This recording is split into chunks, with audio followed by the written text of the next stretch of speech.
Chapter 301. Several months later. Lava Plain Continent.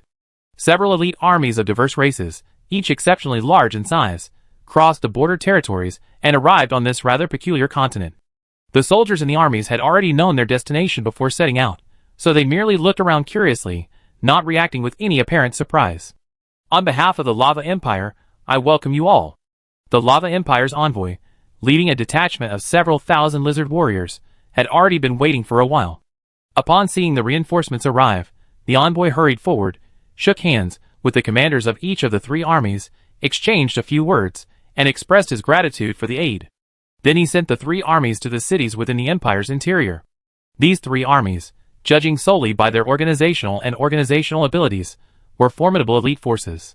Their strength had all reached the standard of the Transcendent 6th stage, and their weapons and equipment were also exceptionally sophisticated.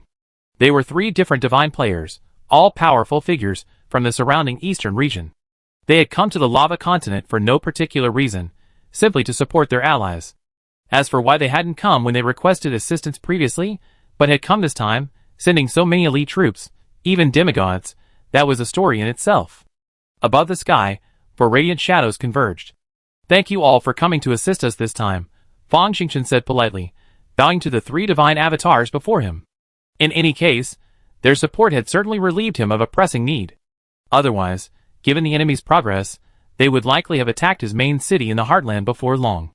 As for the other side's previous refusal to send elite reinforcements, only providing material support, Fang Xingchen could understand them. After all, their geographical location wasn't ideal. If anyone else in his position had sent him a request for assistance, he would have hesitated unless they had exceptionally close ties.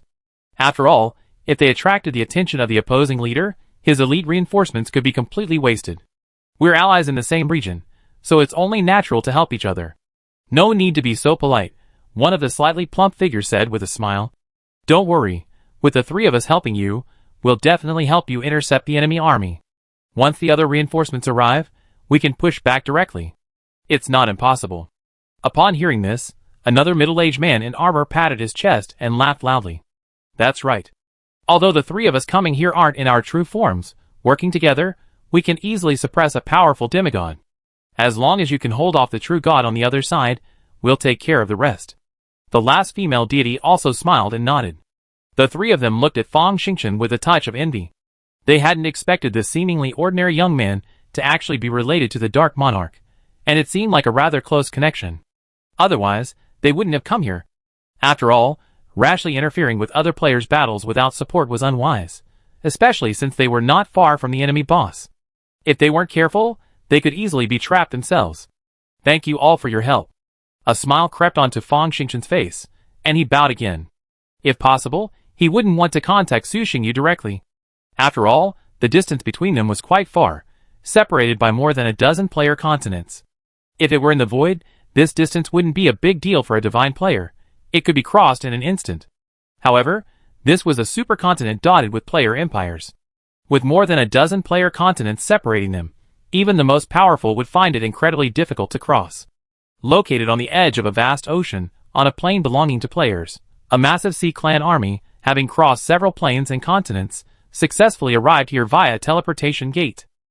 This was a unique sea clan army, primarily composed of dark sea clan warriors. They were extremely powerful, and even on land, they maintained a strong fighting capacity. They came from the Naga Empire. Ian, the Transcendent from the southern region, dispatched an elite force to intervene in the vicinity of the Eternal Night continent. Naturally, Su Xingyu wasn't going to be polite, so he also began to disrupt their actions, dispatching a Naga army to support the eastern region players surrounding their territory. As for how to get there, there's no need to worry. After all, the distance between Su Xingyu and Ian's plains isn't particularly far, only 7 plains, and several of them are eastern region players. First, a long sea route, then a land portal, would allow them to arrive in a matter of months. It's a bit more troublesome, but it's safer.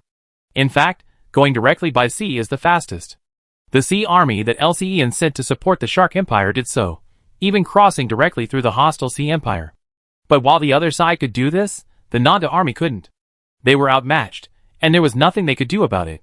The Naga Empire's army was indeed powerful, but compared to the Sea Clan players, it didn't have an overwhelming advantage. At least not like Ian's Sea Clan army, where a single army could suppress the surrounding Sea clan forces. Back to the point. With the arrival of the Naga army, Luotian, a powerful demigod and member of the Bloody Dawn, a player in the East District, launched his own counterattack. He united with other affected players in the surrounding area and launched a full-scale counterattack against the South District players. For a time, the flames of war engulfed all the surrounding continents. In terms of overall strength, the Naga Empire was naturally inferior to Ian Ser Empire, far inferior indeed. And the aid was only a small Naga Empire army. The combat effectiveness between the two was completely incomparable. However, due to their previous overreach and the public outrage they had caused, Ian was momentarily overwhelmed when Luotian launched his counterattack. The Naga army, allied with local affiliated Sea tribe forces, formed a massive sea force. They didn't engage the Sire Empire in direct conflict, instead relying on guerrilla warfare, leveraging their geographical advantages. This tactic drove the Sire Empire's military commander mad. The Naga allied navy never engaged in deep-sea operations. They only maintained key sluice gates, and could reappear in other locations through various inland waterways and mid-range portals. Like a loach, no matter how powerful the Sire navy was, they couldn't capture their main force. In the event of a large-scale encirclement and suppression, they would simply return to land, relying on the land army's support to resist the attack. While this utterly shameless tactic couldn't inflict significant casualties on the Cell Empire, its sheer disgust was beyond imagination. There was no other way. The player's primary battlefield was always the mainland, not the deep sea. Powerful sea tribes might be able to temporarily submerge parts of the land, but once the water receded, they would have to retreat to the deep sea. The deep sea environment was both a natural shield and an inescapable cage. Land players couldn't invade, but you couldn't even dream of attacking the land either. To completely conquer the land with just the sea tribes was undoubtedly a pipe dream. Just like modern naval and air forces, they could bomb a country, destroying its vital facilities and reducing its buildings to rubble, but to completely annihilate it, they ultimately had to resort to land forces. Planes and warships couldn't capture land, and the enemy's army wasn't foolish enough to simply lay out their positions on the ground and allow you to bomb them. The same is true for today's players. The Navy is merely a supporting force. No matter how powerful you are, it's the army that ultimately determines victory or defeat on the battlefield. Therefore, after several devastating defeats, the Cell Empire's navy was forced to withdraw from the enemy empire's river systems and retreat to the deep sea. They could still block all sea routes, but they could no longer attack the Eastern Zone players' armies at will or freely transport allied armies to the rear. With the assistance of many parties, the chaotic battlefield here gradually descended into a stalemate. Although Luotian and his men had driven the Sire Sea clan army out, the Sire forces returning to the deep sea could still influence the course of the battle, forcing Luotian and his land forces to retreat too far. One side was afraid to advance inland, while the other couldn't attack. Since the strongest force was still the Sea clan, the situation was bound to be a stalemate.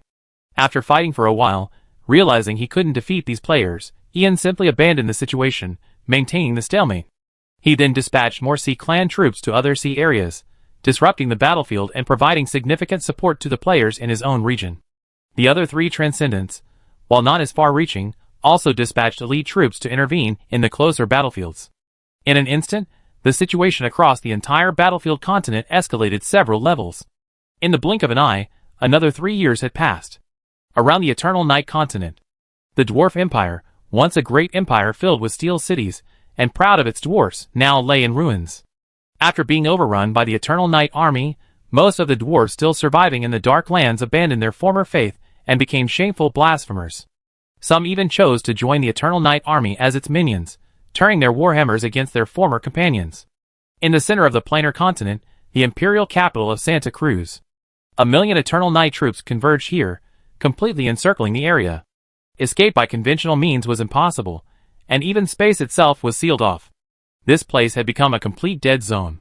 With dozens of powerful demigods, dozens of war fortresses, numerous high-level legions, and millions of Eternal Night warriors, this force could overwhelm everything. A dark sky stretched across 1,000 miles, shrouding the entire battlefield in a profound darkness. The darkness was like an ocean, bottomless, seemingly capable of swallowing all light and dragging the entire world into an endless abyss. Besieged for over half a month, the dwarves here hadn't seen the light of day for a long time. At this moment, even the light of the dwarven gods couldn't illuminate this land. For the Lord of Darkness had also arrived. With no other options left, the dwarven true god Albert, no longer concerned with the consequences, launched a rage attack. However, he was intercepted by Feng Yuan, a fellow true god from the East District, who had been prepared.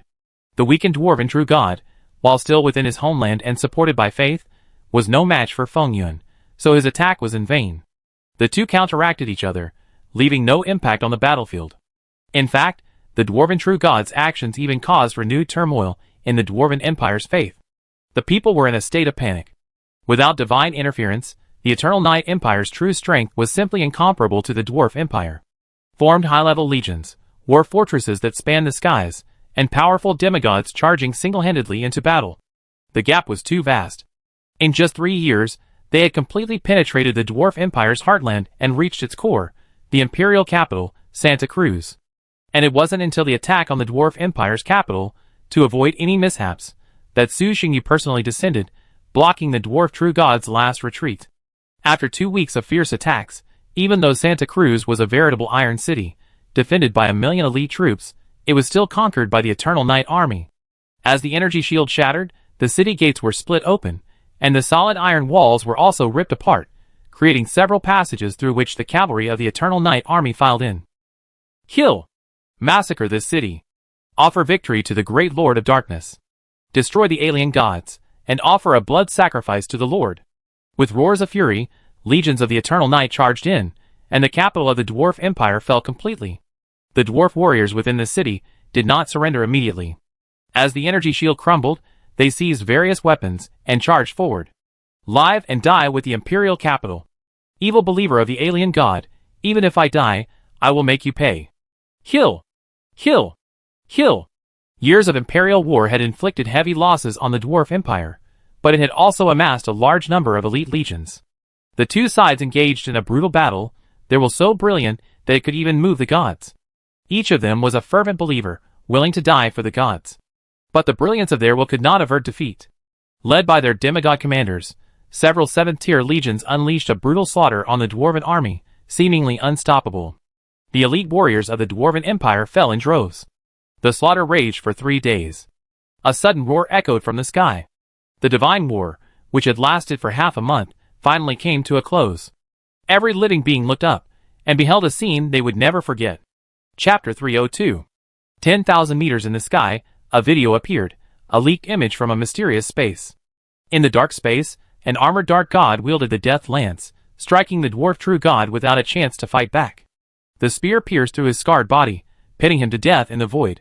Countless dark chains, like vines, encircled the dwarf true god's body. The power of the laws continuously eroded his body, draining away his divine essence. Ha ha ha. Albert's eyes were bloodshot as he stared at the dark god before him. He struggled mightily, laughing wildly, appearing somewhat demented. Bang, bang, bang. As he struggled, the surrounding space trembled. The blood of the god continued to scatter. It's useless. This time, you can't break free. It's time for you to die. Su Xingyu said softly, looking at him indifferently. The dwarven true god, having lost a significant portion of his faith, had reached his limit after numerous battles. Eternal Night, you won't have it easy if you try to kill me. Ha ha ha. Realizing his inevitable death, Albert abandoned his struggle and, after uttering a harsh word, his body vanished once more. In the spiritual realm, the divine steps reappeared. Fall with me, my devout followers. Using the bond of faith, Albert began to twist the faith of the dwarven followers, driving them even further insane. Kill and destroy, as my burial companions. Slaughter all living things. Destroy everything in sight. The divine steps gradually crumbled, a wave of faith instantly engulfing the divine phantom. At the same time, the bewitching voice of the dwarven true god resonated with every dwarven believer. Their faith was distorted from the very root, and their bodies began to deform. The power of faith, floating between heaven and earth, surged into their bodies, recklessly elevating them. Their aura began to grow rapidly. There was no doubt they were growing stronger.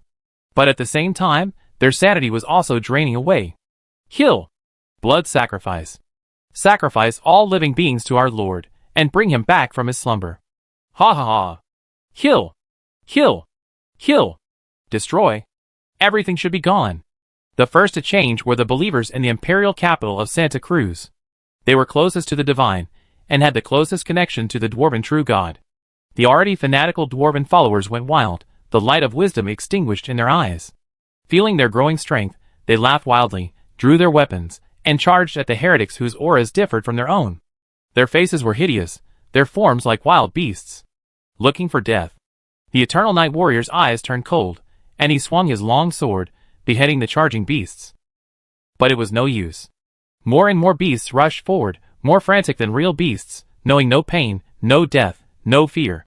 What terrified the Eternal Night Commander even more was that the dwarven followers throughout the city seemed to be undergoing a transformation.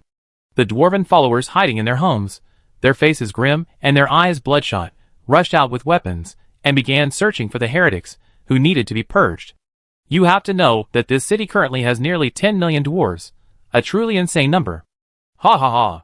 Yongya, you won't get anything from me. Looking at the dark spirit with a slightly furrowed brow, the dwarf true god, whose aura had already weakened, laughed maniacally. Then, before Su Xingyu could even approach, he utterly slew him.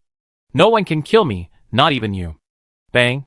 With a resounding explosion, his divine body completely collapsed, transforming into countless starlight that streamed out from the cracks and shot towards the aberrants along the path of faith. Trouble. Su Xingyu's face darkened, and he couldn't help but curse. Even with his instantaneous attack, Su Xingyu only intercepted 50% of the starlight, leaving nearly half still scattered. Who knows how much trouble this would cause? It sounds long, but in reality, from the time the dwarf true god was pinned to the void to his complete self-destruction and death, only 2 breaths elapsed. Su Xingyu couldn't stop his actions. It wasn't that he didn't want to, but that he couldn't. Neither the dwarf true god's dying wish nor his subsequent suicide, he couldn't stop them. This was a true god after all. If he couldn't even possess this little ability, then he was underestimating them. Your Majesty, what do you think will happen next? Feng Yuan, the human true god observing the battle, stepped forward, glanced at the dark spirit's expression, hesitated for a moment, then spoke cautiously. The man is dead, what else can we do? Su Xingyu's expression returned to normal, and he chuckled softly, saying, to pull off such a stunt before his death is indeed quite capable and ruthless. Let's deal with the trouble ahead. With that, he descended directly above the city along the spatial rift. Feng Yuan followed closely behind, a body linked behind, standing beside him. Feeling the extremely dense dark energy around him, Feng Yuan felt a slight discomfort. My lord is eternal, darkness is immortal. Eternal night triumphs. Great dark majesty, your devout followers pray to you. Seeing this, the eternal night warriors in the city roared and prayed to the great dark god. This guy is truly ruthless. Su Xingyu's expression changed slightly, as his spiritual sense swept across the city. Dwarves throughout the city were being deformed. Albert was truly ruthless. Nearly 10 million dwarf believers, and he had done this to them. With so many in one city, Su Xingyu couldn't even imagine how many deformed believers there were in the entire dwarf continent. It's indeed cruel, but completely distorting the faith of his followers is tantamount to cutting off his own escape route. Feng Yuan nodded, agreeing with Su Xingyu's point. He then said softly, in this case, even if you leave them alone and allow them to evolve on their own, Albert will never be able to revive. Although Albert's divine body was destroyed, his god had shattered, and he was completely dead. Theoretically, as long as his followers still believed in him, he might one day be revived from his faith. But now, with his faith distorted, that possibility has been completely eliminated. Even if Su Xingyu didn't eliminate the dwarven followers, their twisted faith wouldn't allow Albert to be resurrected. Even if he did, he would be a mere puppet. A divine puppet dedicated only to killing and destruction. Su Xingyu shook his head and said nothing more. The alien god is dead. He announced the greatest victory of this battle to the warriors of the Eternal Night Empire. The indifferent voice reached the ears of all the Eternal Night warriors, lifting their spirits and causing them to cheer. Su Xingyu then issued another divine oracle, ordering the Eternal Night army to temporarily withdraw from the imperial capital. The Eternal Night believers naturally obeyed the divine command unconditionally, abandoning their enemies and retreating in an orderly manner under the command of their commander. Su Xingyu took out some of the divine light he had just intercepted, crumpled it into a ball, and placed it in the center of the city. Immediately, the dwarf warriors throughout the city erupted in riots, abandoning the heretics and rushing towards the city center. After all the Eternal Night warriors had withdrawn, Su Xingyu's face lit up with a smile, causing the female divine next to him to shudder and silently take 2 steps back. Boss, don't laugh. It's terrifying. Since you become mindless monsters, then accompany your gods on their journey. The dark sky, covering 1,000 miles, began to shrink rapidly. In a moment, it coalesced into a terrifying black sphere, hovering above the city. Su Xingyu waved his hand again, and the black sphere radiated thousands of beams of light, enveloping the entire city, forming a semi-sphere. In an instant, the city seemed to sink into a dark quagmire. The power of darkness spread, and one dwarf warrior after another fell silently. The amount of life within the city dwindled at a visible rate. After several hours, there was no trace of life in the city. Even the dwarf corpses were gone, not even a drop of blood. If it weren't for the traces of battle still there, it would be hard to imagine that this city had just witnessed a major battle. A month later, the Stoneman Empire. For unknown reasons, the Stoneman Empire's resistance was weaker than that of the Dwarf Empire. Even their capital city wasn't well defended. It took the Eternal Night Army just 7 days to capture this mountainous city. However, even at this point, the Stoneman True God hadn't appeared, seemingly prepared to defend the Divine Realm to the bitter end. Su Xingyu didn't care. If they didn't attack, then neither would he. He would simply allow the Eternal Night Army to attack. As the Eternal Night Army entered the city, they were quickly met with fierce resistance from the Stoneman Army. After 4 days of brutal and bloody fighting, nearly 300,000 elite Stoneman soldiers, none of whom surrendered, were killed in action. However, the Eternal Night Army's commander and some of its generals sensed something was amiss. The number of these elite Stonemen seemed too small, and there was something fishy about the high-ranking generals. This was the Stoneman Empire's last stronghold. There should have been at least 1 million soldiers, but there were only a few 100,000 soldiers. There wasn't a single demigod believer to be seen, and there were only a handful of 9th-level sanctuary generals. Where are the people? 2 figures had already arrived before the Stoneman God's temple, but both looked stunned at the deserted sanctuary. Su Xingyu's eyes twitched slightly. He maximized his spiritual sense, carefully scanning the entire temple, leaving no corner untouched. However, he still found no trace of life. He then extended his spiritual sense to cover the imperial capital, searching for the entrance to the divine realm. After a long while, Su Xingyu fell silent. Ji Xingwei, observing this, waited a moment before whispering, "Your Majesty, that gem guy seems to have escaped." "I know." Su Xingyu glanced at him, nodded slightly, and replied, "Yes, the Stoneman True God, having seen the danger, didn't wait for death on the spot, but chose another path. Escape. He abandoned the entire Stoneman Empire, used the divine domain to transport millions of elite Stonemen, and simply fled." It had to be said that the situation was a bit outrageous. It was beyond the two's expectations, but upon closer reflection, it seemed reasonable. Unable to defeat them, and with no one to support them, would he stay here and die if he didn't flee? Abandoning his followers would undoubtedly cause him great losses, but at the very least, it would be better than a direct death. "Forget it, just run away." Su Xingyu sighed softly, his expression returning to normal. He said to Ji Xingwei beside him, "That guy's gone, and I guess there's not much resistance left. I'll leave the rest to you." When Jim fled, he took away the few remaining imperial artifacts, so the entire Stoneman Empire held little appeal to Su Xingyu. Dividing the remaining treasures in the treasury would be enough for the Eternal Night Empire. By comparison, other matters were more important.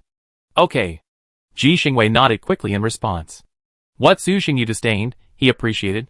In Ji Xingwei's opinion, the Stoneman Empire had a lot of valuables: the core of the crystal vein, high-level super vegetation, elite Stoneman warriors, and so on. Packing them all back would surely add a lot to his wealth. Meanwhile, tens of thousands of miles away, thousands of meters beneath the earth, a figure with an elusive, earthy yellow aura slowly advanced. It was none other than Jim, the Stoneman True God, who had abandoned his followers and fled. Alas, Jim sighed, feeling the widespread collapse of faith. If I had known this would happen, I shouldn't have provoked him. Now, even my family is gone. The decision to abandon his followers was incredibly difficult for Jim. After all, it would be tantamount to betrayal, severely damaging his image among them, and leading to the collapse of their faith. But Jim had no choice. If he didn't, he would die. He had finally achieved the status of an eternal true God, and he simply didn't want to die like this. So, he had to sacrifice his arm to save his life. Luckily, I prepared in advance. Otherwise, I wouldn't even be able to maintain my status as a true God. This strategic escape wasn't a spur-of-the-moment decision. Jim had thoroughly prepared. Not only had he brought millions of elite troops with him to the Divine Realm, but several years ago, after the Eternal Night Empire had become serious, he had intentionally sent his followers to other players' planes. He had also made numerous arrangements within his own plane. He had dispatched numerous apostles of the divine cult to various locations throughout the Stoneman Empire. Once the empire collapsed, these apostles would be instrumental in their efforts. He had allowed the Stoneman cult to move from the open to the shadows, continuing to maintain the faith of the Stoneman true God within the plane. He had also chosen to forgive those Stoneman traitors who had betrayed him, allowing the apostles to attempt to recruit them into the divine cult. In short, regardless of quality, recruit as many as possible, and maintain the source of faith first. Living under someone else's roof isn't exactly pleasant, and I don't know when I'll be able to return. Mumbling to himself, Jim's figure faded once more, vanishing in an instant, swiftly escaping into the distance. Chapter 303. Of the three enemies who originally invaded the Eternal Night Empire and provoked the war, Jim, the Stoneman true god, Albert, the dwarf true god, and Darren, the sea demigod, two have now lost their followers. One was annihilated, falling into eternal slumber, and the other fled their own plane to live on another allied continent. Their fate was truly tragic. Darren, however, who was relatively weak, remained in a stalemate. The Shark Empire, with its unprecedented war potential, unleashed a fierce battle. The Cell Empire's sea-based armies, aided by external support, were engaged in a fierce battle for the inner city of the Naga Empire, desperately defending their last line of defense. The two sides engaged in fierce fighting. It's unknown what relationship he had with the Supreme Being in the South region, allowing him to secure such significant support. It's no exaggeration to say that during this period, the number of Cell Navy casualties killed in the Shark Empire has reached hundreds of thousands, including many elite regiments. Even two of the Ace Mermaid regiments were forcibly swallowed by the Naga army. Honestly, this loss wasn't particularly severe for the vast Sire Empire, but it wasn't insignificant either. After all, that was an Ace Legion, capable of advancement to a higher rank, and now, lost like that, it would be a lie to say they weren't heartbroken. And most importantly, the Sire Empire's support for the Shark Empire yielded very limited, if not non-existent, benefits. If they could defeat the Naga army and push back into the Naga Empire's homeland, they might even have been able to plunder some resources. Unfortunately, they were fighting a defensive battle, meaning they stood no chance of gaining anything. Even after mobilizing such a massive military force, the Shark Empire's productivity was already struggling, forcing it to request material assistance from its allies. In other words, the Cell Empire, sending troops to support its allies, would not only receive nothing substantial, but would also have to pay something in return. This, admittedly, was sheer nonsense. Of course, the Cell Empire, with its extensive maritime territories and currently stable, and its wealth and power, didn't care about these small amounts of supplies. As long as it could achieve its strategic objectives, these were not a problem. Su Xingyu naturally understood the Shark Empire's situation, but he truly didn't have any good solutions. Or rather, within the context of conventional means, he had no solution. As mentioned earlier, the deep sea is a natural barrier. The sea creatures are constrained by the deep sea, but they also enjoy its protection. Thus, Su Xingyu faced a similar dilemma as the Southern Region Overlord. Fighting a land war was fine, but fighting a deep sea war was difficult. After all, the Eternal Night Empire was a land empire. Even though their affiliated sea creatures were powerful, this was an undeniable fact. The majority of their combat power was concentrated on land. Therefore, unless unconventional means were employed, such as uniting multiple divine players and numerous demigod followers to launch a direct assault on the Shark Empire, a stalemate was inevitable. As for unconventional means, there was no need to consider them at all. Su Xingyu simply considered it, and immediately abandoned the idea. There was no need, truly no need. The enemy had merely invaded their borders, and hadn't caused any significant damage. There was no need for such drastic measures. Moreover, rashly uniting multiple players and launching a direct attack could lead the battlefield into a completely uncontrollable situation, which wouldn't suit Su Xingyu's plan. Since the Shark Empire's forces were now confined to its hinterland, and could no longer pose a threat, he decided to spare the life of the Southern District Overlord as a favor. Keeping the Shark Empire in place would also serve as a training ground for the Naga Empire, allowing them to consolidate the strength of their affiliated sea tribes and avoid constant chaos. After a moment's reflection, Su Xingyu put the affairs of the deep sea world aside and issued a divine oracle to the Naga Empire, directing them to shift their strategy, prioritizing training over capturing cities. Since then, although there have been some minor issues, such as the Dwarf Empire's beast cultists and the Stoneman Empire's rebels, the three surrounding enemy forces have largely been neutralized. The other two Eastern District players also became Su Xingyu's minions, obeying his orders. Of the 6 players whose territories bordered each other, only the last player from the West Zone remained. This player was also quite tactful. Even without the Eternal Night Empire sending troops, he willingly ceded a large area of bordering territory and expressed his willingness to cooperate, opening up the Empire's route for the Eternal Night army to pass through. Su Xingyu didn't directly touch this sensible player, telling Feng Yuan, who was standing by, to deal with him when he had time. In short, no player forces in good condition, not belonging to their side, were allowed to exist around the Eternal Night continent. After stabilizing the situation in the surrounding area, Su Xingyu turned his attention to the outside world and increased his support for the players in the East Zone. This wasn't a question of self-interest anymore. One should do their job according to their position. Having joined the Crimson Alliance, he naturally wouldn't sit idly by and watch his own players be wiped out. Otherwise, his reputation would be tarnished after the battle. Furthermore, he and the players in the East District could be considered bound together. When he ascended to True God status, he might need the help of other players from the East District. For a time, the intensity of the war across the battlefield increased significantly again. Players began to fall in many places. Among them were weaker demigod players, players who ascended to True God status, and even some who had reached the required level but were suppressing powerful players who refused to ascend. 5 years passed in the blink of an eye. After 5 years of grinding on, most of the player factions were already somewhat exhausted. After all, nothing is made of iron. Even with the support of faith and the unwavering willpower of the people, after such a long battle, their bodies weren't strong, but their spirits were beginning to falter. But it wasn't their fault. Today you attack my homeland, tomorrow I raid yours. Add to that the chaotic infiltration and interference of external forces, and any force would find it difficult to withstand it. But while the believers were exhausted, the divine players were not ready to stop. And having reached this point, they couldn't stop. War is never a one-sided affair. So, under the coordination of the commanders of each side, a mutually satisfactory decision was reached. That was to open a specific external battlefield, where each side would dispatch its troops to engage, rather than continue fighting on the home front, thus bringing the war back from the brink of spiraling out of control to a manageable level. The entire battlefield space, transitioning from the chaotic first stage, officially entered the second stage. The war hadn't ceased and continued, but its impact had subsided, no longer as frenzied as before. A large battlefield stood 8-player continents away from the Eternal Night continent.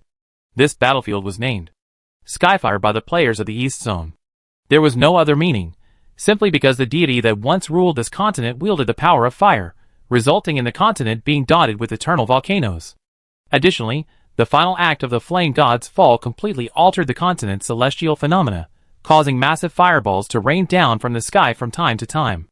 Hence, for the sake of convenience, the name Skyfire was simply given. The Skyfire battlefield was one of the main battlefields chosen by players from both the East and West zones.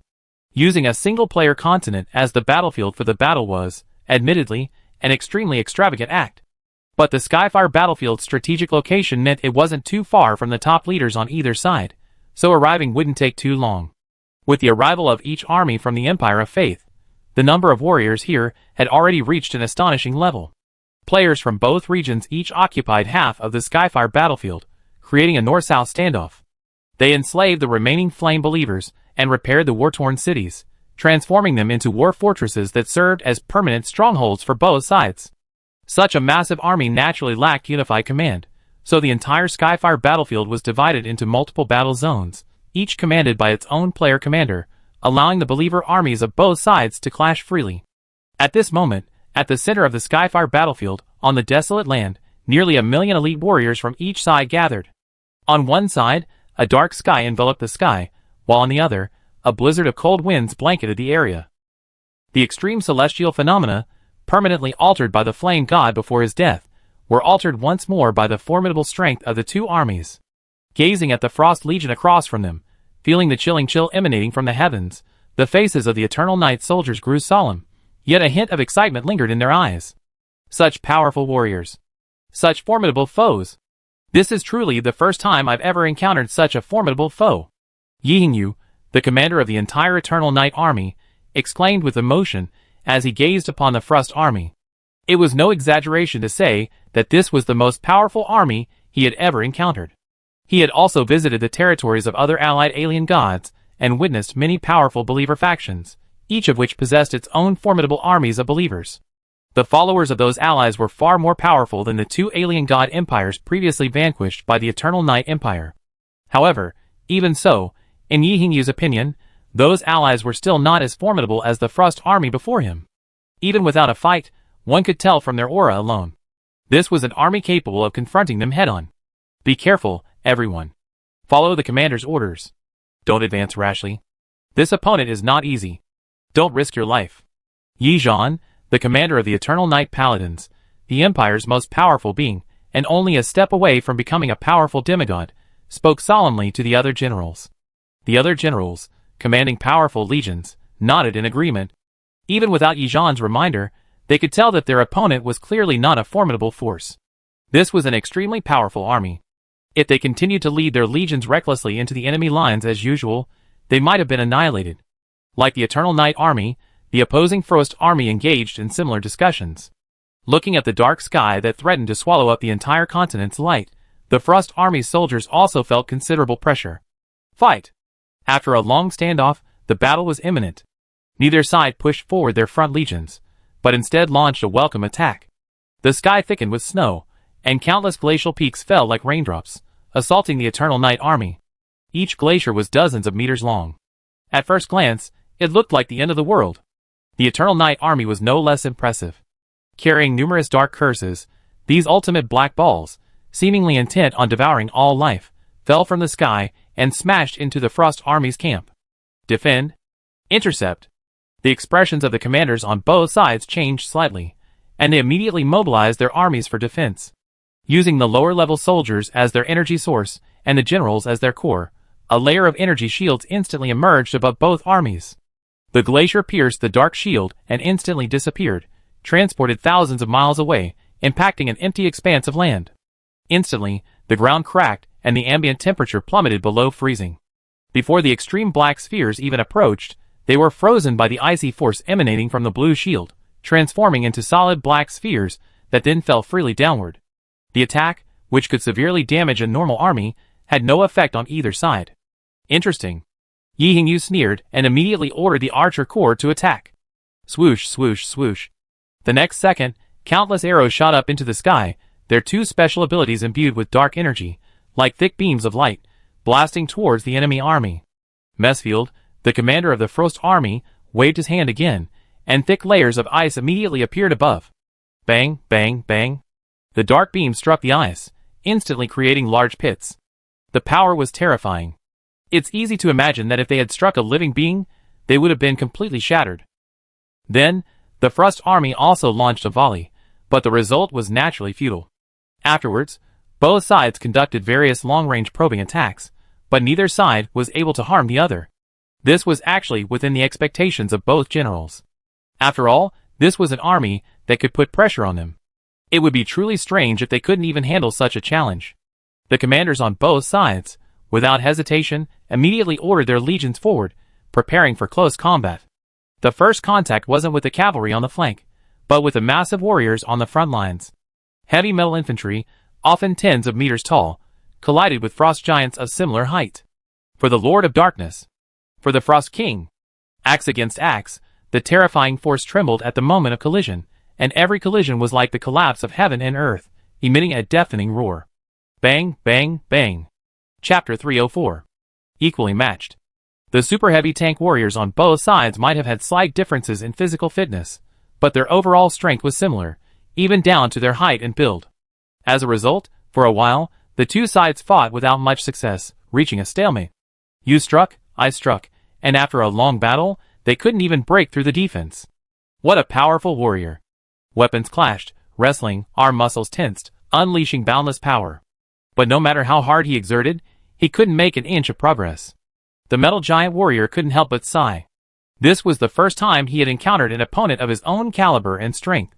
While this may sound a bit boastful, it must be said that the opposing warrior was formidable. Roar!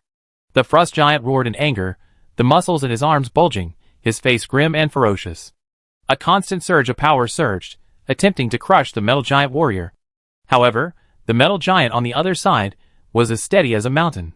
No matter how hard the frost giant exerted his might, he could not shake his body. As heavy weapons clashed, a vast amount of dochi surged, converging at the point of contact. The conflict continued, then dissipated, forming a storm of black and blue dochi, like two gusts of wind colliding, with a deafening roar. This was the situation for the giant heavily armored warriors, and the situation was similar for the other legions involved in the large-scale encounter. Under the command of the commanders of both sides, the elite legions, who had previously favored aggressive advances, refrained from launching a swift charge. Instead, the commanders concentrated those legions with superior defenses and strong vitality at the front, preparing to test the true strength of the opposing army before formulating a new response. Ding! On the front battlefield, the true elite of the human race's headquarters met, and upon contact, they clashed with each other. A long sword, coated with ice crystals, slashed down, heaven and earth working in unison. It was as if the wind and snow were aiding him. The Eternal Night Warrior remained calm, unfazed, and raised his shield to block the blow. Crack! Ice crystals spread across the shield, coating it with a layer of blue crystals. Humph! The Eternal Night Warrior snorted coldly, his energy coursing through his body. His shield trembled slightly, and with a bang, the still spreading crystal shattered in an instant, drifting away in the wind. Take my blow too. Dark Dochi engulfed the long sword, and then, along with the Eternal Night Warrior's arm, it slashed forward with incredible swiftness. Bang! The Frost Warrior, unfazed, also raised his shield, crystals attached to it, strengthening his defense. The dark long sword struck the shield with a resounding explosion. The crystal was split, but it was blocked by the shield, unable to advance an inch, leaving only a white mark. What the hell is this? How can it be so powerful? The Eternal Night Warrior's arm felt slightly numb, and he looked at the Frost Warrior across from him, a sense of shock in his heart. The Frost Warrior on the opposite side was also knocked back a few steps by the tremendous force, and looked at the Eternal Night Warrior with a look of disbelief in his eyes. What the hell? It's okay that the opponent can continue to fight under the ice storm, but how can his combat power be so terrifying? Isn't his basic strength a bit too outrageous? Troublesome guy. Troublesome thing. As soon as the two warriors came into contact and exchanged a few rounds, they cursed in their hearts. Immediately, a powerful desire surged within the Eternal Night Warriors. It was the desire to win. Such powerful warriors were the true enemies they should face. The warriors of the alien gods, who had previously vanquished the Stoneman and Dwarven empires, had formidable willpower, but their fundamental qualities were ultimately too weak. As a result, those alien gods only dared to defend their cities, relying on their geographical advantages, and never dared to engage them head-on. Sometimes, before they could even get truly excited, their opponents were completely wiped out. Such battles were easy, yet also deeply boring. Victory over weaker opponents was meaningless. Only victory over stronger foes could prove their strength. And the Frost army before them was undoubtedly the strongest enemy they had ever faced. Completely defeating them would be a truly remarkable achievement, even something they could be proud of. Ha ha! The strongest opponent I've ever faced, come fight. Laughing wildly, the Eternal Night Warrior began to actively absorb the surrounding dark energy. Simultaneously, a wave of faith from the billions of citizens of the Empire began to bless him. His strength increased slightly, and his eyes turned scarlet, revealing endless murderous intent. However, the light of wisdom unique to living beings remained undimmed. The desire to kill did not erode his will. Come fight! Influenced by the divine power, the Frost Warrior across from him was not as arrogant as the Eternal Night Warrior, but the fanaticism in his eyes still betrayed his inner thoughts. Having been invincible for so long, they had long since begun to crave a stronger foe. Never before had such a top-tier legion emerged capable of braving the extreme cold storm and engaging them head-on. As the celestial conditions became more extreme, the warriors on both sides began to reveal their true strength. Basic qualities, physical willpower, weaponry, organizational order, legionary characteristics, all the factors that determine legionary combat effectiveness, were culminated in both sides reaching the pinnacle of their transcendent rank. The resulting strength was enough to crush other players. Peer-to-peer. The vast expanse afforded ample space for both sides to deploy their armies, stretching for hundreds of miles, with no end in sight. Yet, under the powerful command of their top-tier commanders, the legions moved swiftly and with impeccable control. As the two legions came into contact over large areas, the two extreme celestial conditions began to merge.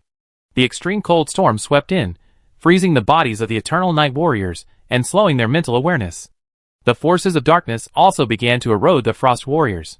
Myriad inexplicable thoughts surfaced in their minds, shaking their once unwavering resolve. On the other side. Ah! Yi Zhan glared in anger. With the support of the Eternal Night Paladins, his strength began to grow, quickly breaking through a bottleneck and reaching the realm of a powerful demigod. But this didn't really mean much. In today's battlefield, where the underlying laws are severely suppressed and the faith of billions of beings dominates, even a powerful demigod can't freely and unleash unrivaled power. Demigods are still incredibly powerful, but no longer detached from the world. If a demigod were to attempt a single-handed defeat of an army, as he had done in the previous battlefield, he would surely die miserably. Follow me, charge. Smash them. Luckily, Yi Zhan wasn't just a top-tier warrior. He was also the commander of the Eternal Night Paladins, leading his personal guards. Yi Zhan charged in front, followed closely by the warriors behind him. His spear thrust forward, its tip gleaming with a black edge, easily piercing the ice crystal armor of the frost warriors in front. A surge of dark fighting spirit surged into their bodies, consuming their lives. However, after advancing only a few hundred meters, this legion, renowned as the strongest in the Eternal Night Empire, began to slow. The warriors of the Frost army were no small fry. Even the mighty Eternal Night Paladins couldn't slaughter them at will.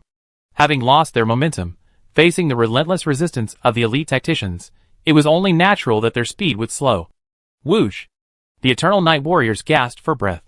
Under the pressure, even though each of them possessed transcendental strength, they now lacked the power to act with impunity. Under the intense cold storm, their physical exhaustion multiplied, each swing of their weapons expending immense energy. Switch swords. The warriors of the Eternal Night Paladins quickly abandoned their spears in favor of long swords, better suited for close combat. The long sword swung, a flash of cold light. Without any gimmickry, dark fighting spirit imbued them, and following their arms, the dark long sword slashed down fiercely. Swish, bang, the Frost warriors, unable to defend themselves in time, were instantly ripped in two, along with their ice crystal armor. No blood flowed. The terrifying extreme cold instantly froze their wounds. Some warriors who had managed to intercept the dark blades before they could even rejoice felt a sharp pain in their consciousness, followed by a blackout and complete loss of consciousness. The combined physical and mental toll was a severe test for any warrior. Failing in even one of these areas would guarantee death. One Frost warrior after another fell, their massive bodies forming a path. The Eternal Night Paladins pressed forward, quickly on the verge of breaking through the Frost warriors' first line of defense. However, just as they were about to break through, a legion of Frost cavalry blocked their path. This path is blocked. The burly Frost human leader gazed at Yi Zhan with icy blue eyes, his demigod aura evident, no less powerful than Yi Zhan's. Behind him, the Frost Knights, clutching sharp blades encrusted with ice crystals, gazed at the Eternal Night Paladins with a gaze filled with fighting spirit. Come and fight! The strongest legion I've ever encountered. The Frost Empire's strongest legion, also a cavalry unit, shares a similar role to the Eternal Night Paladins, both emphasizing all-around prowess. They bear the authority of the Frost King and possess unparalleled combat power. Fight! Yi Zhan remained calm as he led the Eternal Night Paladins forward, engaging them directly in combat. Clang, clang, clang. Long swords clashed repeatedly, making crisp sounds. Unlike other military units, these two strongest legions in the Empire displayed no special attributes. Every attribute was perfectly balanced. Attack, defense, agility, willpower, all of them. Their methods of destruction were also ordinary. Spiritual will imbue their weapons with fighting spirit, and then they simply slash down. Without resorting to fancy derivative abilities, the two legions at the top of the Transcendent Legion directly targeted the vital points of the living creatures, their bodies and minds. No matter how powerful a legionary warrior might be, simply severing their bodies or destroying their minds, any of these alone would be enough to render them completely mortal. Trouble. Damn it. The two sides engaged in relentless combat, each choosing to clash head-on. A flash of cold light shone, black and blue blade energy crisscrossed, and the roar of battle was terrifying. Even ordinary high-level warriors would find it difficult to withstand. But both sides were the elite of the elite, their attributes comparable in every way. They countered each other's moves, and after the intense fighting, the combined casualties never broke into the triple digits. As for the other areas where the fighting was more intense, the Infernal Hound Legion and the Ice Demon Giant Legion, the Metal Giant Legion and the Frost Giant Legion, the Dark Dragon Legion and the Frost Dragon Legion. In addition, there were various special human legions, whose battles were also terrifying. However, the overall battlefield situation suddenly reached a stalemate. Both sides were powerful, and their development directions were similar, resulting in a situation where neither could defeat the other. Of course, this was also due to the deliberate control of the commanders on both sides. Under their command, the two armies appeared to be fighting fiercely, but in reality, it was only a superficial friction, and the number of people actually fighting was actually very limited. As for the reason for this, it was related to the gods behind them. Above the sky, two brilliant figures, one black, one blue, emitting a powerful aura, faced each other. What a formidable force! With just an ice-attributed godhood, you've actually reached this point. I have to say, quite impressive. Looking at the Frost army battling the Eternal Night army on Earth, the Dark God couldn't help but exclaim in admiration. The Frost God glanced at him, seemingly speechless, but offered no explanation. With just a modest ice-attributed godhood, he certainly couldn't have reached his current level. To become a transcendent, or even the leader of a powerful force one level lower, must have had some other opportunities. Wanna fight? Everyone else is fighting, and we're so quiet. It seems a bit inappropriate. What do you think, number 5? Leah looked at the Dark God across from her. Her face, shrouded in light, showed no expression, but a hint of a smile lingered in her voice. If you want to play, I'll naturally accompany you to the end. Su Xingyu withdrew his gaze, raised his head slightly, and looked at the blue figure across from him, not at all surprised that his identity as a member of a mysterious organization had been exposed. Players with the authority and strength to begin with were few and far between, and the area was incredibly small. With the increased communication between players in the 4 regions, finding the target was incredibly easy. Hearing this, Leah didn't hesitate and immediately took action. The staff materialized in her hand, and she tapped it downward. A vast frost force, like a torrent of ice, descended from the sky, striking Su Xingyu. The entire sky froze instantly. Don't worry, let's fight somewhere else. Su Xingyu lightly stepped forward, and black holes appeared around them, instantly swallowing the torrent of ice. Then, with a wave of his hand, darkness enveloped the two of them. The next second, the 2 streaks of light vanished, entering a deeper dimension. Chapter 305. Inside the deep space. Neither held back, immediately assuming divine combat stances. The powers of darkness and frost, each occupying half of the space, began to blend and clash. Black-gray and blue-white energies enveloped the entire space, creating a standoff. 2 gods, each occupying one side, unleashed a continuous stream of divine power, scattering the entire space in chaos, like thousands of ice crystal spears or swarms of dark snakes that annihilated all living things. In their battle, the powers of darkness and frost intertwined, forming one vortex after another, roiling the entire space. The already unstable laws of deep space became even more chaotic. The divine might was overwhelming, and the light was shrouded. The two did not engage in the destructive divine arts of their usual battles, but simply engaged in a simpler confrontation of laws, like an ordinary arm wrestling match. After all, while they were on different sides, even on opposing sides, they were not actually enemies. As members of the Space Conference, the two hadn't been particularly close before, but after numerous transactions and helping member number 2 explore the mysterious void several times together, they could barely be considered friends. At least they weren't enemies. As for the regional factions, while ordinary players might be swayed by them, the two at the top of the player base wouldn't. In fact, they could even influence the direction of the regional factions to a certain extent. The reason they fought was simply curiosity, a desire to test each other's strength. Even so, the battle scene unfolded was terrifying. Even a duel between true gods couldn't rival the terrifying power displayed by these two. With their combined power, and supported by millions of fervent believers, their strength was terrifying. Impressive. Feeling the relentless onslaught of the Law of Frost, nearly freezing his consciousness, Su Xingyu couldn't help but marvel. Compared to his own flamboyant authority, the opponent's methods were more down-to-earth, possessing a profound mastery of the power of ice. "You're quite impressive too," Leah said in a cold voice, her eyes flickering. She was also somewhat surprised.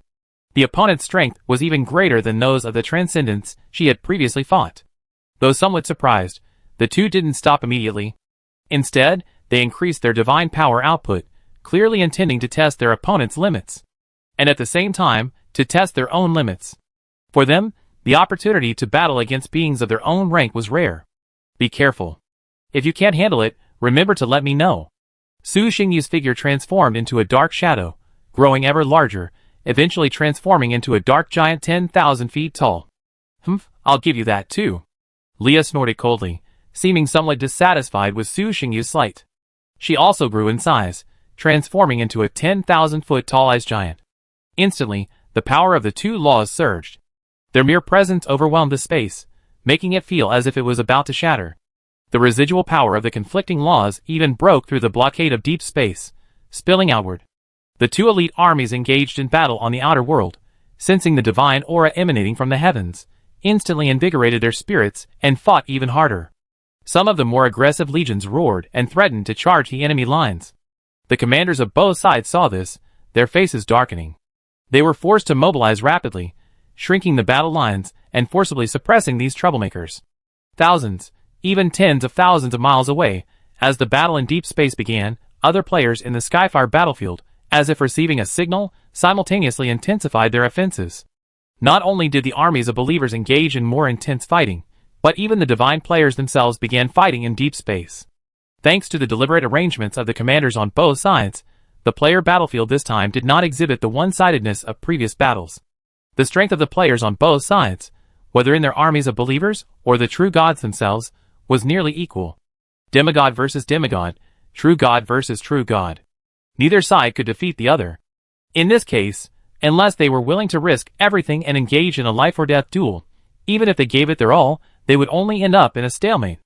As for killing their opponent at all costs, at this point, there probably weren't any players so reckless. Even if there were, they wouldn't be able to kill their opponent. At most, they would suffer losses. After all, the difference in strength between the two sides was not too great, and the margin for error was very high.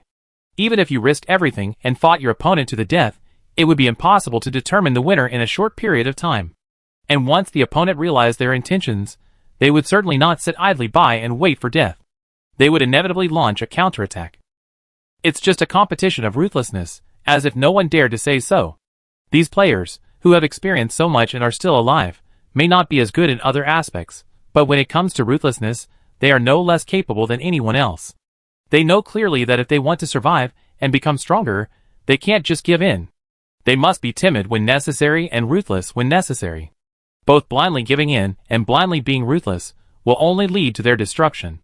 Thus, the entire Skyfire battlefield erupted in flames, with armies ranging from millions to hundreds of thousands clashing.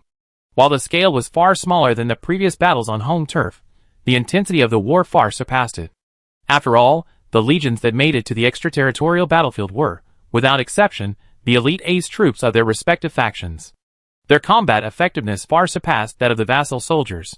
To put it bluntly, with the sheer size of their factions, they could have as many vassal legions as they pleased. As long as the Empire's foundation remains, no matter how many die, they can be called up at any time. But the legions that have come to fight are different. These Empire's elite ace troops, it's no exaggeration to say, are the Empire's accumulated strength over hundreds of years. Every legion has fought at least hundreds of fierce battles to achieve its current success. Cultivating such an elite legion from scratch is incredibly difficult. Basic qualities and organizational order can be cultivated through extensive resources, but more elusive qualities, like fighting spirit and the development of unique traits, cannot be steadily cultivated. They require a certain amount of opportunity. The loss of even one of these elite legions would cause the divine players to secretly grieve for ages. In the blink of an eye, 3 months passed. After several fierce battles in the central Skyfire battlefield, having determined the strength of their opponents, the Eternal Night and Frost armies retreated completely, returning to the cities they had previously built. The million-strong army was divided into groups of tens to hundreds of thousands, stationed in the abandoned cities, and began constructing various defensive structures and equipment, preparing to remain there permanently. After numerous clashes, both the Eternal Night Empire and the Frost Empire realized a problem. Even in a direct confrontation on the plains, without suffering heavy casualties, they had no way to defeat the opposing army. There was no other way, their strength was too great, and a normal battle was truly unsuccessful. So, after several unsuccessful attempts, the commanders of both armies prepared to remain here for a long time. Besides enslaving a large number of local creatures to serve as servants, they also dispatched numerous lesser-ranked legions from their respective empires. It wasn't that they intended to enhance their overall strength or expand the scale of the war. Rather, such a high-intensity battlefield was the perfect place to train their own legions. This wasn't just Su Xingyu and the other two. The same situation was true across the other player battlefields on the Skyfire battlefield. After noticing the Eternal Night and Frost armies retreat, the other players followed suit, retreating to their respective occupied cities. Reinforcements from the empires behind them also gradually arrived throughout the Skyfire battlefield. A vast amount of resources was poured in, and the once dilapidated city was quickly repaired, with a preliminary defense system established. After the fighting was relocated externally, thanks to the Empire's strong hand and the assistance of the gods, the territories within the Believer's sphere of influence quickly returned to normal, and productivity recovered at a noticeable rate.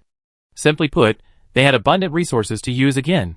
While they couldn't squander them as freely as before, compared to the dire situation not long ago, it was already a good situation. As for how these resources should be distributed, any reasonable player would prioritize these resources for the armies fighting on the battlefields outside the domain. After a period of indecisive battle, the divine players tacitly retreated to the background, refusing to take action easily. Some more cautious players even returned to the divine realm with their true gods, leaving only a divine clone to watch. The entire battlefield situation was completely under control. Both sides were locked in a stalemate, unable to break in. This situation persisted for nearly 3 years. Until something happened. At another regional player meeting, faced with a request for assistance from an ally, some powerful warriors, who still had some strength left, for some unknown reason, did not refuse. Thus, the warriors on both sides of the central battlefield, after leaving some of their forces to hold out against the opposing side, immediately dispatched their elite legions to vigorously support their own players. Skyfire Continent, Outskirts. A relatively aggressive player battlefield. The situation, initially at a stalemate, shifted again with the arrival of powerful reinforcements from their own side. The armies stationed in various cities marched out, leaving their protective enclaves. Over 1 million elite troops assembled, both sides squared off on the plains, and a head-on battle ensued. Kill! Fight! There was no further ado. The players on both sides already held a deep hatred for each other, and now that they had received support, they naturally engaged in direct action. A major battle was imminent. Compared to the previous battle, this one was larger in scale and more intense. I'll lead the charge. A seemingly young general spoke first in the Allied forces' telepathic communication channel. Then, sir, I'll trouble you. The commander of the army was stunned. He hadn't expected such dedication from the Allied forces, who had arrived to support him. Naturally, he was very happy, and quickly nodded in agreement. Follow me, and we'll crush the enemy. Aksu's body flashed with brilliant lightning. Even under multiple pressures, his demigod aura remained awe-inspiring, like the ancient god of thunder reborn. Aksu charged forward, followed closely by the cavalry, who followed without hesitation. The Evernight Legion, supporting them, numbered 40,000 men, all of them the Empire's main cavalry corps, immensely powerful. The corps Axe led was a truly epic corps. Epic corps, even within the Evernight Empire, was a true first-tier force. Thousands of meters were crossed in the blink of an eye. The two armies met. Ding ding ding. Like a black torrent, the Evernight cavalry, braving a hail of arrows, charged directly into the shield-wielding orc heavy infantry. Open! Axe roared, blue dochi surging, and a spear flashing with lightning slashed down. A flash of deep blue lightning flashed by, transforming into a terrifying slashing 1,000 meters across, sweeping down from the sky. Rest. The orc general, at the 9th level of the Holy Realm, had barely raised his shield before the slashing aura descended, barely uttering a single word. In a mere instant, his body was reduced to ash. The hundreds of elite orc warriors behind him melted away without a sound. A deep crimson furrow was plowed into the earth, like a scar on the earth. Led by Axe, the Eternal Knight cavalry filed in, brandishing their long swords. For a moment, a crisscross of black blades crisscrossed the landscape. Die! Sacrifice your lives to our Lord. Ha ha ha, not bad, not bad.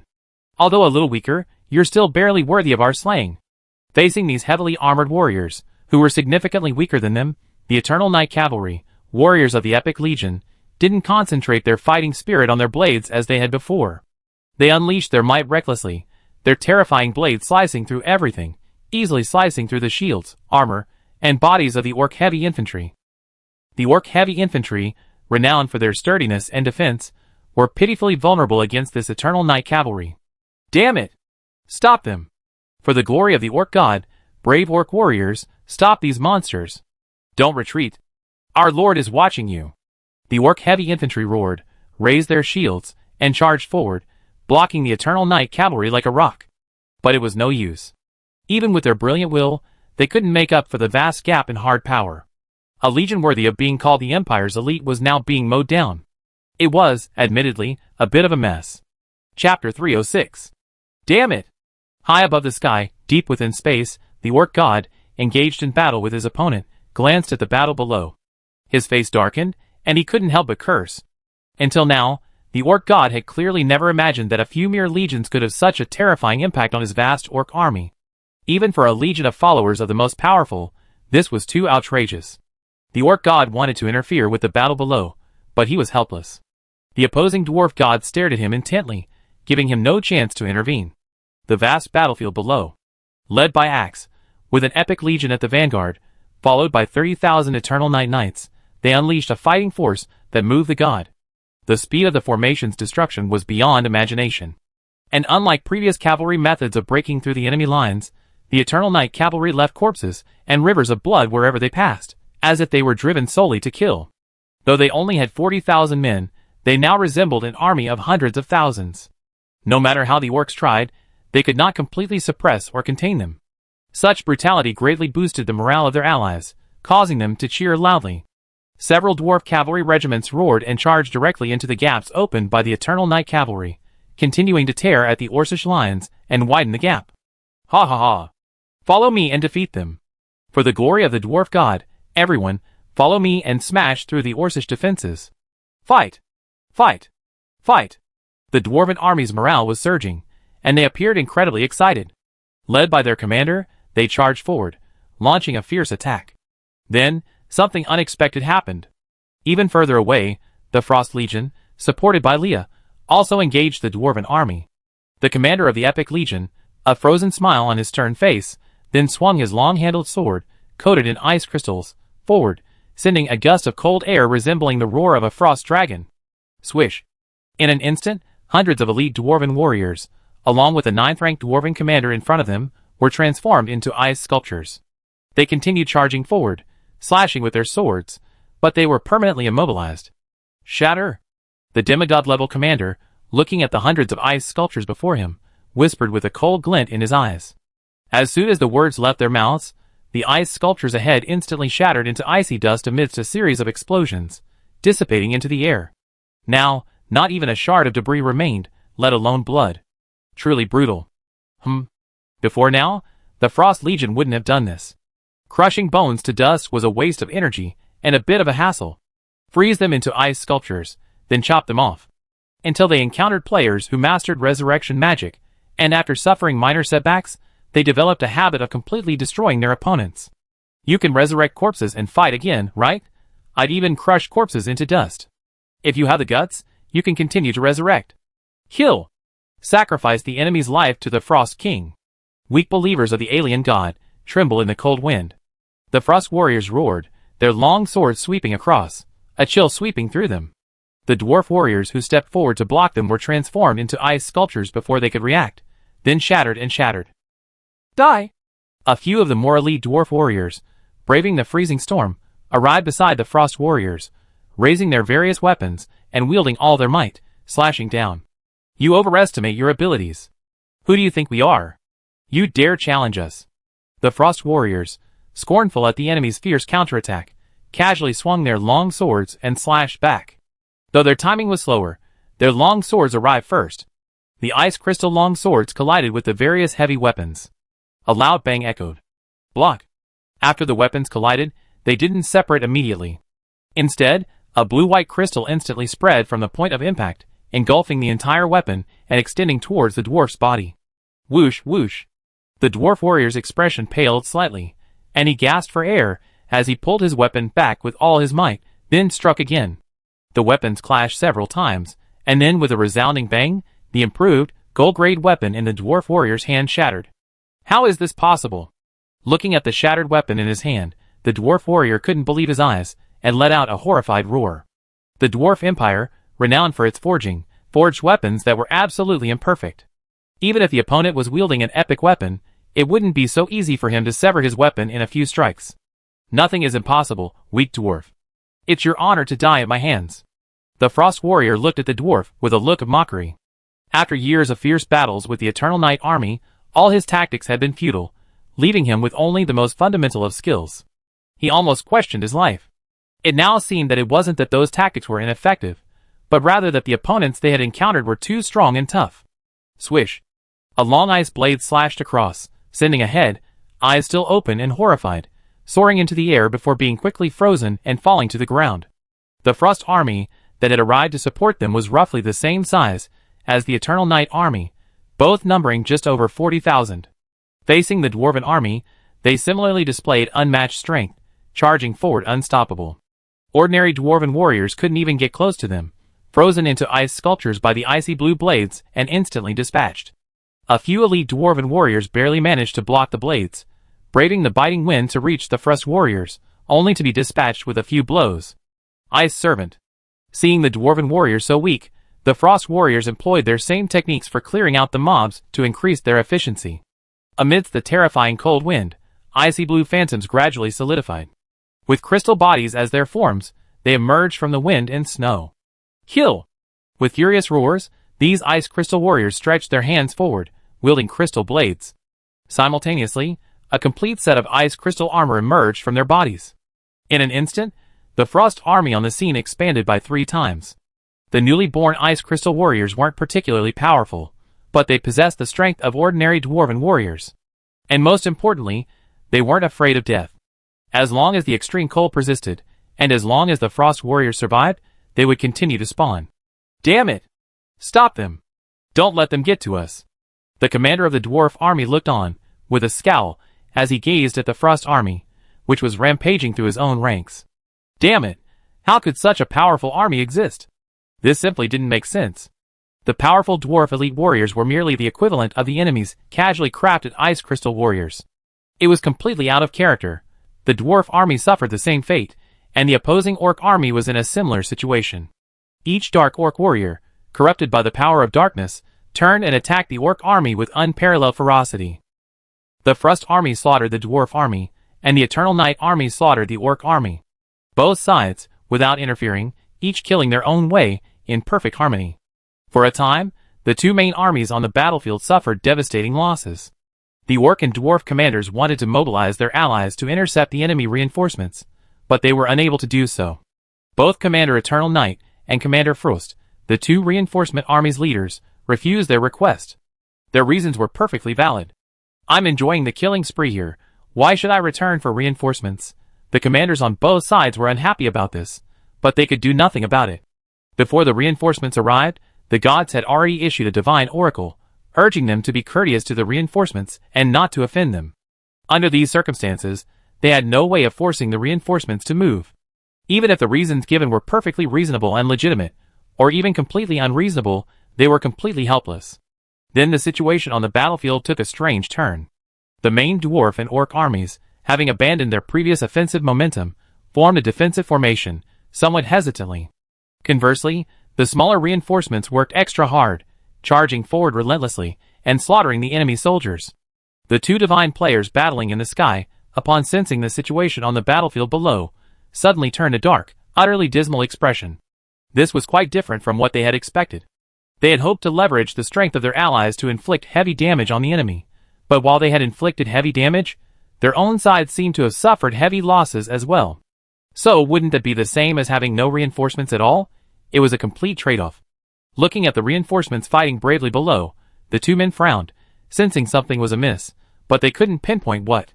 After the fierce battle, the battlefield was left in ruins, and both armies had completely retreated. After tallying the casualties, both the commander and the divine players looked grim. After such a fierce battle, their side had lost tens of thousands of elite warriors, equivalent to the annihilation of several legions. These were all regular soldiers of the Empire, even including many elite ace troops, not just some haphazardly conscripted vassal soldiers. And yet, in one massive battle, tens of thousands of soldiers were lost. They had fought for so long, and this was about the same loss. I really don't know if it was because the reinforcements were too strong, or because their own forces were too weak. Of course, our losses were heavy, but the enemies were also quite heavy. Overall, neither side lost. But that's not the right way to look at it. While it might seem like neither side lost, in reality, both sides suffered heavy losses. With so many soldiers killed, this wave of battle was a devastating loss for both sides. In the following months, the two sides engaged in several more major battles, each with a different pattern. But the results were similar. Regardless of their combat methods, the Frost Army and the Eternal Night Army, relying on their overwhelming strength, demonstrated a terrifying dominance on the battlefield. The two small reinforcements slaughtered the enemy troops, inflicting heavy casualties. Often, after a major battle, 90% of the casualties were caused by these reinforcements. There was no other way. They were inherently powerful, and in battle, they ignored strategy and simply slaughtered the enemy. This repeated pattern had grown so relentless that the divine players on both sides were growing restless. After a single battle, tens of thousands of casualties were sustained, yet no gains were made. No matter how many believers and warriors they had, or how deep their empire's financial resources were, they could not withstand such a loss. At the same time, they realized a problem. This reinforcement force would have been better off not coming. Before its arrival, the battlefield was a stalemate. After its arrival, the stalemate remained, and the casualties were much higher than before. After much deliberation, they opted for a temporary truce, then bravely sought out the regional commanders, asking them to help them devise a solution. They couldn't continue fighting like this, or their wealth would be emptied. And so, within a mysterious, deep space, several divine figures, whose faces were indistinct but whose auras were incredibly powerful, gathered. These figures all hailed from the East District. While formidable, none of them were at the true god level. Your Majesty, the situation is proceeding as you expected. The East District's commander, Li Ping, who had reached the supreme demigod realm, reported to the dark figure ahead. Those who previously threatened a war have now quieted down and are petitioning the higher-ups for mediation. Okay, I see. Su Xingyu nodded, his voice indifferent. After a moment's silence, Li Ping continued, the fighting in the North and South districts is still going on. I'm afraid it won't stop anytime soon. I'm afraid we won't be able to proceed with our next plan. Those guys on both sides are really slow. It's been so long, and they haven't even settled down yet. A player standing near the front frowned upon hearing this. It's okay. Su Xingyu's gaze focused on Li Ping, and he chuckled softly, don't rush. We have plenty of time. Let's stabilize the battlefield here first. If they continue to cause chaos, I'll personally talk to them. But I don't think that's necessary. As long as those two aren't stupid, they'll stop fighting once they see us stop. Everyone nodded at this. I'll follow your instructions. Anything else? If not, go back and make your preparations, and keep an eye on those troublemakers. Su Xingyu smiled coldly. If anyone still wants to fight, let them have their fill. Yes. Everyone shook their heads, then responded in unison. Soon, the several streaks of light and shadow within the deep space dissipated, their minds returning to their divine bodies. Almost there. The dark figure muttered softly to itself, then vanished. Chapter 307. 3 months later. At the initiative of many players, the leaders of the 3 battlefields where the East Zone was engaged in battle with other players, Skyfire, Deepwater, and Black Earth, held a secret meeting. After several days of discussion, they finally reached a large-scale ceasefire agreement. This ceasefire agreement was signed by the powerful players of both zones, and overseen by the players currently confronting each other. During the ceasefire period, players were not allowed to engage in large-scale warfare, and divine players were not allowed to target each other. Otherwise, players from both sides would jointly take action and punish those who violated it. Yes, this ceasefire agreement was not indefinite. The agreement signed by both sides stipulated that this ceasefire would only last for 30 years. Regarding this, the divine players on both sides, regardless of their inner thoughts, at least on the surface, strongly endorsed the ceasefire agreement and expressed strong support. Among them, the true god players, who had previously been the most vocal, and whose strength was of mediocre, were the most supportive. It could even be said that this truce was a joint proposal from them to the higher-ups. It's undeniable that their attitudes shifted remarkably quickly.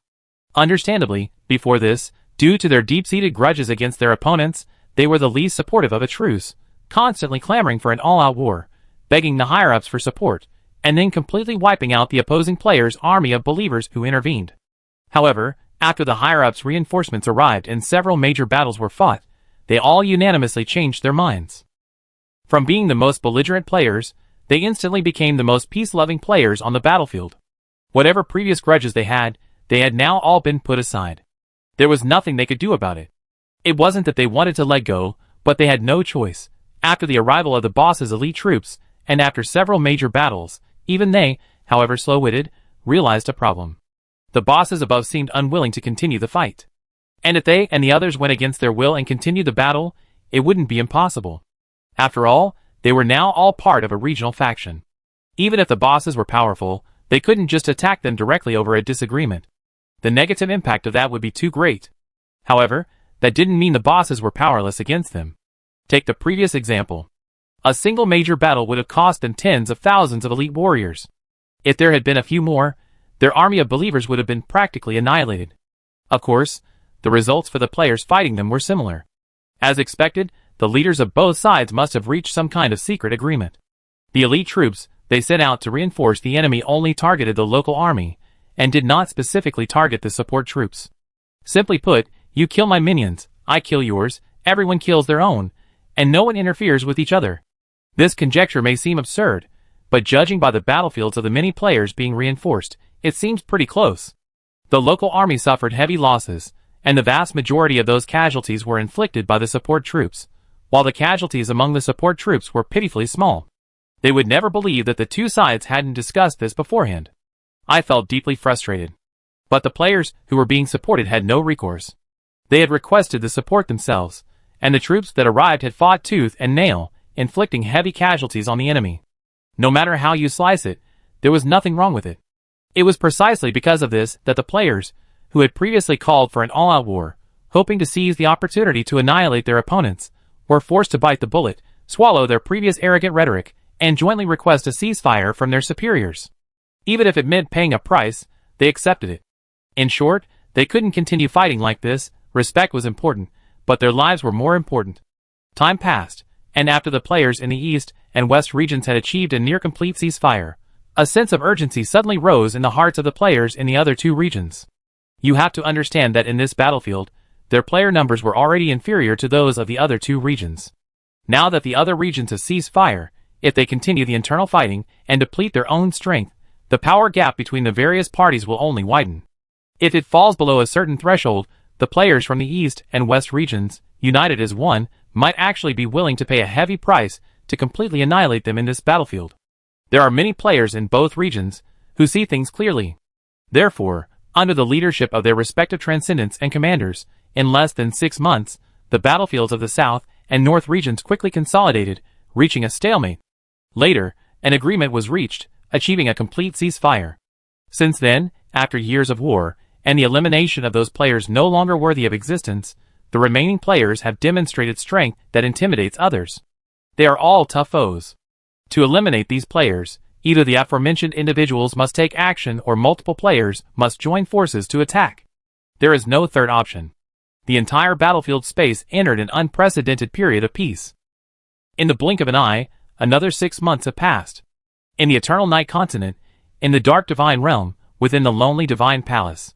On a massive platform, the Dark Divine sat upon the exquisite Divine Throne, wearing a crown inlaid with fragments of the Divine Personality, and draped in a black robe. He was as deep and mysterious as the night sky. Just sitting there, he was like an unshakable mountain, emanating a majesty that commanded worship. He was like a black hole of boundless energy. Deep, dark divine power continuously overflowed from him, spreading outward, enveloping the entire dark divine realm and also affecting the Outer Empire's capital, Eternal Night City. The vast city, with a permanent population of 20 million, had been plunged into perpetual night for some time. The situation on all sides has stabilized, and all threatening divine players have been restrained. Looking ahead, Su Xingyu's eyes were shrouded in darkness, as if he could see through the walls of the divine realm, perceiving scenes thousands of miles away. While it could be more cautious, it's unnecessary. Time is running out. Waiting any longer might only increase the uncertainty. Let's advance now. Besides, a 95% probability is more than sufficient.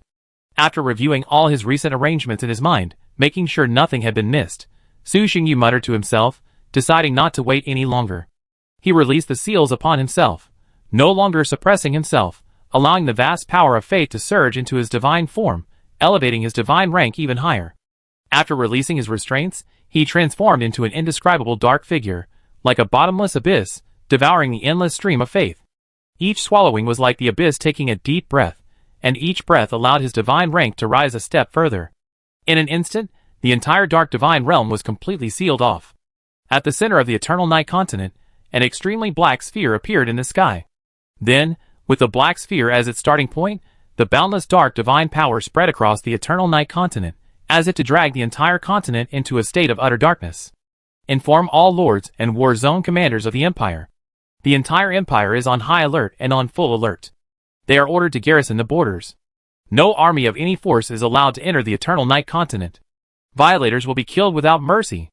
Except for the commanders and lords of each war zone, all demigods are to immediately proceed to Eternal Night City and stand by.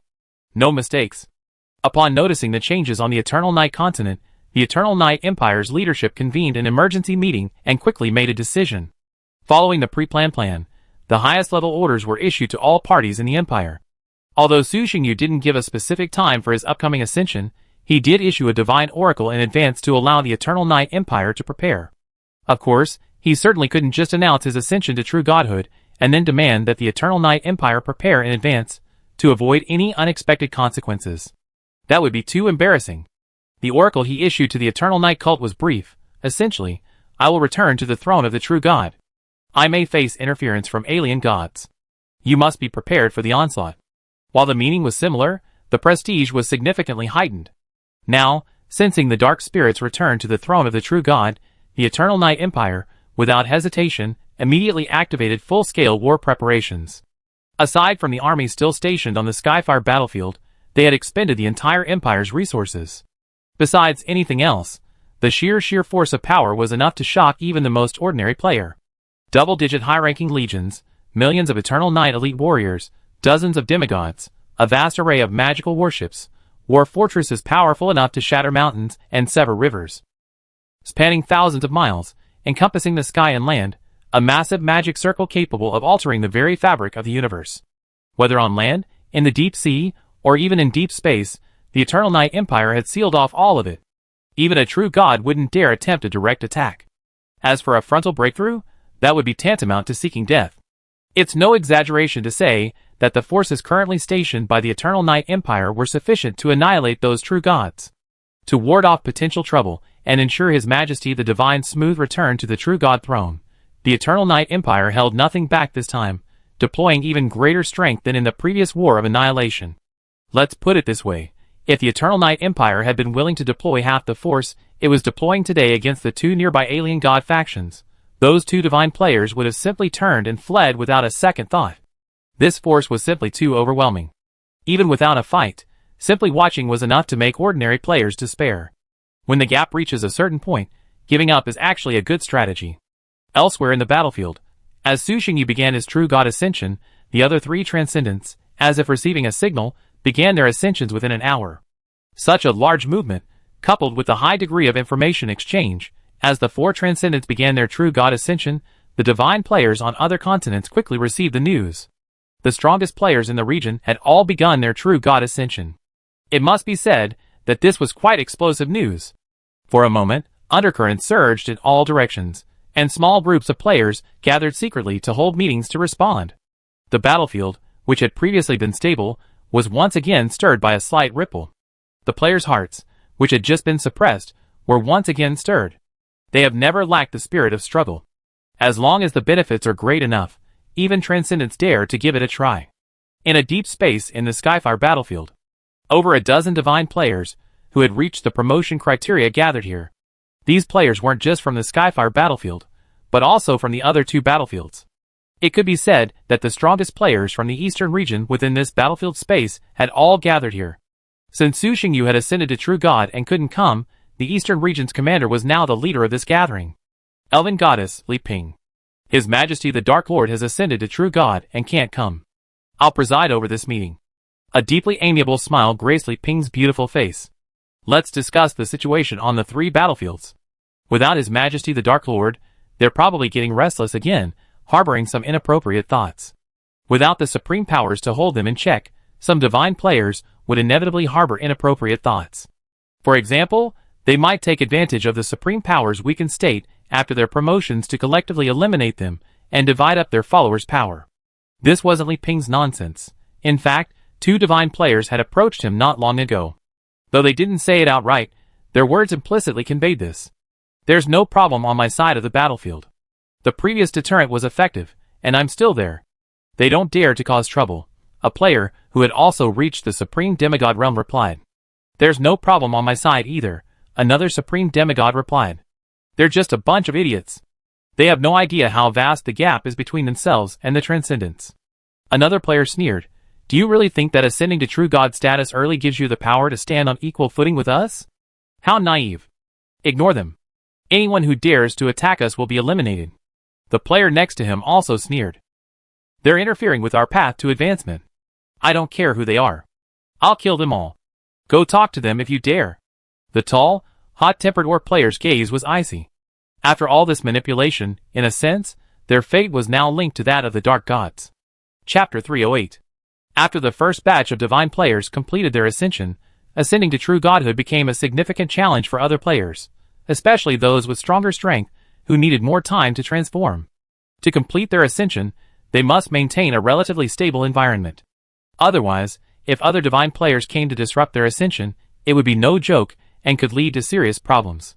This was also the reason why, after being trapped in the battlefield space, many players, who had not yet reached the promotion standard, chose to temporarily suppress themselves rather than directly ascend after reaching the promotion standard. The same was true for those players with stronger strength who had reached their target.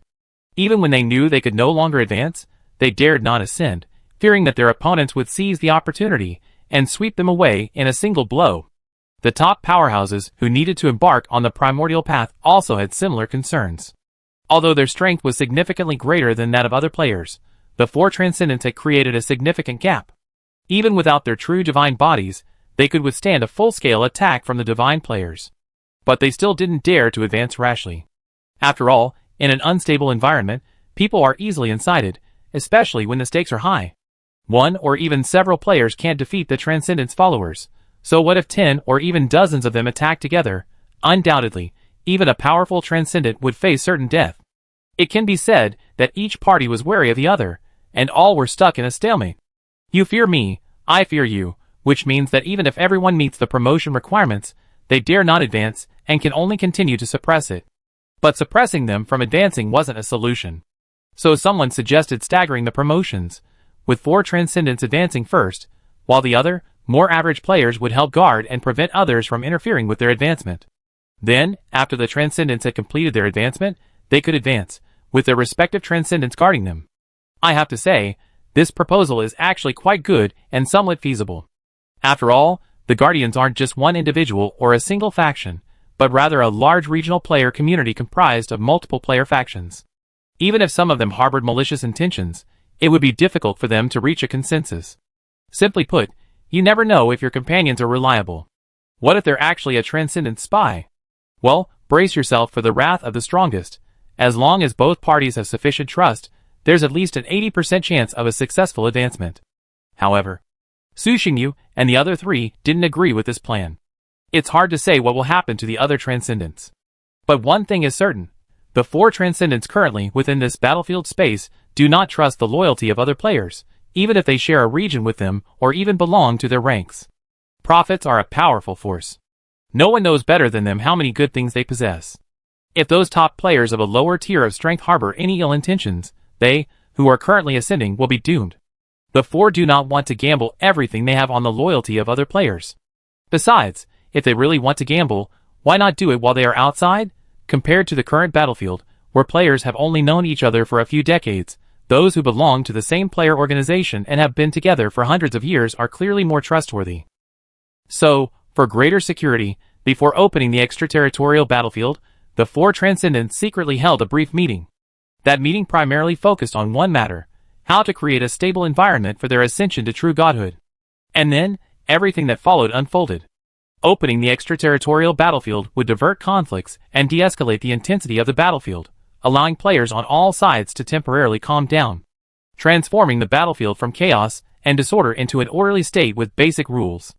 Each of these events might seem unrelated, but if one looks far enough and stands high enough, one will see that their purpose, from beginning to end, was crystal clear: creating a controllable environment. This process began the moment they first entered the battlefield.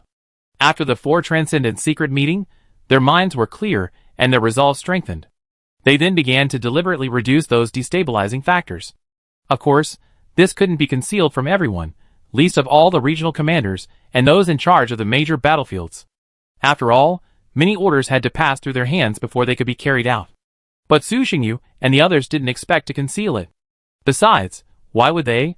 Reducing destabilizing factors and creating a controllable environment would benefit all players who hadn't yet ascended to true god status. Thus, with everyone's cooperation, the current situation emerged. Su Xingyu and the other three didn't trust the loyalty of other players, so they made numerous arrangements based on their original plan. For example, they divided the battlefield, distributing players who could threaten them to different battlefields. Another example was finding a suitable opponent for each player, ensuring they could contain each other and prevent anyone from escaping easily. And most importantly, the four Transcendents made a pact. If any mishap occurred during their promotion, the other three regions would be able to annihilate all the players in their region. These arrangements were laid out in the open, and they didn't conceal them from the qualified players. After some manipulation, the benefits of killing Transcendents didn't decrease, but the risks increased, and the interests of protecting them also increased. The four didn't believe in loyalty, but they did believe in humanity. As the saying goes, some people will take a business that gets them killed, but no one will take a business that loses them money. Linking one's own interests with those of others, sharing prosperity and suffering. In this way, as long as not everyone went crazy, the four's advancement process would not encounter major problems. And just as the four had anticipated, after the four Transcendents ascended to true gods and temporarily left the battlefield, a wave of commotion indeed stirred within the entire battlefield. Some of the players who had ascended to true gods first, looking at the super monster posing both risks and opportunities, became restless again. However, due to the four's advance arrangements, the powerful players from each region were closely watching the battlefield. Even if they had wanted to take a risk, they would have found no way to strike. One person alone would definitely not be able to defeat them.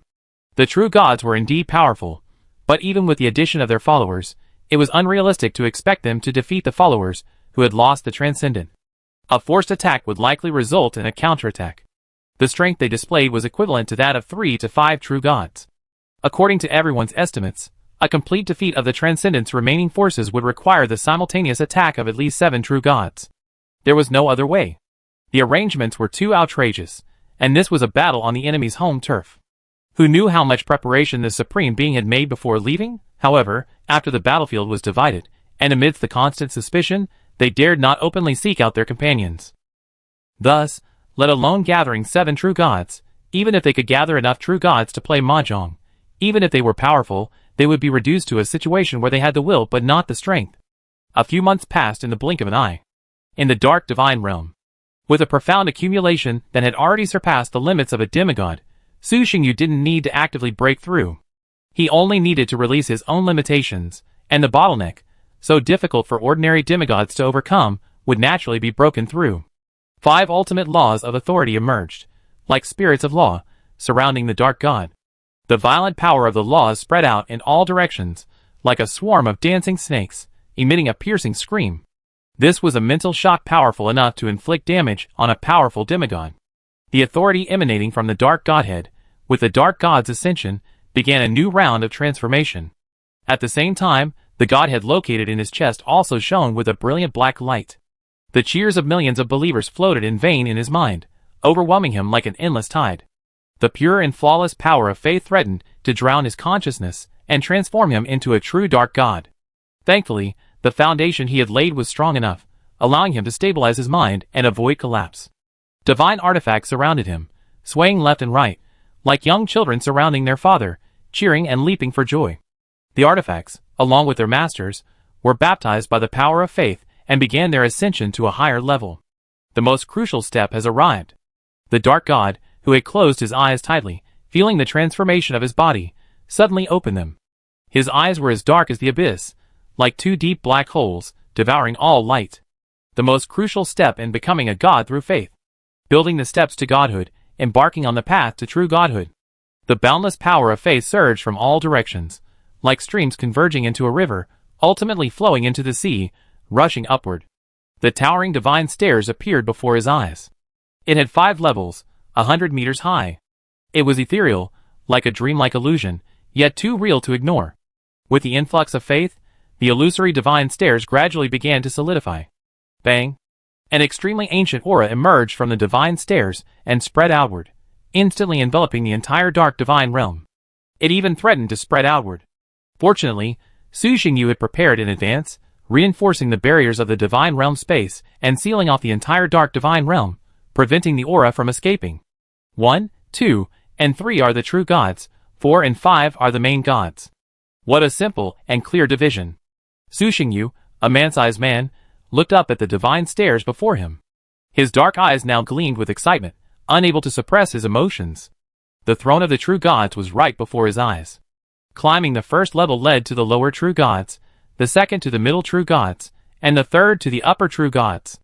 As for the top 2 levels, they belong to another tier, the realm of the Lord gods. I wonder how many levels I can reach with my accumulated experience. Su Xingyu's eyes shone with anticipation, yet his expression was remarkably confident.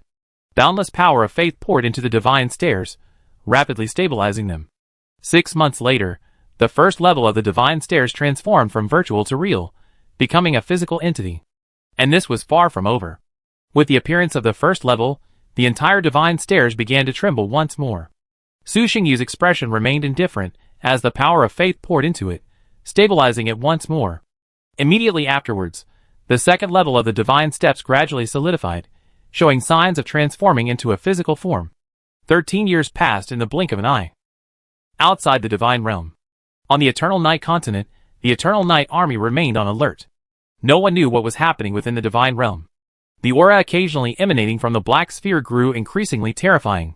Even powerful demigods, who believed in the dark gods, could not approach at this moment. It was another ordinary day. Even though no enemy had invaded, all the soldiers of the Eternal Night Empire remained on high alert. This matter concerned His Majesty the God, and no one dared to be careless. Boom! Suddenly, with a resounding roar that shook heaven and earth, a pillar of dark light rose from the black sphere. Pitch black. Even in the depths of night, it still stood out, as if it were the ultimate darkness. This pillar of light pierced the heavens and earth, shooting outwards beyond the sky, as if the god of darkness had awakened in the darkness. Its overwhelming power made the entire Evernight continent tremble. Not just Evernight continent, the divine players on several neighboring continents, keeping a close eye on the situation, also sensed the dark god's domineering aura. Before the Evernight soldiers on guard could react, a dark figure emerged above the black sphere. 10,000 feet high, its face indistinct, but the aura of abyss and hell surrounding it was unmistakable. The king of Evernight. No problem. The dark god's indifferent voice echoed in the minds of every dark believer. Then, the dark divine realm, the black sphere itself, began to rise higher and higher, soaring into the void beyond. Controlling the divine domain, under the watchful eyes of a multitude of demigod followers and divine players, the dark god quickly broke free from the constraints of the plane and arrived in the empty void. When he arrived, the other 3 had already been waiting there for months. For gods in special states each occupied a section of the void. Without further exchange, the 4 nodded briefly, exchanged greetings, and began their next move. The god's body grew immensely, transforming into a truly indescribable giant. The dark sword in his hand blazed with brilliant light. Open! Gripping the sword with both hands, the dark god roared angrily and slashed forward. Boom! The sword's light swept across, and the void cracked. A mysterious energy suddenly emerged from the void, then poured into the crack like a torrent, stabilizing it and forming a unique small space. Swish! The dark giant god did not stop. The sword in his hand kept slashing down, expanding the size of the space, and that mysterious energy kept emerging, helping him to strengthen the space. Chapter 309. Open! The divine spirit's voice resounded like thunder, echoing through the chaotic void. It held boundless majesty and power, like the cry of the laws of the universe. Thousands of miles, tens of thousands of miles, the volume of space began to rapidly expand, quickly expanding from the initial hundreds to tens of thousands. And as the dark spirit continued to slash, the volume of space continued to expand. Controlling the divine domain, the dark spirit charged directly into this primordial space, still in a state of chaos and disorder. This primordial space was empty, devoid of material from the real world, nor the fundamental rules that formed the foundation of the world. It was as if we had truly returned to a chaotic era before the birth of the innate gods and the existence of any planes. Opening up, the world can be roughly divided into 3 specific steps. Opening up the world. Primordial space, constructing the underlying laws of the world, evolving a complete world. The first step is to tear open the deep layers of the void, leaving a primordial space at the bottom of the void. Then, using vast divine power, stabilize this space and prevent it from being restored to its original state by the laws of the void. To achieve this, there are no other requirements, only one thing: sufficient strength. The 4 people in their special state, although not yet fully established on the path to true godhood, have undoubtedly surpassed demigods in strength. If anything, they are probably at the level of pseudo-upper true gods. Splitting the deep layers of the void, creating primordial space, and maintaining it is not difficult for them. Is this the divine power of our Lord? What a vast power! Opening up new worlds. This is a power only possessed by the creator gods. Keep your eyes fixed. No one is allowed to approach. Violators will be killed without mercy. At this moment, over 90% of the demigod followers within the Eternal Night Empire had left their planes and entered the void. They surrounded the primordial space thousands of miles away, towering over the dark void. Gazing at the dark gods within the primordial space, creating new worlds, they couldn't help but sigh softly, their voices filled with awe and endless admiration for the power of the gods. This boundless power is worthy of the supreme gods we believe in. As soon as Fong returned to the throne of the true god, he possessed such terrifying strength. Like loyal palace guards, they formed a circle, guarding the perimeter of the primordial space, vigilant, their spiritual senses constantly scanning the distance. With so many powerful demigods leaving the plains, the Eternal Night Empire's defenses were at an unprecedented level of weakness. If anyone attempted to take advantage of this opportunity to harm them, they would have a high probability of success.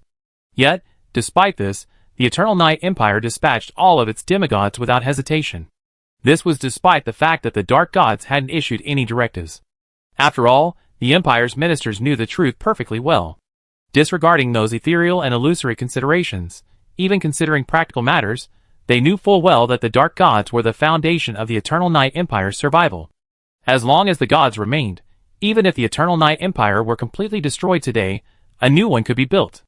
By the same token, if the Dark Gods were accidentally annihilated, then even if the Eternal Night Empire remained intact, it would soon face destruction. Gods are above all else. How terrifying! Is this the power of the four emperors? It's a bit too terrifying. Farther away, a group of East Zone God players stood in the void, gathered together, watching the distant spectacle of the creation of heaven with deep admiration. A lower-level true god definitely doesn't have this kind of power. It would require at least a mid-level true god, or even more absurd. Isn't this a bit too profound? Another powerful demigod, possessing the combat power of a pseudo-god, felt the divine might transmitted from afar, his eyes filled with astonishment. Even if an ordinary demigod ascends to true godhood and completes all aspects of their transformation, they can only reach the first step, the realm of a lower-level true god. However, these four monsters, having merely completed the transformation of faith, their divine bodies still in an unstable state, displayed power that surpassed even that of a lower-level true god. One can only imagine how terrifying their power will be once they fully complete their ascension. He's already this powerful before he's even finished his promotion. Once he completes his primordial transformation, he'll be on his way to the third step. Another player, at the level of a pseudo-god, was filled with envy. Even though they'd suspected this beforehand, they were still shocked when it finally became a reality.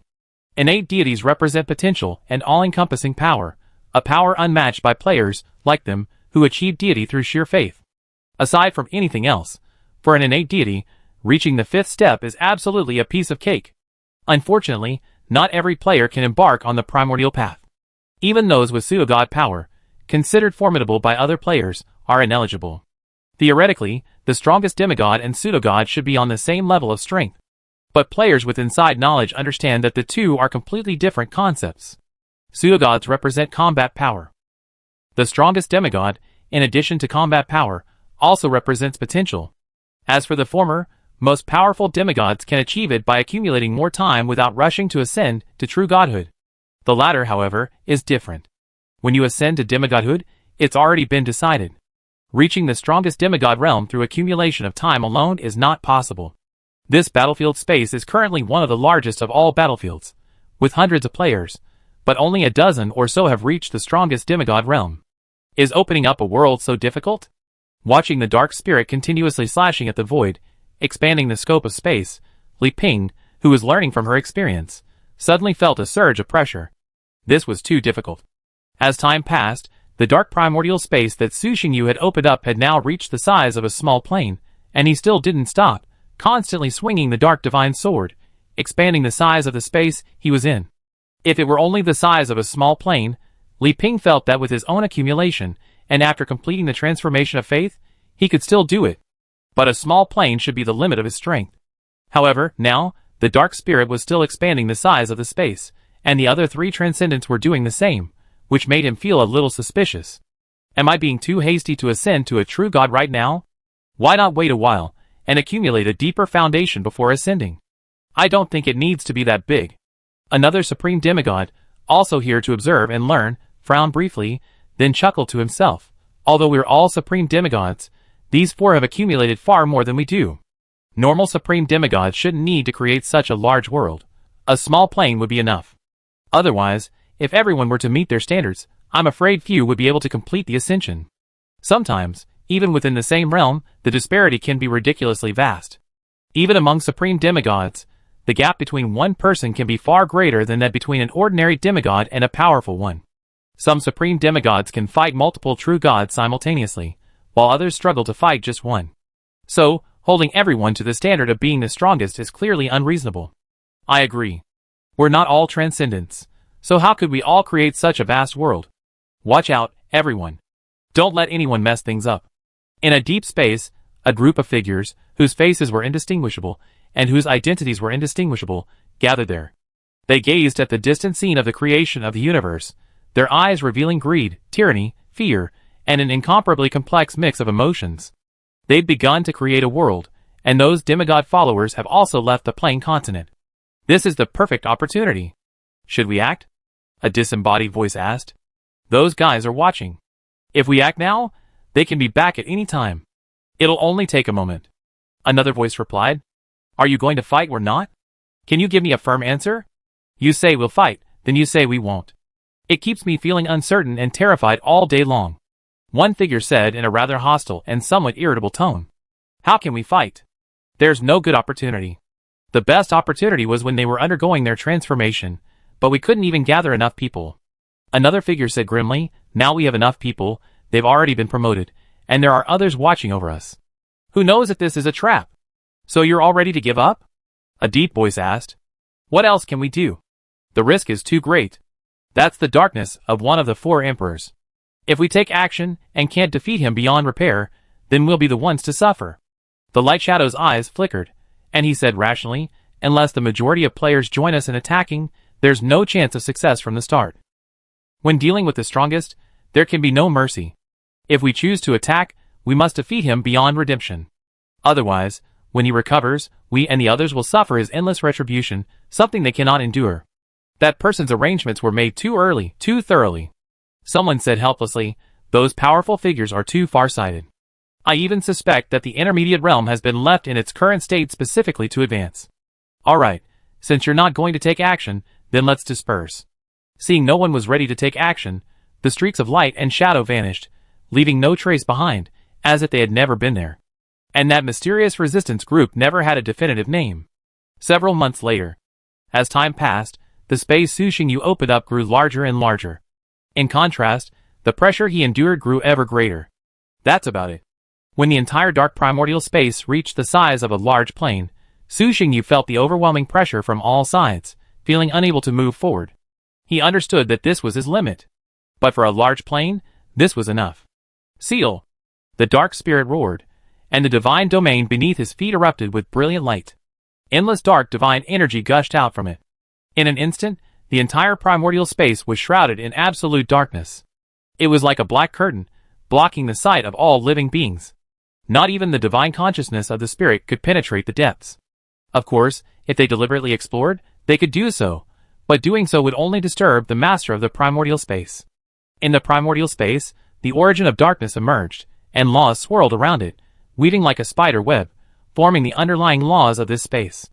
The underlying laws, with darkness as the core, began to evolve, gradually forming a unique chaotic world. An unknown amount of time passed. A primordial source emitting a chaotic aura emerged and surged towards Su Xingyu, engulfing him completely and enveloping him into a massive ellipsoidal sphere, like a giant egg.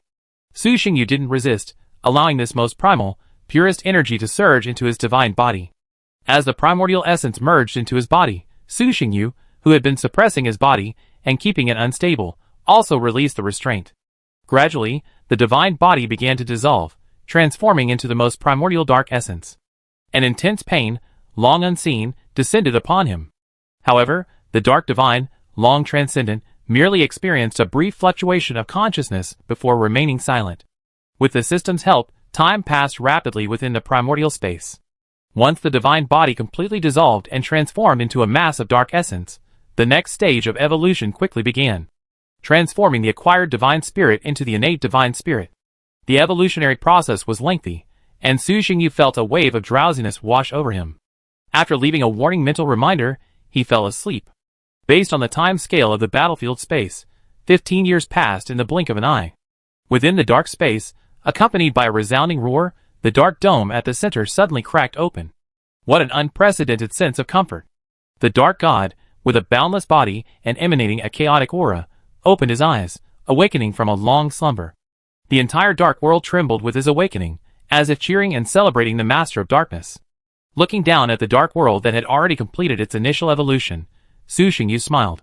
There's still some essence left, so let's hatch a few more helpers. With this, he casually tossed 12 streams of light, swept up by the primordial essence, and rushed towards the dark world below. Chapter 310.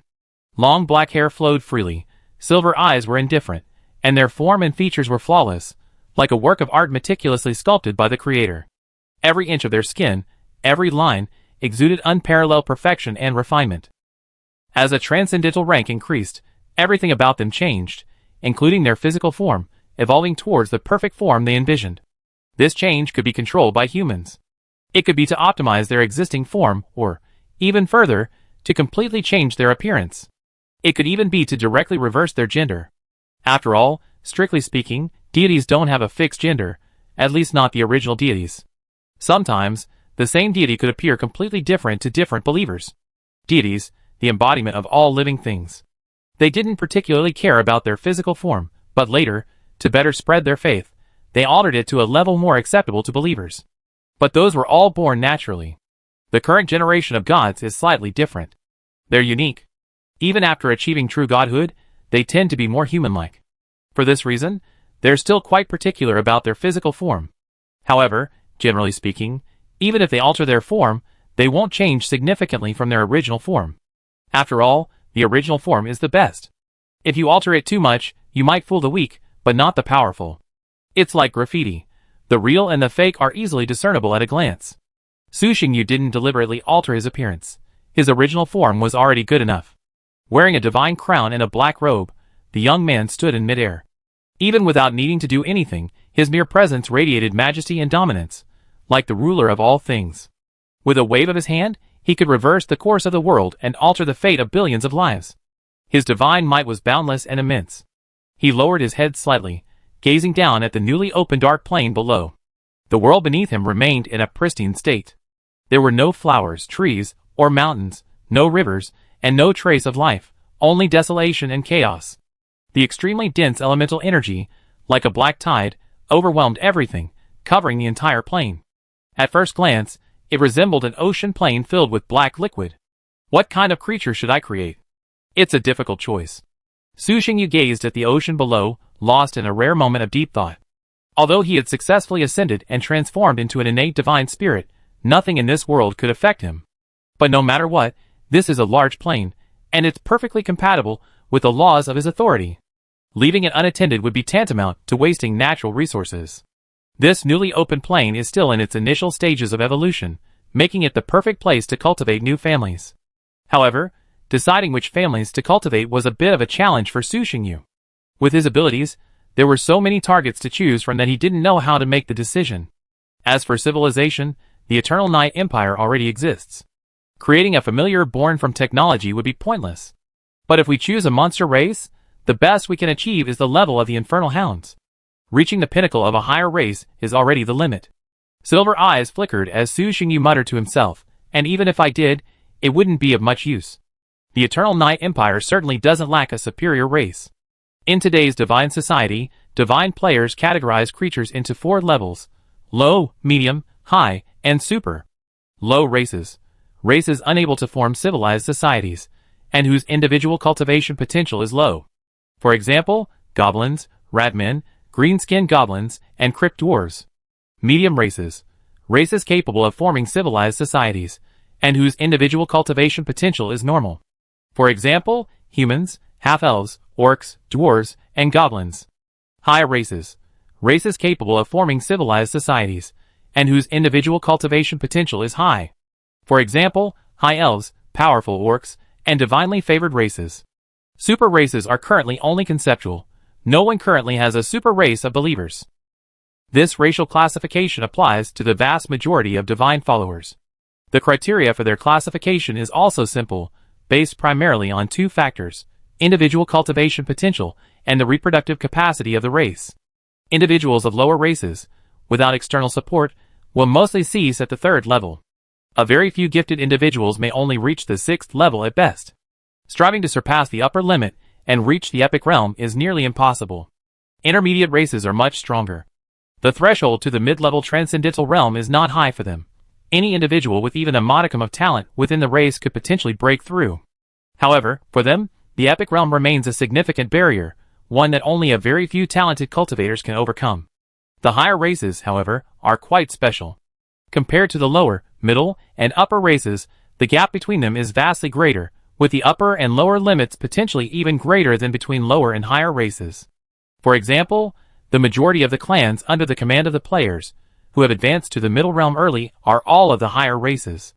Weak clans like those of higher demigods can easily cross the threshold of the mid-level transcendent. Then, a stratification begins to appear, with levels 4, 5, and 6 becoming increasingly rare as one moves up.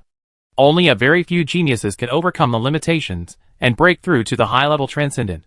Powerful clans like those of Transcendence can easily reach the 6th level of Transcendent through systematic cultivation. Even those who simply lay low and slowly grind can reach the 6th level, though it will take a little longer. Most of these ordinary clans will be stuck at the threshold between the 6th and 7th levels, remaining there for the rest of their lives. This is also the main reason why, during the previous battle, the Dark Legion of the Eternal Night Empire, despite being both 6th-tier legions and lacking the suppression of the Transcendent rank, was able to easily sweep away the other 6th-tier legions. The gap between the upper and lower limits of the higher-level races is enormous. Any citizen of the Eternal Night Empire, placed among the followers of an ordinary player, would be considered a minor cultivation genius. However, even now, Transcendents like Su Xingyu haven't completely resolved the barrier to entry for followers to reach higher levels. For them, high-level followers are merely numerous, but far from an overabundance. However, compared to other supreme demigods, they have leveraged various imperial artifacts to lower the barrier to entry for followers, allowing more followers to successfully break through.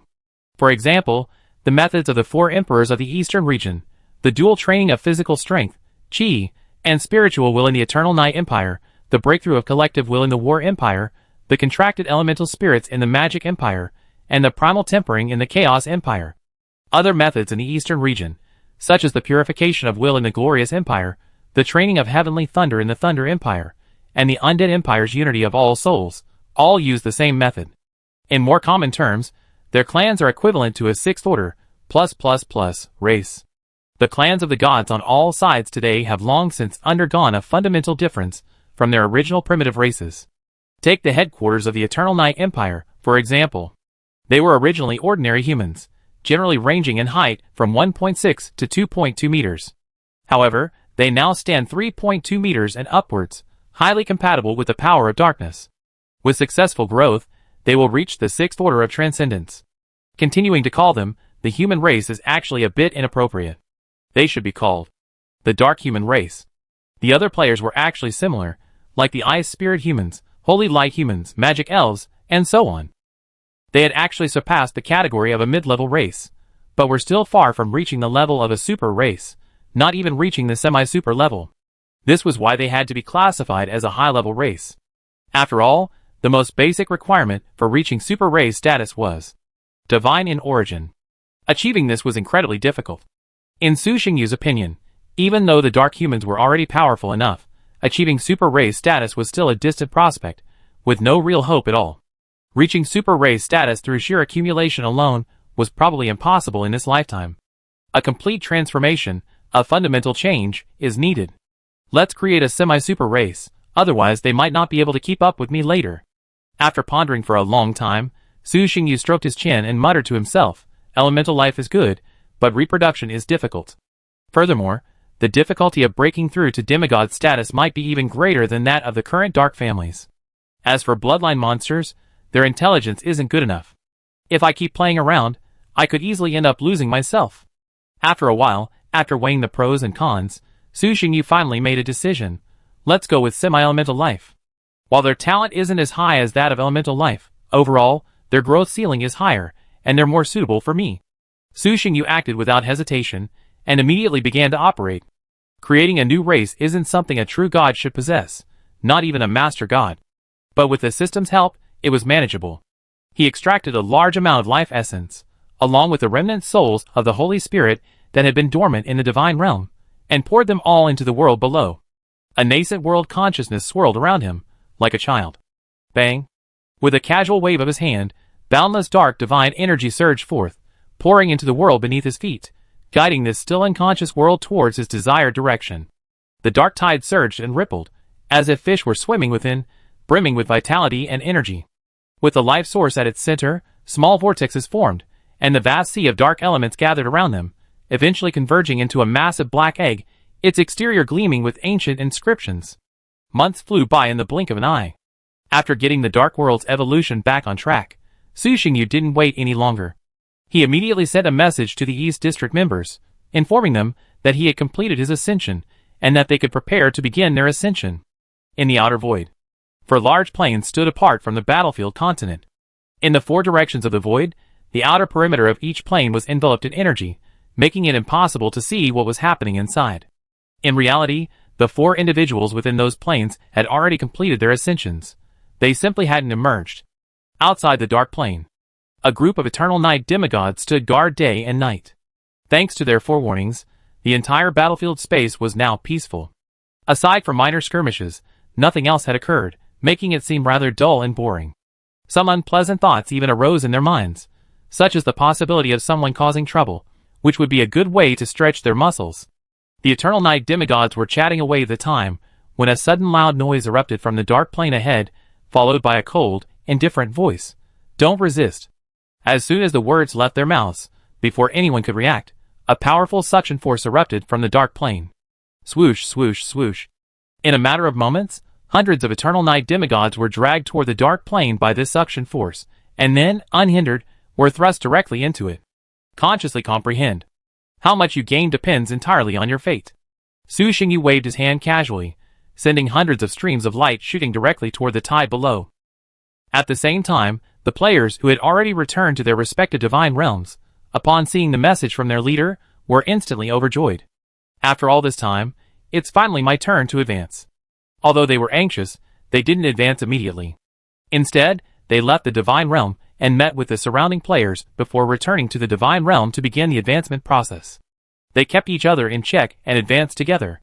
Like exchanging pieces, the divine players in the east and west zones, the north and south zones, advanced in pairs. If one player is lost on our side, one must also be lost on the opposing side, ensuring a constant balance of power within the battlefield.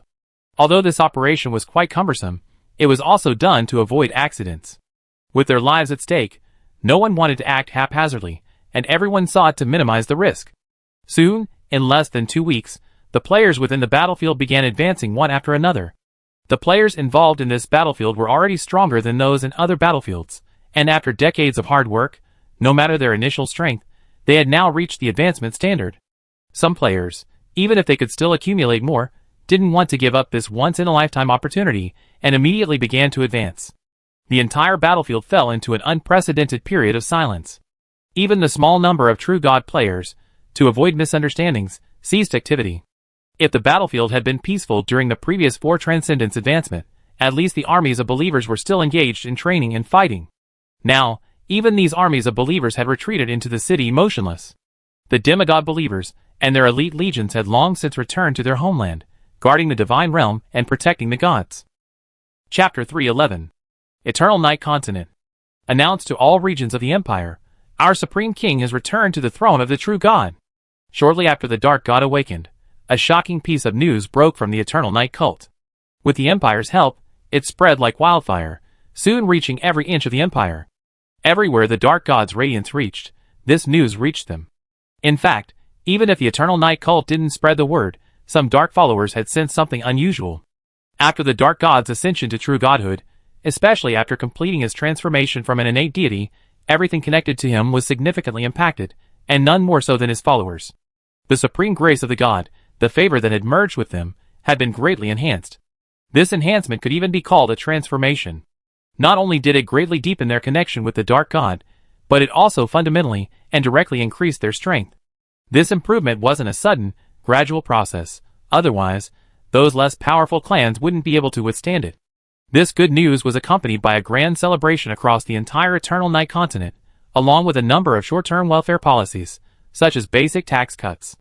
Ordinary believers cheered and celebrated, proud of the greatness of the dark gods. The more rational higher-ups breathed a sigh of relief. It was finally over. Otherwise, if it continued like this, they wouldn't be able to bear it. And so, the latest orders from the Empire quickly spread throughout the Empire. All territories have returned to normalcy, no longer maintaining maximum alert. High-ranking legions must immediately return to their respective locations and defend the 4 directions. Due to the Dark God's ascension, the entire Eternal Night Empire has been on high alert. Now, after decades of tense nerves, they can finally relax. This is due to the Eternal Night Empire's strong tactics, coupled with the God's majesty etched in the hearts of all believers. Otherwise, given the previous policy alone, the major territories would have erupted in rebellion long ago. After all, that closed-off life was indeed too oppressive. The Eternal Night Empire has once again fallen into a period of peaceful development, just as it had before. This is also the biggest difference between them and other ordinary believer forces. After intervening on the battlefield, ordinary god players will inevitably clash with surrounding hostile gods, leading to a certain degree of unrest in their own territories. If they are strong enough, a full-scale invasion of the enemy's homeland would be a better option, with at most the impact only affecting the borders. If the strength of the two sides were similar, or even inferior, and the war spread directly to their homeland, they would suffer greatly. Forget peaceful development. Even basic productivity would be affected. The Eternal Night Empire, however, was different. Although they were also within the battlefield space, aside from the initial surprise attack, they had always been the ones fighting others. Thus, let alone if the war spread, even their elite squads couldn't intervene. Just resisting the Eternal Night Empire's attacks had already exhausted their energy, so how could they have the spare energy to send out elite squads for suicide raids? So, although the Eternal Night Empire was constantly at war, its territory was remarkably stable, essentially unchanged from its time in the Outer Void. Compared to the divine players, whose vast territories were mired in turmoil, the situation was a world apart. During the grand celebration, the boundless power of faith surged toward the heavens like a stream. And above the heavens, a pair of dark eyes gazed down upon the Eternal Night continent below. In the blink of an eye, a month had passed. In the dark plane, in the kingdom of gods, which evolved from the divine realm, in the deepest recesses of the dark temple, Su Xingyu sat upon the divine throne, propping his head against his cheek, his gaze deep into the distance. Finally, everything settled for me. It was truly a chore. Su Xingyu suddenly smiled, then went over everything in his mind, confirming that nothing had been missed, and finally breathed a sigh of relief. Creating new divine followers, allowing demigod followers to gain insights, controlling the advancement of players in the East Zone, and controlling the transformation of dark followers. After completing his ascension, he didn't rest. A flood of tasks followed, leaving him somewhat overwhelmed. It wasn't until now that those trivial matters were finally dealt with, and he finally had time to reflect on the gains from his ascension to true godhood. Carefully sensing the changes in his body, the boundless divine power stored within him, Su Xingyu felt that he could now mobilize this power with a single wave of his hand, tearing every living being to shreds. The third level of the divine ladder, the upper true godhood. Once I've adapted to this power and mastered it, I should be able to ascend directly to the supreme true godhood. This harvest has been quite significant, making all my previous preparations worthwhile. After achieving true godhood, one can directly enter 2 major realms, and 5 minor realms according to the divine steps. True God, the Lord God. True gods are further divided into lower true gods, middle true gods, and upper true gods. As for the supreme true God, they can be considered as a reserve for the Lord God. Like the strongest demigod among demigods, they possess a special status, and can be directly promoted upon meeting the requirements. Climbing the first divine step means entering the realm of lower true gods. The most obvious characteristic of this realm is that it transcends the limits of lifespan. As long as you are not eroded by the power of faith, you can continue to exist. Climbing the second divine step leads to the middle true God, whose most notable characteristic is that it transcends the limits of life and death. Simply put, Even if you destroy his divine body and shatter his godhead, as long as his followers and the source of faith remain, sooner or later, he will return from extinction. This is a necessity, not a possibility. At first glance, the characteristics of lower-level true gods and mid-level true gods appear similar, but the difference is absurdly large. It's roughly the difference between immortality and undeath. Immortality, in theory, allows one to live forever, but if killed, they will still die completely. Undeath, on the other hand, is truly immortal. Of course, there's definitely some exaggeration. Otherwise, if they were truly that powerful, the gods of the old era wouldn't have perished. The upper-level true gods, who ascend to the third level of the divine ladder, don't have any distinct characteristics. If anything, they begin to merge with the authority of the laws. The upper-level true gods reach a state of expanded power. To a certain extent, they can already mobilize the underlying laws of the void for their own benefit. While both are at the true god realm, a mid-level true god may not necessarily defeat a lower-level true god, but a higher-level true god can definitely crush a mid-level true god. The fundamental difference in power between the two lies in sheer size. If the energy of a lower-level true god is a bowl, then a mid-level true god is a basin, and a higher-level true god is a swimming pool.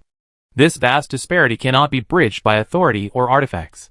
Even a higher-level true god, unskilled in combat, can, through sheer size, crush those mid-level true gods who possess the power to fight. Similarly, the power disparity between higher-level true gods is incredibly vast, due to various factors. In short, compared to demigods, the upper and lower limits of true gods are even more exaggerated. After all, while the demigod level may seem high, for players, it's still in the accumulating stage of development. True gods are the beginning of their soaring journey. Su Xingyu was able to leap 2 realms in one go, reaching the realm of upper true god. His previous accumulation was truly incredible. If nothing unexpected happens, the number of players who can reach the upper true god realm immediately after promotion in the entire intermediate realm should be very small. Aside from the transcendents within the 4 major regions, the only ones who can do so are likely the leaders of the top families. For example, the leader of Su Xingyu's organization, Bloody Dawn, the Blood God. Well, at most, one martial artist. As for the other elders, that's unlikely. Back to the point. This time, he ascended to true god and transformed into an innate divine spirit. Su Xingyu's gains can be said to be enormous. Compared to before the promotion, he is completely different. First, he ascended to the 3rd divine step, reaching the realm of a higher true god. His power skyrocketed by dozens of times, and this was only the beginning. Once he had fully stabilized his realm and adapted to the changes, his power would only become even more terrifying. The difference compared to his previous strength was astronomical. Second, he received increased divine favor. While this had little impact on him personally, it was no less than a comprehensive upgrade of the instrument of rule for the Eternal Night Empire, significantly strengthening the foundation of his followers. Third, he possessed the spark of civilization and the imperial will.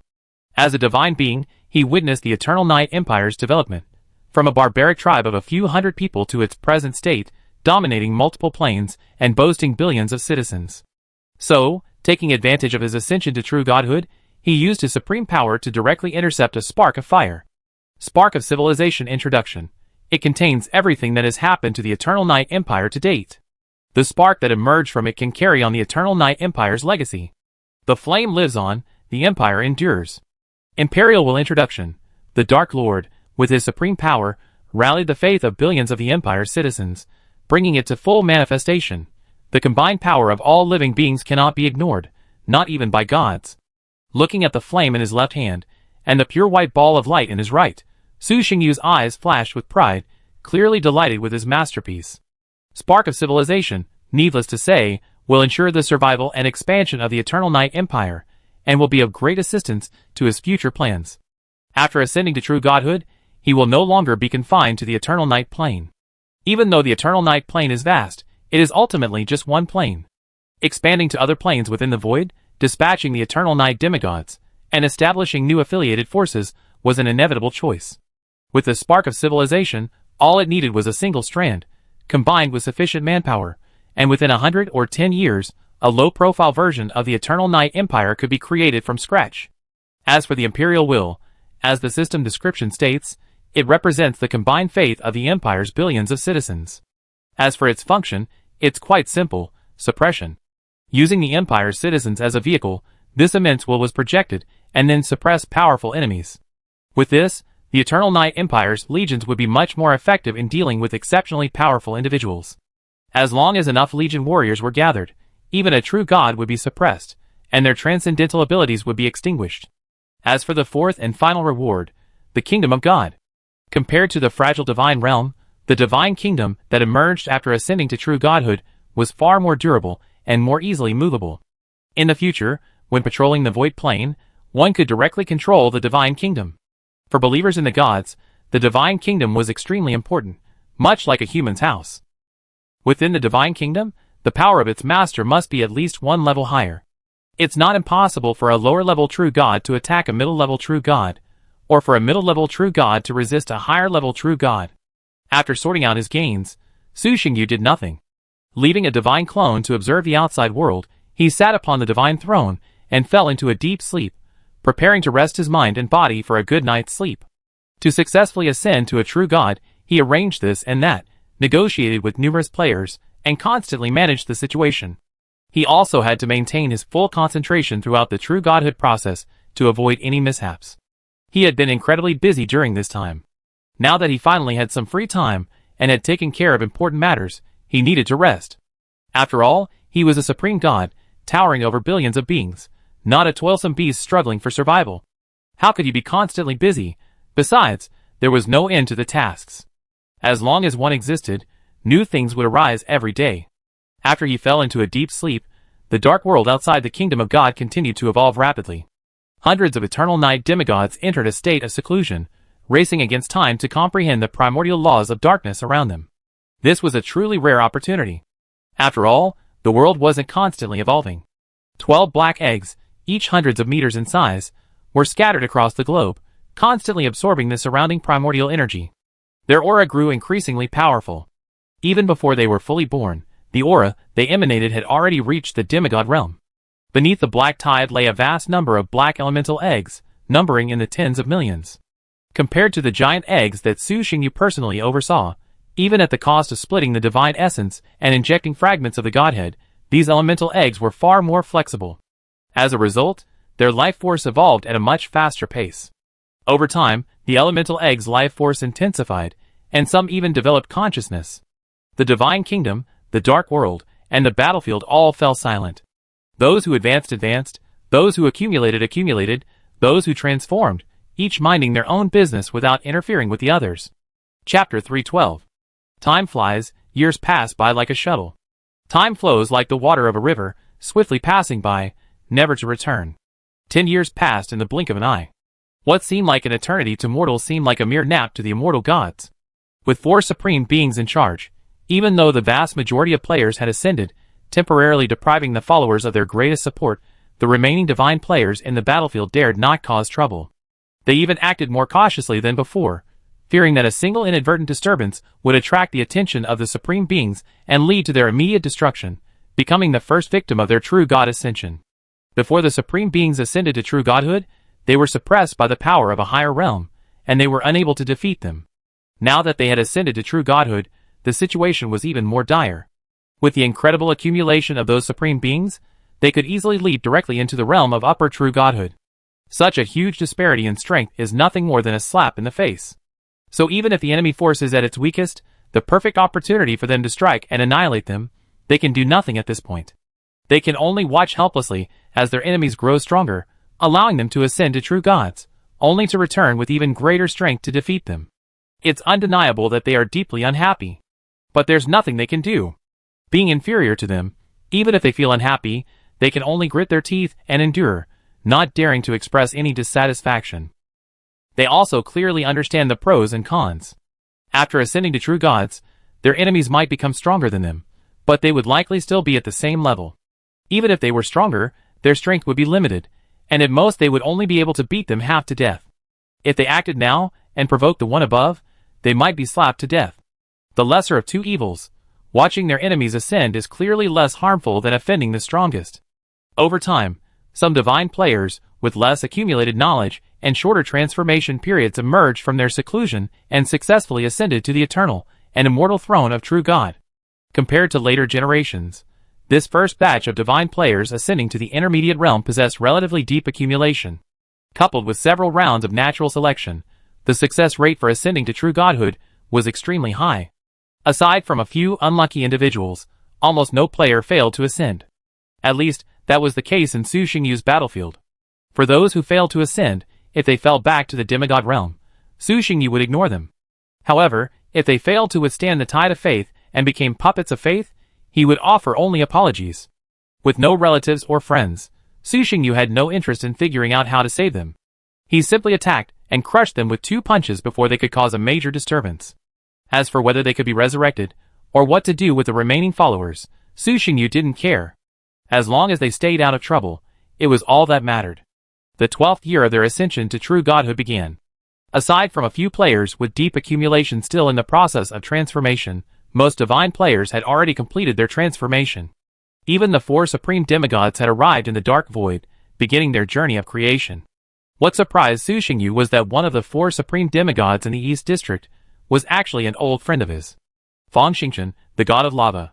Having recently entered the elementary realm, they were somewhat limited in strength, and due to the considerable risks of exploring plane fragments, so they formed an exploration team to jointly explore the plane fragments in the void. They later established a small trading city, which enabled them to accumulate their initial funds. However, as their strength grew, their paths diverged slightly, and they gradually drifted apart. They remained in contact. Even after ascending to the intermediate realm, they still communicated and exchanged information, even organizing several gatherings. In his early days, the martial artist even suggested bringing Fang Xingchen into the Bloody Dawn, but he declined, stating that he had other aspirations. They didn't force it. Overall, their relationship was good. They could be considered friends.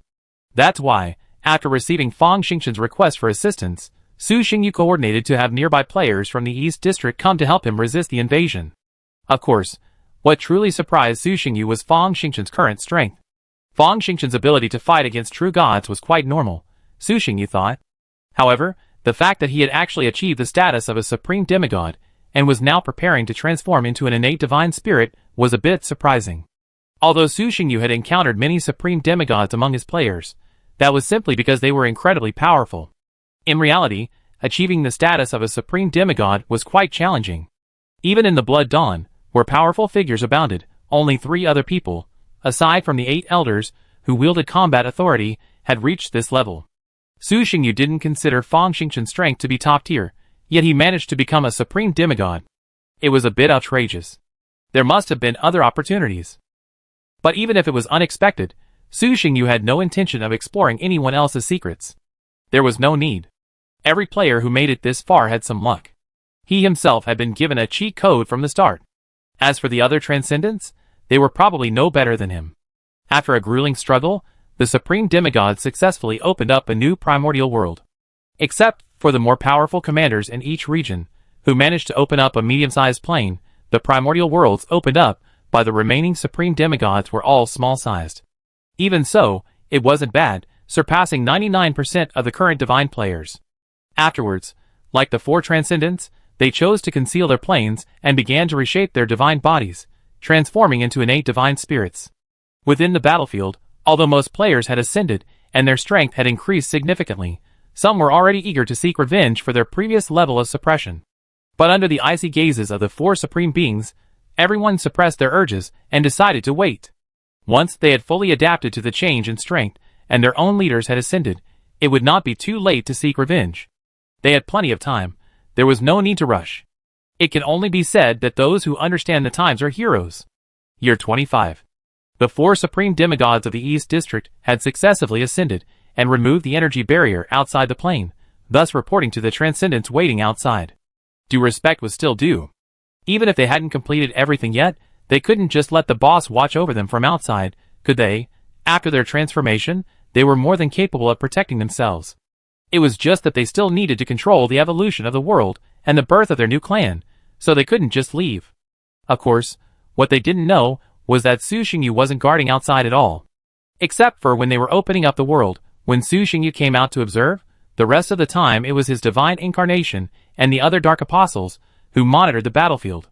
At this moment, Su Xingyu was in the dark world, admiring his own artwork. Dark world. The black tide that had once covered the world had receded by a large margin, revealing a vast expanse of land. The pitch-black sun hung high in the sky, emitting a faint glow, like a lone star in the depths of the universe, silent and mysterious. It's not like the sun in the daytime, radiant and brilliant, illuminating the earth. It's more like the stars at night, twinkling faintly and guiding the way. This pitch-black sun can be seen as the embodiment of the world consciousness of the dark plane. For all beings within the dark plane, the future source of energy will be this sun. It can't be helped. This world created by the gods is unique. Compared to those planes in the void that have evolved over eons, capable of self-circulation and giving birth to all living things, the attributes of the planes created by the gods are mostly relatively simple, or even extreme. For example, the underlying rules of this dark plane are constructed around the laws of darkness.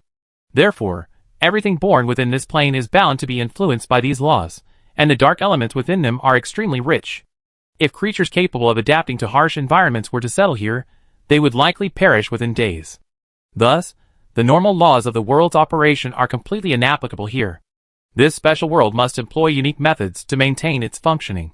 And this sun is the method Sushing Yu devised. At the center of the dark continent, countless dark Eldar gathered here in a perfectly orderly fashion, like stars gathering in a cluster.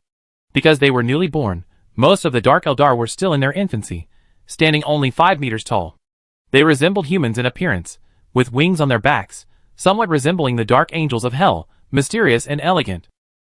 They were exceptionally beautiful, handsome men and pretty women, with sturdy builds and muscular muscles, yet unlike those monstrous warriors, they lacked the outrageousness of their figures, possessing a perfectly balanced beauty. Furthermore, their strength was considerable. From the moment they were born, these dark Eldar possessed the strength of a mid-level transcendent. A few gifted individuals had already reached the pinnacle of the 6th level of transcendent, just one step away from awakening their bloodline and advancing to the epic realm. For these still infancy, this starting point already surpassed 99% of all living beings. Before the countless dark Eldar stood the strongest of their own choosing. They flapped their wings, soaring 100 meters above the sky. Looking forward, a group of eternal night demigods, having concluded their retreat, stood in midair, halfway up the mountain. Their bodies, hundreds and even thousands of feet tall, surrounded the towering peak in the center. Like loyal soldiers, they held their heads high and chests puffed out, guarding the palace. The Dark Eldar and the Eternal Night demigods wore solemn expressions, displaying their best form, as attentive as children being inspected by their parents. A human-sized Dark Eldar stood atop a mountain, head slightly lowered, gazing down at the countless beings below. His silver eyes shone with an inscrutable brilliance. Behind him stood a vast, boundless angelic figure, 12 wings on its back, eclipsing the sun. His face was indistinct. It was indescribable, untraceable, yet the aura he exuded was overwhelmingly domineering. Even powerful demigods, standing before him, would instinctively lower their proud heads and bow in obeisance. Not bad. Looking at the beings below, Sushing Yu smiled with satisfaction, muttering to himself. The Dark Eldar below were the second clan he had created, now fully hatched. In appearance, their forms were not much different from the angels depicted in previous films. After all, they were molded according to that template. These semi-elemental beings, likewise possessing flesh and blood bodies, were born at the mid-level transcendent stage, a significant step ahead of other creatures in terms of innate qualities. Their fertility is quite good, on par with that of a normal transcendent race. Their growth cycle is relatively long, taking approximately 32 years from birth to adulthood. Once fully grown, they will inevitably reach the ultimate transcendent stage, the 6th level. Of course, if that were all, they would be comparable to the native tribes of the Eternal Night Empire, hardly enough to be called a semi-transcendent race. The truly remarkable thing is that all Dark Eldar, upon reaching the 6th level of transcendent, have the opportunity to awaken their bloodline. If successful, they will advance to the epic realm, transforming into complete elemental beings. Their bloodline will be greatly strengthened, and they will grow a second pair of wings. At that point, their race will also receive a new name: Angels. If they fail, their bloodline will be partially stripped away, and their wings will detach and fall off, merging into the awakening pool, becoming fuel for the next wave of awakeners. Awakeners who lose their wings will experience a significant decline in strength, falling from the ultimate level of level 6 to a mere transcendent level 6. At that point, they will take on the daily production work and the great mission of strengthening the Dark Eldar. For the Dark Eldar, awakening will be a major turning point in their lives. Successful, they will soar to become the holy angels, fighting for the dark gods. Failure, their bloodline will be greatly reduced, and they will become ordinary Dark Eldar, serving the holy angels from behind. Su Xingyu had no intention of creating another Eternal Night Empire, so he did not give the Dark Eldar civilization the spark. In his plan, the future Dark Eldar will have a very simple social system, just enough to keep things running smoothly. Simply put, Dark Eldar who fail to awaken will engage in production work, underage Dark Eldar will diligently cultivate, and angels who successfully awaken will focus on training and fighting for the gods. Other clutter will not appear in this dark plane. For ordinary creatures, this is undoubtedly a huge prison. Life here could suffocate them. But for half-elemental creatures, it's not a big deal. Their emotions are naturally indifferent, and as long as they are properly controlled, no problems will arise. Chapter 313.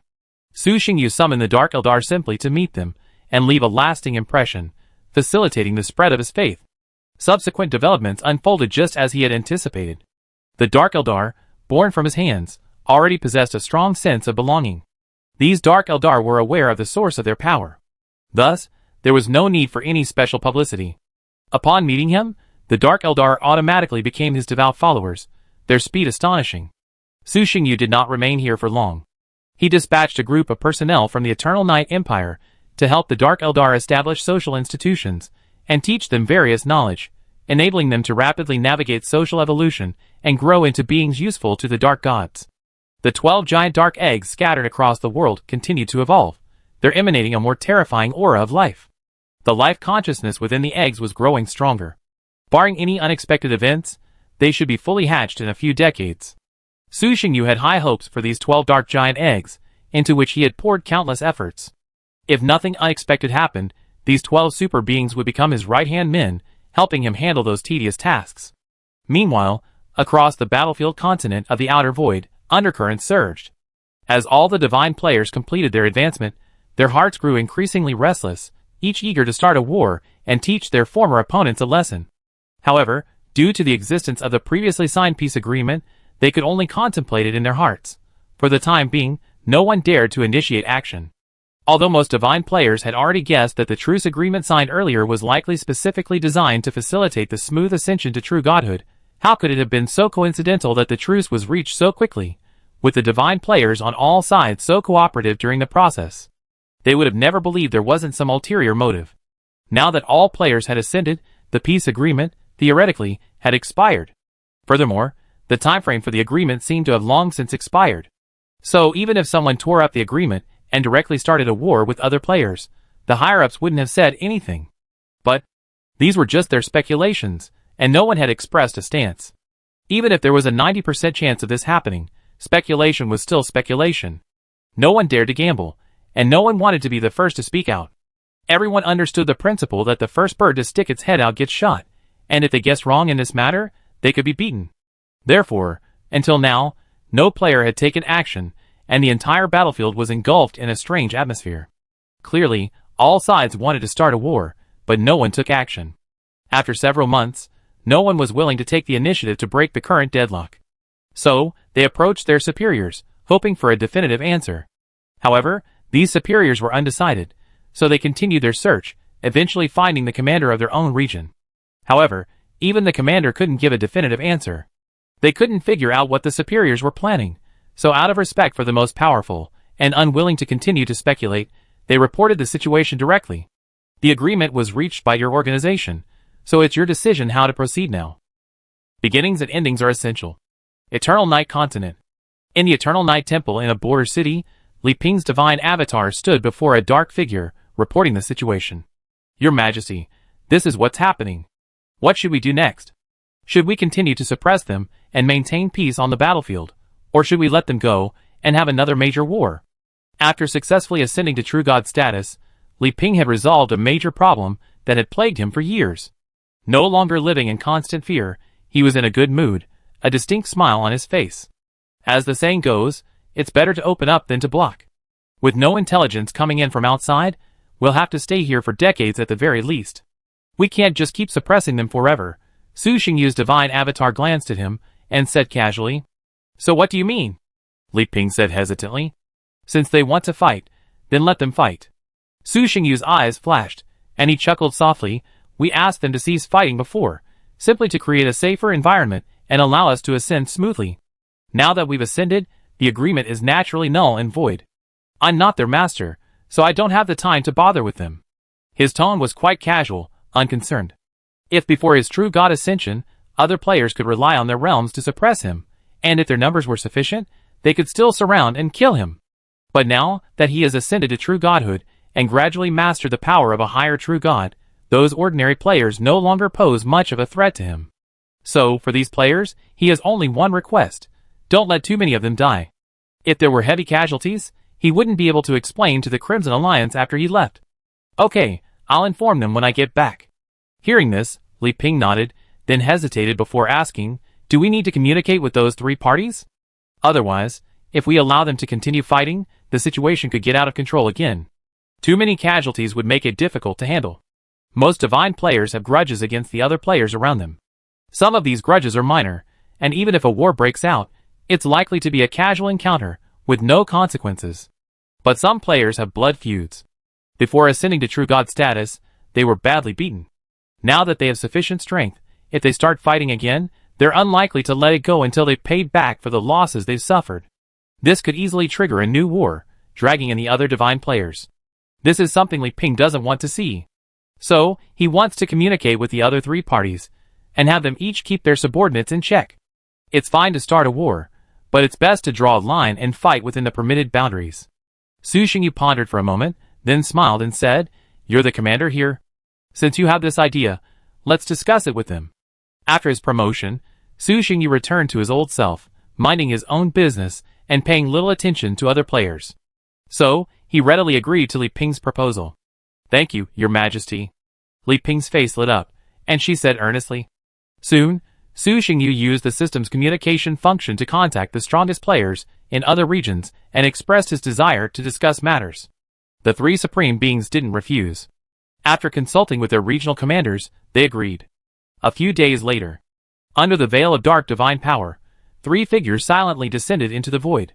Breaking through space, they entered the mezzanine, and following the guidance of the tokens in their hands, they arrived at a mysterious space. "We're just discussing some matters, so why are we being so secretive? This location is so well chosen, someone who didn't know would think we were plotting some grand, world-destroying conspiracy." Fang Xingchen, the red figure half a body length behind Su Xingyu and to his left, was speechless upon seeing the location chosen. The void, the mezzanine, it felt like a maze. Theoretically, what we're discussing is quite important. Li Ping was also somewhat speechless, but she still spoke in favor of the person who chose the location. But what he said was not wrong. This matter concerned the future of the entire battlefield space, involving hundreds of true gods. For a normal player, it was indeed a major event. "We're here." Su Xingyu slowed down and looked ahead. Not far ahead, he saw a semi-artifact level palace floating, a protective energy shield rising from its outer surface. An endless spatial storm struck, colliding with the shield, sending up a shower of sparks. The entire palace remained motionless. Seeing this, the two men immediately shut their mouths, their expressions becoming solemn. Led by Su Xingyu, the three flew towards the palace. As their bodies touched the shield, a black crack instantly appeared. Unhindered, they flew straight through. The palace's master also received the knock. After walking through a long corridor, the three of them arrived at the palace's deepest room. Two groups of players had already arrived, players from the north and west zones. 3 on each side, plus the east zone, for a total of 9. Su Xingyu exchanged glances with the two supremes, nodded slightly, and then moved to a corner of the round table. The three of them took their seats one after another. Not long after, perhaps several hours later, the supreme from the south zone arrived with the two of them. Upon meeting them, they complained, "What a difficult spot to find." On the way here, they encountered a large spatial storm. While uninjured, they were delayed. The supreme from the north zone looked a little embarrassed upon hearing this, and then glared at the middle-aged man next to him, as if to say, "It depends on your choice of seat." "Excuse me, everyone. We had a little trouble getting here." With a casual remark, the supreme from the south zone led the two of them to the last available corner, and sat down. Before the commanders could begin their discussion, he glanced at Roger Hein across from him, then at Su Xingyu and Leah to his left and right, and couldn't help but grumble, "You three, we're all old acquaintances. There's no need to be so secretive." Though the three didn't directly transform into light and shadow, they still habitually used divine power to blur their features. This also made the usually outspoken Vernal somewhat annoyed. The person was right in front of him, and he wasn't some little girl. Why was he being so secretive? It wasn't pleasant at all. The atmosphere in the room suddenly froze upon hearing this. The West District's strongest figure across from him frowned slightly, and then glanced at Vernal. "You're the only one with so much to do." Roger Hine glanced at him, grumbled, then removed his mask, revealing his clear features. At the same time, Su Xingyu also removed his mask. Honestly, it wasn't that he was trying to hide anything. It was just a subconscious habit, just as Roger had said. Across from him, Leah hesitated for a moment before also removing her mask, revealing a flawless, exquisitely beautiful face. Turning around, his icy blue eyes met Su Xingyu, who had sat upright, about to lose himself in thought. The two staring eyes met. "Okay, if you have anything to say, let's talk." Roger hadn't finished his words. Bang! A terrifying, extreme cold descended, freezing the conference room in an instant. A layer of frost coated the walls, and the two closest to Leah, unprepared, were instantly frozen into ice sculptures. Su Xingyu, across from him, was stunned for a moment, causing the two people around him to also freeze. "I say, that's unnecessary." Roger's face darkened. He tapped his finger downwards, and the room, without support, the weakened frost quickly dissipated, returning to normal in the blink of an eye. Vernal's expression changed slightly, and he looked at Leah with a look of fear. "Damn it, I just complained, there's no need to be so harsh." A fight ensued over a disagreement. "What a crazy woman. Sorry, I lost control of my power just now." After a moment of mental shock, Leah secretly leveraged her authority to calm herself down completely, then explained. She didn't look away, staring at the young man across from her, unable to hide the smile on her face. The voice was cold, devoid of any sincerity in its apology. But no one cared. As long as there was a way out, it was fine. Even if there wasn't one, they could still get out. After all, it couldn't be possible for the negotiations to begin before the fighting over there even began. "You can talk, just pretend we don't exist." Then, with another smile on her face, Leah addressed the West District commander beside her. "As you will, as you command, Your Majesty." Seeing her expression, the young man beside her, his eyes filled with fear. He swallowed and stammered in reply. The female deity nearby, a close confidant of the Ice Lord, was also terrified and instinctively tried to distance herself. "Boss, don't laugh. I'm terrified." Even after following Leah for years, he had never seen his lord smile so pure. It was truly too frightening. "Brother Yu, what's wrong with you?" Fong Xingchen also noticed the young man's strangeness and asked with some confusion. "It's okay." Su Xingyu's eye twitched slightly, and he cast a divine spell on himself. After calming himself down a bit, he shook his head and replied. What a coincidence. Even with his indifferent personality, Su Xingyu couldn't help but think the word hack at that moment. With a silent sigh, he closed his eyes slightly, ignoring the eyes that stirred his heart. The group quickly forgot about this little incident, and the discussion quickly began. The discussion primarily focused on the four commanders, with their deputies providing occasional feedback.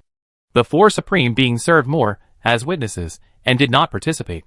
Taking all factors into consideration, they quickly came up with a feasible plan, setting a red line. As long as this red line was not crossed, any action was permitted. Chapter 314. Let's go! Goodbye. The discussion was brief, even shorter than the time they'd spent traveling. In just a few hours, they had come up with a feasible plan and reached an agreement that all four parties reluctantly agreed to. If nothing unexpected happened, the parties would then engage in a small world war without violating these rules. After a brief farewell, the group quickly dispersed, disappearing into the vast darkness. Had just left the interdimensional layer and traveled only halfway, Su Xingyu suddenly stopped without warning. Brother Yu. Your Majesty? The two people behind him also stopped instantly, looking at Su Xingyu with some confusion. Fong Xingchen, in particular, felt that Su Xingyu seemed a little off today. He was in a strange state, his mind wandering from time to time, as if something was bothering him. It's okay. Su Xingyu shook his head. I just suddenly remembered, I have some things to attend to in the dark plane. You two should go back first. I won't be going with you. Okay. The two exchanged a puzzled glance, but didn't ask further questions. They nodded in agreement. The three of them then separated. Fong Xingchen and the other flew towards the battlefield continent. Su Xingyu watched them go, then casually tore through space, transforming into a stream of black light and escaping into it. Not long after, he turned several corners, completely concealing his whereabouts, and finally arrived at a deeper mezzanine. There was no matter here, only a terrifying spatial storm raging. It was extremely dangerous. Even a demigod could be trapped if not careful, and then be torn to pieces by the endless spatial storm. After flying forward for a while, he arrived at a quiet area. Here, the spatial storm suddenly vanished, as if something had simply wiped it out. Not far ahead, a graceful figure had been waiting for a moment. Upon seeing Su Xingyu arrive, her face lit up with joy, her blue eyes gleaming with excitement. She then transformed into a stream of light and approached, seemingly eager to meet the young man. "Long time no see you." Leah, or rather, Gu Shiqing, approached the indifferent young man. A bright smile blossomed on her cold face, and a gentleness lingered in her voice, a gentleness rarely seen in her. If the divine players in the West District, who knew her had seen this, their jaws would likely drop. Among the 12 West District God Lords, the Ice God Lord, known for his coldness and ruthlessness, could actually speak so gently. It was truly bizarre. Su Xingyu stared at the woman before him, his expression impassive, yet his eyes held a complex complexity. Even though he'd been thinking about her on the way here, he still didn't know how to respond when they actually met. He could only nod and whisper, "Long time no see." Then, a silence fell. It was clearly a long-awaited reunion, but for a moment, no one knew what to say. "Don't you have anything to say to your girlfriend, someone you haven't seen in centuries?" The woman stepped forward in midair, now less than a meter away from the young man. Her smile remained, her eyes fixed on him, never leaving his gaze for a single second. "It's her ex-girlfriend." Su Xingyu frowned slightly, and corrected her seriously. "I don't remember us breaking up. Or are you seeing another woman now?" Hearing this, Gu Shiqing raised her head slightly, and met his gaze. As she spoke the last sentence, her eyes shone with a cold glint, and the surrounding space froze. "Su Xingyu, is it really true?" "That's impossible. In the real world, I've been watching all along. Others wouldn't have had a chance. If it's not the real world, then it must be someone she found since coming here. Damn it, it was originally just a joke." But when Su Xingyu didn't respond, Gu Shiqing's heart sank, and her eyes suddenly sharpened. Ice crystals spread outward, a chill that seemed to freeze everything in the world. "No!" With a single glance, Su Xingyu saw through her thoughts and felt a sense of helplessness. The ice crystals melted, and the chill dissipated, as if nothing had happened. "I told you, with your sullen personality, how could anyone but me possibly be interested in you?" The coldness on her face faded, and Gu Shiqing smiled once again, then spoke softly. Su Xingyu's face darkened. It was true, his personality was indeed somewhat nasty, but why did it sound so unpleasant? "Same here," he said unhappily. Gu Shiqing didn't get angry at him, but smiled brightly, saying, "That's right, that's why we should stay together, so we don't cause trouble to others." "Ah." Su Xingyu's tone was completely broken at this point, and he sighed softly. "You stop sighing so much, you're acting like an old man." Gu Shiqing stepped forward again, and before Su Xingyu could retreat, she reached out and grabbed him, tilting his head back. Due to their taller statures, their cheeks were almost touching. "It's been so long, a hug isn't too much, is it?" She opened her arms, and looked at Su Xingyu expectantly. With another inward sigh, Su Xingyu opened his arms as well, thinking he'd just give her a gentle hug to get by. Unexpectedly, the moment they made contact, he suddenly exerted force, their bodies slamming together.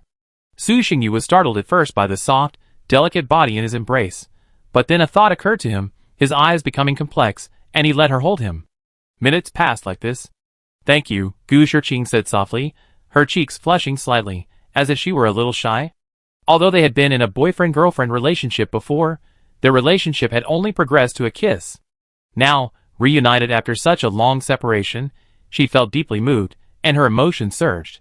"I know you're blaming me for leaving, but I have my reasons too." Gu Shiqing took 2 steps back, looked Su Xingyu in the eye, and smiled brightly. "Would you mind if I explained a little? I'm not trying to justify my actions, but I can't bear to let my boyfriend run away like that." Su Xingyu's emotions had never been more tangible than today. He sighed softly, "How can I refuse?" "No." Gu Shiqing shook her head, a glint in her eyes. She thought to herself, "Not only can I not refuse, but you have to accept my explanation, otherwise I'll have to. Where should I start?" Gu Shiqing thought for a moment, and just as she was about to explain, Su Xingyu said, "I don't think you'll be able to finish your story in a short while. Let's sit down somewhere else and talk."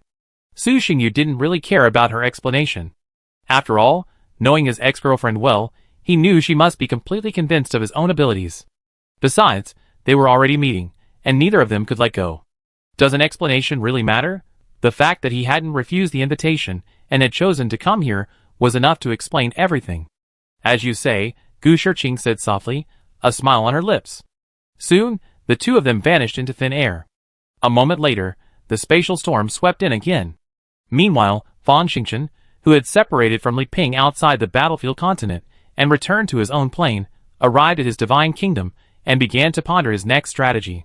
The ensuing war would involve hundreds of true gods. Even if a line had been drawn beforehand, it would still have a significant impact on him. After all, he was a participant, and one of the most vendettas against them. Before ascending to true godhood, he had been badly beaten by several nearby players. Now that he had finally ascended to true godhood, it would be uncharacteristic of him not to retaliate fiercely. Whether for the sake of divine dignity, or simply for revenge, a great battle was inevitable. Malachi Sam, Matthew, when I'm ready, even if I can't kill you, I'll make you pay with blood. You must vomit up everything you've eaten, including interest. Within the fiery kingdom of God, Fang Xingchen gazed at the lava mountains ahead, his eyes icy, his body radiating a fiery divine aura. Thinking of the terrible beating he received earlier, he became infuriated. If he couldn't defeat them in a one-on-one fight, that would be fine. But the opponent showed no respect for martial virtue, being one realm higher than his own, and actually outmaneuvered him 3 against 1. This resulted in him being severely defeated, losing nearly half his territory, and nearly exposing his true strength, even with his supreme demigod power. As he was thinking, his spiritual consciousness suddenly stirred, stimulating the mysterious being dormant within his sea of consciousness. Soon, an old voice echoed in his mind, "Boy, is your meeting over?" "It's over. If it weren't, I wouldn't dare wake you," Fang Xingchen nodded and replied. An illusory spiritual consciousness emerged from his sea of consciousness. It was that of a white-haired old man. His aura wasn't strong, but his rank was terrifyingly high. The old man's name was lost to history. Fang Xingchen generally referred to him as Old Man of Destiny. He was the primary reason Fang Xingchen was able to ascend to the supreme demigod and open up the primordial world. Otherwise, with Fang Xingchen's talent, reaching the realm of pseudo-godhood would be a stunner. Reaching the pinnacle of demigodhood would be absurd. Old Man Fate, a descendant of the soul of the Lord of Fate, emerged from the old era. The Lord of Fate's rank surpassed even that of the Lord God, making him one of the most powerful beings of the old era. However, he is now merely a fragmented divine soul, not only weaker than even a true god, but also possessing only a fraction of his memories. It was only through an accident that Fang Xingchen was able to awaken him and form an alliance with him. Old Man Fate guided him on the path to godhood, and one day in the future, he would help him rebuild his divine body, allowing him to return to the mortal world. The people of your era are all monsters. Old Man Fate, reflecting on what he had sensed earlier, sighed. Each one ascends to true godhood. It feels like a piece of cake. Back in our time, even a demigod's ascension to true godhood was incredibly difficult. We finally managed to accumulate enough faith to qualify for the ascension, and a 30% success rate was considered a good result. Unlike you, you succeed so easily, and even have to worry about your faith eroding you. Was it difficult to ascend to true godhood in the old era? Logically, with those who came before us guiding us, it should have been pretty easy, right? Fang Xingchen asked curiously. I don't know about the first batch of gods, but the ones after that are definitely more difficult. Old Man Fate, with a kind face, stroked his illusory beard and explained, let's not talk about anything else. Just the most basic point, enough faith, can be a challenge for a large number of demigods. In the old era, while there were many living beings, most of them belonged to the various pantheons. An average demigod would be considered lucky if they had a few million followers, a portion of which they would have to hand over to the supreme god. Typically, it takes them thousands, even tens of thousands, of years to accumulate the power of faith needed for advancement. But faith is only the most basic requirement.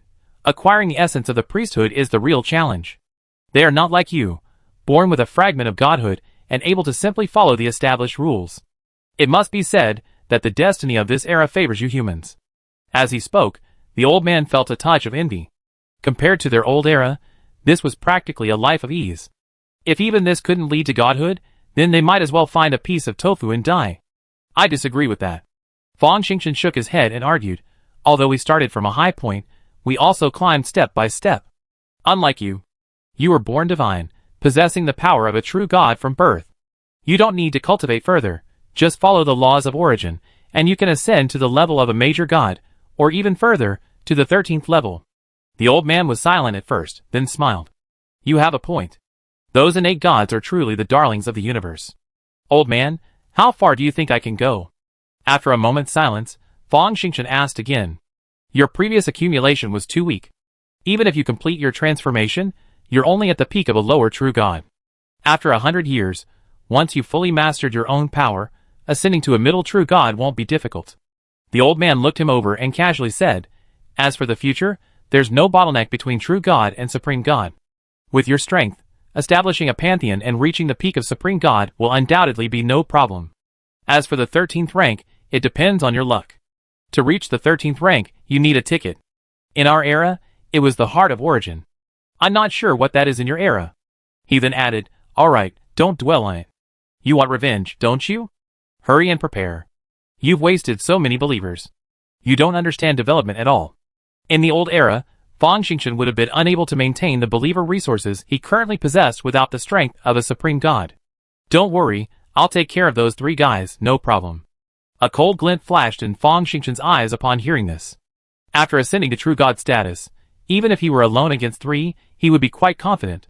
He would use his actions to show his opponents that even though they were all lower-level true gods, there were still differences in strength. If he didn't ascend to a mid-level true god status, it was because he didn't want to, and if they didn't ascend to that level, it was because they couldn't. Chapter 315. Battlefield Continent. To the north, near the edge of the continent, lies a plain of land where snow falls year-round. The Frost Empire. Atop the snowy Divine Mountain, a magnificent temple stands amidst the wind and snow, constantly weathering the cold winds and blizzards. Its majestic grandeur resembles a bridge connecting heaven and earth. Although the temple is surrounded by constant wind and snow, surrounded by this shroud of ice and snow, it appears exceptionally solemn and sacred. Snowflakes dance in the air, like messengers of the purest elements between heaven and earth, draping the temple with a mysterious veil. Inside, the temple, transformed from its usual eerie and gloomy atmosphere, is now filled with warmth and light. The corridors and halls, constructed of ice crystals, emanate a soft glow, foreshadowing the mood of the temple's master.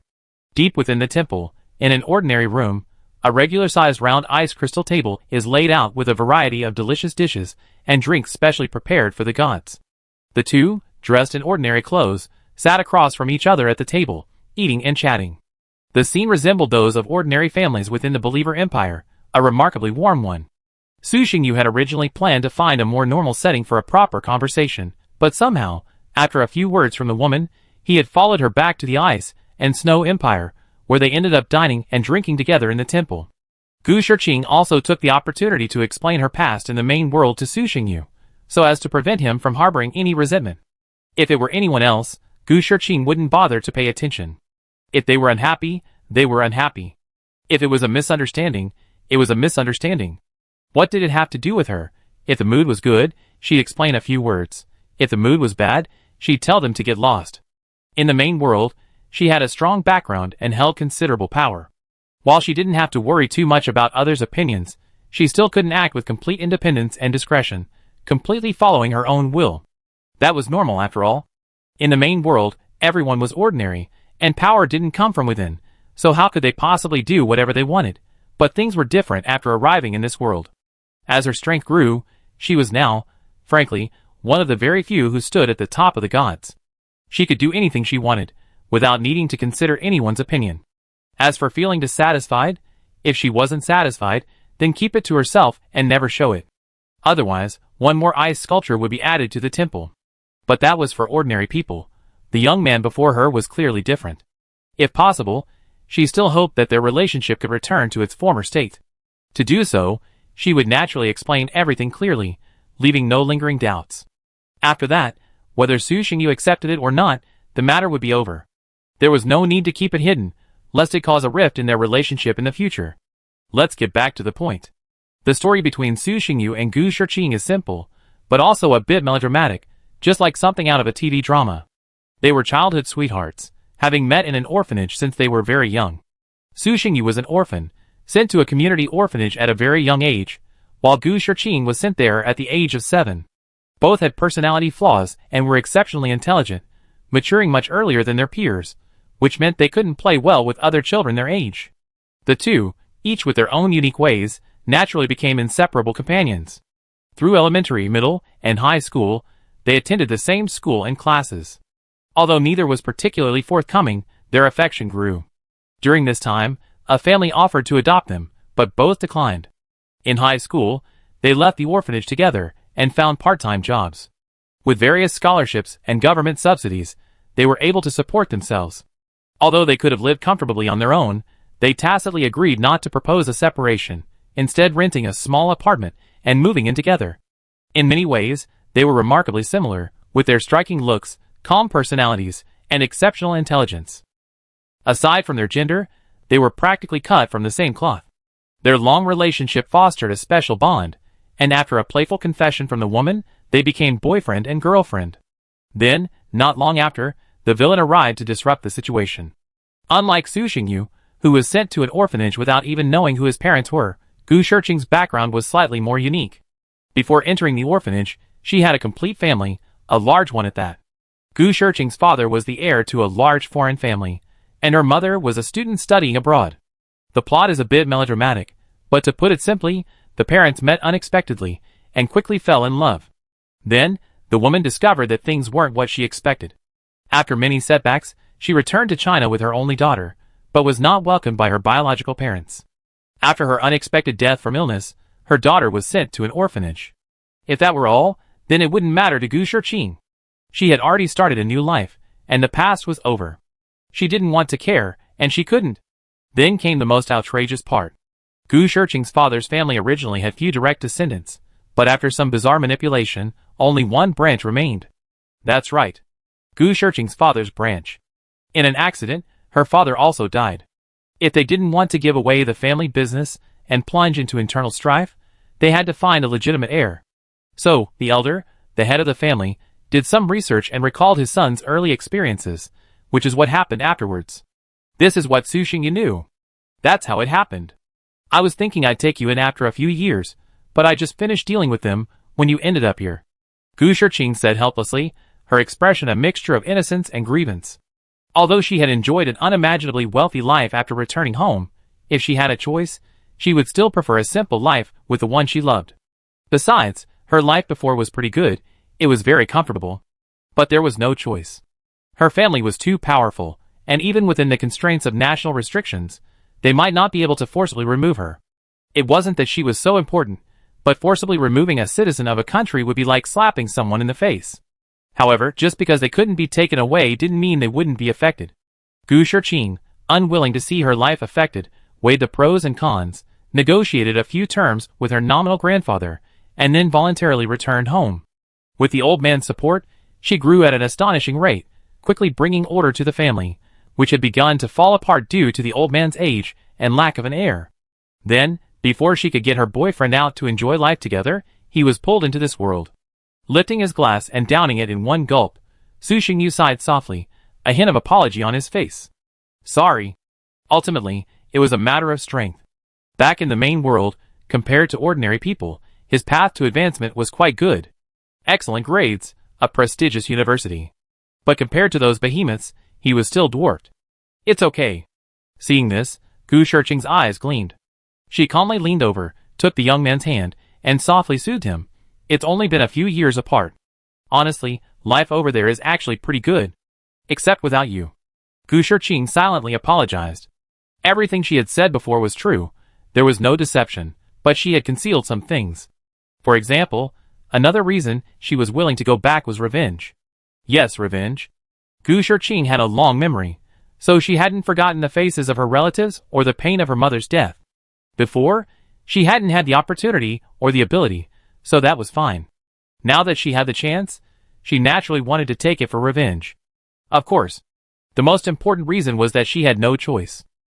Also, although Su Xingyu was unaware of her situation, she easily controlled his situation through various means. Even the company he worked for was hers. So, it wasn't that hard to say. But, she wasn't stupid. There was no way she could reveal everything. Making herself appear aggrieved would make him feel guilty, and allow him to return to the way things were before. There was no way she could avoid being a little more scheming for her boyfriend. She believed that all you would understand her. Besides, It wasn't like she was keeping it a secret forever. If she accidentally brought it up later, when their relationship improved, it would still be the same. Let's not talk about that anymore. The past is the past. Gu Shiqing didn't want to dwell on the topic any further. She changed the subject and asked, you, tell me about your experiences over the years. I thought I'd be able to protect you when we met again, but I didn't expect. She had mixed feelings about Su Xingyu's current strength. On the one hand, she was happy for her lover's strength. If their abilities were similar, she wouldn't have to worry about running out of topics to talk about. But on the other hand, she was a little disappointed. If he were stronger, she wouldn't be able to take the initiative. But overall, happiness was more of a factor. Endless years. There's nothing much to say, it's just been a long journey. Su Xingyu shook his head and chuckled, you know what it's like at our level.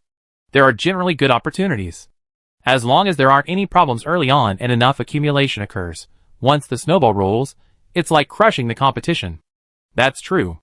Gu Shiqing sat back in her seat, looked at the young man's face, nodded, and smiled. Actually, now that I think about it, it was pretty boring. There was a bit of tension at the beginning, but after the gap in strength widened, it wasn't a big deal. This wasn't the other players' fault for being timid, it was just that they were more sensible.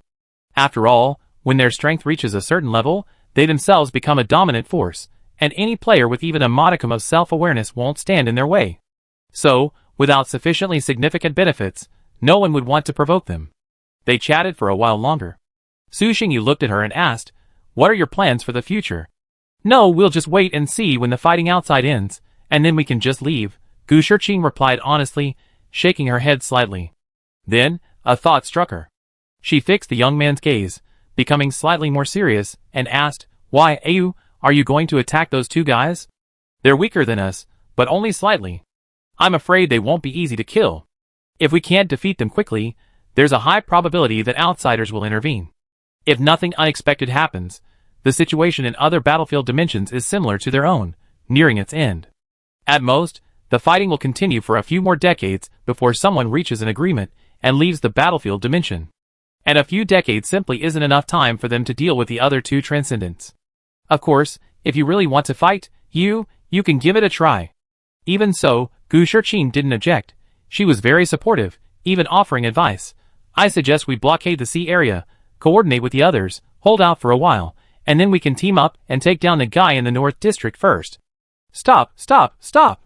Su Xingyu quickly stopped her. If she continued, a fight would break out.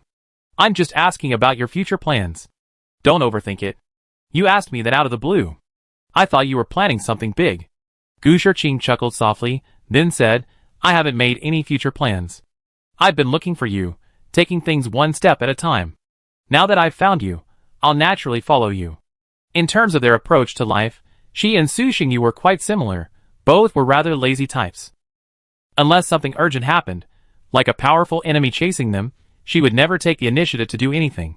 Hearing this, Su Xingyu's heart trembled slightly, and a complex light flashed in his silver eyes.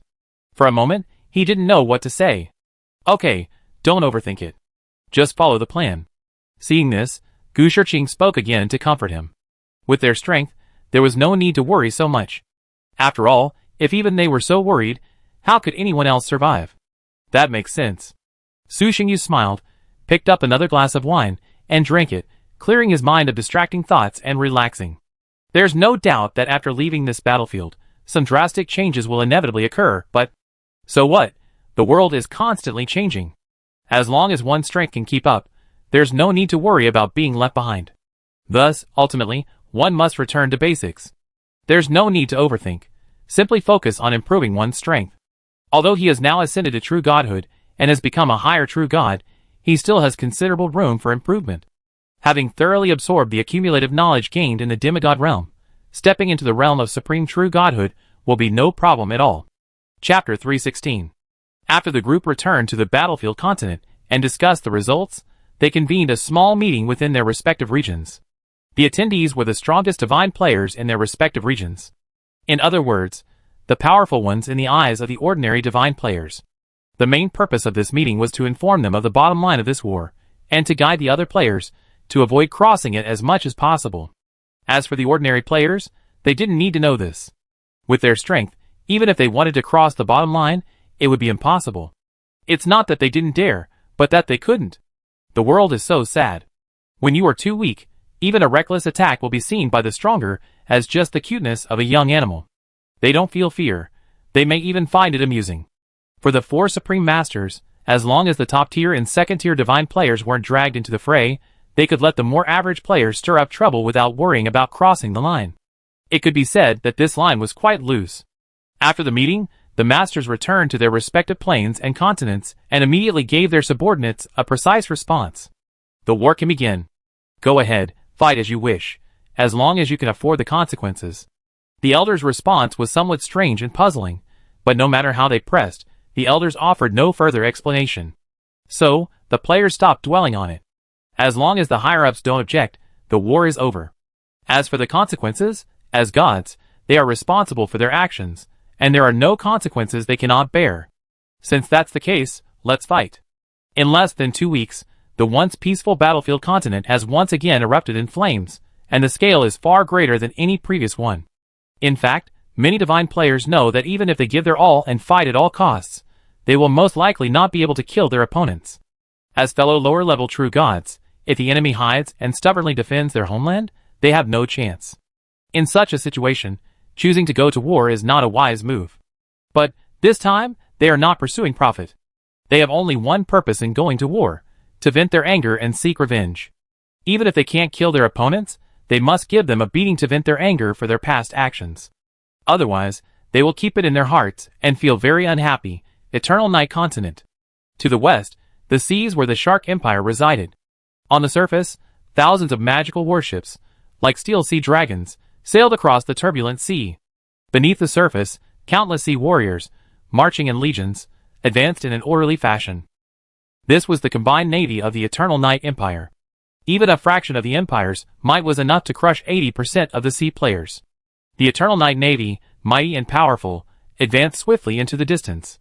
The sheer size of the army made even the ruler of this sea, the Shark Empire, tremble with fear. This scale, this strength, was simply too terrifying. The soldiers of the Shark Empire looked up at the dark sea warriors swarming across the sea above, their expressions filled with intense tension, momentarily unsure what to do. Fight? No way. The powerful allied armies had already withdrawn after the armistice was signed. With the Shark Empire's current strength, let alone resisting the combined navy, the Naga Empire alone would be enough to give them a hard time. If they dared to fight now, the Shark Empire might truly be annihilated. However, simply watching the enemy march through their territory seemed a bit awkward. It would be embarrassing, a loss of face. For a moment, the Shark Empire's top decision-makers were caught in a dilemma. It was neither right to fight nor not to fight. It didn't take them long to agonize. The deity they believed in quickly gave a definitive answer. Let them pass, ignore them. After ascending to the status of a true god, Darren, a powerful figure in this battlefield continent, did not become arrogant. He wisely chose to surrender. If the Eternal Night Empire attacked them, he wouldn't sit idly by and wait for death, but now they were just passing through, so forget it. After all, even if he wanted to die, there was no need to rush. It was just a matter of crossing the territory. No big deal, nothing at all. Forget just crossing the territory, even asking them to send more food would be fine, as long as they weren't attacked. As for whether doing so would diminish his divine dignity, Darren felt that compared to his own life, a little loss of divine dignity was acceptable. It had happened before. Thus, countless citizens of the Shark Empire watched as the Eternal Night Empire's allied navy passed through their territory and sailed off into the distance. This wasn't the only scene like this.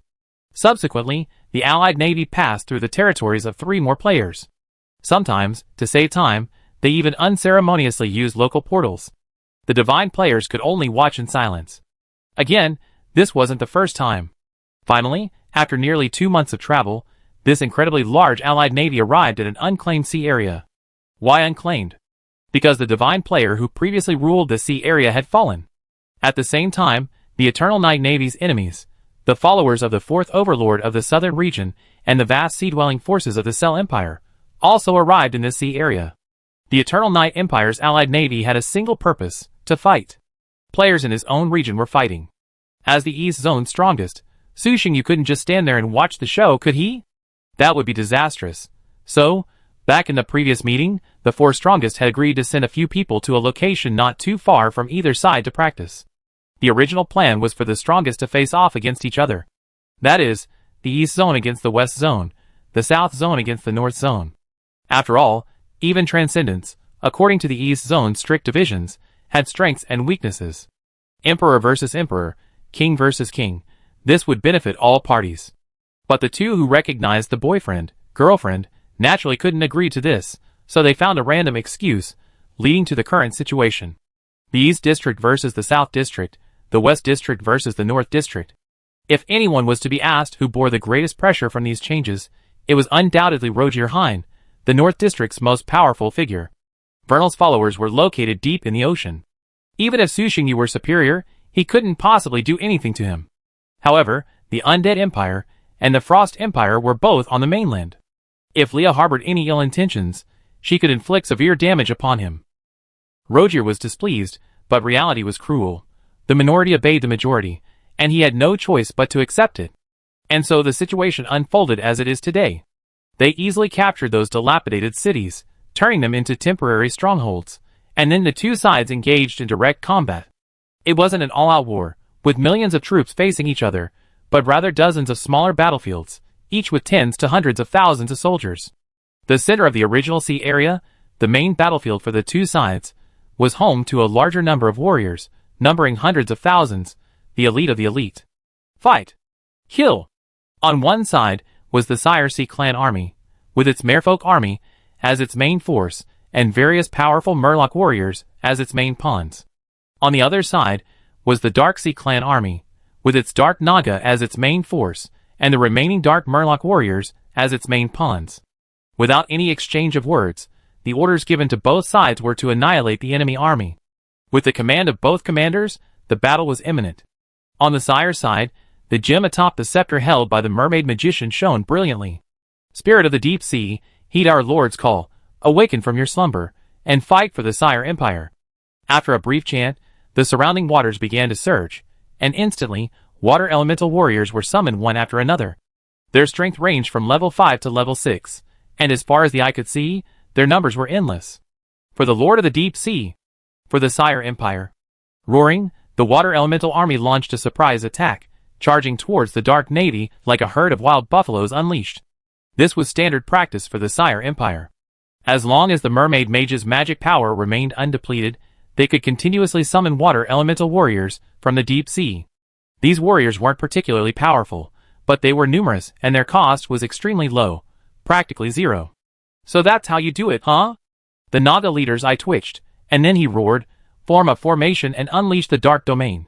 My lord is eternal, and the darkness is immortal. The Naga Empire warriors roared, and a black aura, centered around them, spread outward, instantly covering hundreds of miles. As soon as the dark domain passed over the charging water elemental warriors, an ambiguous voice emerged from their fragile spiritual consciousness. Immediately afterwards, with a bang, the elemental body instantly disintegrated, transforming into ordinary seawater. Hundreds of thousands of water elemental warriors had appeared for less than a minute, and only fewer than 10,000 remained. A magical skill for clearing the field. Having suffered losses at the hands of the water elemental army before, the Naga Empire was no fool and had long since developed a countermeasure. Using the Dark Sea clan as a base, the dark domain spread, subjecting all living beings within it to a will test.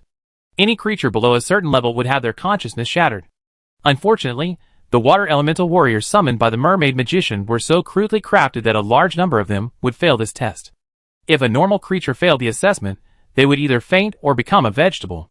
Elemental life, however, lacked a flesh and blood body, so without the support of their spiritual will, they would simply revert to their original form. Stop all that frivolous talk and engage in a real bloody fight. The Naga leader sneered, then charged forward with the Naga army behind him.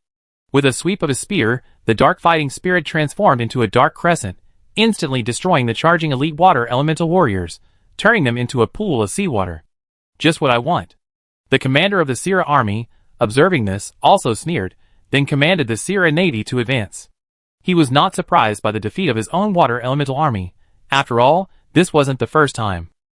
The nearly costless water elemental warriors, in his eyes, were no more than cannon fodder. Using them against the weak was fine, depleting their manpower, but against the strong, they were completely unreliable. These days, who doesn't have a trump card? There are countless tactics for clearing the battlefield. Victory through sheer numbers is a dream. The two armies collided. Bang!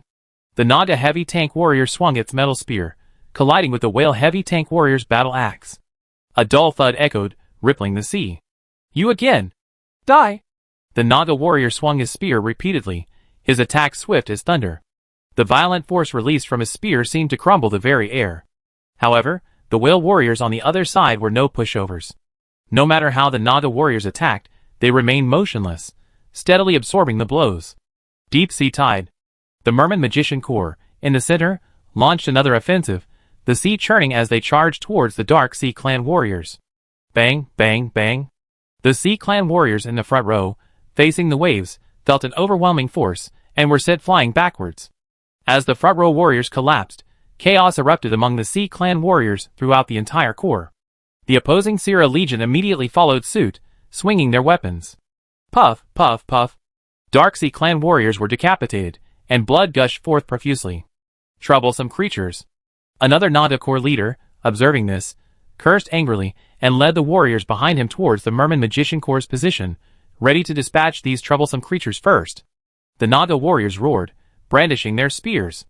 Several Sierra Sea Clan warriors, their bodies and armor dented, instantly rendering them incapable of combat. The Naga warriors advanced, stabbing their heads with their spears, shattering them. However, before the Naga army could break through the first line of defense, an equally powerful army stood before them. Your opponent is me. The tall Murloc leader, unfazed, gazed upon the aggressive Naga army with a cold, unflustered expression. The Merman Warrior Legion, and no ordinary Merman Legion, was a 7th-tier, Ace Legion, like the Naga army on the other side. Slightly smaller than the Naga warriors, they wore armor and wielded great swords. Their gaze towards the Naga warriors was remarkably calm, like that of a war machine, devoid of emotion. Anyone who stands in my way will die. The Naga leader, his eyes crimson, laughed maniacally as he charged forward. The heavy spear and the greatsword collided, a demigod-level blow that momentarily shook the air within a 1,000-meter radius. Chapter 317. Clang, bang. The epic-level warriors behind the two demigod commanders also collided, engaging in a fierce battle. This was a direct clash of power. The Naga warrior's arms bulged with muscles, his face grimacing. Even under multiple pressures, unable to display the true strength of a high-level transcendent, he remained unrivaled through sheer physical strength. Each strike was powerful enough to split mountains and shatter rock, easily shredding golden armor and flesh. However, the opposing mermaid warrior was no pushover either. With a sweeping swipe of his great sword, he firmly blocked the Naga warrior's attack. As the second-largest branch of the mermaid clan, these warriors might be slightly inferior in physical strength to the specialized Naga warriors, but with their exquisite combat skills, they managed to hold their own. The heavy spear and the great sword clashed continuously, displaying a terrifying power in the deep sea world. Even the distant legions couldn't help but stare in awe, both sides utterly stunned, clearly unprepared for such a situation. The Dark Navy hadn't expected the Naga Empire's elite 7th-tier legions, one of the few remaining 7th-tier legions, to be stopped so easily. Nor had the Sierra army expected the Mermaid Legion, renowned within the Sierra Empire, and a force that had once annihilated a 7th-tier legion, to be stopped. It's no exaggeration to say that these two legions, both the Naga and the Mermaid, were far from simply high-tier. They possessed the power to annihilate other 7th-tier legions. If converted to other legions, these legions alone would be equivalent to hundreds of thousands of elite warriors. The phrase dominant across the world perfectly describes them. As long as their logistic support keeps up, they could even single-handedly destroy the entire empire. The Naga Legion relies on unrivaled strength and terrifying physical prowess, while the Mermaid Warrior Legion relies on organization and coordination. Compared to other sea monsters, the Mermaid Legion possesses a significant organizational advantage. Using a terrestrial analogy, the Naga Legion is a monster legion, while the Mermaid Legion is a human legion. Even after advancing to the pinnacle of transcendental species, there remains an insurmountable gap in organizational capabilities between the two. And the Mermaid Legion's leader is no fool. Since they have an advantage, they must exploit it. They were previously able to suppress, and even annihilate those higher-level legions thanks to this very advantage. This has made the Naga Legion somewhat uncomfortable. Among the Naga Empire's many sea tribe armies, the most elite is undoubtedly the Naga Legion, whose organizational prowess is top-notch. However, this level of prowess is simply due to the fact that the other sea tribe armies are even more mediocre, not because they are inherently superior. Other sea tribe armies, not just those of the Naga Empire, but also those of the vast majority of Sea Tribe believers, also lack organizational prowess. The various gods are helpless against this. This is the nature of their race, and it won't improve with the advancement of their transcendental rank. Therefore, they have only one requirement. Before engaging in battle, during the charge, maintaining formation without breaking is sufficient. After all, if everyone is weak together, then everyone is good. And then today, they encountered an anomaly. The unstoppable charge was stopped, leading to a stalemate, and the enemy used their superior organizational skills to suppress them. Seeing this, the Nanda leader felt resigned, but he had no choice but to shrink his formation to avoid being split. Oma! At this moment, the merman leader suddenly roared. The Nanda leader's expression changed slightly. Unsure of what the enemy was planning, he secretly raised his guard. Here they come! From behind, the blue-robed merman leader replied leisurely. Then, aligning himself with the Magic Legion warriors behind him, a brilliant light shone across the deep sea as they chanted rapidly. Spirit of the deep sea, hear our Lord's call, and grant us the strength to defeat our formidable foe. Blessing of the deep sea. The sea surged, transforming into a pure deep blue light that merged into the merman warriors' bodies. Instantly, the merman warriors' aura began to grow, their strength, defense, and other aspects all receiving a significant boost. Damn it, the auxiliary legion. Seeing this, the Nanda leader's expression changed slightly. Facing the comprehensively improved merman army, the Nanda army felt immense pressure. They reduced their offensive slightly and began to shift from offense to defense. Given the same hardware, the Mermaid Legion's organizational advantage was more effectively utilized. The situation quickly entered a familiar phase. From then on, they simply had to divide and conquer this powerful army, just as they had before. It's just a blessing. Do you really think you're the only ones with it? The Nanda leader sneered, then roared, Soul of Terror. The Nanda warriors behind him followed suit, and the entire legion instantly rallied. Then, a soul-shattering howl echoed. The sound, though unclear in meaning, penetrated deeply, sending a chill through every being present. A massive rift appeared, and countless souls screamed as they flew out, swarming into the towering form of the Nanda warrior. The Nanda warrior's eyes immediately darkened. Ha ha ha! Power! This is the power we seek! Mermaids, tremble before our Lord's might. Embrace your death. Having absorbed the power of the soul of fear, the Nanda warrior's aura intensified, quickly overpowering the merman warriors once again. The merman leader felt helpless, but there was no other option. He couldn't rely on reinforcements from the rear. Even the magic army had its limits. The pressure of supporting a 7th-tier legion was already immense. Another wave would likely drain them completely. The two sides engaged in a fierce battle once again, the fight raging, neither side able to defeat the other. The remaining Dark Sea warriors, and the Sea Clan warriors of the Cell Empire's vassal clans also engaged in a fierce battle, with neither side able to defeat the other. The armies of both sides, organized into legions, engaged in a chaotic battle in the sea area. At this moment, at the edge of the battlefield, the fighting was even more intense and brutal. The battles between sea warriors were already brutal enough, almost indistinguishable from those between wild beasts, but compared to this, they were still slightly less intense. This was the battlefield of the behemoths. Tens of thousands of sea beasts practically covered the entire deep sea area. From the 6th level of Transcendental to Demigod, the sea beasts here ranged greatly in level, and they did not form a unified legion. This was normal. After all, forming a legion with just sea warriors alone was difficult enough, let alone sea beasts that were many times more chaotic and disordered than they were, whose ferocious savagery overwhelmed the rationality of living beings. Even the Sire Empire lacked the ability to muster them into a legion. Roar! The 100-meter-long dark python roared, its body swam swiftly, and it entangled the 10-meter-long, still young whale in front of it. Then, with a sudden yawn, a black hole appeared within its maw, swallowing the whale whole. After swallowing such a behemoth, the dark python felt no discomfort, only a slight bulge in its abdomen. However, before it could find its next target with complacency, its vision suddenly darkened, and a massive jaw swung in. Without even a glimpse of its opponent, the dark python was swallowed whole. Ah! The 1,000-meter-long, deep blue whale let out a long roar, and then a massive figure leaped out from its side. Bang! It was 1,000 meters long, covered in black scales, exuding a terrifying aura, like a savage beast. The abyssal python roared furiously, as it slammed headfirst into the deep blue whale. The deep blue whale's skin was thick and tough, so it wasn't injured, but it was knocked sideways, exposing its relatively soft underbelly. The abyssal python's eyes flashed crimson, radiating endless murderous intent.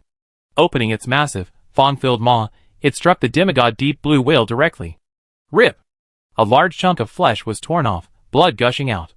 The deep blue whale roared in pain, swung around, and with its incredibly hard head, sent the abyssal python's upper body flying. Even so, the abyssal python didn't give up on the flesh in its mouth. The moment it flew out, it swallowed the piece of flesh and let out a roar of excitement. Scarlet eyes glared at the enraged deep blue whale, roaring provocatively with disdain. As a member of the giant whale clan, the deep blue whale had never before endured such humiliation. With a furious roar, its massive body instantly radiated a deep blue glow, like a full armor. It charged directly towards the abyssal python. Undeterred, the abyssal python swam with its slender body, its mountain-sized head opening its mouth to unleash a dark ray. Bang, bang, bang. The two energies collided, and the deep blue whale, bearing down on the ray, slammed headfirst into the abyssal python's body. Bang! With a resounding bang, the abyssal python flipped again, its mountain-like body sweeping to the side. Several nearby sea beasts, unable to dodge, were swept by its body, howling, and then launched into a burst of flames. These sea beasts, considered colossal to ordinary creatures, were dwarfed by these two truly monstrous beasts, dwarfing them like ants. They didn't even need to target them. The mere aftermath of the battle was enough to overwhelm them. The abyss python's upper body, including its head, slammed heavily onto the seabed.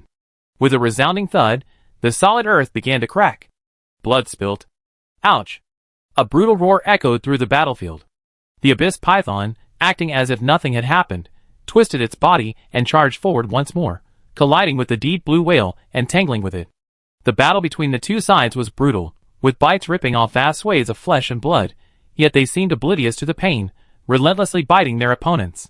The entire sea was filled with their blood, and the surrounding sea beasts greedily drank the blood of the powerful. This battlefield, located on the edge, saw a frighteningly high quality despite the apparent small number of combatants. Over a dozen behemoths that had reached the demigod realm clashed here, their unleashing might enough to shake the entire space. Under no pressure to suppress their size, demigod behemoths often reached a staggering size of several thousand, even 10,000 meters. This immense size provided opponents with a larger target, but it also granted them immense energy and physical strength far exceeding that of their peers. The saying "big is strong" was perfectly exemplified among the behemoths. Although other creatures would also experience a certain increase in size after ascending to demigod status, it would never be as outrageous as the behemoths. In addition to the dozen or so demigod behemoths, there were nearly 2,000 ninth-level sanctuary behemoths, their combat prowess equally formidable. While the Naga Empire was slightly at a disadvantage in the central battlefield against the monster warriors, it had a significant advantage in the peripheral behemoth battlefields. The Cell Empire's high-level sea beasts were already formidable, with tens of thousands of them in just one battlefield. However, the Naga Empire was even more terrifying. The two sides had similar numbers of high-level sea beasts, but the Naga Empire held a significant advantage in the 9th-level Sanctuary and 10th-level Demigod realms. In other words, the Naga Empire held a significant advantage in terms of top-tier combat power. After all, Su Xingyu had frequently used the divine source of creation over the years to create various super monsters, so it was not surprising that he had reached his current strength. However, this also made Vernal, who was observing from the opposite side, somewhat displeased. "We agreed to just have some fun, but why did you mobilize all your forces? This is a bit too much." Indeed, Vernal wasn't surprised by the number of sea beasts and their top-tier combat power within the Naga Empire, as a significant number of his followers still hadn't yet been dispatched. If he were serious, he would have no problem defeating the Dark Sea clan army in this sea area. But he was somewhat displeased with Su Xingyu's unethical behavior. In Vernal's view, such a large number of deep-sea beasts undoubtedly constituted the majority of the Naga Empire's combat power. This was not in line with the previous agreement. So, Vernal quickly decided to dispatch another batch of sea beasts from the Cell Empire. He couldn't let his side fall into a disadvantageous position. After all, it was the other party who broke the rules first, not him. Su Xingyu didn't know Vernal's thoughts, and even if he did, he wouldn't care. It didn't matter if they played big or small, he would fight to the end. He just hoped they wouldn't regret it. In this wild battlefield, reserved exclusively for deep-sea beasts, no one could set foot there. Hundreds of kilometers of sea were roiled by them, the battle scene so terrifying that even the divine players watching from afar through special means were terrified. The strongest beings in the east and south regions, are they now engaged in an all-out war? Why else would they send so many terrifying legions? Insanity. Absolutely insanity. Then, they silently shifted the location of their battle with their opponents by thousands of miles, away from the sea where the strongest beings were fighting. The scene of this battle was truly terrifying. If their armies were swept into it, they would probably be completely wiped out, and only fragments of armor would remain when they emerged. Chapter 318. A great battle erupted in the deep sea. The surface was equally restless. Two massive fleets, hundreds of kilometers apart and out of sight, launched a direct attack. Boom, boom, boom. With a roar like thunder, the cannons of the steel-like magic warships, their energy concentrated to the utmost, instantly unleashed shells at incredible speeds, echoing through the air. A massive magic circle rose above the warships, and then a scouting aura expanded into the distance, instantly locking onto their target. The specially crafted shells from the Research Institute, as if guided by a magic circle, rapidly fired towards the distant target. As they flew, the magic shells transformed into beams of energy nearly 10 meters thick and hundreds of meters long, possessing immense destructive power. Undoubtedly, the energy level of these shells surpassed that of high-level transcendence, reaching the level of demigods. Such energy strikes, however, involved hundreds of rounds in just one salvo, and the next-level strikes could reach thousands. Influenced by the overworld, the Eternal Night Empire viewed naval warships as fragile fortresses that relied on offense over defense. A warship's defenses could be weak, as long as it could normally withstand the ranged attacks of high-level magicians, but its attack must be powerful enough. Thus, a single salvo could produce such astonishing results. Under the right conditions, such a terrifying energy strike could instantly wipe out an army of 100,000 transcendents. The Serre naval fleet, hundreds of kilometers away, sensed the incoming shells the moment they were launched. Damn it! A blanket high-energy attack is coming from the front. Don't conserve energy, counterattack with all your might. Fire down all those shells. The commander of the Serre fleet, looking at the dense red dots on the screen, his expression suddenly changed. He immediately ordered the captains of the warships to counterattack. Countless energy shells poured out, and with the help of magic circles, they directly locked onto the incoming energy beams. Although the Serre Empire belongs to the sea race, their territory is not entirely ocean. There is still a considerable landmass. Of course, this not small is relative. Compared to the Serre Empire's maritime territory, the land area it occupies is naturally not large, but for a normal player, it is already very large. Just as Su Xingyu would develop affiliated sea race forces to compensate for the shortcomings of the Eternal Night Empire and make it more comprehensive, the Serre Empire naturally couldn't leave a significant weakness. They also developed an affiliated land force, and its strength is quite strong. This is a trend of comprehensive development. Just as living beings strive for physical perfection, imperial power also seeks comprehensiveness, encompassing all areas without leaving any gaps. It's hard to say about other aspects, but the three most fundamental areas, land, sea, and air, must be covered. Even though, due to their maritime civilization, they started late in the development of civilization and technology, they have caught up thanks to their formidable strength and profound foundation. Thus, the strength of the Serre Empire's naval fleet should not be underestimated. After all, over 90% of the Serre Empire's territory is covered by ocean, so it's impossible for them to have underdeveloped naval vessels. Their technology tree was essentially designed for the ocean. The energy shells flew at an incredible speed, and in a blink of an eye, the two side shells collided in the 10,000-meter sky. Boom, bang, bang, energy beams from different directions collided directly, producing a deafening explosion. An area of nearly 10,000 meters in radius was shattered, and a large amount of space debris fell like snowflakes. A huge, dark hole appeared in the sky at 10,000 meters, and it took a long time to heal. Even so, a small number of shells from both sides managed to avoid the enemy's collision and continued towards their target. Raise the defensive shields and prepare to withstand the impact. Watching the red energy dot approaching on the screen, the commander of the Eternal Night Navy, without panic, quietly issued a defensive order. One after another, the magic warships cranked up their energy supply to maximum, and dark energy shields rose, like shields, enveloping the warships below and protecting them. The energy beams from the Serre Navy quickly reached the vicinity of the Eternal Night Navy, then, like the roar of a sea dragon, swooped down on the warships below. Bang, bang, bang. The energy beam struck the dark shield, exploding. Vast energy surged forth in a flash, splitting the sky above in two and tearing the sea below apart, forming a vast trench. Under the intense energy attack, the dark shield dented extensively, threatening to shatter. Attack together. Seeing this, the captain immediately gave the order, and the ship's magicians and warriors gathered together, using their bodies as nodes to construct a makeshift magic circle. In a flash, accompanied by a crisp sound, the dark energy shield shattered. It was just a warship, after all, with limited energy output. Even though its total energy far exceeded the beam's capacity, the energy released in such a short period of time still exceeded the ship's magic array's carrying capacity. Stop it! Led by a 9th-level magician, a 10-meter diameter black sphere hurled itself at the hole ahead. The sphere spun, absorbing the surrounding energy, and shot forward, then shot off into the distance. A moment later, it vanished. The impact of the explosion was immediately reduced by half, and its impact was much smaller, not directly destroying the magic warship. However, this was only one of the more fortunate magic warships. The others struck were not so lucky. The entire sea was ablaze with flames and explosions. Even though it was over 10 miles away, the tragic scene could be seen with the naked eye. TSK. I think warships are almost obsolete, a naval commander said with a grim expression. Until I encountered a powerful naval fleet, I thought nothing of it.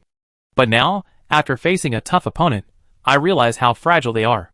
In a matter of moments, over a dozen expensive magic warships were reduced to scrap metal, sinking to the bottom of the ocean. What are you thinking? With such formidable firepower, how could the Empire possibly give up? Another naval commander, looking at the tragic scene not far away, was also somewhat shocked, but still retorted. The Empire already has magic aerospace warships capable of soaring through the sky and even into the void. Why hasn't the naval warship been phased out yet? Isn't it because of their superior endurance and powerful firepower? As long as they could navigate the seas, these magic warships would be nothing short of swiftly moving super turrets. Let alone the firepower just now, even a demigod would be reduced to ashes if exposed to it. This was something aerospace warships couldn't achieve. Alright, aren't items meant to be consumed? Give them another volley. I want to see how much they have to fight us. The Navy commander said coldly, interrupting the communication on the mental channel. While the Eternal Night Navy was under attack, the Cell Navy, hundreds of kilometers away, was also under heavy attack. Faced with this extraordinary and extreme attack, they had no other recourse but to raise their energy shields to withstand it. Under this barrage, 23 of the hundreds of warships on the battlefield were directly reduced, a devastating loss. Commanders within the Cell Navy also expressed the same sentiment. Too fragile. Faced with this extraordinary, high-energy attack, the magic warships were truly too vulnerable. They had encountered other forces' fleets before, but never suffered losses like today's. In a single instant, the Cell Empire lost over 20 invincible warships, and that was even after the bombardment had been significantly reduced. If the bombardment hadn't been offset, allowing the entire wave of bombardment to fall, their entire fleet would have been destroyed. Even though they weren't afraid of death, the thought of this scene still filled them with dread. They even began to doubt themselves. Do naval warships really still have a purpose? Even if the Empire wasn't short of resources, the warships they'd expended so much on were destroyed after just a few shots. No amount of resources can withstand such waste. Instead of wasting them on warships, why not use them where they're more needed? Nonsense! Warships certainly have a purpose, and a very important one. Another general immediately retorted, without our naval fleet, we wouldn't even be able to resist under the bombardment just now, and would be left to die. Leaf, don't be fooled by appearances. We've suffered losses, but so have our opponents. Magic warships are indeed fragile, and have many shortcomings, such as an inability to capture top-tier warriors and high energy consumption, but they're still indispensable to the Empire. If the enemy has them, and you don't, you'll be left to passively take the brunt of the blow. If we allowed them to attack at will, with the firepower just displayed by the magic warships, I'm afraid every living thing and structure along the coast for thousands of miles would be destroyed. The bombardment is coming again. Intercept it immediately. Oh, and have the sea tribes below join in the attack. See if we can stop the shells that have broken through the defenses. The screen sounded another warning, and the commander of the Cell Navy hurriedly gave the order. Even the heavy losses he had just suffered did not frighten him, nor did they waver in his resolve. You want to play a game of attrition, huh? Come on, let's see who falls first. As a force under the command of the Supreme Being, the Cell Empire possesses limitless resources. So while they are heartbroken, if a war of attrition truly comes to pass, they are not afraid at all. Boom boom boom. A new round of naval clashes began. No tricks were involved. Both sides battled with their strength. As a sea power, the Cell Empire possessed more tactics on the sea, but the Eternal Night Empire was no pushover, its magical technology far more advanced than the Cell Empire's. This battlefield was merely a microcosm of the conflict between the two sides in this sea area. The battles raging on other battlefields were no less intense. With the start of the first battle between the divine players, the entire battlefield continent was engulfed in flames, leaving few players unscathed. Even divine players without enemies, or whose enemies had already fallen, were forced to find new opponents and engage in a new war. Tens of thousands of followers continuously rushed to the front lines, fighting on the battlefield for the glory of the gods. It was as if they had suddenly been transported back to the ancient barbaric era. In that barbaric era, a single casual word from a divine being was enough to cost the lives of hundreds of thousands, even millions, of believers. It sounds absurd, but back then, the causes of the great wars between gods were often not about profit, but rather ridiculous issues. It was a glorious era, but also a frenzied one. Demigods were as numerous as ants, while true gods were everywhere. They were like chess pieces, manipulated by their masters. Only the main gods could barely escape their fate. Though today's divine players haven't reached that point yet, they're not far off. Powerful groups, led by the strongest, arbitrarily manipulated the battlefield, leaving the weak with no choice.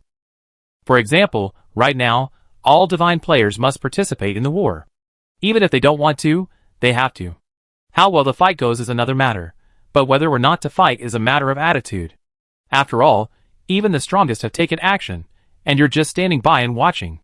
What's the point? If you want to remain neutral and watch, you need to demonstrate your strength. Without sufficient strength, so-called neutrality is a joke. With everyone engaged in battle, most divine players haven't strayed far, operating only within the vicinity of their own planes and continents. Simply put, it's the same model as the initial war. Fighting independently within their own planes and continents, each player does not interfere with the other. Due to the previously established boundaries, divine players are not allowed to arbitrarily interfere with the follower's battlefield, resulting in an endless stalemate. After all, except for a handful of top players, the overall strength of the followers of the remaining players is very limited. Without divine intervention, conquering those mainland cities, guarded by numerous legions, would be incredibly difficult. At their current rate, it would likely take a year or two to capture a single major city. Given the size of the divine forces' territories, a century of fighting would likely allow them to reach the heartland. Thus, the battles on the battlefield continent, while seemingly intense, actually served no purpose other than venting emotions. At least, that was the case for the divine players. They knew this clearly, but it didn't matter, because their goal was simply to vent their previous emotions. Even if it meant sacrificing many lives, isn't it natural for believers to sacrifice their lives for the gods? Chapter 319. 10 years passed in the blink of an eye. The situation on the battlefield continent stabilized once again, from an unstable state of war to a stable battlefield. Previously, everyone was unsure about this war, fearing it would escalate into a life-or-death struggle like before. Now, after fighting for a while, there was no need to worry. It was just a battle between armies of believers. At most, 1 million believers would die. It was no big deal. Given the current size of their faith empire, as long as those elite legions weren't completely annihilated, even 1 million casualties wouldn't be a major event. To be brutal, the empire's population increased by more than this each year. Just consider it a brutal military training exercise. Stability of production in the rear, free to fight on the front lines. It must be said that after this battle, the divine players became even more like gods. In their eyes, believers were now almost like numbers that could be increased or decreased at will. It was cruel, but it was also a necessary step for them to reach a higher level. They possess eternal life, immortal bodies, and the power to shatter the stars. Millions of believers prostrate themselves at their feet, providing them with an endless supply of faith.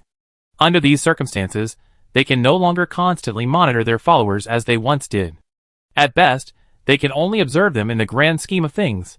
Otherwise, sooner or later, they will be their own demise.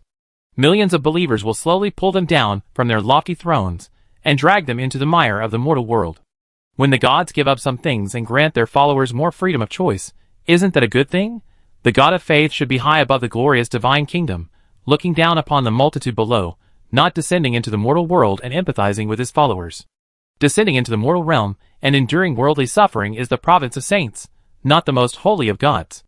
Inside the dark divine realm, Su Xingyu, having just returned from the outside world, sat back on his familiar throne. After a long silence, he sighed, feeling somewhat exhausted. It wasn't the situation on the battlefield continent that was causing this.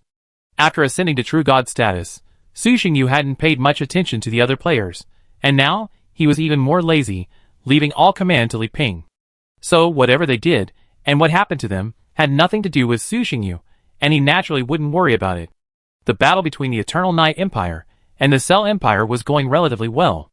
Except at the beginning, when Vernal, facing the enemy, suffered some sort of serious illness and kept sending reinforcements from the rear, forcing him to follow suit, causing the battlefield to expand several times larger than originally planned. At the height of the situation, even war fortresses and aerospace warships were dispatched, short of even the gods themselves taking action. It was a truly all-out war. After witnessing that scene, even the other players on the battlefield continent subconsciously slowed their attacks. A few players from the East District, who knew the situation, even visited Su Xingyu directly to ask if he really wanted to start a war. It's no wonder Li Ping and the others were so nervous.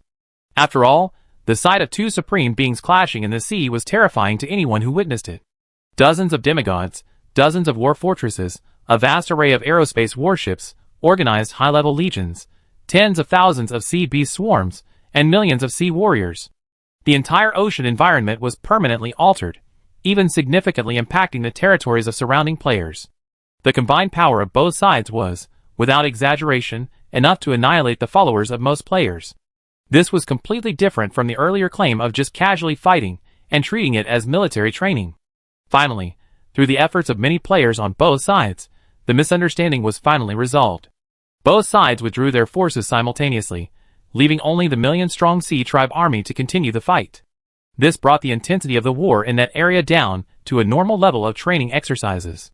What truly weighed on Su Xingyu was his girlfriend, who frequently found various excuses to visit him. Since they had spoken out, their relationship hadn't returned to its previous state, but it wasn't far off. Whether it was the excitement of not seeing each other for so long, or the influence of becoming a deity, Gu Shiqing was even more proactive and enthusiastic than she had been in the main world. This left Su Xingyu's mind temporarily confused. Unsure how to handle their relationship, he felt a bit overwhelmed and tormented. To say he disliked her wasn't the worst part.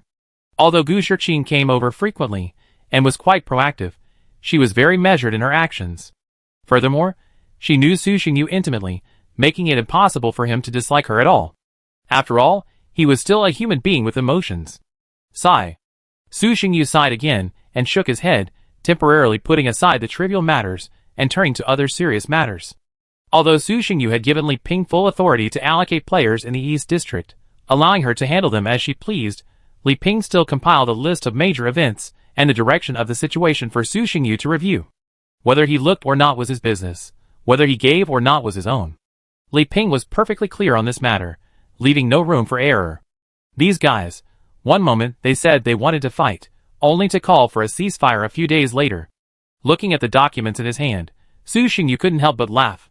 It's only been 10 years, and already 20-some players don't want to continue fighting, and have applied for mediation. Several of them were even the most vocal players, constantly clamoring for war and revenge. I really don't know what to say to them. Both noobs and playful. It's only been 10 years, and the gods haven't gotten off the ground yet. They can't even handle this little fight. It's simply, with so few people, let's wait a little longer. After quickly scanning through several documents, Su Xingyu propped up his cheek, his eyes unfocused, lost in thought. To be honest, staying in this battlefield space wouldn't be of much use to him now. After all, he had two goals in coming here. 1. To force a fierce battle between them, ensuring no significant losses to his own players, and thus control the situation. 2. To ascend to true godhood and open up the world. Undoubtedly, both of these goals had now been perfectly achieved. Thanks to the coordination of all parties, the situation on the battlefield was now very much under control. No matter how hard they fought, no damage would be done to the Foundation. Compared to the previous life and death battle, it was simply a minor skirmish. He had also completed his ascension to true godhood, a perfect ascension, reaching the rank of upper true god in one step. So, there was actually no need for him to remain here any longer. However, the problem now was that no news had yet reached the outside world. The leader of the 4 emperors of the eastern region, the leader of the Crimson Alliance, was still fighting. This forced Su Xingyu to suppress his restlessness. Wait another 30 years. If there's still no news, I won't wait any longer and leave immediately. Ultimately, Su Xingyu decided to endure for a while longer. He was generally a man who kept his promises. Since they had already agreed, he wouldn't break his promises. Besides, whether in the outer void or in the battlefield, it was practically the same for him. Assuming his homeland wasn't attacked and production wasn't affected, the resource reserves of the Eternal Night continent alone would be enough to sustain his extravagance for thousands, even tens of thousands of years. So, he wasn't in a rush and could simply wait.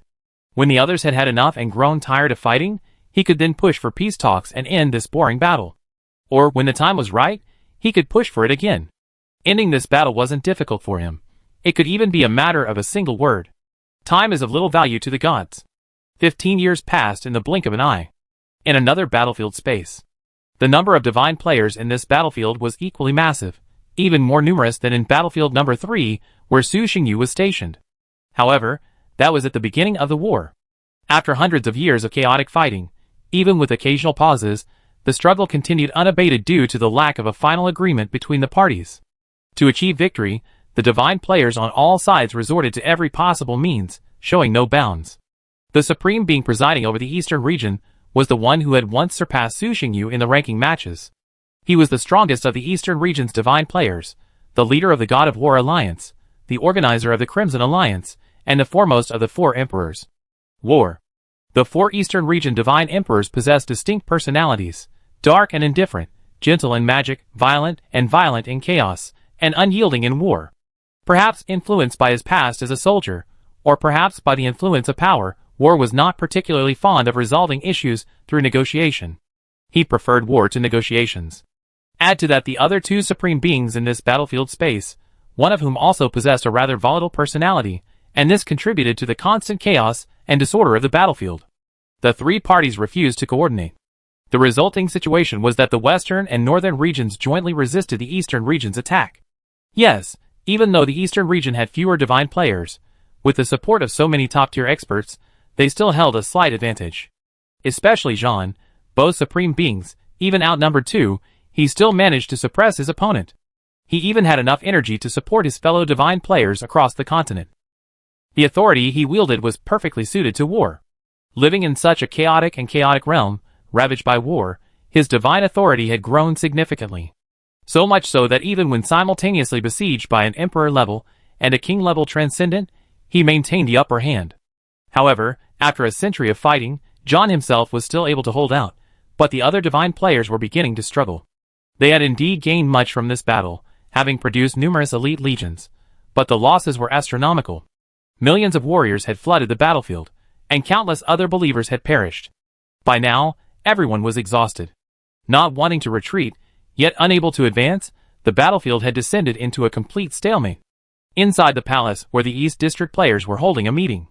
Your Majesty, we truly cannot continue this. This has been going on for over 100 years, and the logistical strain is immense. We can no longer sustain it. A player, ascended from a supreme demigod, spoke out in disbelief. He exuded a powerful aura surpassing even that of a lower-level true god, one of the few top-tier experts within this battlefield. Upon hearing this, John sure didn't respond directly.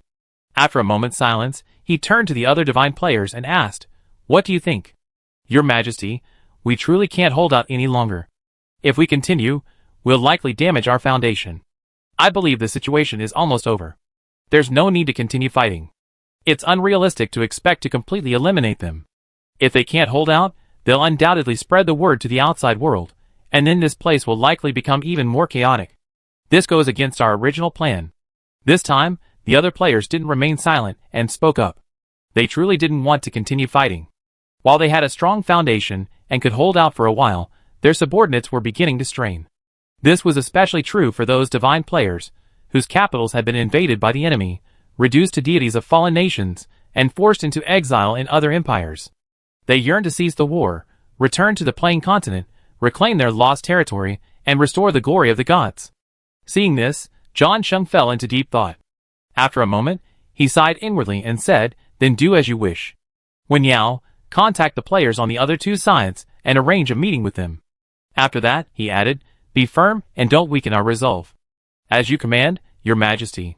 A handsome, scholarly young man below, upon hearing John Sheng's words, quickly stepped forward and replied. The others breathed a sigh of relief. Then, they all shouted in unison, "Your Majesty, you are wise." This long war was finally coming to an end. They weren't worried about a potential failure.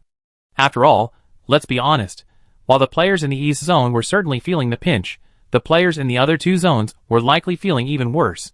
So, unless the other side was completely out of their minds, they wouldn't refuse this peace talk. In fact, some of the players present were already privately communicating with the opposing divine players.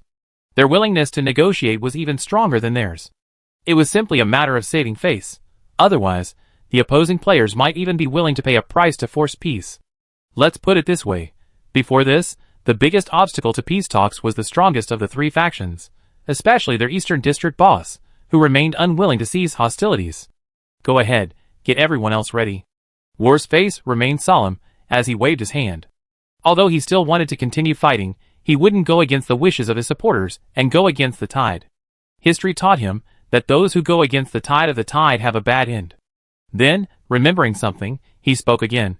By the way, if the peace talks are going well, let the people outside know in advance. There's no need to wait until we're out to tell them.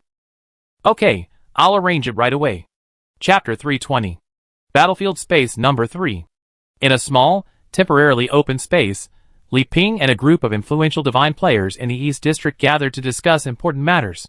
Commander, what is that person's attitude towards this proposal? Do you agree or not? A mid-level true god, situated near the front and emanating a powerful aura, asked the nominal leader of the East District. His attitude was quite polite, even respectful, like a subordinate addressing a superior. It's no wonder he was so.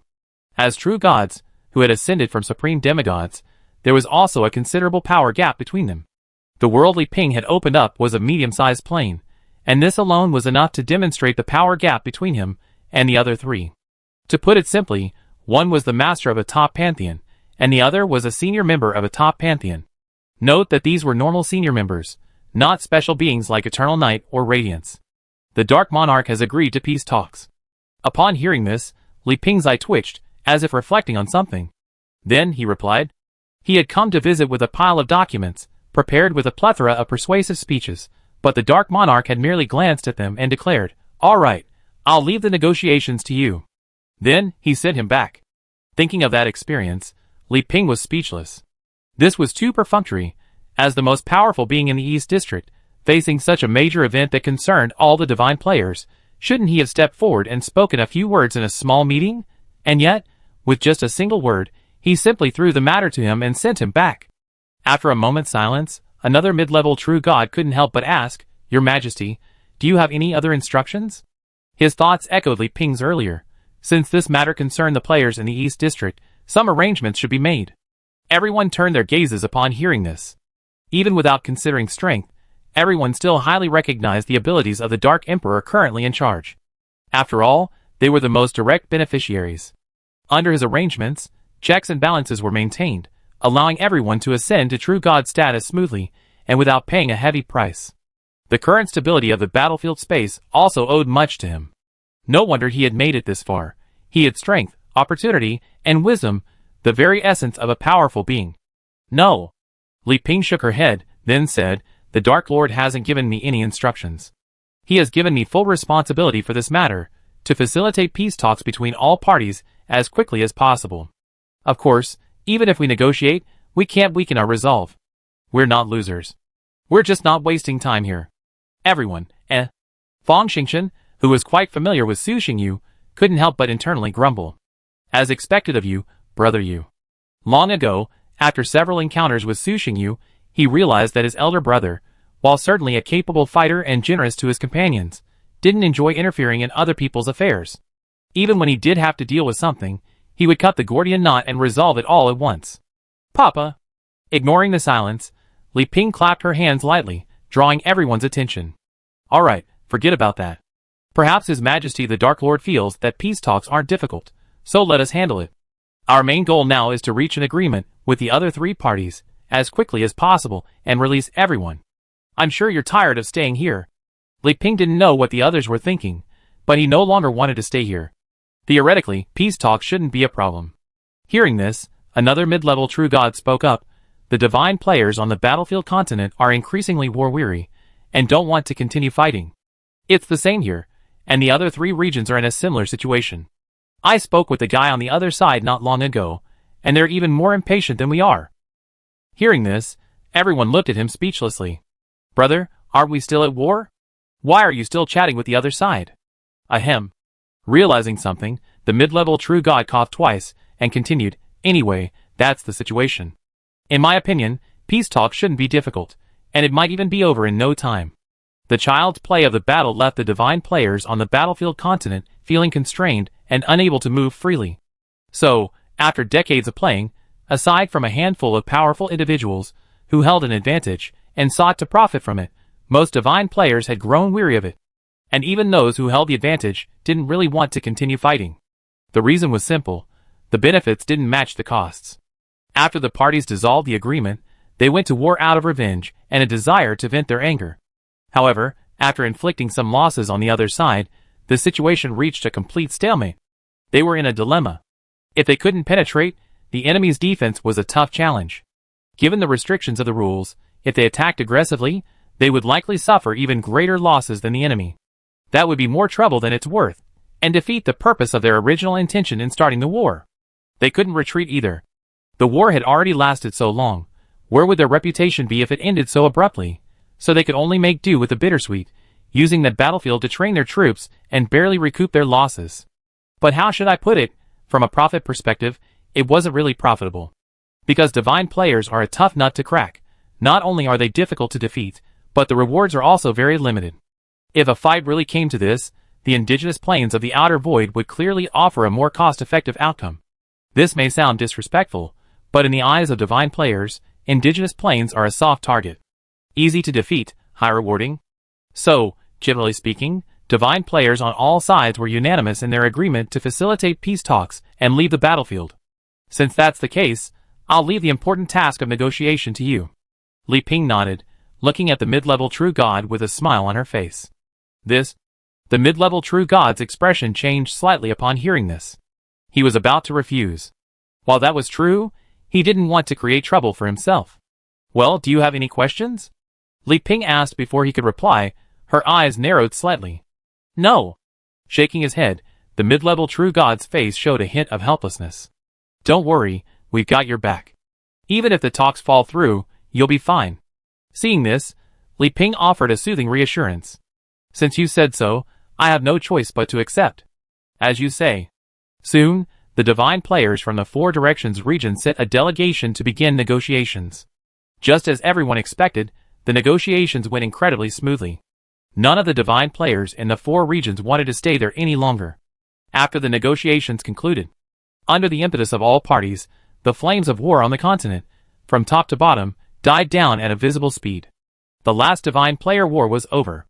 The army of believers quickly retreated to their homeland. Some divine players, whose nations had been destroyed, and who had been forced to flee their homelands and flee into exile, also gradually returned to their own planes and began to reclaim their lost territory. 3 months passed. Led by 4 supreme beings, all the divine players gathered in the void and jointly proposed a peace agreement to the system. System prompt: do you agree to end the fighting? Yes. As everyone responded, the entire battlefield space gradually became illusory. The vast, boundless battlefield continent began to disperse and then vanish. At the same time, in the outer void, where the space had been empty for hundreds of years, huge planes suddenly appeared, one after another. Then, with a resounding roar, the planes transformed from virtual to real. The tranquil void underwent subtle shifts due to the plane's return. Energy rippled outward in all directions. The plane of eternal night. Finally back. The boundless dark deity, standing atop the plane, took in the familiar surroundings and couldn't help but sigh, a sense of excitement at a long-awaited reunion. Bang. Then, he spread his arms, releasing his restraints. A divine aura as deep and hellish as the abyss spread out into the surrounding void.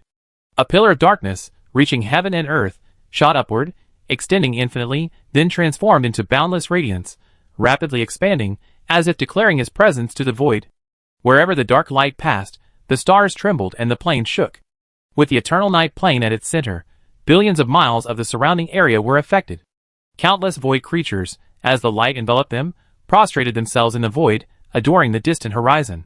This was the proper respect due to the weak in a world where the strong prey on the weak towards the strong. And within those planes left over from the old era, one after another, mighty beings who had attained the realm of true gods awoke from their slumbers. They all raised their heads and gazed towards the source of the aura, their gazes solemn, as if they had peered through countless obstacles to see directly the domineering deity unleashing its aura recklessly. Big trouble. The same thought rose in the hearts of all the gods. Being in the same void region with such a domineering master would definitely not bring peace to the days ahead. Ha ha ha. His silver eyes flashed with a brilliant light, his divine sense expanding to its limit, as if surveying his territory. Sweeping across, the dark god's arrogant laughter echoed across billions of miles. In the plain beneath his feet, countless dark creatures prostrated themselves on the ground, praying and cheering to the Supreme Being. It really feels quite good. After a long moment, after stretching his body, Su Xingyu gradually gathered his aura, shrinking his divine body back to its normal size, and returned directly to the kingdom of God. And then, before he could even warm up to his throne, trouble struck. Accompanied by a long string of messages, War quickly compiled a count of the Alliance's members. War, where has Chaos gone? It's been so long, why hasn't he come out yet? Eternity, that guy's gone crazy, completely oblivious. He might still be fighting inside. War, didn't someone notify him in advance? Luo Mingho, we did, but he didn't listen. Some battlefields have already reached a ceasefire and left the battlefield space, but fighting continues in others, putting everyone in a difficult position. After all, a battlefield often involves multiple player forces, inevitably including members of their organization. If they lack the ability, they can let these members go. But if they do, they absolutely cannot give up. So, the top powerhouses who have already left the battlefield space, the members of the Crimson Alliance, now have to find a way to broker a ceasefire in the remaining battlefield spaces and release the divine players within. Everyone is somewhat frustrated, but there's nothing they can do. They've chosen this path, and no matter how exhausting it is, they must complete it. So, having just left the battlefield space, they immediately have to enter a new battlefield. As for why they didn't send their subordinates in, it's not that they didn't want to, but their subordinates wouldn't be of much use. If they were just delivering a message, they would have already done so. But the fact that the person hasn't emerged yet speaks volumes. To rescue them, they must resort to force and intervention. And the only ones capable of intimidating those top-tier experts are those within the Crimson Alliance. Luckily, there are many who obey orders, so they only have to make one trip.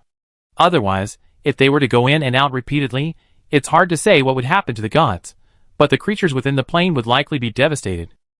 With everyone's active intervention, it took them nearly 6 months to liberate the more important battlefield spaces. Afterward, although other battlefield spaces were still in a state of combat, they no longer had to worry about them. Ordinary battlefield spaces could be left to the lesser minions to handle, and they would just watch over them. Thus, another year passed.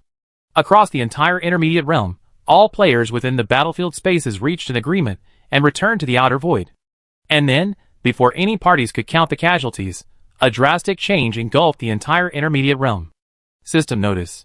Due to the number of promoted players reaching the standard, the intermediate realm will expand. All players will immediately return to their home planes. Midnight, looking at the crimson-purple text before them, the divine players' hearts were filled with a tangle of emotions. Fuck. A divine player, having just returned from the battlefield space, barely able to catch his breath, expressed his innermost thoughts using a plant. No way. Again! The players, having escaped death, and just about to reclaim their homeland and rebuild their faith, were now utterly devastated. Despite their words and curses, they dared not ignore the system's prompts. They followed the instructions, and returned to their own planes. Then, they stood in full anticipation, awaiting the arrival of the unknown and drastic change. Chapter 321. With just 24 hours, there wasn't enough time to do much. Su Xingyu could only urgently issue a brief oracle to the billions of believers within the Eternal Night Plane, urging them to remain calm and prepare for the great upheaval of the void. He then briefly exchanged views with Gu Shiqing, who had also recently finished her work and was currently attending to various trivial matters within the plane, and formulated some countermeasures. Finally, he also discussed with the elders of the Bloody Dawn and members of the Crimson Alliance, reaching a number of agreements to increase his stability during the upcoming upheavals. To be honest, even after ascending to True God status and possessing the power of a higher True God, Su Xingyu still felt somewhat uneasy in the face of this sudden upheaval. The unknown is the greatest fear of all living beings. Even gods cannot avoid it. Of course, despite feeling uneasy, he did not harbor any fear. After everything was ready, he moved the kingdom of God, and the newly opened dark plane above the plane of eternal night. He sat upon the divine throne, poised and ready, quietly awaiting the arrival of the drastic change. 24 hours passed in a flash, and soon it would be over. 0:0:09 Under the complex gazes of millions of divine players, time ticked back to 0. The moment the system time hit 0, the drastic change in the void arrived as expected. All players who could observe the external void stared wide-eyed, unable to believe what they were witnessing. Bang! With a resounding explosion, the boundless dark void suddenly began to churn like boiling water. The scene was simply unbelievable, as if the universe itself were trembling. The entire stellar plane trembled, a scene of immense terror. At this moment, the very laws of the void seemed to undergo a subtle shift. The stars no longer followed their predetermined orbits. Instead, they swayed in the void, as if pulled by some invisible force. The entire void seemed to have transformed into a dynamic painting, with the stars becoming the dancing notes within. Within the void plane, weaker creatures could only sense the fluctuations of the world's origin. The elements of the surrounding environment seemed to have become agitated, so there were no overt emotional shifts.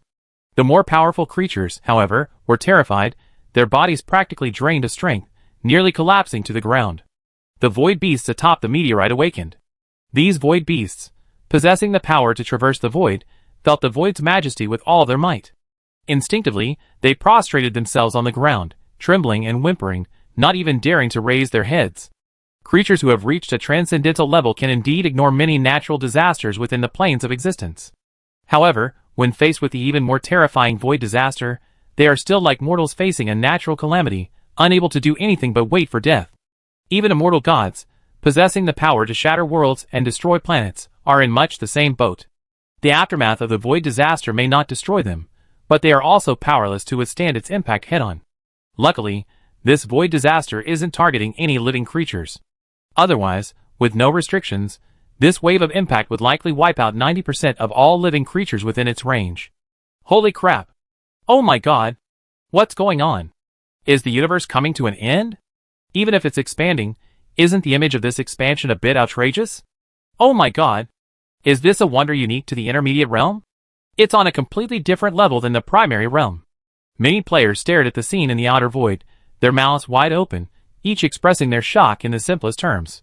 After the void churned for a while, some perceptive and attentive players noticed that the distance between the voids seemed to have widened.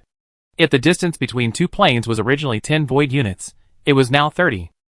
After a while, another explosion echoed from the void, and the situation around the plane began to change. Some powerful creatures could clearly feel that the space they were in was falling downward. Yes, downward. It was like a water ball in the sky that was suddenly punctured, and the water scattering in all directions. Theoretically, the dark void had no up, down, left, or right, yet they could sense that their own plane was falling downwards, which was quite strange. But despite their strangeness, they were powerless. Even if they ascended to true godhood, they could offer no effective resistance. They could only watch helplessly, and wait for their fate to come. The plane continued to fall, its speed incredibly slow, and one could even sense a spatial oscillation along the way. After an unknown amount of time, the downward trend finally came to a halt. Even with Su Xingyu's strength, he could no longer detect the void he had been in before. During his observations, he discovered that not all planes within the void realm were falling. A significant portion remained within that void realm. After the plane stopped falling, he verified this through the world's information channel. For most players, the void environment they resided in had completely stabilized the moment the realm expanded. Only a small number of players' planes were experiencing a downward spiral. Those remaining players were all newcomers, who had recently ascended. Their strength was quite weak, not even reaching the demigod realm. The players who had fallen into the new environment had at least reached the demigod realm. From this, it's easy to infer that any player who reached demigod status would, along with their planes, fall into this new void environment. Some players, who had just ascended to the mid-level realms, desperately improving themselves and finally reaching demigod status before the return of the gods, were suddenly filled with tears. Had they known about this change, they wouldn't have rushed to ascend to demigod status. Now, the already hostile environment has become even more severe. The plane of eternal night. With an extremely large plane at its core, a large plane floats above it, and 14 small and medium-sized planes, as well as one large plane, hover around it. The embryonic form of a pantheon can already be vaguely seen. These surrounding planes are all spoils of war from the Empire's previous conquests. While most of them are small and medium-sized, they can still be considered quite impressive. There's nothing that can be done about it. Because Su Xingyu had only recently ascended to the void and had just returned to the drastic changes, he hadn't even had time to conquer those large planes. One of those two large planes was created by sublimating a medium-sized plane with the world heart, and the other was opened up by him with the power of the system. What a mess. There's not a single moment of peace. The fully armed dark god, clad in battle armor and wielding a divine sword, piloted his divine kingdom into the outer void. His divine sense surveyed the surroundings, sensing the surroundings, and he couldn't help but frown. The void environment here was truly inhospitable. Various violent energies blended together, forming a powerful and dangerous force that permeated the void. If one ventured into the void without reaching a certain level of strength, even if they didn't encounter a void disaster, they would likely die from this energy. The underlying rules are loose, and the energy is so violent. Where on earth have I fallen into? Su Xingyu muttered to himself, using his spiritual sense to survey the surroundings of the eternal night plane. He was extremely careful, not missing a single spot, lest he overlook any danger and cause himself serious harm. After all, this was a new environment, and no one knew what might be here. It was always better to be cautious. After a careful investigation, Su Xingyu confirmed that there were indeed no hidden dangers around the eternal night plane, which made him secretly relieved. Let me see what this void is like. His spiritual sense extended, expanding the scope of his exploration. After a moment, it seemed to have discovered something. Su Xingyu's eyes lit up, a smile spread across his face. He extended his right hand forward, probing into the crack ahead. Tens of thousands of miles away, an ordinary-sized meteorite. Above the meteorite, an immense spatial rift suddenly appeared. Immediately, a colossal hand stretched out from it. Its palm, vast enough to block out the sun, its fingers as majestic as a mountain range, slowly grasped the meteorite, as if attempting to capture it within its grasp. Bang, bang, bang, rocks crumbled, dust flew, and the entire meteorite trembled. Roar! Accompanied by a terrifying beastly roar, a mountain range stretching tens of thousands of meters above the meteorite suddenly began to move, as if sensing danger. Only after he began to move did they realize. This wasn't a mountain range at all. It was clearly a massive creature, camouflaged as a mountain range, lurking above the meteorite until danger arose, revealing its terrifying true form. This creature was enormous, resembling a python, with a triangular head and a body covered in rock-like scales. Its eyes were like deep black holes, emitting a chilling aura. This was a divine evil, a super monster possessing the fighting power of a true god. Looking up at the giant dark hand above, the divine evil python let out a deafening roar, its body shimmering with golden light. It opened its mouth and unleashed a torrent of energy, piercing the darkness and hurtling towards the unknown dark hand. The dark hand reached down, suppressing the torrent of energy without causing any damage. Then, unabated, it clawed straight towards the divine evil python. Only then did the divine evil python realize something was amiss. The enemy was too powerful, and it seemed he could not defeat it. After a brief moment of hesitation, he made up his mind. Run! With a swift turn, the giant divine evil python turned and flew off into the distant dark void at incredible speed. However, it was no use. After flying for a while, the giant divine evil python realized that even though it had flown thousands of miles, the enveloping dark hand remained above it. It turned out that the moment the hand descended, the space it was in had already been contained within its palm. The giant divine evil python's eyes were bloodshot, its teeth bared, and it vented its energy wantonly, trying to break free from the constraints of space. However, no matter what it did, it was futile. The giant dark hand completely closed and retracted. A divine evil monster capable of confronting a true god had been captured just like that. Even though the divine evil creature's mind was confused and not very adept at understanding the laws, it was still terrifying. This was combat power equivalent to that of a true god, at the same time, tens of thousands of void units away in the eternal night plane. Compared to the void I'd been in before, this new void was even more sparsely populated, especially those with complete planes, which often required a long flight to see even one. Here, however, nearly 20 complete planes gathered, one even reaching the scale of a large plane. With that large plane at its center, the remaining small and medium-sized planes orbited it, following a certain trajectory, while the demi-planes, in turn, circled around the complete planes. From afar, it was both beautiful and breathtaking. This scene couldn't be created solely through the void's own adjustments. It was the result of human intervention. Above the large plane, a unique world within a magnificent temple. Dozens of figures emanating powerful auras gathered here, all of them great beings possessing the strength of true gods. In the deepest part of the palace, the dwarf true god, seated on his throne, toyed with a metal sphere in his hand, looked down, and asked, "Dreiser, have you figured out what's going on? Why is the void suddenly rioting?" "Your Majesty." A slightly smaller earth spirit below stepped forward and replied respectfully, "Our investigation has revealed the emergence of many new planes in our region of the void. The cause of the void riot may be related to their arrival. Also, we've discovered that the restrictions imposed on us by the void laws seem to have been lifted. Now our true forms can freely enter and exit the void, no longer needing to remain confined to this world." "Really? Dreiser, are you sure you're not kidding?" Before the dwarf true god above could speak, another earth spirit, whose aura was only slightly less powerful than the dwarf true god's, took the lead in questioning. His gaze towards Dreiser was extremely sharp. "That's right, Dreiser, this kind of thing is no joke. The void's restrictions on us have lasted for countless years. How could it be lifted so easily? Jokes about such things will be punished, even by noble gods." The other gods raised their voices in disbelief, most of them disbelieving Dreiser's words. After all, this restriction had existed since their birth, or even before. How could it be lifted suddenly? "I'm not joking," Dreiser said helplessly. But before he could finish, the dwarf true god above knocked on the handrail, interrupting him. His muffled voice echoed, "The restrictions have indeed been lifted." "What? This? We can finally escape this cage." The gods were stunned at first, then their faces lit up with excitement. Chapter 322. Inside the Dark Kingdom. After exploring the memories of the Devil's Python, Su Xingyu gained a rough understanding of the surrounding void. He casually tossed the Devil's Python down.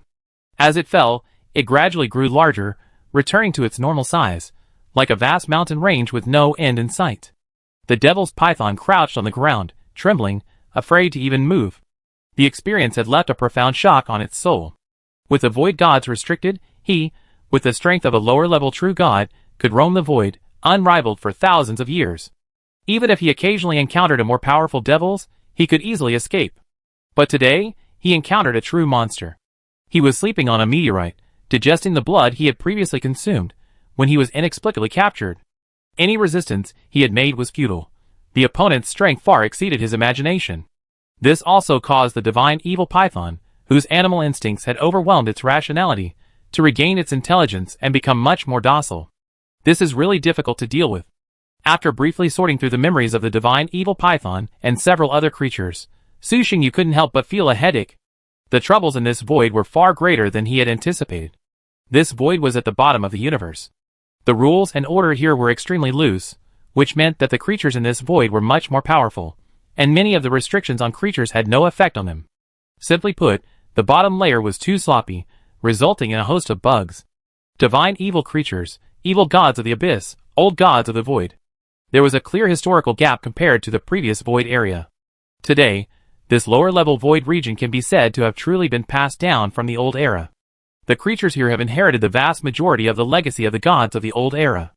Artifacts, godheads, thrones, believers, everything that could be passed down has been excavated and developed by the creatures here over the intervening years. As a result, the creatures here are extremely dangerous. Even the self-proclaimed darlings of the new era must tread carefully. In the old void, true gods could almost walk freely, but here, ordinary true gods may have to keep a low profile, otherwise they would be easily manipulated. In other words, restricted by the rules of the void, those true gods cannot leave their original planes. Otherwise, those old void gods would have established new divine civilizations. But this is more fun. While feeling a headache, Su Xingyu felt a long-lost excitement and passion in his heart. Now, he has officially embarked on his journey. When he was weak, he acted cautiously. Whenever his followers engaged in a war, he would think twice, refusing to start a fight rashly, fearing damage to his followers and potentially impacting himself. In other words, his priority was survival. But now, he no longer needed to be so cautious. With his strength, he would have been a formidable figure even in the old era when many gods coexisted. So, facing the challenge from the old gods of the void, he wanted to test his own strength, to clash with them, and see who was stronger. Gazing into the void, the corners of his mouth curled up slightly, revealing a smile, as if he saw the gods deep within, also gazing into the void. A few days later, the Eternal Night Continent and its surrounding subplanes. Demigods, along with top-tier experts at the peak of the Saint Realm, just one opportunity away from reaching the demigod realm, adorned in their splendid attire, soared from their respective planes and converged in the void. Their attire varied. Some wore starlit robes, some wore dark knight armor, and still others wore animal skins. Each attire betrayed their unique identity and status. In the Dark God system, they were all powerful beings, second only to one man and surpassing millions. But at this moment, like mortal courtiers meeting an emperor, these powerful figures lined up in an orderly formation in the void before soaring towards the divine kingdom above. This was the first formal meeting held by the Dark Gods since their return to the true God throne, and everyone held it with great regard. The Dark Divine Kingdom, once hidden in unfathomable space, could only be sensed but not seen, now truly revealed itself before all the powerful. It resembled a magnificent palace in the universe, emanating a profound and mysterious aura.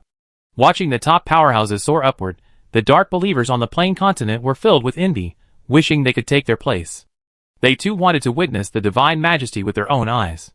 For a loyal believer, there is no greater reward than an audience with the gods. Unfortunately, their strength was insufficient.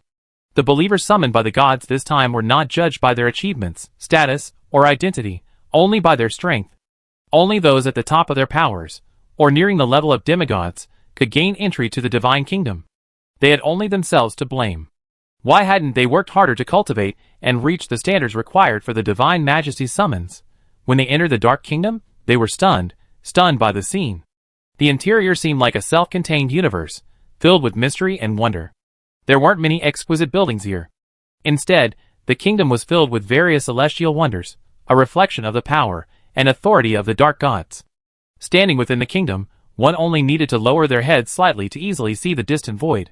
They could see countless dark believers worshipping in the eternal night plane and other subordinate planes. At that moment, it felt as if billions of beings were bowing at their feet, and a strange feeling rose within them. It was indescribable, inexplicable, yet deeply captivating. Without stopping, they quickly retracted their gaze and flew towards the magnificent palace at the center of the kingdom. The palace gates had long been open, or perhaps had never been closed. Two enormous stone statues of strange beasts stood on either side, their eyes fixed forward, guarding the palace like guards. Before this newly expanded palace, even the behemoth demigods, once restored to their normal size, with bodies thousands or even tens of thousands of meters long, seemed dwarfed. The crowd walked through the long corridor, their eyes darting around, curiously examining the murals on either side. These depicted the history of the empire, and even featured their own reflections. After passing through the long corridor, they finally reached the innermost part of the palace. As they approached, the massive portal at the end of the corridor, as if sensing their arrival, slowly opened to greet them. Passing through the portal, they saw before them an enormous, long table crafted from an unknown stone. Stone chairs lined its sides, reminiscent of a typical banquet, a scene familiar to everyone. On either side of the palace, round stone pillars rose straight up to the dome, their surfaces intricately carved. "Greetings, Lord. Greetings, Your Majesty the Great God. Hail, our faith, the greatest of gods, the ancestral God of fear. Eternal and supreme King of eternal night, your humble followers offer you our most devout faith." Everyone's faces reflected the utmost reverence, and they shouted in unison, expressing their respect for the dark god above them. "Well, please find a seat." Su Xingyu nodded slightly in response. Then, with a smile on his face, he looked at the crowd and chuckled, "Don't be so reserved. You are all either demigods, or beings close to demigods. Strictly speaking, you have already transcended the realm of ordinary beings, so it's time for you to glimpse some of the essence of the gods." This time, Su Xingyu made no effort to conceal his appearance, openly revealing his features to the numerous believers. Having fully ignited the divine fire and ascended to the throne of the true God, he no longer needed to hide so much from his followers. Besides, if his plan went smoothly, they would surely discover it soon. They might even have already sensed it now. The essence of the gods. Some believers who had followed him since the earliest days looked at that familiar face. Even though they had already suspected something, they couldn't suppress the shock that crossed their faces. But that was all they did. They didn't make any major moves. The rest of the believers were also mostly lost in thought. After interacting with so many divine players, they naturally had some awareness of this. After all, they weren't fools. Those who had reached this level were, without exception, the top geniuses of their race. So, even if they didn't think about it specifically, the thought of offending the gods still took root and sprouted within them like mushrooms after rain. Gods, perhaps like them, were living beings. The difference was that they were slightly more powerful than ordinary creatures, while gods were much more powerful than them. This thought grew as their strength grew, and as they came into contact with more divine players, to the point that they often felt deeply distressed. They didn't betray the gods, nor did they even question them. After all, most of them had grown up in such an environment, and their faith in the dark gods was deeply ingrained. It's no exaggeration to say that their current position was largely due to the dark gods. If they chose to question, they would first destroy themselves. But the conflict between reality and faith still left them bewildered. Perhaps this was the downside of being clever. Overthinking. Those powerful beings, like those behemoths and monsters, simply didn't have so many worries. Fighting for the gods was enough. Why worry about so much? Everyone took their seats, and soon, servants of the Holy Spirit brought up fine wine and delicious food. Su Xingyu's figure flashed, appearing directly at the main seat. Looking at the people in the 2 rows, a faint smile crossed his face, and his silver eyes also held a hint of a smile, a very gentle look. As his clan grew in number, he could no longer precisely monitor the ordinary ones. However, Su Xingyu was willing to give more attention to those who had reached the 9th Saint realm, or even the demigod realm. Just like farming, with a large population, it became impossible to care for everyone, but the most outstanding ones would certainly receive extra attention. This metaphor wasn't entirely accurate, but the idea was pretty much the same. To Su Xingyu, these demigods, and those in reserve, were the outstanding talents of his clan. Their long lifespans ensured they wouldn't vanish the moment he woke up. In other words, at this moment, they were barely worthy of the dark god's respect. Let's eat and drink while we discuss matters. Don't make things so serious. Su Xingyu took the lead and grabbed the wine jar on the table, unsealed it, and poured the wine into a glass. The aroma of the wine instantly filled the room. The alluring fragrance seemed to penetrate everything, reaching deep into the soul. He then drank directly, the richness and sweetness of the wine blooming on his tongue, refreshing and delightful. It must be said that these fine wines, brewed specifically for the gods, are truly excellent. Of course, most importantly, they were all sent by other divine players, free of charge. With Su Xingyu's actions, the atmosphere in the hall gradually relaxed. Seeing the boss's words, the tense minds of the 1,000 or so dark believers gradually relaxed, and they began to clink glasses. Soon, laughter and conversation rose and fell, interweaving into a joyful melody. I've summoned you here primarily for one purpose.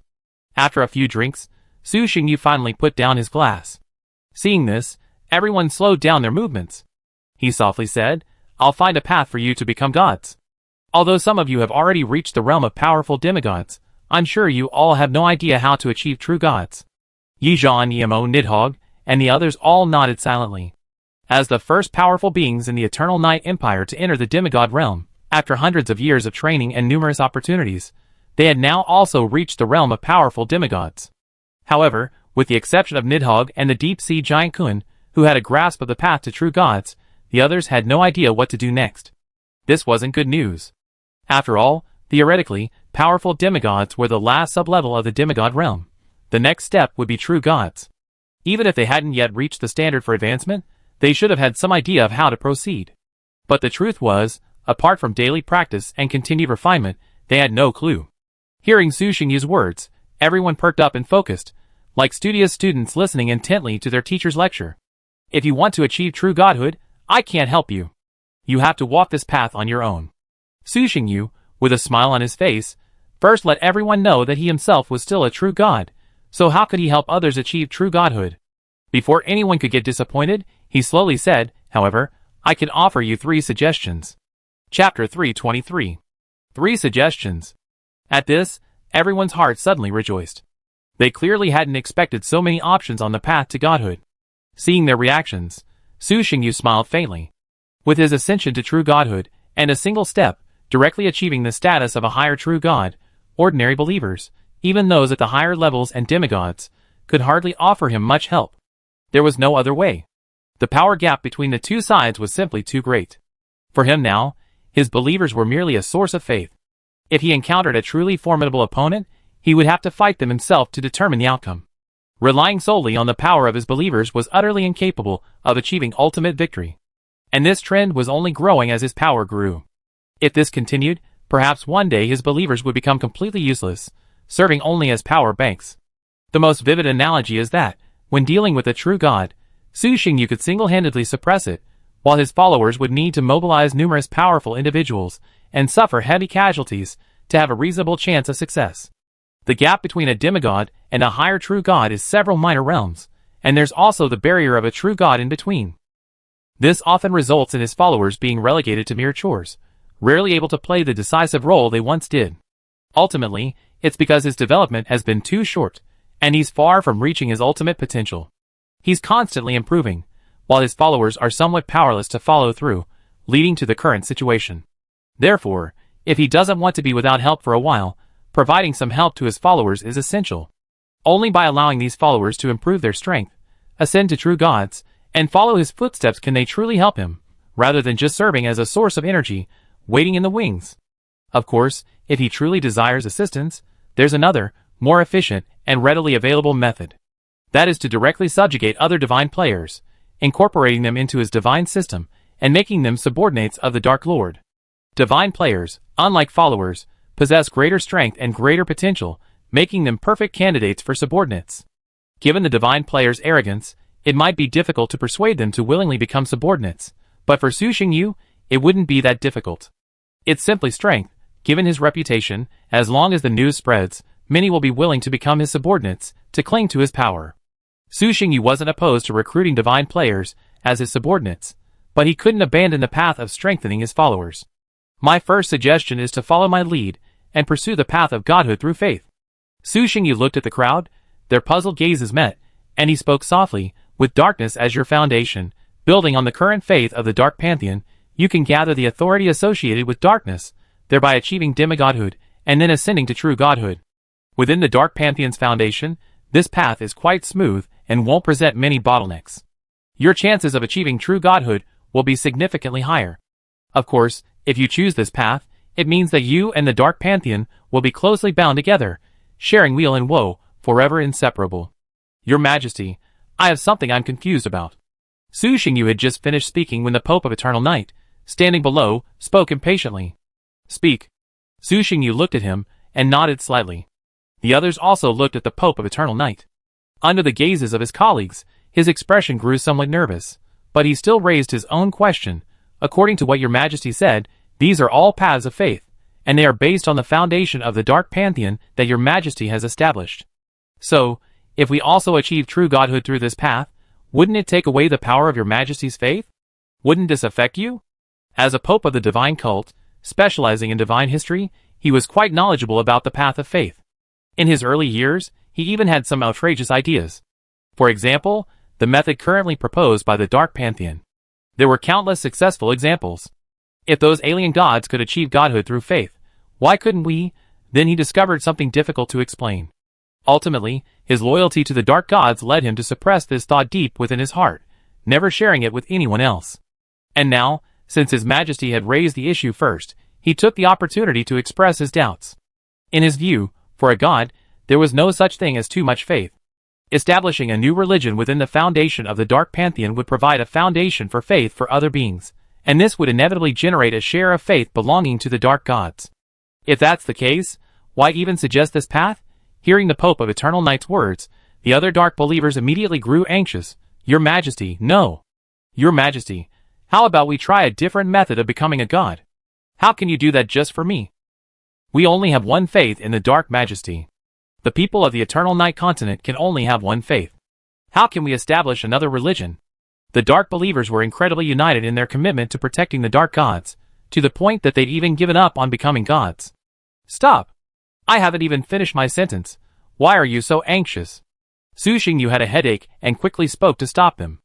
Then, looking at the Pope of Eternal Night, he explained softly, establishing a new cult within the foundation of the dark god system will undoubtedly have an impact, no matter how you do it. But it won't be a huge impact. After all, the stronger you are, the more faith you can provide me. The faith provided by an ordinary demigod is even comparable to that of millions of ordinary beings. If you can ascend to true gods, the faith you provide will be even more incredible. Su Xingyu felt he had to explain this matter clearly to them to avoid further trouble. Furthermore, within the foundation of the dark god system, even if you are the leaders of the cult, a portion of the faith provided by the believers will still flow to me. As long as you can successfully strengthen the cult, the faith I receive will not decrease, and may even increase. In fact, Su Xingyu had this idea a long time ago. With the Dark God as the master of the pantheon, the path of faith is open to other believers, allowing them to become subordinates of the Dark God. This will not only reduce one's own pressure, but also enhance the strength of his subordinates. It can be said to be a good thing that kills two birds with one stone.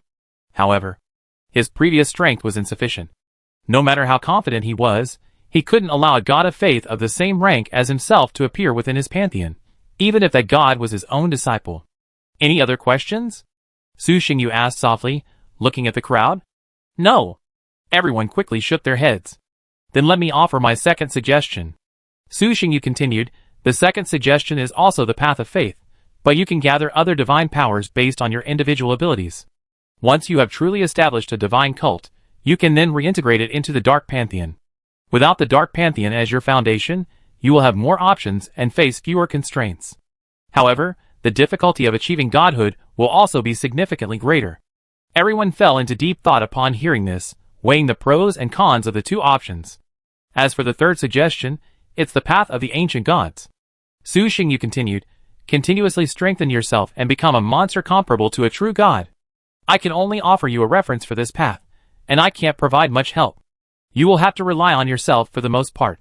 The first path is easy to achieve, but the ceiling for your growth will be limited, and you will be under my absolute control. The second path is relatively freer, with a higher ceiling. If all goes well, reaching the highest level of true God is easy. However, the difficulty is also higher, and you may not be able to complete it. The third path is about the future of the ancient god. No one knows, but what is certain is that this path is the most dangerous. The three suggestions I've given you each have their pros and cons. You don't have to respond immediately. After all, this concerns your future path. Think it over carefully after you return, and discuss it with others. Once you've made a final decision, just let me know. Su Xingyu didn't rush them into making a choice. After all, this was a serious matter, one that shaped their future. Once a choice was made, changing it wouldn't be easy. Of course, these are just three suggestions I personally offer you. There are countless paths to godhood. If you have other ideas, feel free to explore them. Su Xingyu said slowly, as long as they help you achieve godhood, the Empire will grant them. The three paths to godhood mentioned above are merely those Su Xingyu believes are suitable for the general public, but that doesn't mean they're suitable for everyone. Everyone is different, and one size doesn't fit all. If others have unique ideas and desire to achieve godhood in a different way, Su Xingyu won't stop them. On the contrary, he'll offer them assistance. After all, they are his subordinates. Their successful growth will be beneficial to him. If he failed, it would serve as a negative example for the Empire. In short, no matter what, Su Xingyu wouldn't lose out. As usual, the Empire's vast capital allowed him to squander it at will, even for demigods, who, in the eyes of ordinary divine players, were incredibly rare and difficult to replicate. In Su Xingyu's eyes, one true god was worth dozens of demigods, so as long as they didn't deliberately seek their own death, Su Xingyu would leave them alone. Becoming a god carries risks. Having embarked on the path to godhood, one must be prepared for death. And having reached this point, they must have already mentally prepared for it. A few hours later, this modest banquet for the gods came to a close. After bidding farewell to the dark gods, everyone quickly returned to their respective planes and territories, then entered a state of seclusion and began to reflect seriously. Today's banquet had a profound impact on them. Not only had they personally met the gods, completely dispelling any resentment they held, but they had also received crucial information about godhood, which paved the way for their future. The palace once again returned to peace. Su Xingyu sat on the throne, gazing into the distant void, then sighed deeply. I wonder how many true gods will emerge from these 1,000. Compared to these god players, who, with the aid of the system, had already merged with godhood at the initial stage, the challenge for ordinary dark believers to achieve true godhood would undoubtedly be much greater. Having reached the 9th level, or even the demigod realm, they are undoubtedly the chosen ones of heaven. To exaggerate a bit, these 1,000+ individuals represent all the geniuses accumulated in the Eternal Night Empire's history. Each one of them is a monstrous genius, one in a million. But even so, Su Xingyu has no precise estimate of how many of these 1,000 individuals will achieve true godhood. This is no longer a question of resources. It depends on fate. Shaking his head, clearing his mind of distracting thoughts, Su Xingyu began to consider the next steps. Although there are still many vacancies in the planes within the Dark God system, we still need to make preparations early and capture more planes. Otherwise, when they ascend, they'll find themselves without corresponding planes, which would be embarrassing. To achieve true godhood, resources aren't always enough, but without them, it's absolutely impossible. Establishing a divine religion, spreading its faith, and cultivating followers all require vast resources, especially land. Without sufficient land, there wouldn't even be room for a temple. Therefore, conquering planes and expanding the Dark God system will become the Eternal Night Empire's primary mission. Coincidentally, Su Xingyu had also gathered a rough idea of the surrounding area from the memories of several native creatures. The number of planes in this new void is far less than the previous one. Around the Eternal Night Plane, within a radius of 1,000 void units, there are 5 complete planes, all small in size. As for half planes, Su Xingyu didn't count them in detail, but estimated there to be around 20. This will be a perfect opportunity for them to gain experience. The faith gained in war, building a cult from scratch, should make it more stable. Su Xingyu muttered to himself, his fingers tapping lightly on the armrest as he plotted. As for conquering these void planes, Su Xingyu didn't intend to personally handle it. Instead, he left it to his followers to handle. He would serve as a backup, and if uncontrollable situations arose, he would intervene later. With the current strength of the Eternal Night Empire, even if those planes possessed powerful true gods, it would be of no avail. Since the Divine Lord's ascension to true godhood, the Eternal Night Empire has reached a new level of sophistication. Dealing with ordinary true gods is no longer as difficult as before. Chapter 324. Several months later. In an ordinary small plane surrounding the Eternal Night Plane. Due to the Empire's limited resources, this small plane is not particularly developed, still relegated to the days of barbaric tribes. The Eternal Night Empire's rule here can only be considered a preliminary occupation. To the east of the plane, on the continent's outskirts, a massive portal suddenly rose. Immediately, a human demigod, clad in battle armor and bearing a powerful aura, flew out first. Standing in midair, he diffused his divine sense to survey the surroundings, deterring any nearby dangerous creatures. Tramp, tramp, tramp. With the sound of rapid footsteps, a large group of black-armored warriors emerged from the portal. They wore uniform black armor, wielded a variety of weapons, and their eyes gleamed with excitement. Under the demigod's command, the warriors quickly dispersed and began clearing out surrounding threats, establishing camps, and building fortifications, laying the foundation for future development and construction.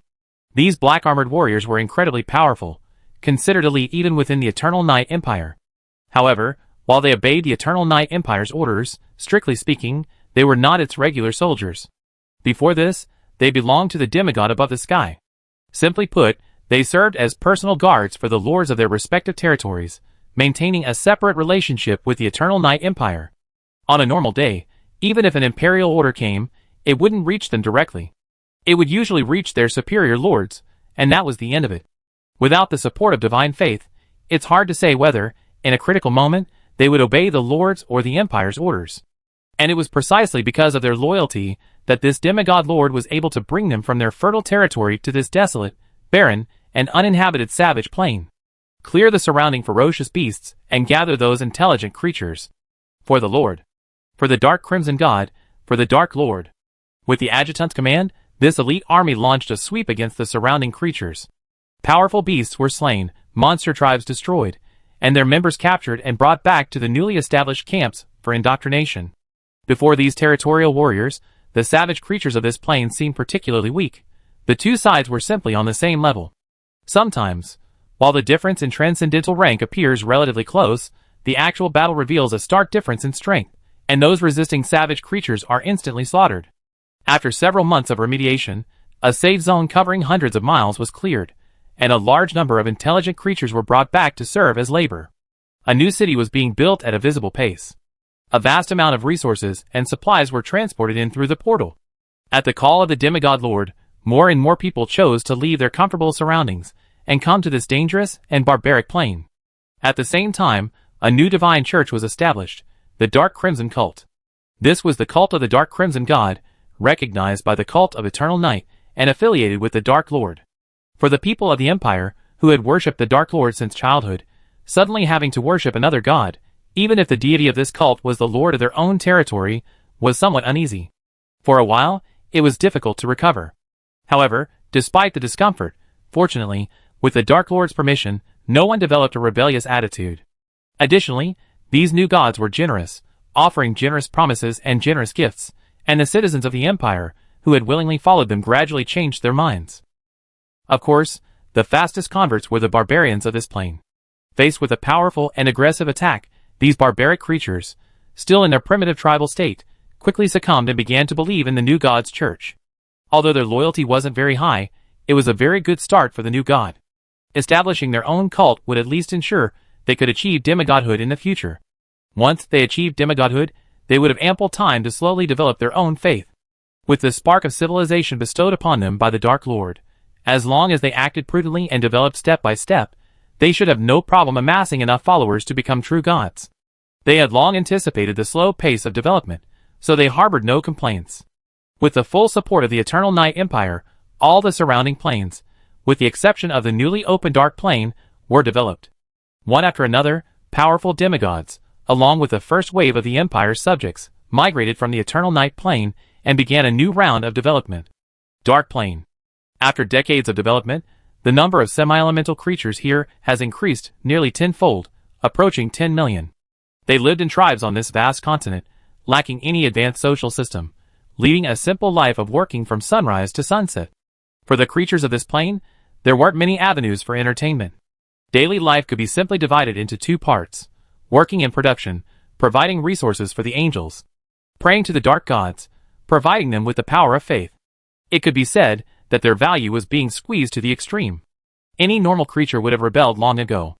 Across the vast land, Dark Eldar, who had failed to awaken and lost their wings, performed their leisurely tasks. These tasks weren't particularly strenuous, especially for the Dark Eldar. Even if their awakening failed, they possessed the strength of a sixth-order transcendent, making these tasks no challenge to them. They could even employ magical puppets to replace them. However, for various considerations, this was not done. In the academy where Dark Eldar are trained, successfully awakened Dark Angels serve as instructors. Dark Eldars, who have not yet reached the age of awakening, diligently study and cultivate, increasing their chances of success for the inevitable awakening. In the academy, all Dark Eldar students are taught from a young age to believe in the Dark Lord and become devout believers of darkness. In addition to the giant continents, the Dark Plane also has another location. The entire Dark Plane can now be divided into two layers: the origin continent at the bottom, and 5 floating continents tens of thousands of meters above the sky. The origin continent is where the Dark Eldar thrive and breed, and where most of them live. The 5 floating continents are the final resting place for the awakened Dark Angels. Once a Dark Eldar successfully awakens and settles their family affairs, they are forced to travel to the floating continents and are forbidden from remaining on the origin continent to avoid disrupting the social structure there. On weekdays, unless there is an important matter and permission is granted by the relevant authorities, they must remain on the floating continents and cannot return to the origin continent at will. The Dark Angels Law Enforcement Department has demonstrated a very firm stance on this matter. The 5 floating continents are named Corruption, Death, Eternal Night, Devouring, and Terror, symbolizing the 5 laws of authority wielded by the Dark Lord. Because the Dark Eldar help shoulder the burden of labor, the Dark Angels on the floating continents have no extra worries. Their only concern is diligently cultivating, improving their strength, and dedicating themselves to the Dark Lord. The Dark Angels have 12 supreme leaders. These are mighty beings rooted in the Dark Lord's divine essence, having undergone the baptism of creation, and are hailed as avatars of God. Many Dark Angels call them Dark Lord Angels. Purgatory, destruction, slaughter, curse, corruption, arrogance, jealousy, rage, laziness, greed, gluttony, lust. These Dark Lord Angels, fused with the divine essence of the Dark Lord, the Godhead of the ancient gods, the primordial essence, and numerous rare materials, possess an absurdly high level of life essence. In a sense, they could even be called innate gods. From birth, these Lord Angels possess the power of powerful demigods, the darlings of the void, their starting point even more exaggerated than those of the true descendants of gods. Moreover, for them, becoming a powerful demigod is only the beginning. Their future ascension to true godhood will present no bottlenecks. Most importantly, they share a mysterious bond with the Dark Lord, a relationship even closer than that of a father and son. This is the primary reason they are hailed as the incarnations of the gods. When necessary, the Dark Lord can use this connection to descend across countless dimensions, directly taking over their bodies and acting as their substitutes. Time flowed silently like flowing water. To ordinary beings, the entire Dark God system remained relatively stable, with no major external moves, as if maintaining its momentum and continuously accumulating strength. But despite this lack of external action, internal activity was no small matter. The Dark Lord cultivated in the divine kingdom, comprehending the primordial laws, and digesting the gains of his ascension to true godhood, striving to swiftly enter the realm of the supreme true God. Many of the most powerful dark believers made their own choices, gradually embarking on the path to godhood. Some journeyed to the void for training, while others explored subsidiary planes and established new divine churches. Within the dark plane, more and more dark elves successfully awakened, becoming complete elemental beings and ascending to the transcendental realm. The number of dark heavens continued to grow, forming a formidable force. The 12 dark angels, drawing on the power of faith shared with the Dark Lords, began strengthening their foundations, preparing to enter the realm of true godhood. Unseen by the crowd, interdimensional portals were rapidly being constructed in the void. If one could observe the overall situation, they would see that the routes of these interdimensional portals extended from the eternal night plane, continuing forward, using meteorites as transit points, and then heading towards the surrounding smaller planes. Like an invisible network, the Dark Pantheon's influence extended far and wide. Beneath the surface calm of the Dark Pantheon lay an unpredictable turmoil, like the night before a storm. Unnoticed by others, they were already preparing for war. It was only because their perception of time differed from that of ordinary beings that this preparation took a little longer. In the blink of an eye, 23 years had passed. A message reached the divine kingdom and appeared before the Dark God. Your Majesty, the teleportation channels to the 5 surrounding smaller planes have been completed. The Dark Lord simply nodded and casually said, "Let us begin." And with the Dark God's words, the entire Dark Pantheon was mobilized. Nearly 100 war fortresses and hundreds of sky cities detached from the eternal night plane and flew into the void, then split into 5 teams and flew towards their target planes. Nearly 700 void units away from the plane of eternal night lies a complete plane, designated plane number 3. Although only a small plane, the creatures here are not weak, far more powerful than those previously found in the void. Not to mention, this plane already boasts 2 true god-level beings. The birth of 2 true gods in a small plane would have been completely unimaginable in the original void. But here, due to the numerous divine relics, the intact legacy of the old gods, and the loose underlying rules, the impossible has become a reality. Without external interference, the small planes within this void region often give birth to 1 to 3 lower-level true gods. As for mid-level true gods, that depends on fate. The kingdom of Sezit, a power that worships the Orc true god. Skarn, the main city on the hinterland's border. With the lifting of the restrictions on the void, the true gods were able to leave their native planes and enter the void, reaping its rare resources. As a subordinate power, the kingdom of Sezit also shared in the spoils. The vast amount of resources continuously flowing back from the void has invigorated the entire kingdom, instantly boosting its economic development. The previously dormant adventurer profession has also seen a new lease of life. That day, the people of Skarn's main city were living their lives as usual. Boom! A loud noise shattered the tranquility of the place. A dark beam of light descended from the sky, piercing the plane's boundary and landing in the heart of Skarn's main city. Hundreds of meters in radius were instantly annihilated.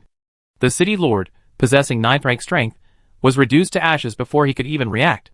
For metal fortresses, resembling mountains, stood at the 4 corners as the dark beams descended from the sky, forming portals on the ground.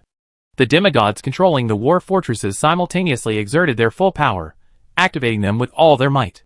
Bang! Another loud noise, and a swirling black vortex appeared within the portal constructed by the war fortress. Chapter 325. The mountains collapsed and the earth cracked. Faced with such a terrifying energy aftermath, the entire city began to shake. The orcs' terrified cries echoed in the air, a mixture of fear and disbelief. What is this? What happened? Am I hallucinating? Otherwise, how could such a ridiculous thing happen? Orc god, this can't be real. How could Skarn suddenly? An attack from outer space? Why didn't Skarn's defensive magic circle react at all? This sudden change, like a thunderclap, shattered the city's previously peaceful state and overturned everyone's perceptions. They couldn't believe what they saw. The citizens of the kingdom, nobles and commoners alike, were plunged into unprecedented panic. They fled in all directions, seeking refuge. However, in the face of this catastrophe, any refuge seemed fragile. This wasn't a natural disaster, but a man-made one. Natural disasters can be avoided, but man-made disasters will inevitably come to us. From the vast vortex of darkness, a steady clatter of footsteps echoed. A tall undead horse emerged first, atop which sat an undead leader who had reached the demigod realm.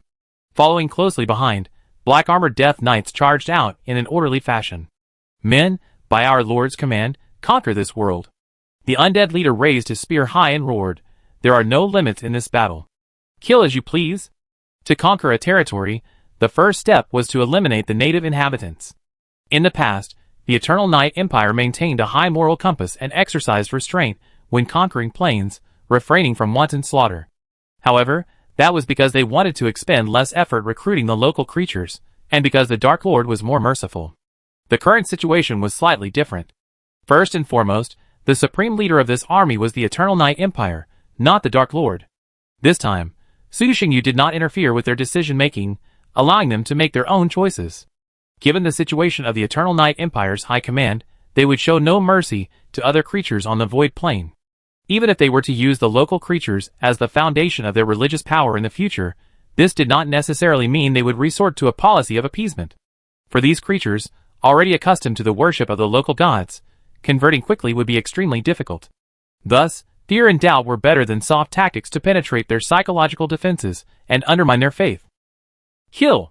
Fight for the god of death! Fight for the Lord of the Dead! The undead knights, mounted on towering nightmare horses, their eyes burning with green flames, a contempt for life and a thirst for death. They let out hoarse roars, as if declaring war on the world of the living. In this city pierced by darkness, undead knights mounted on nightmare horses, like messengers from hell, swiftly shuttled across the battlefield, brandishing their long blades, reaping the lives of the kingdom's citizens. The shadow of death instantly engulfed the city's inhabitants.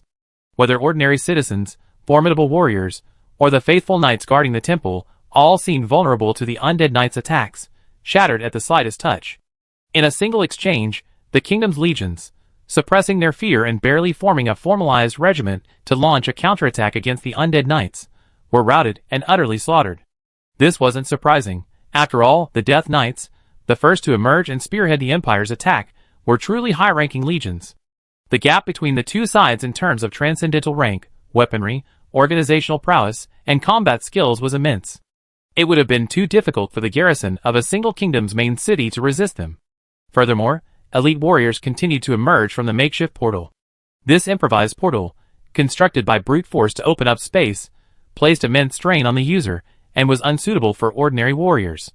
Therefore, the legions able to descend upon Skarn through this portal were, without exception, the Empire's elite legions.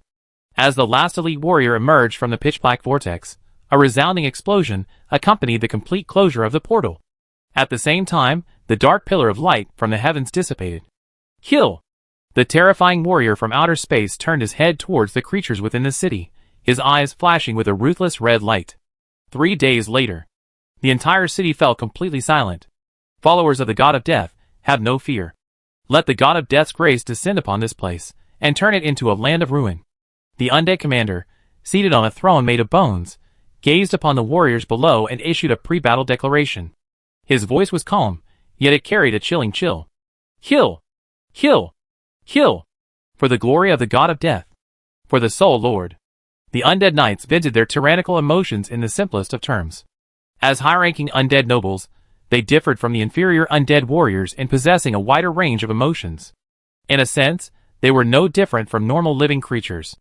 As for the newly born undead warriors, they stood motionless, blades in hand.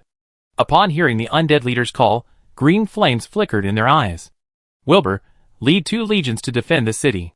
Build the interdimensional portal as quickly as possible so our main force can descend, the undead leader instructed another general. Relying solely on 13 elite legions and hundreds of thousands of undead warriors, they hoped to capture this plane. It was a pipe dream, utterly unrealistic.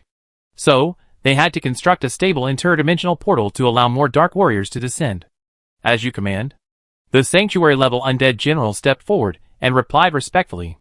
Soon, the Imperial Vanguard, which had first arrived, split into 2 groups. One group remained in the city of Skarn and began constructing a cross-realm portal to connect to the outside world, allowing the Eternal Night Warriors waiting at the Meteor Transit Station to arrive as quickly as possible. The other group, led by the undead commander, left the city and headed for the surrounding cities. At the same time, news spread from Skarn at a terrifying speed to the surrounding cities, quickly reaching the entire kingdom. An alien evil god has invaded. The terrifying undead from the abyss have occupied Skarn. The local residents have been slaughtered and become slaves of the Death Lord. When the Eternal Night Empire breached the dimensional barrier, the noise was so deafening that even those on the other side could sense it.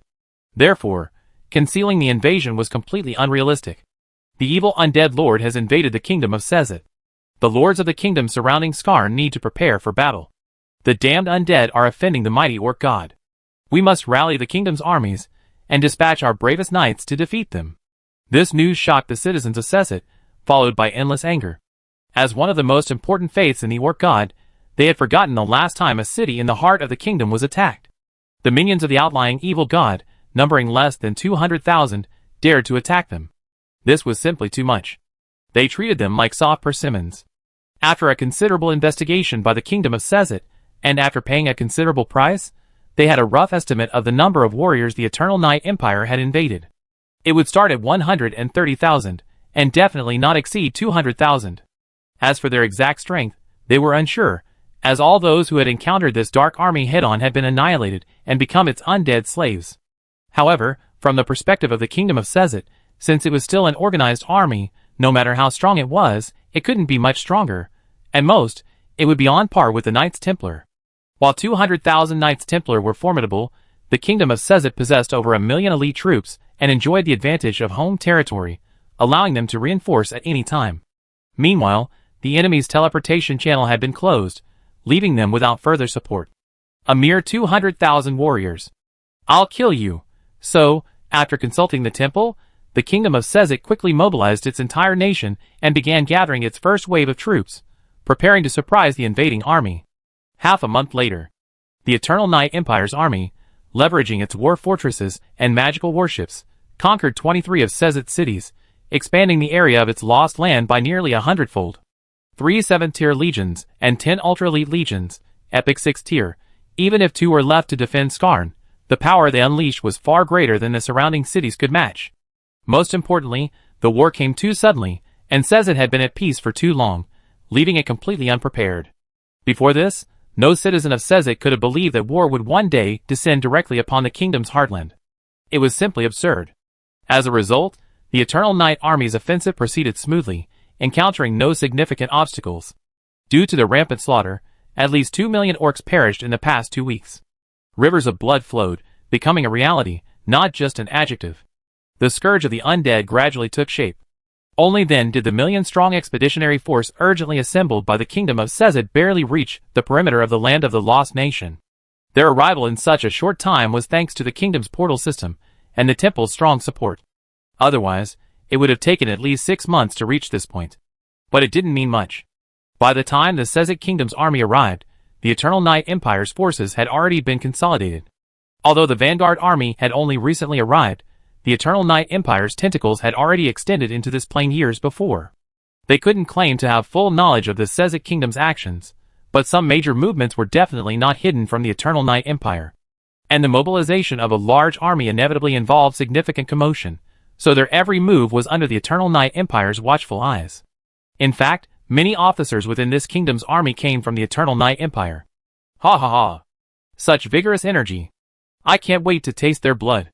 Without the Dark Lord's supervision, the undead army grew increasingly violent and brutal.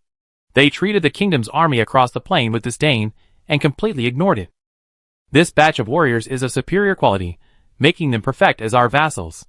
Another undead general, feeling the strength of the opposing kingdom soldiers, remarked with immense satisfaction. Even before the battle even began, it seemed they already had victory. The assembled armies of both sides numbered nearly 2 million, nearly covering the entire plain. The celestial phenomena for hundreds of miles were completely altered. As the two armies faced off, the tense atmosphere on the battlefield reached a crescendo. Then, at the command of the army's commander, the battle erupted. Fight! For the Lord of Death! Destroy this army and dedicate victory to the Lord of Darkness. The Eternal Night Legion charging at the forefront were no cheap undead knights, but the Eternal Night Empire's most elite heavy cavalry. They roared with wild laughter, charging unstoppably towards the Sezet kingdom's army like a black torrent. As they moved, the earth began to tremble. The armor above their heads gleamed a cold light in the sunlight, the weapons in their hands gleamed with a chilling deathly chill, and the clatter of horses' hooves was like drumbeats, foreshadowing the coming storm. Soon, they encountered the kingdom's heavy cavalry, also armored, a supremely elite regiment blessed by the gods.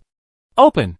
The leader of the Eternal Night Legion, having reached the demigod realm, brandished his halberd, drawing the combined power of the legionnaires behind him. 1,000-meter-long energy halberd, composed of a blend of various energies, formed in the sky. Like a divine weapon, it descended with devastating force, slamming down upon the charging kingdom heavy cavalry. Oh my god! How is this possible? Orc god! The charging orc heavy cavalry, watching the energy halberd slash down, felt a wave of fear. Stop it! The orc commander, at the peak of the 9th level sanctuary, paled. He immediately mobilized his entire legion, soaring into the air, brandishing his heavy spear, and charged towards the halberd. At that moment, the heavens and the earth seemed to stand still. Two powerful forces were about to collide, and a suppressed tension hung in the air. Bang! The very space shook, and all living things went deaf. The entire world fell into a brief silence. The soaring orc commander barely survived a second before turning to ash. The energy halberd descended, transforming into a torrent of energy that poured down, cleaving the oncoming kingdom heavy cavalry in two. All the orc soldiers within the attack range, whether they were elite warriors of the 6th level of Transcendental or centurions of the 9th level of Transcendental, were reduced to ash, leaving not a trace behind. Chapter 326. How could it be possible? Lord Gavin couldn't even withstand a single blow. No, I don't believe it. How could he be so powerful? The heavy casualties inflicted by General Yongya's single blow directly pierced the psychological defenses of the entire kingdom heavy cavalry corps, and the soldiers' morale suffered an unprecedented blow. They couldn't believe that in the midst of legionary battle, under multiple pressures, someone could instantly kill their commander. And in the process, he took away thousands of elite warriors. Such a terrifying performance. Perhaps only gods and demons could possess such power. Follow me, and slaughter them all. The human demigod roared, alighting on his warhorse. Slamming his legs together, horse and rider joined together, charging towards the enemy formation like a black gust of wind. The long spear swept across, a black line spreading across the bodies of dozens of kingdom heavy cavalrymen, severing them in half.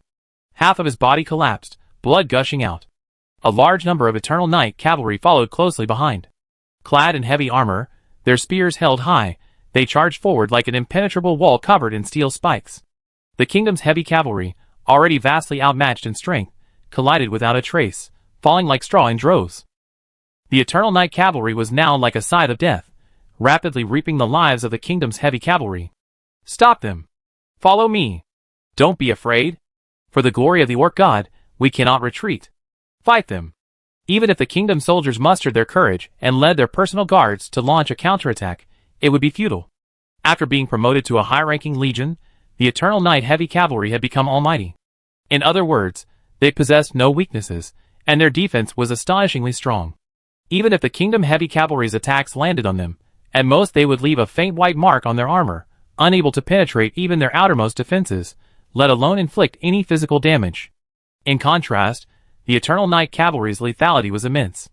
Their charge was rapidly piercing the already loose formation of the kingdom cavalry. An atmosphere of panic spread among the kingdom cavalry, creating a suffocating sense of despair. If these kingdom heavy cavalry weren't the elite of the Sesai kingdom, blessed by the gods, they would have already collapsed and begun to flee. Fire! In the rear of the Eternal Night army, at the command of the legion commander, the dark archers released their bowstrings, and countless arrows, like a dark cloud, obscured the sky and sun, poured down upon the enemy. Each of these arrows, imbued with deadly dark energy, traced a series of murky paths through the air. As they flew, the arrows began to multiply, growing from 1 to 3, then from 3 to 9, reaching incredible speeds, and in an instant, they were directly above the kingdom's warriors. A mere arrow, you think you can injure us? Dream on! The orc heavy infantry in the front row sneered disdainfully at the impending rain of arrows, completely disregarding them. Archers, such a weak military unit, should have long since been eliminated from history. Under the command of the orc legion commander, the orc heavy infantry raised their great shields, tilting them upwards, forming an impenetrable steel wall, ready to withstand the barrage of arrows. However, only when the arrows actually fell did they realize the gravity of the situation. At that moment, their confidence and disdain seemed utterly futile. The arrows fell. Swish, swish, swish. Like a hot knife through butter, the arrows pierced their impenetrable shields, their heavy armor, their fortified bodies, and took their lives. The arrows struck their bodies, instantly leaving bloody holes the size of bowls. The dark energy attached to them exploded, and the kingdom's heavy infantry fell in droves. At that moment, the orc heavy infantry felt an unprecedented fear and despair. They tried to dodge, tried to resist, but the arrows were too fast and too numerous. They could only watch helplessly as the arrows pierced their bodies and took their lives. In this three-hit wave of attacks from the Dark Archers, the targeted Kingdom Heavy Infantry Regiment was almost completely wiped out. As a corps of archers focused solely on killing, they had a reasonable chance of penetrating not only the Kingdom's heavy infantry from the native plains, but even the armored infantry of the Empire itself. Of course, that would prevent them from conducting a sweep like they were currently doing. Damn it! How could this happen? The Kingdom's commander watched this scene, his body trembling with rage, unable to believe his eyes. In a single round, 2 of his elite legions had suffered heavy losses.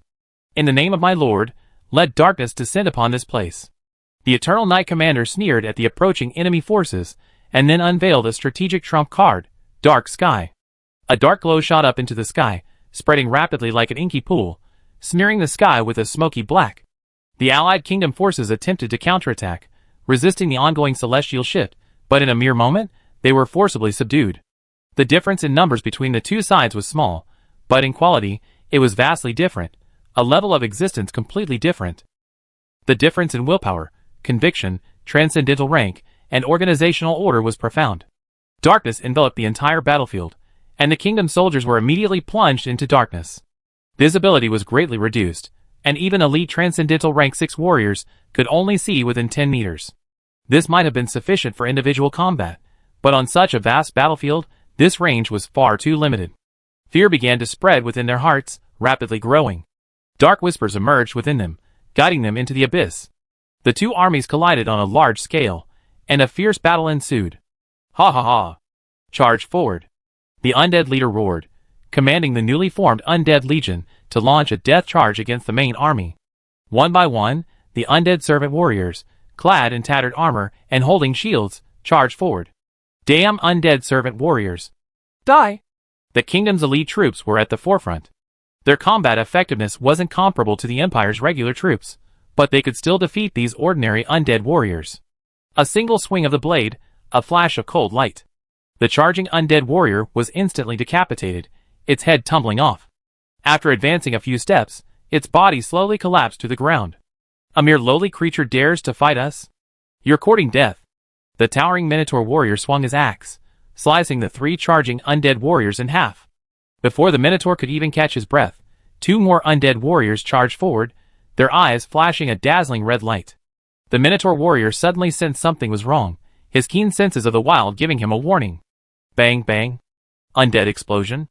2 loud explosions erupted, and all the energy poured into the Minotaur warrior, gathering all the energy in his body, instantly shredding his armor and destroying his body. Mad. After the explosion, most of his body vanished, leaving only half of his head. The Minotaur warrior let out a horrified scream and slowly fell backwards.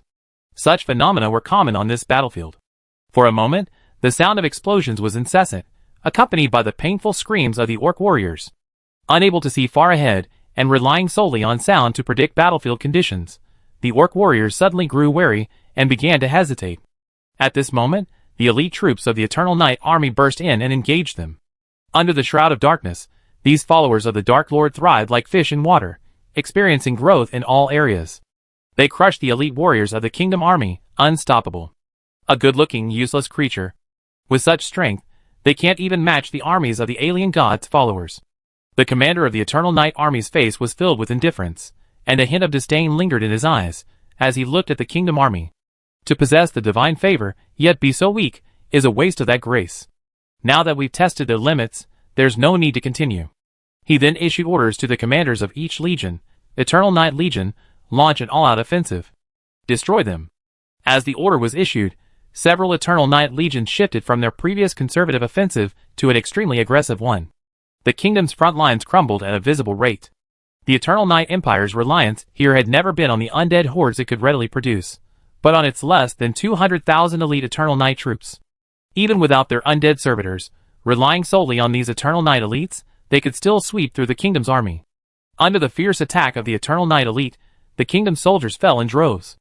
Even the orc warriors, renowned for their bravery, were inevitably terrified, and the kingdom's army began to crumble. No matter how the orc commander commanded, it was futile. As darkness enveloped the sky and the Eternal Knight's elite invaded, he was no longer able to command the kingdom's vast army. So, half a month later, a piece of news that shocked all beings on the plain spread rapidly throughout the kingdom of Sezit. The kingdom of Sezit had assembled a 1,000,000-strong army to defeat the minions of the evil god from beyond the realm. But after days of fierce fighting, they were utterly defeated. Of the millions of warriors, only less than 200,000 returned. The rest of the kingdom's warriors either perished on the spot, becoming undead servants, or fled, their whereabouts unknown. Even Sezit's only 2 demigod guardians, the kingdom's current foremost warriors, were besieged by multiple demigods from beyond the realm and perished instantly. For a moment, all the kingdoms across the plain were shocked.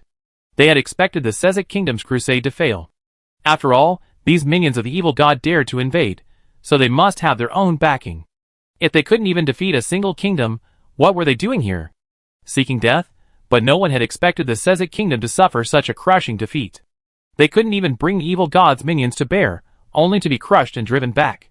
At the center of the 2 continents, 10,000 meters above the sky, sat a palace complex. The palace, situated at the heart of the complex, exuded a savage beauty, both in its exterior and interior. This was the abode of the Orc True God. What are your plans for dealing with these invaders? The tall and burly Orc True God, seated atop the highest divine throne, gazed down at the demigod followers and kingdom lords below, his face filled with anger as he asked.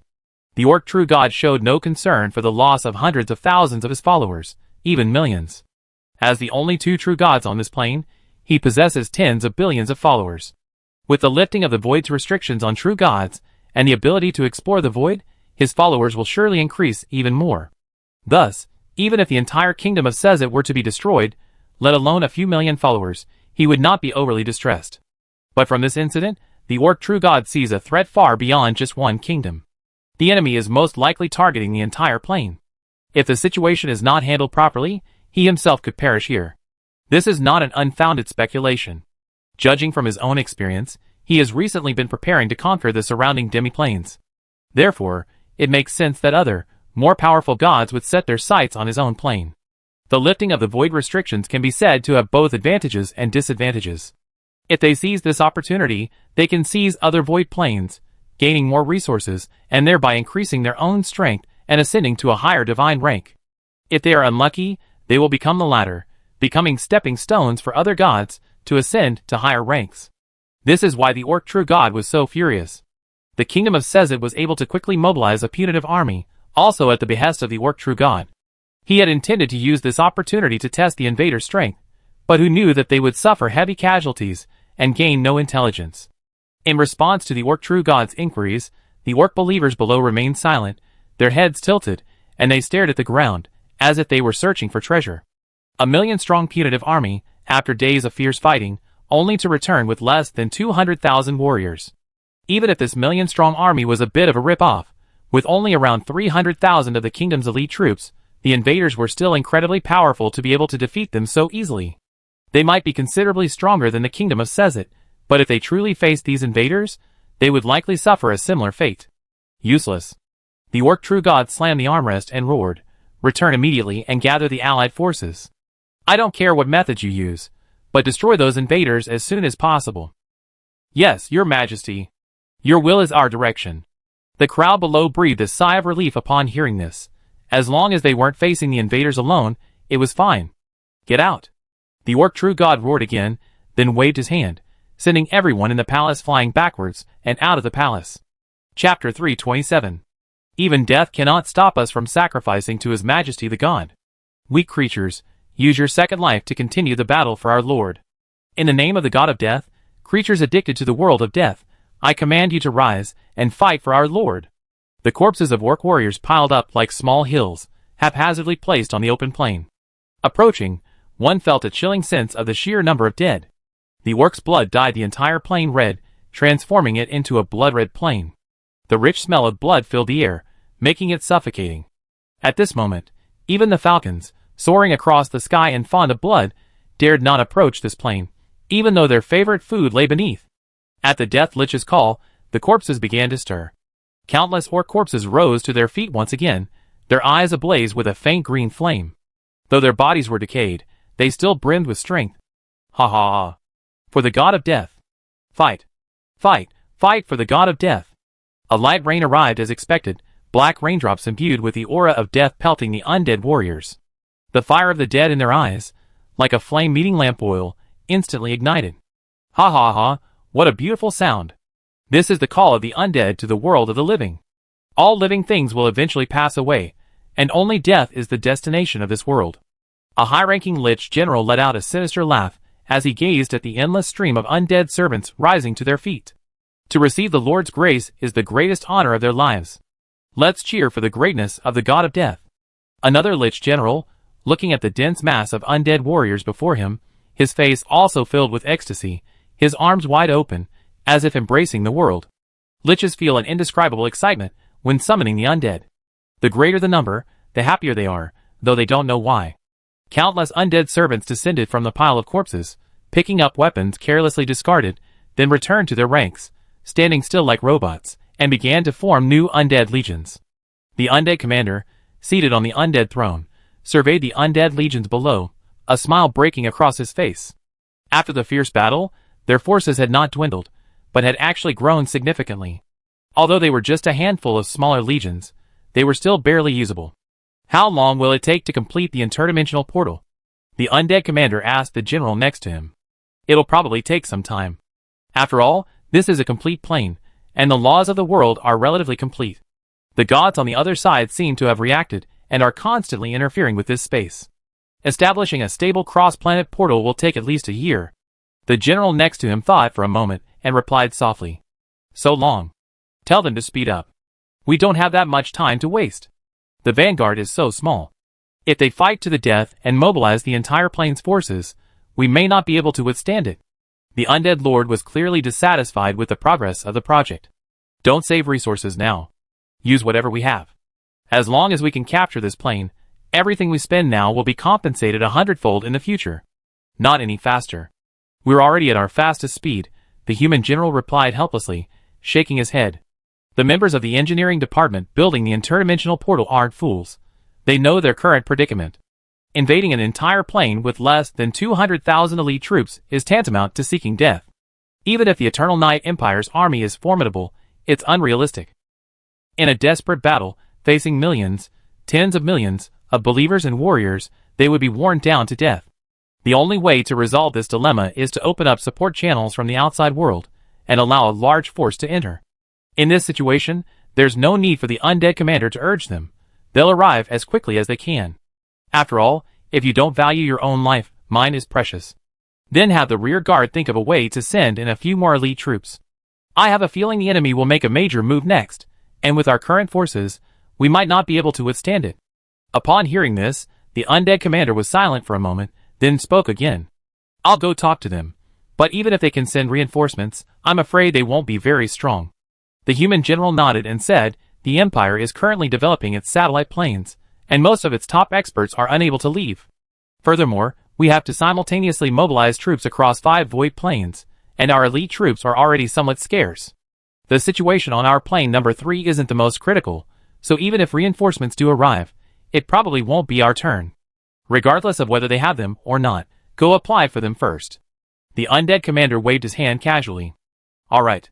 Seeing this, the human general nodded and quickly left to contact his forces in the void. For a brief moment, the entire third plane fell into an eerie calm. After the invading minions of the evil god defeated the Sessite Kingdom's army, aside from the occasional raids by the newly formed undead legions to bolster the undead army, the true elite of the Lost Lands remained largely silent.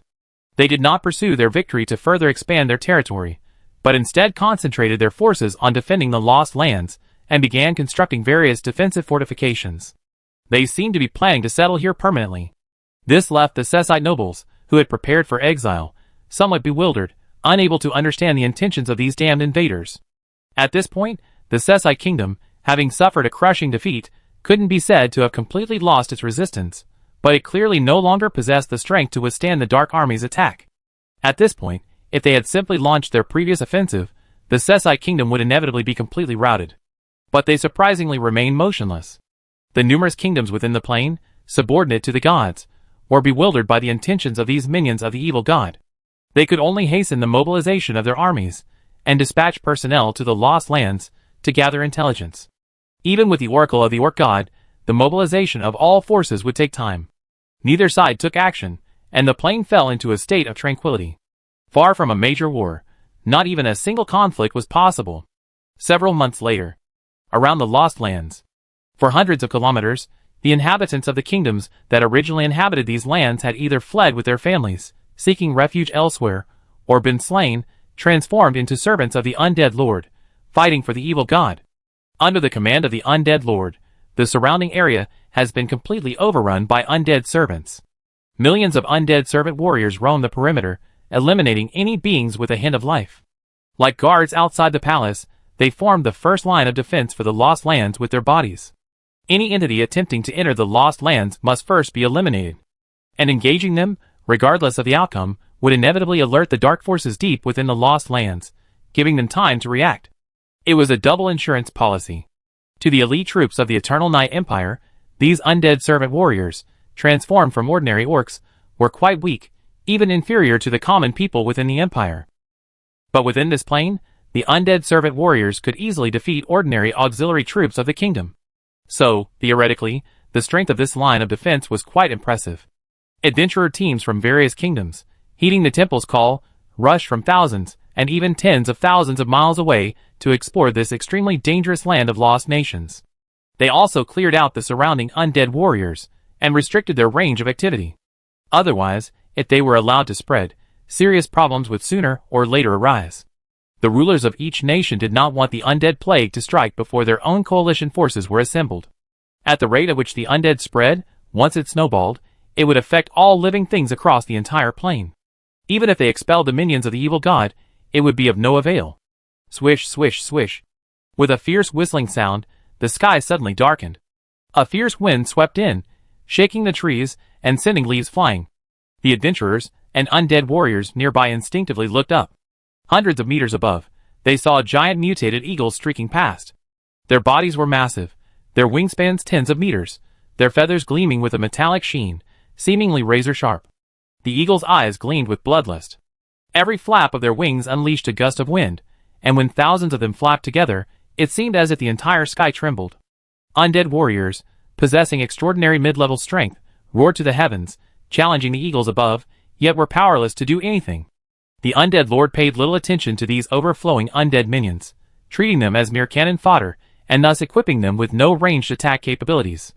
Lacking any ranged attack capabilities, the undead warriors could only roar helplessly at their enemies.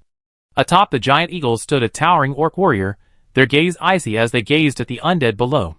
"Kill them!" At the command of the orc knight on its back, the giant eagle flapped its wings, gathering the surrounding elemental energy. The next second, it transformed into countless azure wind blades, raining down like a torrential rain, hurling them towards the undead warriors. Crack, bang, bang, bang. The dense firepower directly blanketed the ground, destroying the bodies of the undead warriors one by one, reducing them to a pile of broken bones scattered across the ground. In just one round of attacks, tens of thousands of undead warriors were killed.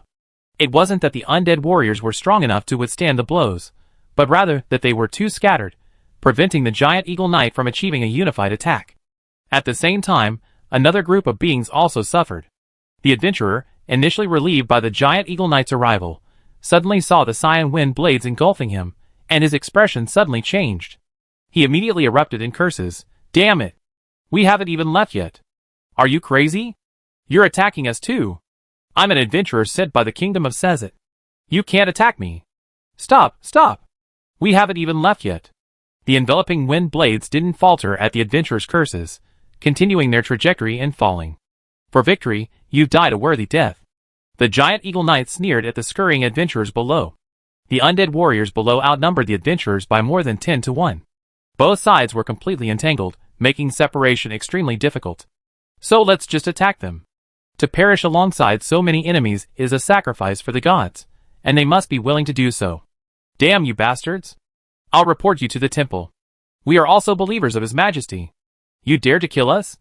You're dead. The stronger adventurers, braving the indiscriminate wind blades, managed to escape, but they were also covered in wounds. They gazed at the giant eagle knights in the sky, cursing furiously, and greeting their families. The weaker adventurers, on the other hand, had their bodies torn apart, reduced to countless blood clots. Everything on the land within the wind blade's range, trees, flowers, rocks, soil, even the orcs and undead, was ripped to shreds. The entire land seemed plowed through, leaving nothing intact. Whoosh, whoosh, whoosh. The giant eagle knights, turning around, were about to clear out the other undead warriors when a sudden roar erupted from the distant sky, deep within the land of the lost nation. Then, a vast dark cloud rapidly descended upon them. The eagle knights, with their sharp eyesight, instantly saw through the true nature of this dark cloud. This wasn't just any dark cloud. It was a dense hail of arrows. Defend. Defend. Gather. Use tornado to block those arrows. The Eagle Knights' leader immediately gave the order, and the Eagle Knights quickly gathered, forming a unified force. A turquoise glow rose, suffusing the sky. The giant eagles flapped their wings frantically, sweeping in a fierce wind, forming massive tornadoes that, like pillars of heaven, soared into the sky, devouring the rain of arrows. The arrows struck the tornado with a clanging sound, like a hammer striking steel. Though powerful, they couldn't penetrate the barrier of raging wind. As a divinely gifted legion from the Orc Kingdom, the Giant Eagle Legion's strength was undeniable, a truly high-ranking legion. For such a legion, as long as they were prepared, a blanket strike would be almost useless. That's it. What is this?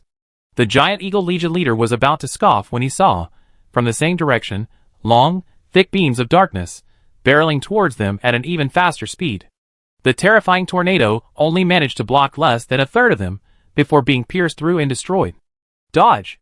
The Giant Eagle Legion leader's expression changed drastically. Drawing on his years of combat experience, he issued the most appropriate order: use super limit strikes to shoot them down. Chapter 328. If I don't show you a few of our skills, you'll think we can only rely on blanket strikes.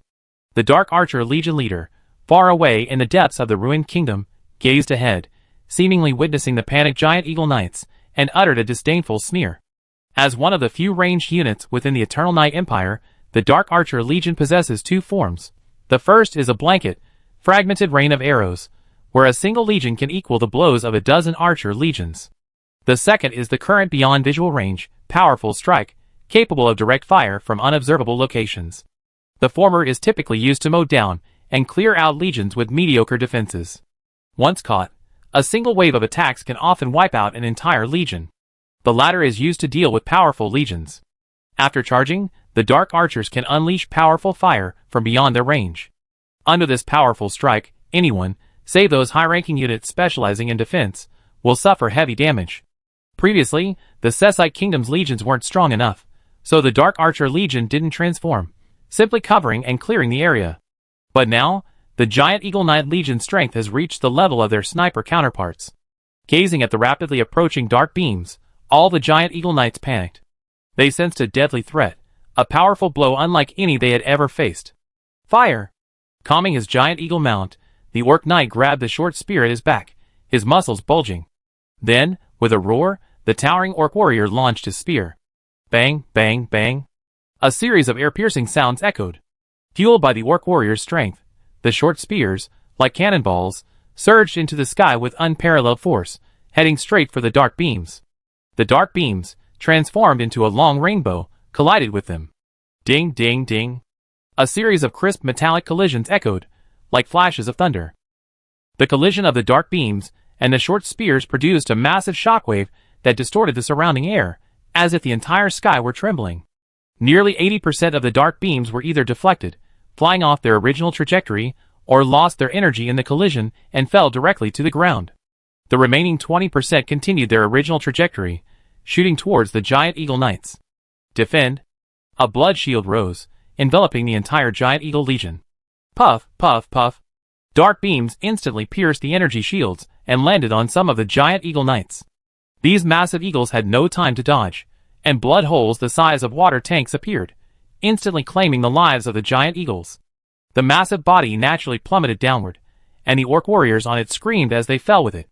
The dark beams were continuously reduced, and this wave of attacks only killed and injured a few hundred Giant Eagle Knights. Faced with such an over-limit attack, a fragile unit like the Giant Eagle Knights was essentially doomed if hit. Watching their fallen companions, the Giant Eagle Knights, who had narrowly escaped death, sighed with lingering fear. Give! Just as the Legion commander was about to launch a counterattack, another energy wave was heard from the distance. Then he saw countless massive dark fireballs rapidly falling from the 10,000-meter sky, smashing towards them like meteors. The orc leader suddenly changed the subject, shouting to his men, "Retreat!" The giant eagle knights didn't hesitate. Never skilled in single-unit combat, they had never considered standing alone against the enemy's powerful legion. They had come merely to say hello and clear out the surrounding undead servants. Upon hearing the leader's command, they swiftly turned and flew off into the distance. They moved with incredible speed, covering thousands of meters in the blink of an eye. The fireball meteor shower covered a wider area, but was significantly slower than the dark arrows. Furthermore, the leader had observed this in advance, giving the giant eagle knights ample time to prepare. When the fireballs reached the giant eagle legion's original position, they exploded, like countless rocks falling into a calm lake. The sky was instantly ablaze with waves, scorching air rippled in all directions, and terrifying black flames swept in. Lower your altitude, defend with all your might. The slower giant eagle knight, at the rear, was caught in the blast, and black flames engulfed him, instantly igniting his entire body. Both the giant eagle and the orc screamed in agony, then transformed into a black fireball, plummeting uncontrollably. Damn it! The commander of the kingdom's coalition forces, further out, saw the situation and his face darkened. With a wave of his hand, a legion of magicians below immediately took action. The surrounding sky shifted, and 1,000-meter-long azure light descended behind the giant eagle knight like a wall, blocking the oncoming scorching blast. No need to continue probing. The kingdom's commander gazed into the distance, as if catching sight of the undead lord seated on his throne of bones. His eyes icy, he immediately ordered, "Attack with all your forces. Crush them. Let these minions of the evil god witness the might of the Inkstone god." It should have been done long ago. A mere undead servant, we can easily destroy with a flick of the wrist. Why waste time testing them? A nearby demigod general, upon hearing this, immediately became excited. He then returned to his legion and charged forward with his high-ranking cavalry. Kill! Fight for his majesty the god. Warriors of the Inkstone god, the world is behind us. We have no retreat. For the Inkstone god. For the world. For the kingdom. After receiving the commander's order to battle, each legion commander roared like a wild horse, leading their legions in a frenzied charge. Under the call of the orc true god, all the followers under his command were mobilized this time. Their potential was incredible. However, none of the parties had completely lost their minds. They had merely dispatched their elite legions. Thus, the size of this kingdom coalition army was not particularly outrageous, only around 1.5 million men, divided into 4 groups, attacking from 4 directions of the destroyed kingdom. Meanwhile, the Dark Army, nestled deep within the ruined kingdom, also prepared for battle. Faced with the combined kingdom forces' attack, they chose not to garrison in the city and rely on its defenses for counterattacks, but to engage in a field battle on the plains, preparing for a head-on confrontation with the combined kingdom forces. The Empire's elite legions were divided into 4 groups, each leading an army of undead servants, now fully transformed and capable of effective combat, and charging towards the kingdom's forces. There was no other way. Skarn's defenses were absurdly weak, inferior even to those of ordinary cities within the Eternal Night Empire. To garrison such a city was tantamount to waiting for death. In a defensive battle, it's not so bad if the city is useless. If the Interrealm portal is accidentally destroyed, all efforts will be wasted. However, this can't be blamed on the kingdom of Sezit. The orc god, having inherited the legacy of the old gods, does have the necessary technology and can build a decent defense system. But there was no need. The wars between kingdoms had previously been under control, so there was no need to build a defense system that consumed vast resources and was of little use. To put it bluntly, there wasn't an urgent need before. With the recent lifting of the void restrictions, there is indeed a need, but the construction of Skarn has been pushed hundreds of places out of the priority list. It's a good thing we requested external reinforcements in advance, otherwise, with our current strength, we would have been exhausted, the undead commander said with some relief, observing the surrounding kingdom warriors through observation magic. I underestimated them before. This world's kingdom is truly capable, able to muster so many elite troops. The nearby human demigod sighed, clearly not expecting them to amass so many capable warriors in just a few months. The barbarian demigod, his eyes gleaming with excitement, sneered, his mouth wide open, revealing 2 rows of sharp teeth. They're just small fry. They'll never be our match.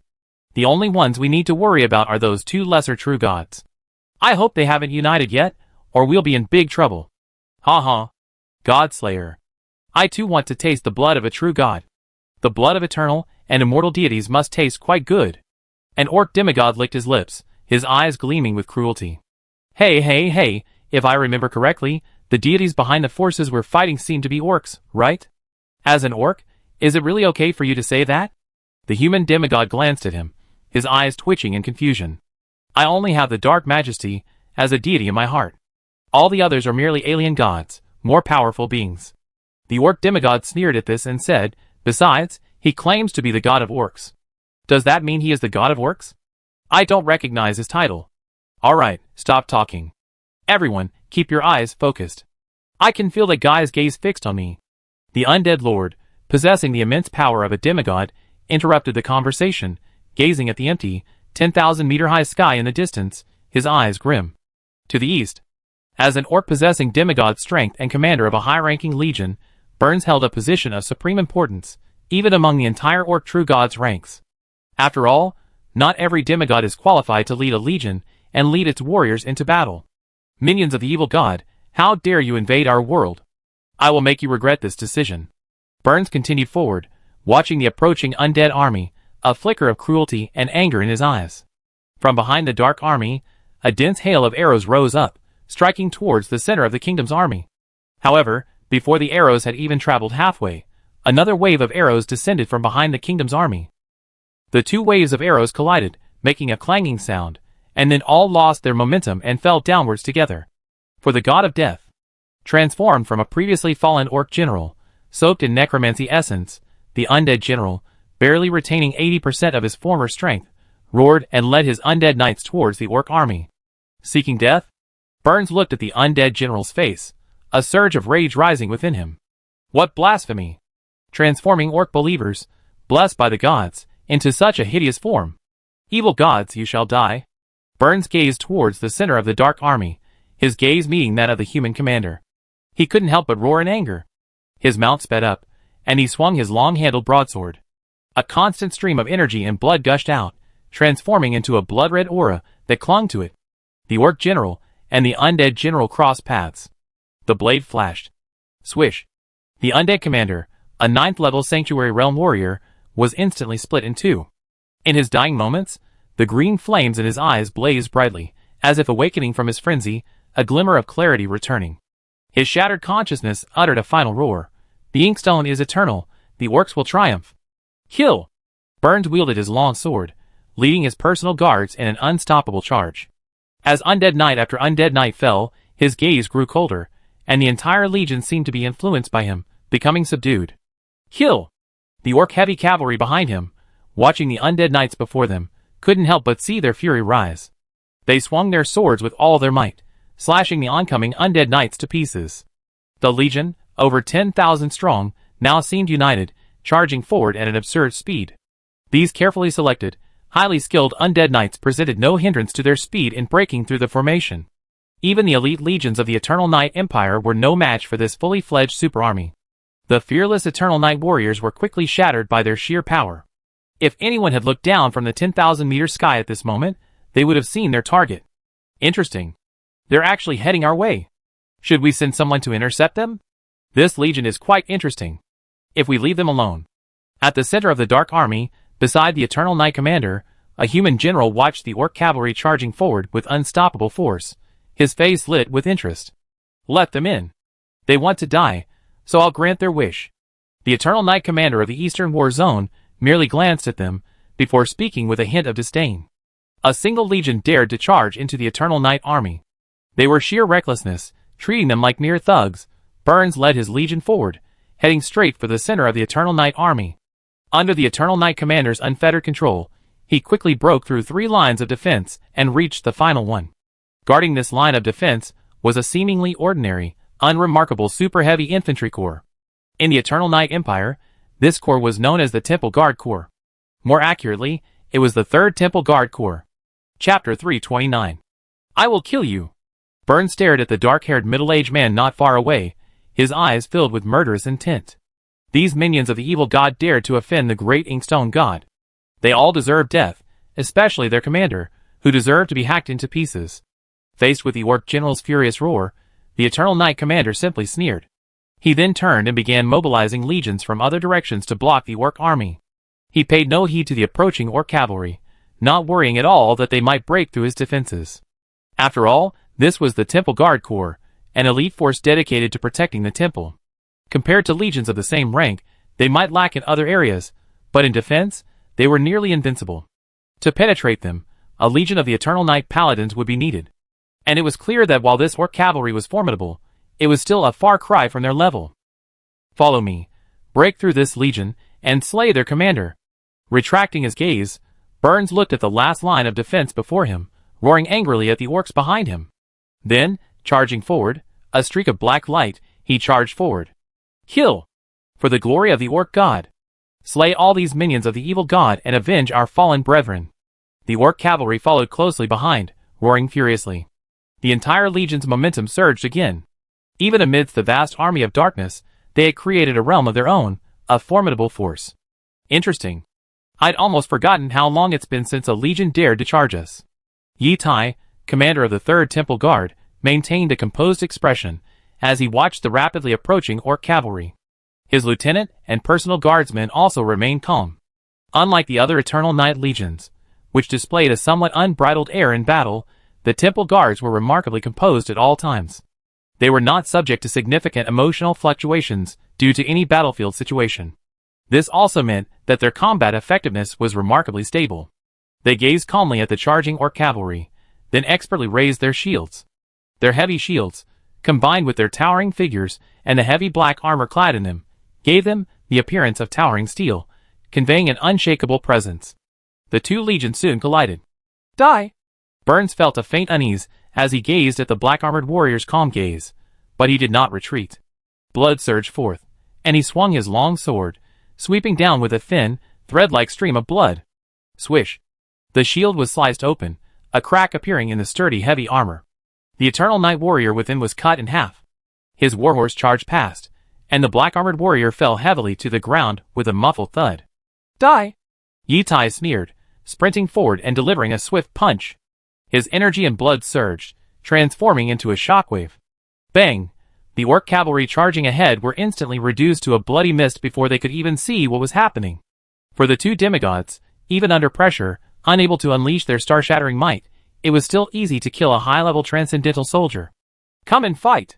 Yi Tai quickly locked onto the enemy Orc leader. He stomped his feet, causing the ground to collapse, and then split open like a spiderweb. He transformed into a dark shadow, rapidly flying towards Burns.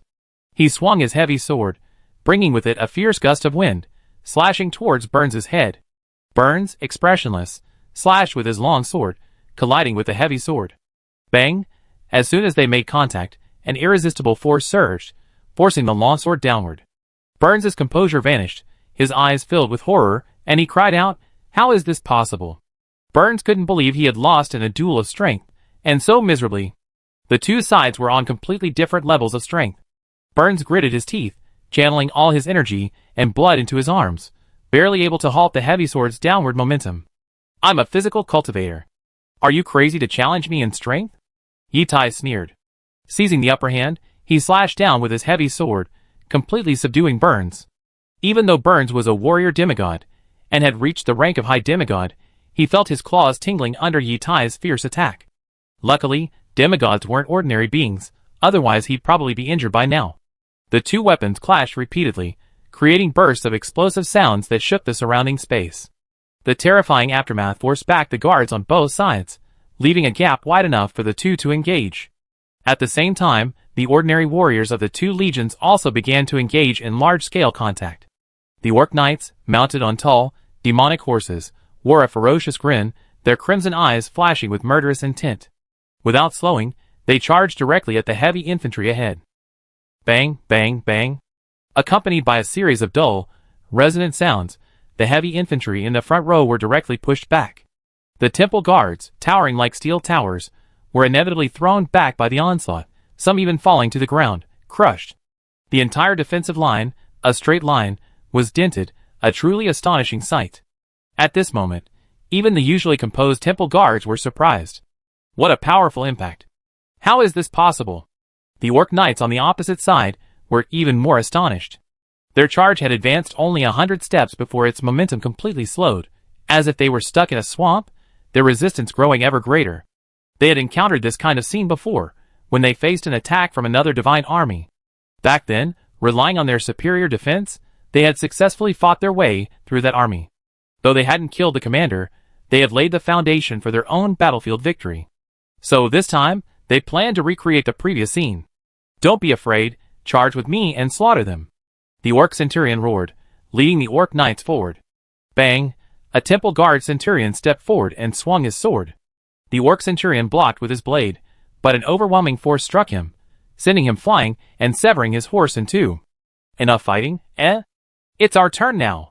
The Temple Guardsmen gathered around, shields raised, easily blocking the Orc Knight's attack. Then, they delivered a powerful punch, striking the horse's head and finishing it off. The Orc Knight, dismounted, his eyes bloodshot, fearless. Steadying himself, he charged forward, blade in hand, slashing at the Temple Guard. The heavily armored, practically armored to the teeth, the Temple Guard didn't even bat an eye at the physical blow, his shield slightly deflected, blocking the blow. The broadsword slashed against the shield, sparking a shower of sparks. The Temple Guard, holding the shield with his left arm, exerted force, sending the Orc Knight back several steps. The force nearly knocked his weapon loose. The Temple Guard swiftly advanced, displaying a speed completely disproportionate to his size. A massive fist, covered in black armor, slammed down upon the Orc Knight. "Die!" The Orc Knight's expression paled, and he drew his blade to block the blow. Fist and sword collided with a resounding thud, and the Orc Knight's eyes widened, nearly popping out as he saw the legendary weapon dent inward, bearing down on his head. The brutal force sent the Orc Knight's sword flying from his grasp, only to be crushed by the fist and brought down upon him. Bang! Fist and armor collided, and the Orc Knight's head instantly shattered like a watermelon. Since the Orc Knights were the ones who broke through the formation, using a single point to break through the entire surface, and the 3rd Temple Guard Legion already outnumbered them, the scene unfolded as multiple Eternal Night warriors faced off against a single Orc Knight. Each Orc Knight was surrounded, and then several Temple Guards stepped forward, each slashing with their swords, slicing the Orc Knight into pieces. As one of the most physically competent legions in the Eternal Night Empire, the warriors of the 3rd Temple Guard Legion displayed unparalleled defense, while also demonstrating their full strength. Even the Orc Cavalry, a similarly high-ranking legion and a defensive unit, could not withstand their power. The number of Orc Knights began to dwindle rapidly. The Temple Guard's combat style was very simple. They relied on their strong defense to absorb the enemy's attacks, then charged forward with a single sword strike or punch to dispatch their opponents. High attack, high defense, and a deep health pool, a truly exceptional legion. If there was a weakness, it might be their limited pursuit ability. Despite their rapid bursts of speed, all Temple Guard legions lacked pursuit prowess. But now, this weakness had been completely eliminated by the Orc Knight's charge. "You dare charge our front lines? Do you think you're the Paladins of Eternal Night, the Infernal Legion, or the Silver Armor Legion?" Yi Tai, pressing Burns against him, sneered as he glanced at the situation on the front line. "Damn it!" Looking at the situation of the surrounding soldiers, Burns' mood cooled, like a bucket of cold water poured over a raging fire. Without further ado, he knew his decapitation plan wouldn't succeed. They would even have to find a way to save themselves. Otherwise, given their situation, they might be pinned down here. Don't even think about it. You can't escape. As if seeing through his thoughts, Yi Tai said coldly, "Do you really think you can break through our defenses with your strength? We're just letting you in so we can annihilate you." Breaking the formation sounds impressive. If accomplished, it could change the course of the battle, even completely overturning the situation on the battlefield. But while this high reward comes with high risk, if the attack proves unsuccessful and a stalemate ensues, they'll be surrounded and slaughtered. This Orc Knight Legion is now completely disconnected from the main Orc army. They're now caught in a dilemma, unable to advance or retreat. The situation across the Eastern Theater of Operations is extremely tense. Relying on a vast undead army and a small number of elite troops, the commander of the Eternal Night Army has managed to firmly suppress the Kingdom Alliance. It's incredible, but it's done. Damn it! How could this be? The Kingdom Commander gazed at the battlefield before him, feeling somewhat incredulous. While horrified by the strength of the opposing army, he realized that his own command abilities were actually quite different from theirs.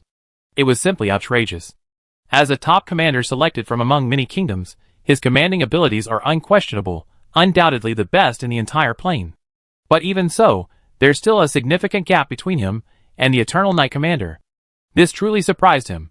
Launch an all-out attack, put pressure on their flanks, and allow the 2nd Orc Heavy Cavalry Legion to fully unleash their might.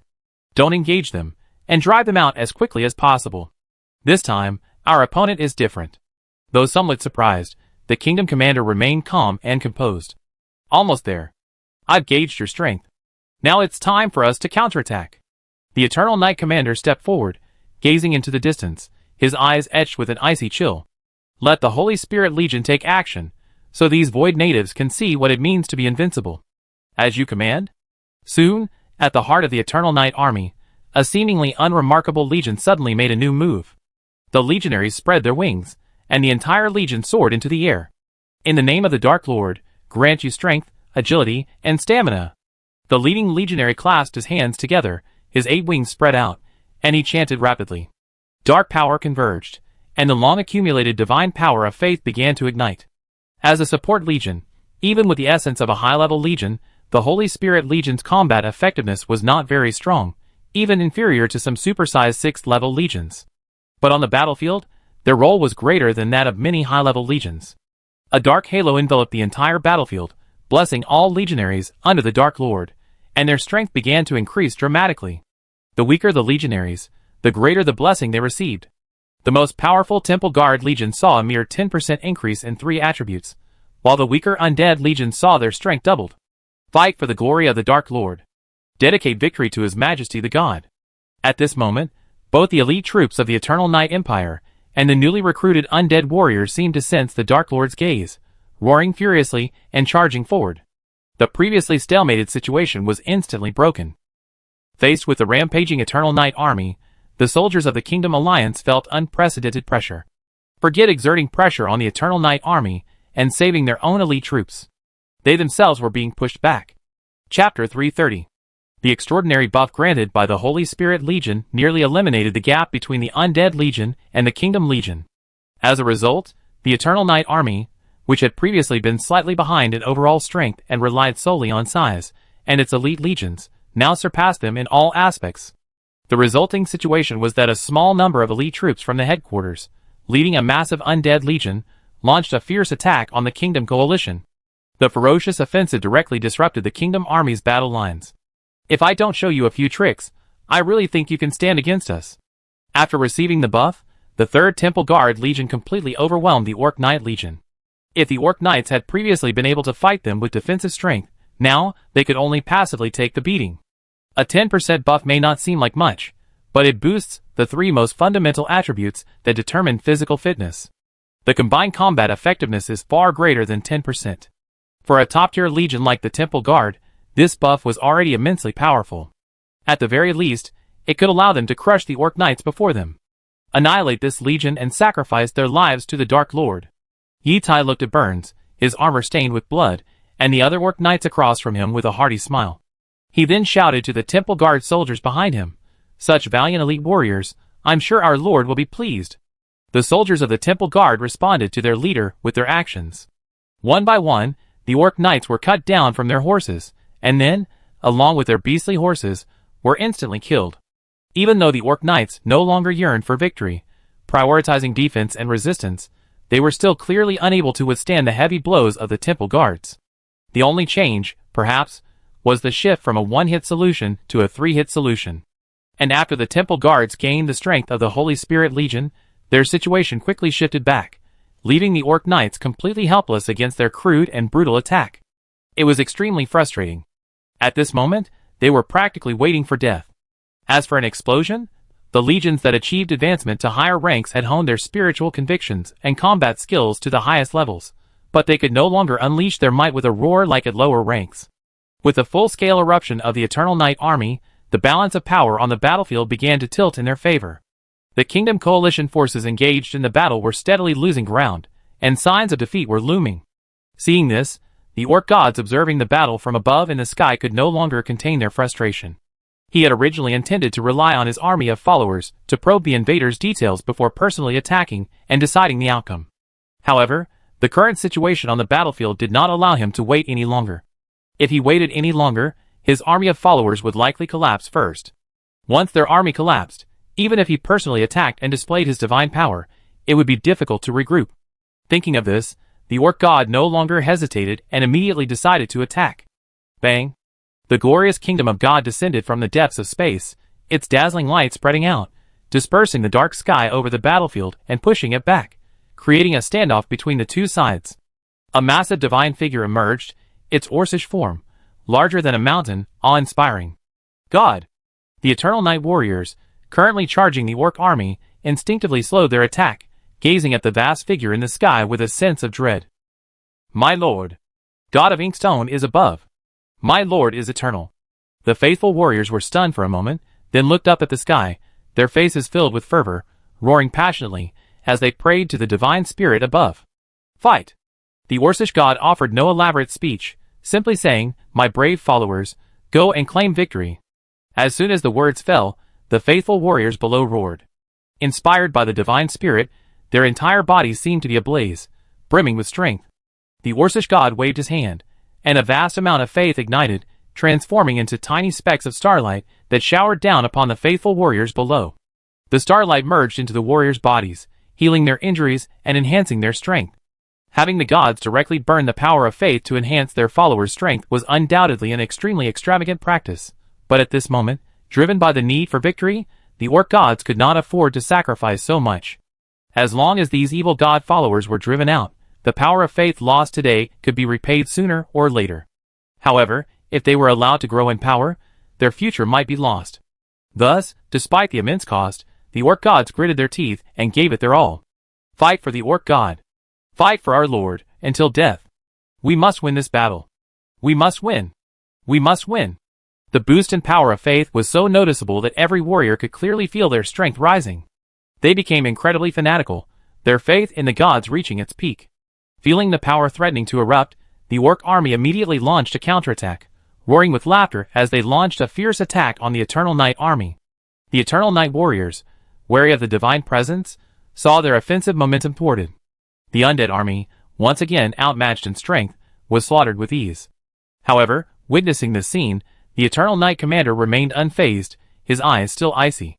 I wonder how long you can hide. The orc god knew these evil god worshippers were definitely hiding something, but upon seeing the Eternal Night commander's expression, he couldn't help but feel anger. They were mere ants, yet before the mighty gods, they dared to remain so calm without awe or prostration. Do you really think you can defy the gods with just a few legions, and a few demigods? Let you ants witness the might of the gods.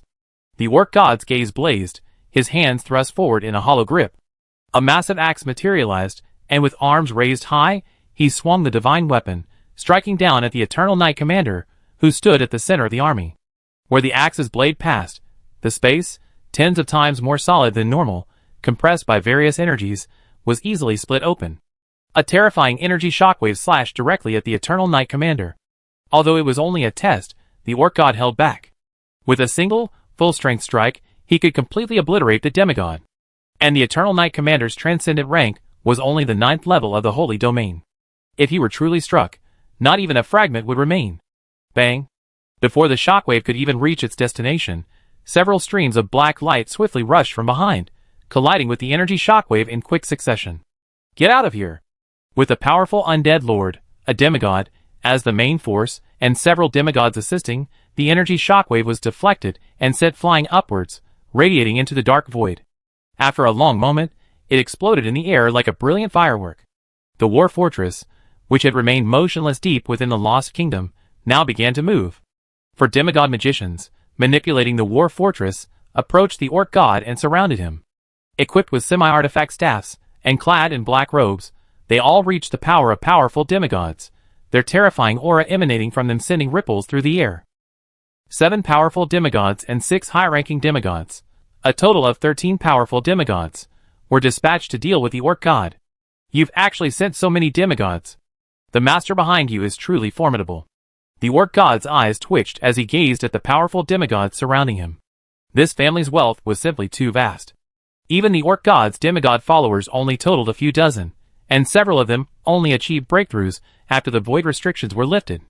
As a result, this unknown, Extraterritorial evil god wielding the power of darkness had actually dispatched 13 powerful demigods to confront him. Their quality was astonishingly high, at least high-level demigods. Although the gap between true gods and demigods was vast, facing so many powerful demigods simultaneously still weighed heavily on the orc god. Altogether, attack. Slay him. The Eternal Night demigod didn't engage in further conversation with the orc god. The strongest, the undead lord, took the lead, wielding a true divine spear and charging at the orc god. Today, we'll slaughter the gods. The barbarian demigod roared, then charged forward. Still so impatient. The last powerful human, who had truly reached the level of a powerful demigod, saw this, shook his head and smiled, then flashed to join his companions. The two sides quickly engaged in a fierce battle, shattering the entire sky. Faced with the simultaneous siege of so many powerful demigods, the orc god, at the lower true god level, began to strain after a while. If the fight continued, he would be injured. So, the orc god, disregarding his divine dignity, began to call upon his demigod followers to join him. Naturally, the other Eternal Night demigods, seeing this, were not to be outdone. In the end, with the exception of a few demigod legion commanders, the remaining powerful demigods soared into the sky, engaging in a melee with their opponents. The total number of demigods on both sides approached 40, a truly exaggerated number for such a small plane. Judging from overall strength, the Eternal Night demigods hold a significant advantage. There aren't many reasons for this, just two. They are numerous, and their individual combat power is formidable. Since the Dark Lord returned to the throne of the true God, the number of their demigod followers has exploded. Even with the need to develop subsidiary planes and simultaneously combat 5 planes, they maintain a solid numerical advantage. As for their individual strength, that's a formidable advantage. They are inherently powerful, and equipped with accompanying demigod artifacts, far superior to those of the indigenous demigods. The battle expanded, and soon, they left their current dimension and engaged in battle in the deeper realms. Now that the gods have appeared, there's no need to hide any further. The Eastern District's Eternal Night commander, after glancing at the vanishing demigods, his eyes suddenly turned cold. Launch an all-out attack. Completely annihilate this Orcish army. Deep within the ruined kingdom, the remaining 4 war fortresses and numerous magical aerospace warships activated, pressing towards the Orcish army. What the heck is this? Gazing at the iron warships bathed in magical light in the sky, the orc warriors were bewildered. 10,000 stars fall. Without hesitation, the magical demigod atop the war fortress, his principles ablaze with brilliant brilliance. He mobilized all his magic power, linked all the magical aerospace warships, and unleashed a massive forbidden spell. Bang, bang, bang. The dark sky covering the sky began to boil. In a moment, a massive dark fireball formed and plummeted downward. Followed by a second, a third, and a fourth. Dense dark fireballs fell from the sky, shooting towards the Orcish army like a meteor shower. Huh? The magic demigod let out a long sigh, his face pale. A single blow had drained nearly all of his energy. Such power would surely draw even a god's gaze.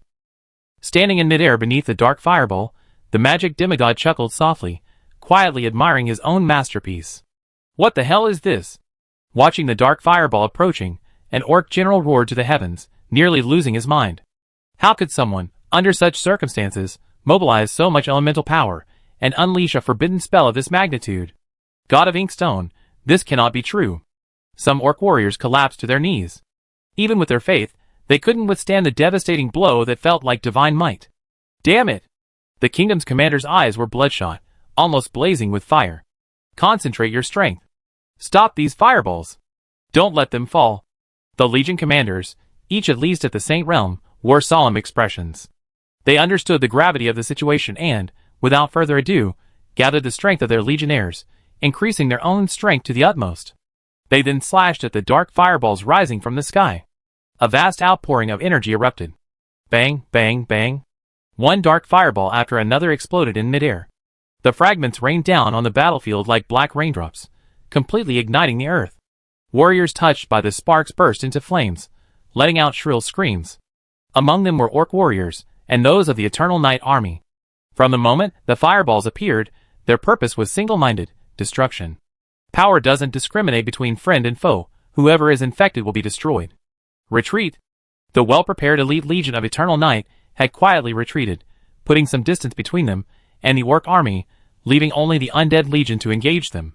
Furthermore, The fireballs were primarily striking the center of the orc army, so they didn't take a significant hit. The orc generals swung their weapons, unleashing swift blows, blasting each fireball apart. However, the incoming fireballs showed no sign of diminishing. Defend with all your might, resist the onslaught. Watching the approaching dark fireballs, the kingdom's commander issued his final order. An energy shield, anchored by the legion, rose, and the dark fireballs met their approach. Bang, bang, bang. Explosions echoed, and space shattered. In a moment, the energy shield shattered, and the fireballs crashed down. More violent explosions echoed, cracking the earth and transforming the battlefield into a sea of black flames. Chapter 331. Beneath the roar of the violent explosions, the orc warrior's shrill screams echoed. The dark fireball slammed into the earth and exploded, unleashing terrifying energy like the fangs of a demon, ravaging everything around them. The once tightly knit legion squad was easily torn to shreds. Countless orc warriors soared into the air, like rag dolls, carelessly flying in all directions, only to be struck by the scorching air waves nearby and crushed back. Faced with this terrifying energy shockwave, they offered no resistance. The lucky orc warriors perished instantly from the first wave. The unlucky orc warriors flew through the air for a while, their bodies shattered by the various energies, ultimately dying a quick and painful death. Even those lucky enough to be outside the core explosion range of the fireball were engulfed by the raging flames. The black flames instantly ignited their bodies, slowly robbing them of their lives. Even those elite troops, who had reached the highest levels of transcendence, were unable to do much in the face of this catastrophic strategic strike. Self-preservation was their limit. This strategic strike appeared simple, requiring only the coordination of war fortresses and magical aerospace warships, but in reality, it was far more complex. Prearranged sites, vast energy reserves, altered battlefield astronomical phenomena, and the removal of the enemy's top experts. The Eternal Night Army had long prepared for this attack. This required the coordinated efforts of the entire army. Any single element missing would have rendered the current effect impossible. Screams and wails instantly filled the battlefield, transforming it into a living hell. Even the warriors of the Eternal Night Empire felt a chill upon seeing this scene. If they had faced this situation, they would probably not have had a good outcome. All forces, attack! Warriors of the Eternal Night Empire. For the sake of His Majesty, defeat the enemy completely. After the forbidden spell ended, the Eternal Night Commander didn't hesitate. Even with the flame still blazing on the ground, he decisively ordered the attack. For His Majesty, the Dark Lord. Dedicate victory to our Lord. Follow me. Kill these bastards. The Eternal Night elite, who had retreated earlier, barely recovering from the aftermath of the explosion, heard their commander's orders and rushed forward like a shot of mad blood. We'll attack too. Don't let them take everything. The magic warships in the sky also began to move. Their cannons flashed with dazzling light, and then thick beams of energy shot out, sweeping away the orc army below. Like the Empire's naval warships, these magic warships were essentially war machines with high attack and low defense. Magic warships were ill-suited for tough battles, especially when the enemy faced exceptionally powerful individual units. Their fragile defenses were no match for the ranged attacks of their top-tier counterparts. A single misstep could lead to annihilation. However, if the enemy's main force collapsed, these magic warships would prove invaluable. Their terrifying firepower was perfect for mopping up remaining enemy forces on the battlefield. It's over, everything's over. How could this happen? The kingdom's generals nearly collapsed at the sight before them. They knew that the kingdom's coalition forces had been completely defeated in this campaign. General, we still have a chance. As long as we can regroup, we still have a chance. We haven't lost yet. The generals beside him, stunned by the glazed gaze of the kingdom's commander, shouted, "The Divine Majesty is watching us. We can't give up just like that. We haven't lost yet." Although the forbidden spell had inflicted considerable casualties on the kingdom's army, instantly killing tens of thousands of orc warriors in a single blow, it couldn't be said to have completely wiped out the entire orc army. After all, the orc army to the east numbered nearly 500,000. Even considering the orc warriors killed earlier, the current losses only amounted to just over 1/10. For an army with a devout faith, this casualty rate wasn't enough to convince them to give up. How do we regroup? Without even waiting for the kingdom's commander to respond, another general demanded, his eyes dark and lifeless, as if drained of all life. The kingdom's current army couldn't possibly be united, even if the orc god himself stepped forward to inspire them. Relying on these generals would be sheer wishful thinking. If they had the ability, they wouldn't have been pushed back by the enemy earlier. Are we just giving up? We are warriors of His Majesty the God. How can we give up so easily? The general roared, looking at his lifeless companions. You're right. We can't give up yet. The war isn't over yet. His roar awoke the orc commander, and he breathed a sigh of relief. Then he said, withdraw the main legions. Whatever can be saved is better. The kingdom's elite, His Majesty's legions of faith, can't all be lost here. We still have countless orcs behind us. As long as the elite seeds remain, we'll be able to fight back sooner or later. The orc army's heavy losses didn't matter. As long as the legion seeds were preserved, the kingdom, with its mere million-strong army, could be called back at any time. But if all the elite troops were lost here, then even if there were still manpower in the rear, their legionary ranks would be shattered. Building a strong army would then be difficult. The orc generals were stunned upon hearing this, their faces frozen. The orc commander, seeing this, immediately shouted, "What are you all standing there for? Go!" "Yes. As you command." The orc generals, regaining their composure, responded and immediately sprang into action. They abandoned the orc legions in the front, which had fallen into complete disarray, and began organizing the legions in the rear, which had suffered less damage and remained in order. The Eternal Knight commander on the opposite side naturally noticed their movements, but paid them no mind. As long as the interdimensional portal could be built, these kingdom warriors would be mere trifles to them, completely insignificant. Compared to completely wiping out this kingdom army, he had a more daring goal. God, a few days later. A shocking news spread throughout the plain. The combined kingdom army, personally intervened by the Inkstone God, was routed by the evil god's army. Only about a third of their elite troops were rescued, resulting in devastating losses. This was the heaviest loss the Inkstone God had ever suffered since ascending to the throne. Before this, even in battles with the forces of another god, they had never experienced such a situation. Most of the time, the two sides were evenly matched. The most devastating war had only cost the lives of a few 100,000 warriors, most of whom were ordinary soldiers. This time, their army against the evil god was practically all elite. They also included numerous powerful demigods and orc gods.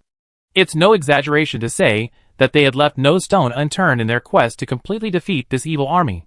Who could have known such a result? As soon as the news of the kingdom's defeat spread, it caused widespread panic throughout the plain, especially among the followers of the orc gods. Countless orcs nearly lost their faith. The Earth Spirit forces on the other side of the continent were also somewhat perplexed upon hearing this news. They had assumed it was just a simple invasion by an alien force, easily resolved with the power of the Inkstone God. For this reason, they had deliberately restrained their subordinates, refraining from provoking the Orc Kingdom for the time being, allowing them to focus on annihilating the alien army. After all, they were all forces on the same plane. Wars erupted over various interests, and this was normal. However, when facing forces from outside their own planes, their interests were completely unified. Otherwise, if the outsiders gained a foothold here, their entire plane would be affected. Who could have known that the orc gods, after so long, would only have such a fate? With nearly 2 million elite troops, and the orc gods personally intervening, they were ultimately defeated. The Earth Spirits were truly at a loss for words. Before the Earth Spirits could react, half a month later, even more shocking news arrived. After 2 weeks of arduous battle, the orc god was besieged by numerous demigods from outside the realm, and ultimately fell on the scene. The god's body was torn apart, his spirit destroyed, and the glorious kingdom of God was cast to the earth. Upon hearing this news, all living beings doubted its authenticity.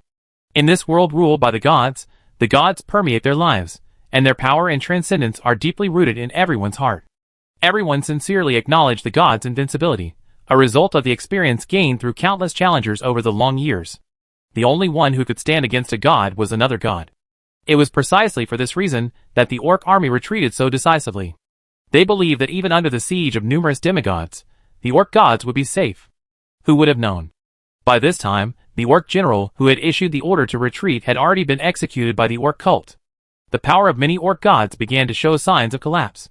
Kingdoms founded on faith in gods can hold their ground no matter what happens while the gods exist. Once they lose their gods, no matter what means, their collapse cannot be prevented. While the reaction of the Earth Spirit forces was less exaggerated, they still felt fear and horror at the fall of the orc gods. Eternal and immortal gods can actually fall. With the fall of the orc gods, the entire third plane was plunged into immense turmoil, and the orc gods' followers completely lost control. Some followers fell into internal strife, and began to fight against each other. Some demigod followers set their sights on the throne left vacant by the orc god's fall. Some factions, led by the priests of the cult, recruited a large number of devout believers, organizing new armies of believers to launch a vengeful attack against the minions of the evil god, who had caused the fall of the orc god. Additionally, some chose to join their old rival, the Earth Spirit, in exchange for its protection. Of course, some believers, already less loyal to the orc god, but having witnessed the might of the Dark Legion, actively contacted the undead Lord of Skarn after the orc god's death.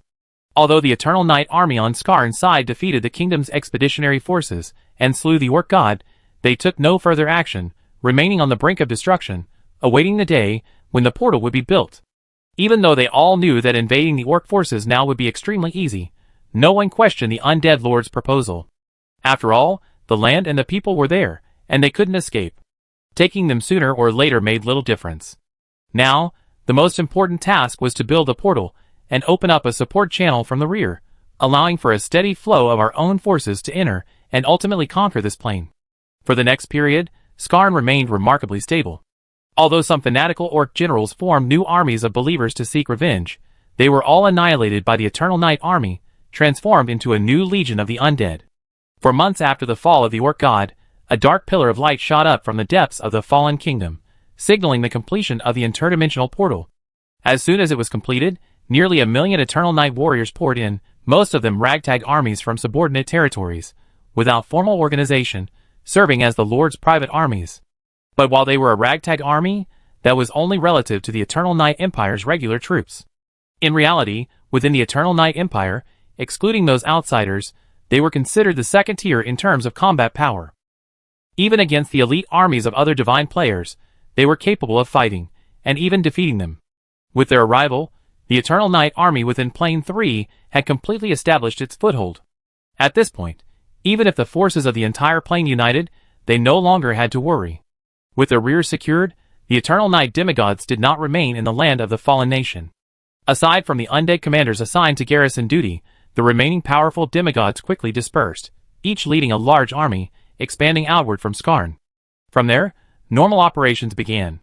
Capturing cities and territories, incorporating local inhabitants, and establishing new imperial territories and affiliated divine religions with the Empire's relocated inhabitants as their core.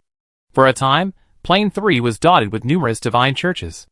They gradually eroded the remaining followers of the orc god, transforming them into stepping stones. Seeing the cross-boundary portal completed, the Earth spirits, in a state of relative calm, also began to devour the orc god's power, preparing to rally the forces of the entire plane for a protracted war against the Eternal Night Empire. Chapter 332. In Plane 2. In deep space, a fierce battle raged. Many demigods of Eternal Night, led by Nidhogg, united to besiege the two true gods and their followers. Revealing his true form, the massive black dragon King Nidhogg, as formidable as a mountain, held off a true god with his single-handed strength, a truly terrifying sight. If defined by ordinary demigods, Nidhogg could now be considered a false god. Possessing the bloodline of the ancient black dragon, he, after undergoing numerous transformations, possessed a life essence no less powerful than those void true gods, and indeed, even more powerful. Haha, you're quite tough, but that's not enough to defeat me. Nidhogg roared, charging the opposing true god. He eschewed the dragon race's formidable magic, opting instead for the most brutal and bloody close combat. This was a habit ingrained from his years of battles in the void, battling void beast kings and other dimensional beasts. For him, engaging in a bloody, physical battle against an enemy of similar strength was a highly effective battle. The opposing dwarf true god wielded a true artifact-level iron hammer, slashing repeatedly against the black dragon. Exploding scales ripped off the dragon's body, and blood, boiling like molten lava, flowed out, blurring the flesh and blood on its body. Damned reptile, a mere demigod, how dare you offend the great true god? I will smash your head, peel off your skin, and make it into clothes. The extremely arrogant dwarf god was very angry. He had always been at the top of the world, enjoying the worship of all spirits. When had he ever suffered such humiliation? A mere reptile at the demigod level dared to confront him. He was the eternal, immortal, supreme true god. You so weak, yet you dare to claim to be a god? If even you can be considered a god, then today I will slay you. Spreading his damaged dragon wings, Nidhogg pounced again, his scaly claws blocking the falling hammer. He opened his bloody maw and bit forward. The dwarf true god couldn't dodge, and his chest flesh, along with his armor, was torn off. You deserve to die. the intense pain inflicted upon the dwarf true god, and he immediately flew into a rage. He clenched his left hand into a fist and slammed it into the black dragon's chest, shattering the dragon's scales, which were as strong as true divine artifacts. The sturdy body seemed fragile before the dwarf true god's fist. The fist broke through the surface, piercing the black dragon's body, and then exited, sending a chill through the dwarf true god's heart. Roar! The black dragon's eyes widened as it let out a silent roar. Its long, thick tail swept out like a rolling mountain range, striking the dwarf god's waist and sending him flying. Gulp! He swallowed the flesh and artifact fragments in his mouth. The flesh gaping in his chest was rapidly budding, and the wound healed at a visible rate. The bottleneck in his body began to loosen, and his aura grew slightly stronger. As a divine creature, Nidhogg's future path was clear: devour all things, strengthen himself, and ultimately reach a level comparable to that of a true god. Roar! With a roar to the heavens, Nidhogg charged forward once more, engaging the charging dwarf god once again in fierce combat. The two sides exchanged blows of hammer and claw, the battle raging in a fierce battle. Flesh and blood flew everywhere, divine blood splattered everywhere. The battle lasted for an unknown amount of time, with demigods constantly falling, demigods from the native plane, as well as those from the outer worlds of eternal night. The fighting was brutal. Both sides knew that this battle would end with one side defeated. With a resounding roar that echoed across the battlefield, another deity fell under the siege of the eternal night demigods. Div. Gazing at the distant scene of the fallen deity, the scarred dwarf true god stood in disbelief. Don't worry, your turn will soon be yours. Nidhogg's eyes were icy, his voice filled with murderous intent. At this moment, Nidhogg himself was covered in wounds. Even under the attacks empowered by the laws of divine authority, he could not easily heal those wounds. But this did not affect his fighting in the slightest. Even with scales shed and wings damaged, his aura remained powerful. Soon, the other eternal night demigods, who had finished their battles, rushed over without a pause, joining the siege of the dwarf god. With their arrival, the situation completely unbalanced. Although the dwarf god's strength was greater than Nidhogg's, it was still limited. In a single battle, he might have severely damaged Nidhogg, but if Nidhogg tried to escape, he would be powerless. Now, with the arrival of a group of eternal night demigods, freshly accomplished god slayers, whose spiritual conviction and fighting spirit were at their peak, the dwarf god was completely powerless to fight back. Relying on his faith in the gods, the dwarf god held out for several more days, but ultimately, his kingdom was shattered and his body severed. Thank you very much. After thanking his companions, Nidhogg's body suddenly grew, expanding several times over. Then, he opened his enormous mouth and swallowed the corpse of the god before him in one gulp. You're welcome. We each take what we need. The demigod of eternal night beside him shook his head and smiled. This was the agreed-upon agreement. They would conquer the plane together, and then each would take what they needed. They needed a large number of lives and vast territories to establish a cult, while Nidhogg, who did not follow the path of faith, needed the true god's divinity and divine body. With the fall of the gods and the construction of the portal, a large number of people from the territories entered this plane, and the entire plane's power entered a countdown. When the gods existed, they could not defeat the Eternal Night Army. Now that even the gods have fallen, and the Eternal Night Army's subsequent passage has been opened, the result is self-evident. There is absolutely no hope of victory. A plane approximately 700 void units around the Yad Pantheon. Unlike other void planes, this one is a large one. For a single large plane to appear within this void, there's only one possibility. It's a plane belonging to a divine player. Most large indigenous planes are surrounded by numerous lower planes, centered around the large plane, forming a pantheon encompassing multiple planes. In this isolated plane, war raged across the continent. Vast swathes of magical warships filled the sky, and energy beams poured down like a torrential rain, sweeping away the Orcish hordes below. Legions of magical puppets, commanded by goblins, swarmed like locusts, descending upon city after city, unleashing a bloody slaughter. For the Lord of the Forge, for the glory of his majesty, kill all these infidels, and spread the glory of our Lord across the world. One goblin general, their expressions filled with utter fanaticism, roared and led their legions forward, easily crushing the local orc army. On one side came from the Yad Pantheon, a pantheon with numerous subordinate planes, where even true gods possess double-digit numbers. On the other side was an ordinary player among the countless divine spirits, a plain lord who hadn't even reached the realm of true godhood. The two were completely on different levels. The disparity in strength between the two could be described as cosmic. Thus, Even with their home turf advantage within the Orc plane, and the Goblin army being merely a vanguard, the Orc Empire was powerless against the Goblin attack. Too weak. Faced with a profound yet pantheon, the followers of this divine spirit player were pitifully weak. The Orc Empire was immense, but this size was meaningless against the Goblin army. The disparity in strength between them had already begun to emerge. To cite a simple example, in a previous battle, a Goblin army of 10,000 men easily crushed an Orc army of 100,000. With such a huge disparity, what difference did even greater size make? The Orc Empire's immense size ultimately served only to bolster the Goblin army's victories. Even if the Orc god himself were to intervene, it would be useless. Had he not run quickly, he would have been slain on the spot. As more and more Goblin warriors arrived, the Orc Empire inevitably fell. The Orc god was slain within the divine realm. This is the power of the gods of the new era, pitifully weak. A Goblin demigod, standing within the shattered divine realm, said with some disdain, "Having reached the throne of a true god, he's no longer weak among demigods." Another Goblin demigod shook his head, then said, "But such power isn't enough to occupy such a vast plain. I heard that the gods of the new era each possess a large plain, but I wonder if that's true." "So what? They're all ours now." The Goblin demigod next to him sneered, "A mere demigod isn't worthy of such a vast plain. The good things belong to the strong. The Yad Pantheon is incredibly powerful. Even the true gods, who have ascended to the throne, number dozens, not to mention the demigods, surely hundreds. And this number is limited by the Yad Lord, otherwise, it would likely be far greater. Therefore, within the Ade Pantheon, these demigods were incredibly lucky to even possess a single demi-plane, let alone a large plane. Thanks to them, otherwise, we wouldn't have had the chance to become gods," one Goblin demigod said with a smile.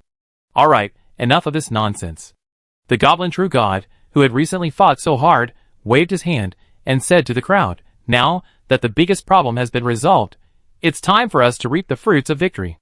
"As you command, your majesty."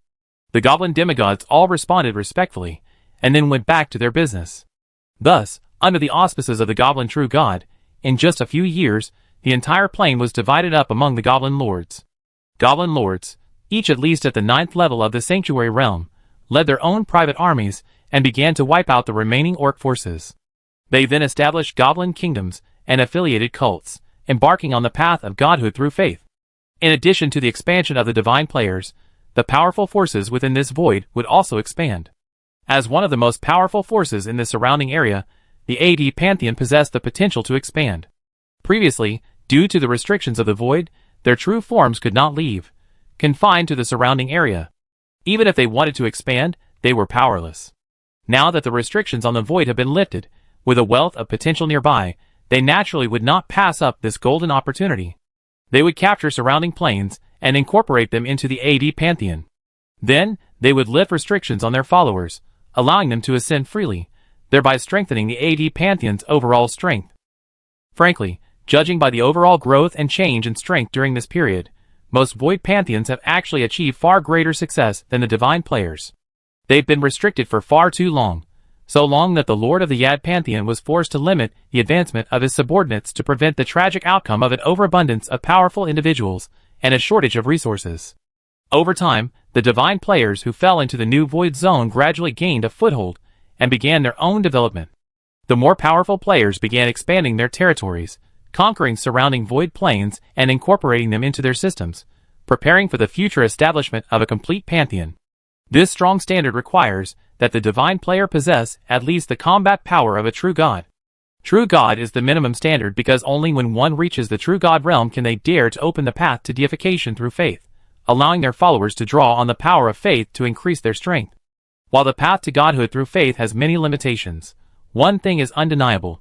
The threshold is very low and the path is relatively smooth. Other paths can't be guaranteed, but at least the probability of achieving demigodhood is much higher than through normal means. For this reason, after a divine player reaches true godhood, their followers will experience a period of expansion. As long as resources are sufficient, their followers at the 9th level of the Saint realm have a reasonable chance of breaking through to the demigod realm. Of course, this doesn't have much to do with weaker divine players. Currently, those divine players still at the demigod level are struggling. After all, it's not just the divine players who will expand. The old gods of the void will also expand, and their targets are self-evident. Weak divine players with abundant resources are their primary targets. If they're located in a remote area, that's still relatively safe. But if they happen to be right next to one of the powerful void pantheons, they're in for real trouble. It's no exaggeration to say that recent times have been the most difficult for divine players. Many demigod level, and even true god level divine players are suffering from the invasion of the old void gods. As if unwilling to be abandoned by time and seeking to reclaim their place, the old void gods are extremely ruthless towards these new void gods, often resorting to methods that shatter worlds and destroy gods. Of course, the top divine players treat the old void gods in a similar manner, sometimes even more ruthlessly. Chapter 333. To annihilate their opponent, both sides are now resorting to every possible means, fighting with all their might. Compared to the current battles between them, the previous player wars felt like playing house, pure play. However, this feeling wasn't entirely wrong. Although many divine players perished in those previous battles, for those with the final say, it was truly a game. A battle played out under the rules set by the leaders. In this game, some set the rules and operate independently, while others maintain them, occasionally stepping in to enforce them. Still others, constrained by the rules, fight each other. Thus, while battles between divine players often appear intense, the lines are actually very clear, and no matter how they fight, they won't cross them. The current struggle between the new and old gods, however, is quite different. There is virtually no animosity between the old and new gods. Before this, they didn't even know each other. The reason for such intense fighting is simply one: survival. There's no room for two tigers in one mountain. This void may seem vast and boundless, but it's ultimately finite, and can't accommodate the gods of two different eras. The divine players seek to annex the native planes to strengthen their own power, while the old gods of the void also seek to annex the new god planes and replace them. However, this is merely a macroscopic view of the possible future developments within the void realm. At this point, the various old god forces of the void have long since severed contact, unable to reach a consensus. The same is true for the divine players. The new gods who have fallen into this void are no longer able to utilize most of the system's functions. For example, the all-important positioning and teleportation function. So even if they wanted to form a divine alliance and jointly attack the surrounding pantheons, they couldn't do so. There was only one reason for the two sides to engage in war. This was a world where the strong preyed on the weak. In this world, the weak were beaten and devoured. A few thousand void units away from the Yade pantheon. In a small void plane. Above the plane continent, deep in space, within an incredibly magnificent palace, numerous powerful figures gathered. They were all divine clones from the surrounding divine players. 3 divine clones sat on the throne at the top, their aura even more powerful, far more powerful than the others within the palace, almost on a different level. Even if they were just a single divine clone, they had truly reached the realm of true gods, demonstrating the strength of their original bodies. Below, the numerous divine clones were arranged on either side according to their strength, in a perfectly orderly manner. Over time, the divine players gradually adjusted to their roles, and began to respect certain rules. Especially after ascending to true god status, the vast disparity in divine rank made some weaker divine players no longer dare to act with such impunity. A strict hierarchy also formed among the divine players. At this moment, everyone was discussing the war against the old gods of the void. Although the loss of the system's teleportation function prevented players belonging to the same divine faction from uniting, the overwhelming pressure from the void forces subconsciously led the divine players to band together for support. There's no other way, we have to unite. A typical void plane contains 2 or 3 true gods. Even if they can't defeat such a force, they can still easily resist it by relying on the advantages of their native plane. However, in the face of those void pantheons, relying solely on their individual strength is still too weak. Take the Yad Pantheon, the most powerful pantheon in the surrounding area, as an example. It boasts dozens of true gods alone, including 2 of the highest rank. Faced with such an opponent, even the top emperors, facing it alone, can only retreat to their own planes, relying on the support of their native planes for defense. While not all pantheons are as powerful as the Yad Pantheon, the problem is that not all possess emperor-level combat power. For this reason, after the void forces tasted success and launched a full-scale offensive against the new gods. To survive, some divine players, once strangers and even enemies, were forced to unite and jointly resist the attacks of the old void gods. Those old void gods have been going too far lately. They're relying on their superior strength to personally intervene in the war. If they keep fighting like this, it will soon be our turn, a figure below said with some resentment. If the previous rules of divine player combat were followed, with neither side's gods participating, conquering a plane would take an inordinate amount of time. However, the old void gods had no respect for martial ethics. They chose to personally participate in the battle, completely disregarding the dignity of their deities. Relying on their superior strength, they arbitrarily interfered on the battlefield. Some even orchestrated a coordinated attack by multiple true gods to forcibly slay the gods of a plane in order to quickly capture it. Upon the death of a divine player, they would directly send powerful individuals from their own factions over, allowing them to eliminate the remaining forces in the area while developing their own forces and, leveraging faith, embark on their own path to godhood. Without the divine leader's support, the followers were completely powerless to stop them. It was precisely through this method that the void old gods conquered the plane at an absurdly rapid pace. Although their foundation was unstable, they did inflict immense damage on the divine players. What can we do? It's our fault we're not as strong as them, the figure nearby said with a hint of resignation. Fuck, we have so little time. Give us a little more time, wait for us to develop. An orc-like figure grumbled indignantly. The time they had to develop was too short. It had been less than 100 years since their ascension to true godhood. In that time, let alone further advancement, it would be considered a good thing if they could fully adapt to the realm of true godhood and display their full potential. For the eternal gods, 100 years wasn't even a nap. For a normal creature to ascend to demigodhood, it takes at least 500 years. If the opportunity never arises, they may die of old age without ever reaching the level. For most, ascending to true godhood takes at least several thousand years. And even if all the time taken by these new gods is added up, it's less than 1,000 years. Compared to the tens of thousands of years of true gods, they are truly immature. If the old gods of the void were limited by their foundation and resources, then the new gods are now limited by time. They have everything except time. Given enough time, they could easily crush these old gods of the void. It's mainly because of those two upper true gods. They're simply too powerful. In the void, we're no match. An elf figure was clearly unconvinced. Eliminate those two upper true gods, and with the strength of the others, we can hold them down. What's the point of saying that? Do you think this is just a game? Everyone is restrained, and won't turn the tables unless absolutely necessary. The figure next to him rolled his eyes, and said bluntly, if it really doesn't work, let's make a strategic retreat. Another person suggested, without top-tier combat power, we can only passively defend the plane. The disadvantages are too great. If this continues, it seems that sooner or later, we'll all be finished. Everyone's face darkened at this. All that talk, but you're still trying to escape. Escape isn't the solution. Besides, where can we go?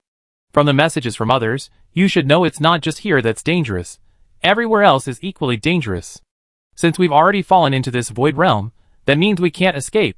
The elderly figure at the front frowned slightly, then spoke softly. With their true divine power, they can naturally control their own planes to escape and settle elsewhere.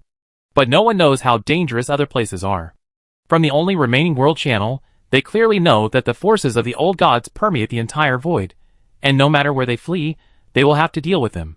While the old gods' forces here are powerful, at least they can still hold their own. If they were to move to another location and encounter a more formidable pantheon, they would truly be doomed. We can't run. The shadowy figure of the bull-headed deity above spoke in a deep voice. This is a crisis, but also an opportunity. We need land and resources, and a battlefield for our followers to train. Confined to a plane, our development will slow, and we'll be left behind by others. Besides, if we can run, what about those who can't even control the plane? We can't just abandon them, can we? A figure below heard this and said, we can't even protect ourselves, so how can we care about them? That's not true. Protecting them is actually protecting us in disguise. Otherwise, if those void old gods devour their planes at will, their numbers will probably double in no time. By then, the figure beside him hesitated for a moment and explained. We can't run, and we can't fight back. We can't just sit there and wait for death, can we?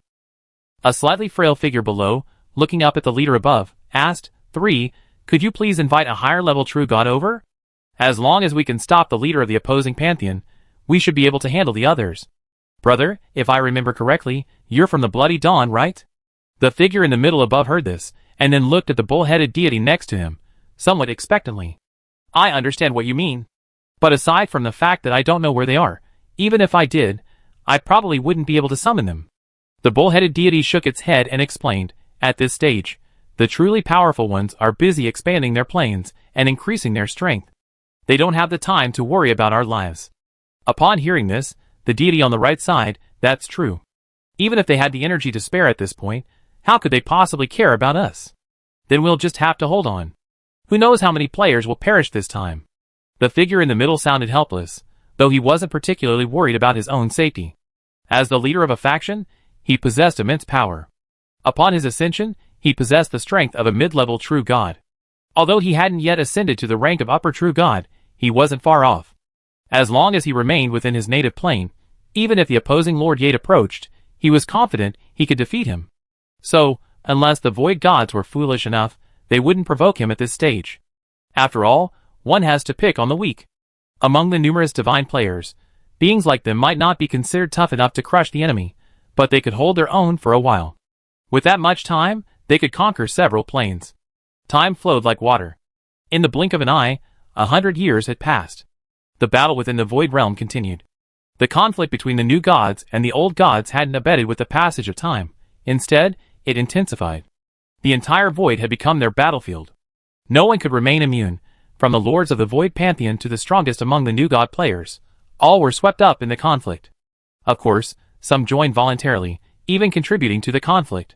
This war of mutual attacks was brutal, with gods falling continuously on both sides.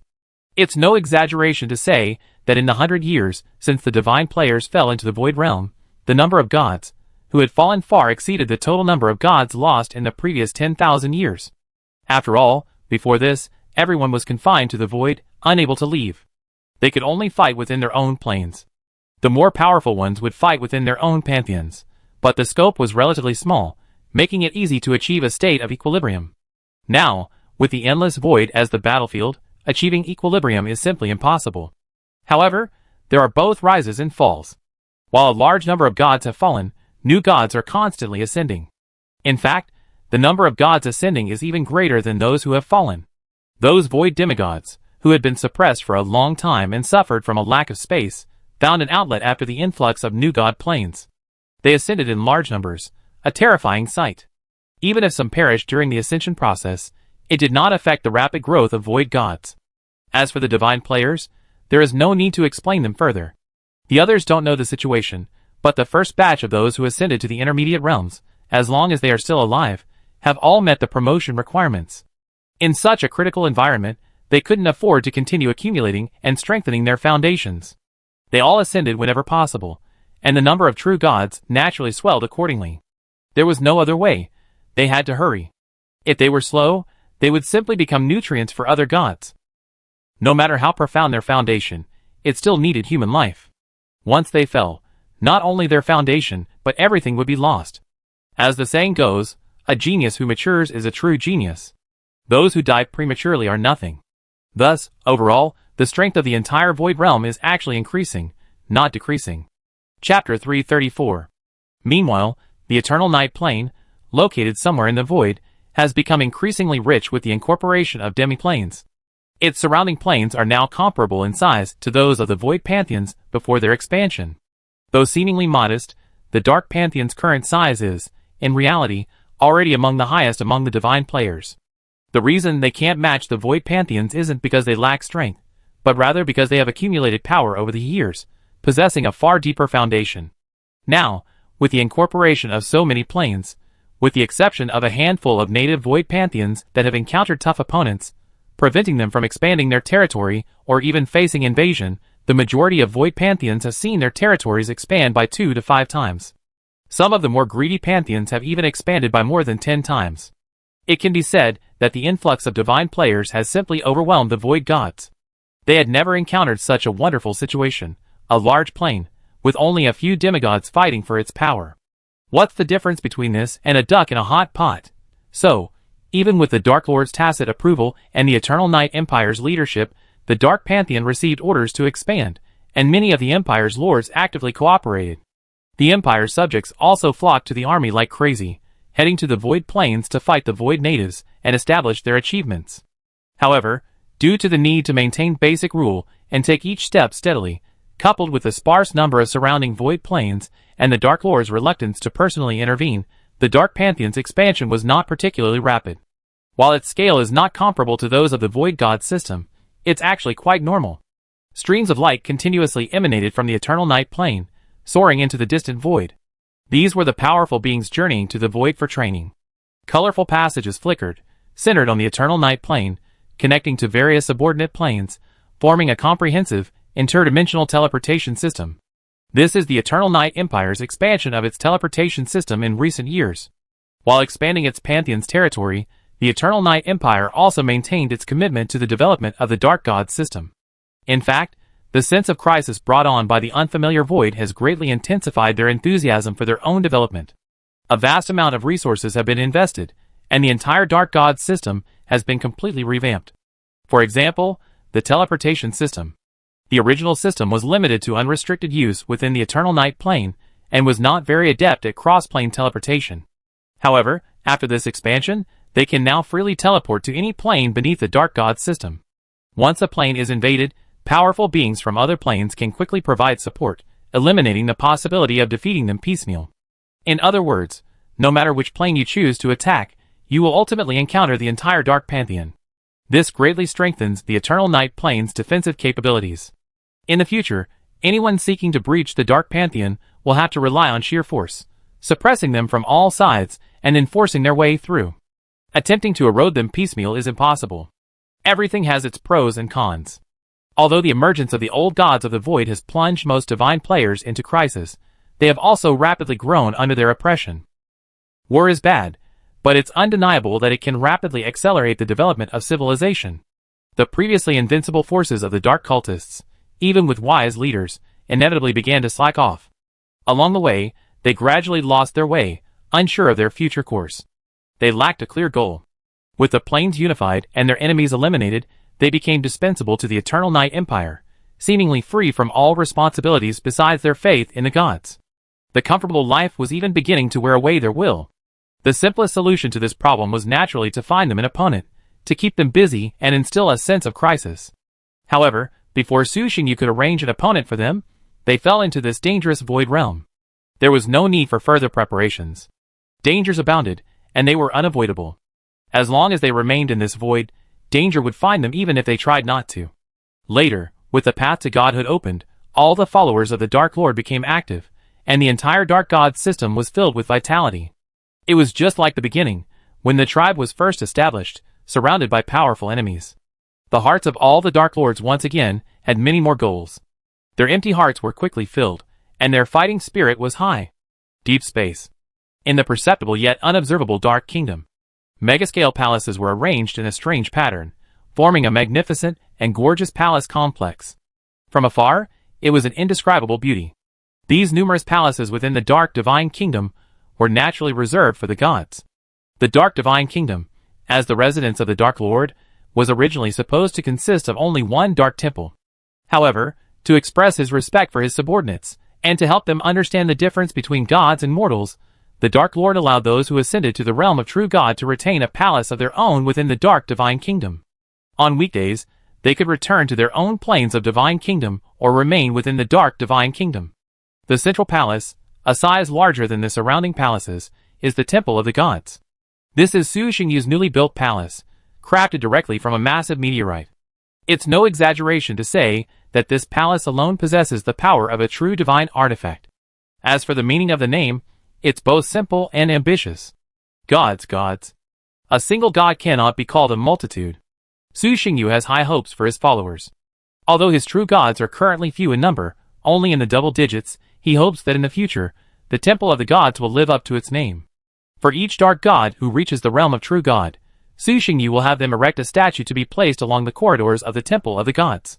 He will also allow their names to be added to the Dark God history, for all living beings to worship. It goes without saying that this reward is very attractive to the Dark followers. The power of faith they receive is secondary. What matters most is that they can stand close to the Lord God and enjoy the divine glory together with him. Sharing the divine glory. Nothing could be more alluring to believers than this. Even if they had already attained deity, this was inevitable. After all, as previously mentioned, gods, strictly speaking, are merely more powerful beings. Under normal circumstances, they are not much different from other beings. It's just that the life levels of ordinary beings are so vastly different from theirs, so far removed that a filter appears. In reality, they, like ordinary beings, have their own desires. Your Majesty, with the appearance of the last dark god, all beings from the entire dark pantheon, who had reached the realm of true gods gathered within the pantheon. Then, not long after, a pitch-black figure suddenly appeared from the throne at the top. Without any warning, the dark gods on either side stepped forward and saluted the Dark Lord. Their attitudes remained as respectful as before, with the human gods being the most respectful. The other monsters and ferocious beasts followed suit, expressing their respect in their own ways. He didn't feel the slightest bit of pride at his ascension to true godhood, now on the same level as the Divine Lord. No need for formalities. His dark, abyssal eyes swept down below, a faint smile on Su Xingyu's face, and he waved his hand. "Thank you, Your Majesty." The gods responded, then retreated. "Not bad, very good. In just 100 years, you've achieved true godhood. I have to say, this is somewhat beyond my expectations. I thought it would take several hundred more." Looking at the crowd below, Su Xingyu nodded slightly, a smile on his face, clearly showing his great satisfaction. To be honest, the speed of the Dark God's development had somewhat exceeded his expectations. At this moment, besides himself, there were 28 people in the pantheon, all of them truly powerful true gods. Among them were humans, monsters, ferocious beasts, sea creatures, and even old void gods. Yes, old void gods. In their quest to conquer the void plane, not all void gods would fight to the death. The lifting of void restrictions freed them from the necessity of defending their planes and fighting to the death. They could choose to use their divine kingdoms to bring a group of devout believers, then flee their home planes and seek an opportunity to rise again. Of course, the chances of a resurgence were slim. After all, a god without a strong foundation of faith was like a rootless stream, weakening daily. Maintaining their true god status was already a feat. Achieving their former strength was impossible. Thus, some void gods, unwilling to die in battle and become mere sustenance, yet unwilling to go into exile, chose another path. Surrender, join the Dark God system, become a subordinate of the Dark Lord, and commit your life to him. It's extremely difficult for a proud deity, perched high above the clouds and worshipped by all living things, to surrender. These old void gods, who have lived for at least 10,000 years, are different from the new gods of this era. Death doesn't pose a significant threat to them, making it difficult to gain their worship due to death. But, as long as their numbers increase, some anomalies will inevitably appear. Not all void gods in the 5 small planes, and several demiplanes conquered are so fearless. Some demigods and gods, defeated in battle, chose to surrender after witnessing the power of the Dark Lord. The authority these demigods possessed was mostly related to darkness, and their surrender was intended to further strengthen them. Hearing the Dark Lord's praise, the gods below all beamed with emotion, and then chorused, "It's all thanks to your Majesty's mercy." Mercy. If these words were heard by the long-dead old gods of the void, they would likely be furious. But for the Dark Lord's followers, it was true. If it weren't for the Dark Lord's mercy, completely opening the channel of faith, illuminating the path to godhood, and providing them with assistance, relying on their own, they would have been lucky to reach demigod status, let alone true godhood, in 100 years. Of the 28 true gods, 12 came from the Holy Angel clan, yes, those born Holy Dark Lord angels. Born with demigod power and closely connected to Su Xingyu, they found the breakthrough to true godhood a simple task, as easy as eating and drinking. With sufficient accumulation, they would have achieved it. Of the remaining 16, 5 were from the dark humans, 3 each from the monsters, 3 from the ferocious beasts, and 3 from the Naga. 2 were from the old gods of the void. This clearly shows that achieving true godhood is no longer about talent or aptitude. Otherwise, the dark humans should have occupied the majority. To have reached the level of demigod, their talent surpasses 99.9% of all living beings. Even if there were some initial differences in their innate abilities, their progress has brought them to a point of near parity. Okay, enough chit-chat. You're probably all a little curious about why I suddenly called you here, right? After discussing the matter, Su Xingyu didn't bother with any more elaborate details in front of everyone and got straight to the point. The nearby void plane has been resolved. My original plan was to let you develop on your own, conquering the void plane and expanding the dark pantheon. But plans can't keep up with changes. A crisis has arisen with our allies, and it's not far from us.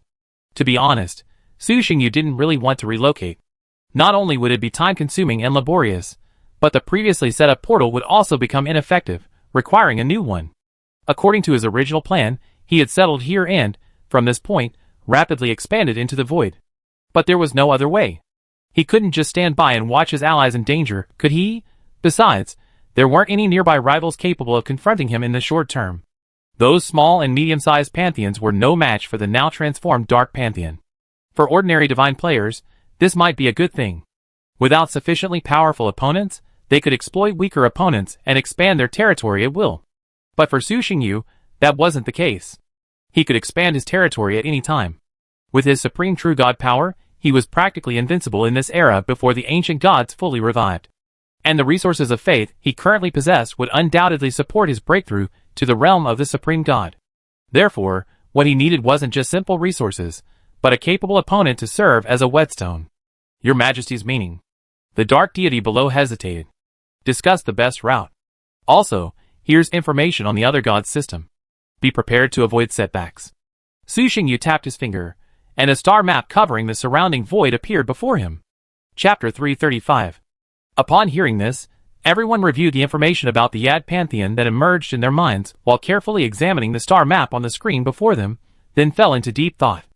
Moving planes, traveling through the void, is neither difficult nor easy. If it were just a complete plane of ordinary size, then possessing the power of a true god and mastering world consciousness would allow for easy movement. Furthermore, this method of movement is relatively safe and will not significantly impact the creatures within the plane. With the power of a true god, coupled with their status as world masters, they have complete control over the plane beneath their feet. It's no exaggeration to say they can move it as easily as if it were their own arm, and they generally wouldn't lose control. Otherwise, using the might of a true god, forcible movement is possible. Divine players have previously performed similar operations when upgrading planes. But doing so would be difficult if they encountered something along the way. The void is boundless, so theoretically, there's no danger. However, if it does, it's almost certain to be catastrophic. For example, a plane-to-plane collision. If two planes collided, given their sheer size, an unimaginable explosion would occur, potentially wiping out 95% of all life within them instantly. Thus, moving planes isn't difficult, moving them safely is. Especially with the sheer size of the Dark God system, with dozens of planes moving simultaneously, bumps and collisions along the way are inevitable. Without proper precautions, casualties are likely to be substantial. They also had to consider another issue. That was what to do if they encountered other void planes along the way. On such a long journey, they couldn't just stay in the Dark God system and cultivate honestly, could they?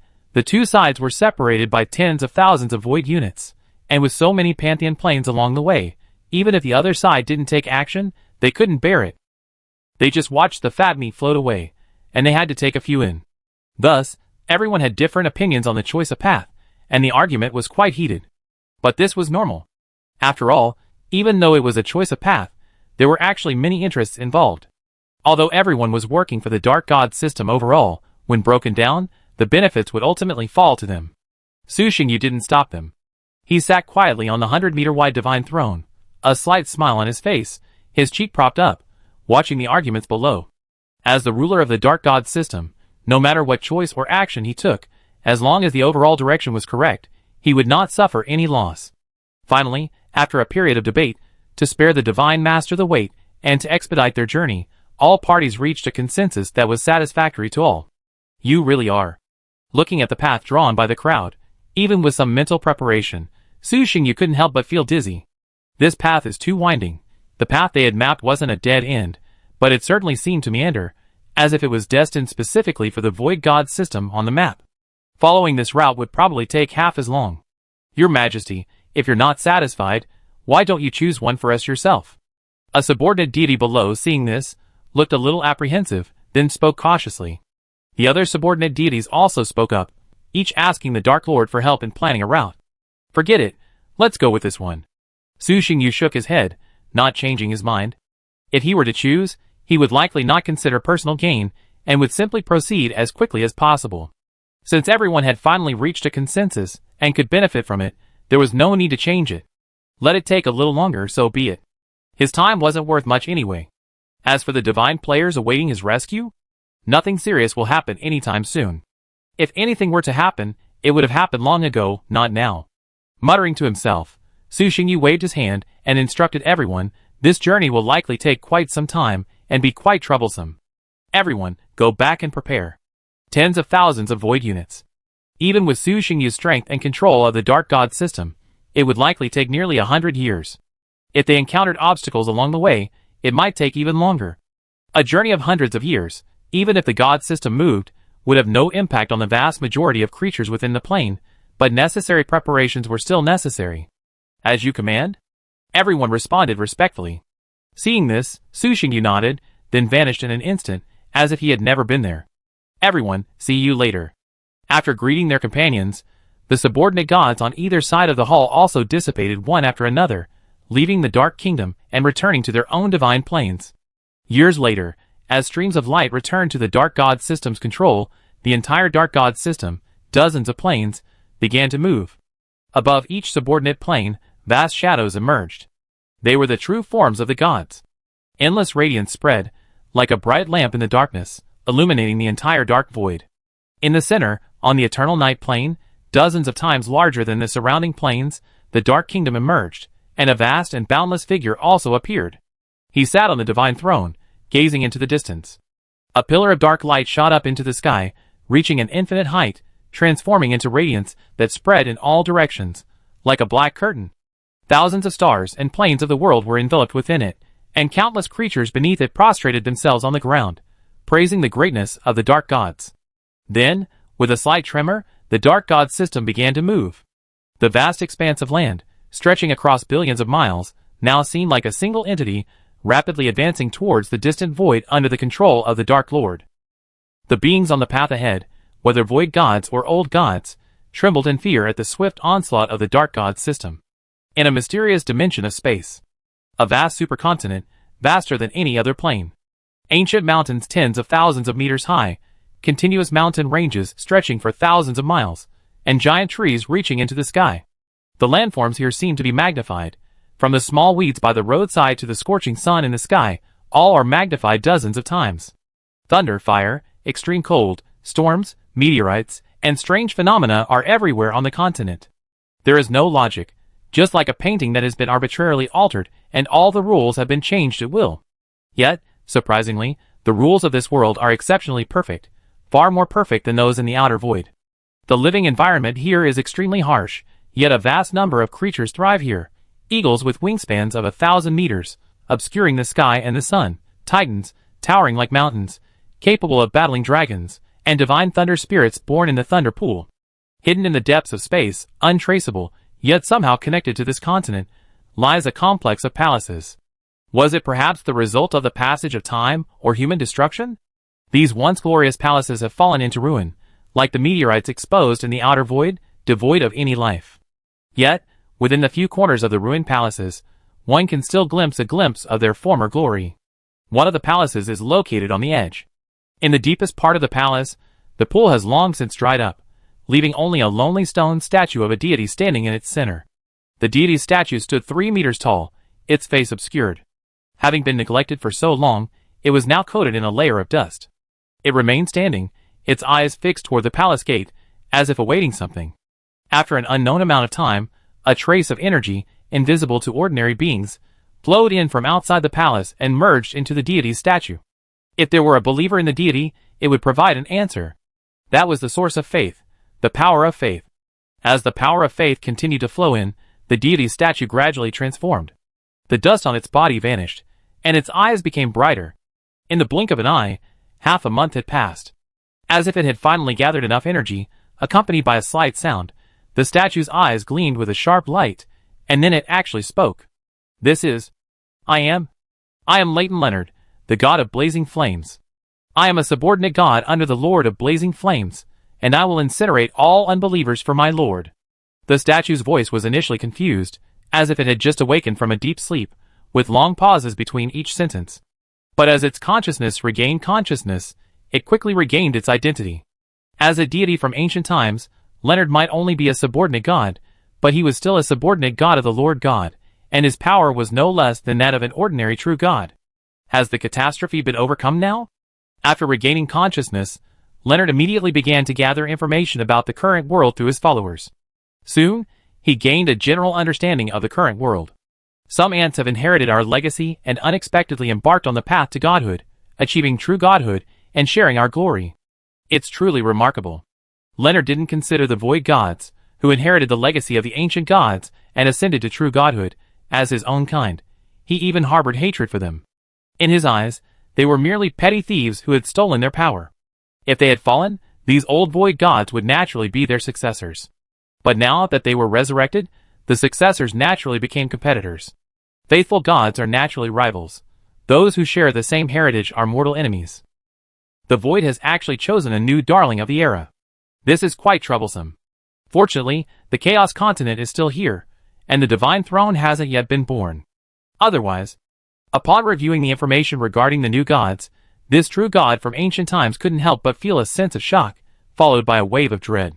Luckily, he awakened early enough, otherwise, with that group of thieves, he would have most likely been annihilated by these new gods. By then, using the old gods as a stepping stone, if the new gods fully matured, even these ancient gods would likely be absorbed by them. The current situation was perfect. The old gods of the void had just been freed from their restrictions, and the new gods had recently ascended to the true god throne. Although both were full of vitality and held a bright future, at least no Lord God level beings had yet appeared. Leonard shook his head and gazed outside. It was as if he could peer through the palace walls, gazing at the main deity's hall, nestled in the center of the complex, surrounded by a splendid array of temples. The most urgent task is to quickly expand faith, spread my name across the Chaos Continent, and awaken the Lord God as soon as possible. Otherwise, I alone might not be able to hold them back. Though he felt a certain disdain for the two factions of gods now engaged in endless warfare in the void, Leonard understood that this was due to the strength of the ancient gods, not his own. With his strength, if he dared to cause trouble at this moment, he would likely be captured immediately if his identity was discovered by either side. The Divine Throne has begun to gestate. While it will take some time to complete, the departure of the great Divine Kings offers us a glimmer of hope. If His Majesty, the Lord God, ascends to the realm of the King of Gods, I might be able to see the realm of the Lord God. Thinking of this, Leonard no longer hesitated, entering his own divine kingdom and beginning to awaken the holy spirits he had sealed until now. A few days later, a streak of light flew out of the palace, bowed slightly to the distant main deity's temple, and then tore through space, leaving this hidden realm. Not long after, in an inconspicuous corner of this vast continent, a new faith began to rise. They sang praises to the might of the blazing god and worshipped the great Lord of blazing flame. This phenomenon was common across the Chaos Continent. More and more ancient gods were resurrected, and more believers began to rise. Not only within the Chaos Continent, but also across the many planes of the outer void, the faith of the ancient gods began to spread. Neither the old gods of the void nor the god players were aware of this. The number of gods in this void was simply too vast. Every day, new gods fell from the void realm above, and every day, creatures rose from mortals to gods, achieving true godhood. The various faiths of the gods were intertwined, a tangle of beliefs. Unless a faith was particularly unique, few paid much attention. As for annihilation, that's even more ridiculous. Not to mention whether they can be accurately found, even if they are found and eliminated. As long as the deity behind them still exists, that believer force will return in a matter of days. Thus, as for other believer forces, as long as they don't go too far, almost no one will bother with them. Rather than annihilating them, only to have a new one pop up from nowhere, it's better to allow them to exist, than restrict them, and allow them to grow within the limits allowed. Chapter 336. In the blink of an eye, half a century passed. More and more gods emerged, and the entire void region was in chaos. Evil gods, old gods, new gods, and evil gods all gathered together, creating a bustling scene. The Yad Pantheon, a void pantheon descended from a great Lord God, who had ascended to the fourth step, was dominated by two major races, the dwarves and the goblins. The Lord of the Pantheon was a powerful being who had ascended to the third step, truly reaching the realm of a higher true god. In this era when the Lord gods were absent, higher true gods were the most powerful beings in the entire void. Within the Pantheon, even the resurrected Lord gods could not defeat them, given their blessings. Before the new god planes merged into the void, the Yad Pantheon consisted of fewer than 20 complete planes and dozens of true gods. However, after nearly 200 years of expansion and conquest, the Yad Pantheon's territory and the number of gods had multiplied several times over. During this period, by plundering the planes of the new gods, the beings within the Yad Pantheon reaped immense benefits. In addition to the continuous ascension of beings to the throne of the true gods, even those great beings already at the level of true gods, but limited by resources and unable to advance further, began to see a slight break in the bottleneck that had plagued them for thousands, even tens of thousands of years, under the impact of endless faith. The entire Yed pantheon presented a scene of vibrant development. Under the leadership of the pantheon's master, it seemed to be restoring the glory of the ancient gods. Compared to its previous state of desolation, the Yed pantheon now had a glimpse of the glory of the ancient pantheon. All beings belonging to the AD pantheon firmly believed that under the leadership of the Lord of the pantheon, the AD pantheon would reach eternity, reviving the glory of the ancient pantheon, perhaps even surpassing it. As for the gods of the new era, they were merely a group of fortunate souls favored by the void. Without comparable power, everything these new gods possessed would ultimately become their foundation, helping them ascend to higher levels of deity. Located at the center of the pantheon, the main plane, with the influx of multiple planes, had expanded exponentially. High above the infinitely high clouds, within the magnificent and splendid temple of the gods, dozens of powerful figures gathered. They were all true gods of the AD pantheon, mighty beings possessing eternal life. A sturdy dwarf, his aura even more terrifying than before, sat on the divine throne above, his eyes gleaming with divine light, his thoughts unknown. The lord of the AD pantheon, the true dwarf god Div. Slightly lower, sat a goblin. Unlike the timid demeanor of typical goblins, he emanated a radiant wisdom, like a great sage walking the mortal world, guiding the advancement of civilization. The supreme ruler of the goblins, the goblin true god, Arnold. These were the only two higher-ranking true gods currently fighting within the Yed pantheon. There were nearly 50 true gods below, with the dwarves and goblins together accounting for nearly two-thirds. This was due to the recent subjugation of numerous void gods, enriching the pantheon's races. Otherwise, the proportion of true gods from these two races would have been even higher. The true gods on either side of the hall were engaged in a heated discussion. The target of the strongest of the new gods is very clear. They are coming for us. It is said that there is a great existence that is about to ascend to the fourth step and enter the realm of the main god. We can't sit and wait for death. We must get rid of the current enemy as soon as possible. Otherwise, when they gather together, I'm afraid we will be the ones to suffer. A spirit of the earth said loudly, with a hint of anxiety in his tone. That's all very nice to say. You're about to ascend the fourth step and enter the realm of the Lord God. But that's still a higher true god. If the realm of the Lord God were so easy to enter, there wouldn't have been no Lord gods yet. A rugged-looking dwarf deity snorted with disdain. Then, looking upward, he spoke excitedly, it's just a mere higher true god. We in the Yad pantheon possess two such great beings. Even if he comes, what can he do? Would he dare to invade our pantheon? If he does, we might witness the fall of a great being. That's right. Let alone a higher true god, even if a true Lord God came, His Majesty Div would still be able to drive him out with His Majesty's might, sneered a void deity traversing the path of the ancient gods.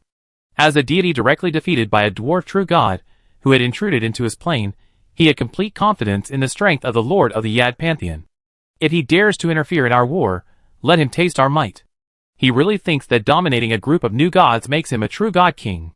Another dwarf deity sneered. It's not that simple. While most of those new gods may seem underwhelming, the strongest among them are truly top-tier deities. Given enough time, ascending to the rank of supreme god is almost certain. The earth spirit next to him had an older face and a more powerful aura than a normal deity. This powerful being had reached the level of a mid-level true god. He whispered, in just 1,000 years, they have reached the realm of a high true god. Their foundation is no less than that of the great beings recorded in the temple's records. If we underestimate them, we will surely suffer greatly in the future. He cast his gaze towards the two beings above him. No matter how they discussed, the final decision still rested with these two. In this world, there was no such thing as democracy. Everything was decided by strength. No matter how much they spoke, no matter how long they discussed, it was no match for a single word from these two. Your Majesty. Everyone paused, their gazes fixed on the two figures above them.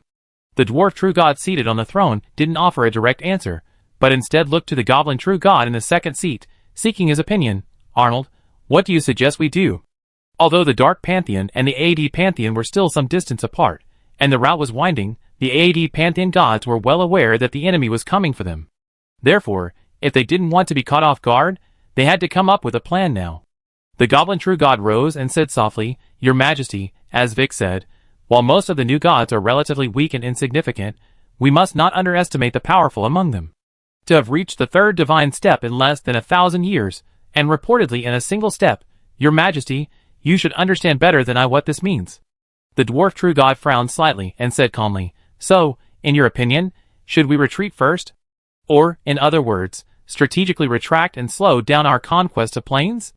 As soon as these words were spoken, the goblin true god below erupted in outrage before he could even speak. "Your Majesty, no." A dwarf true god immediately spoke up. "Those new gods are still weak. If we don't seize more plains now, and strengthen our own strength, once they grow, we'll be the ones to lose.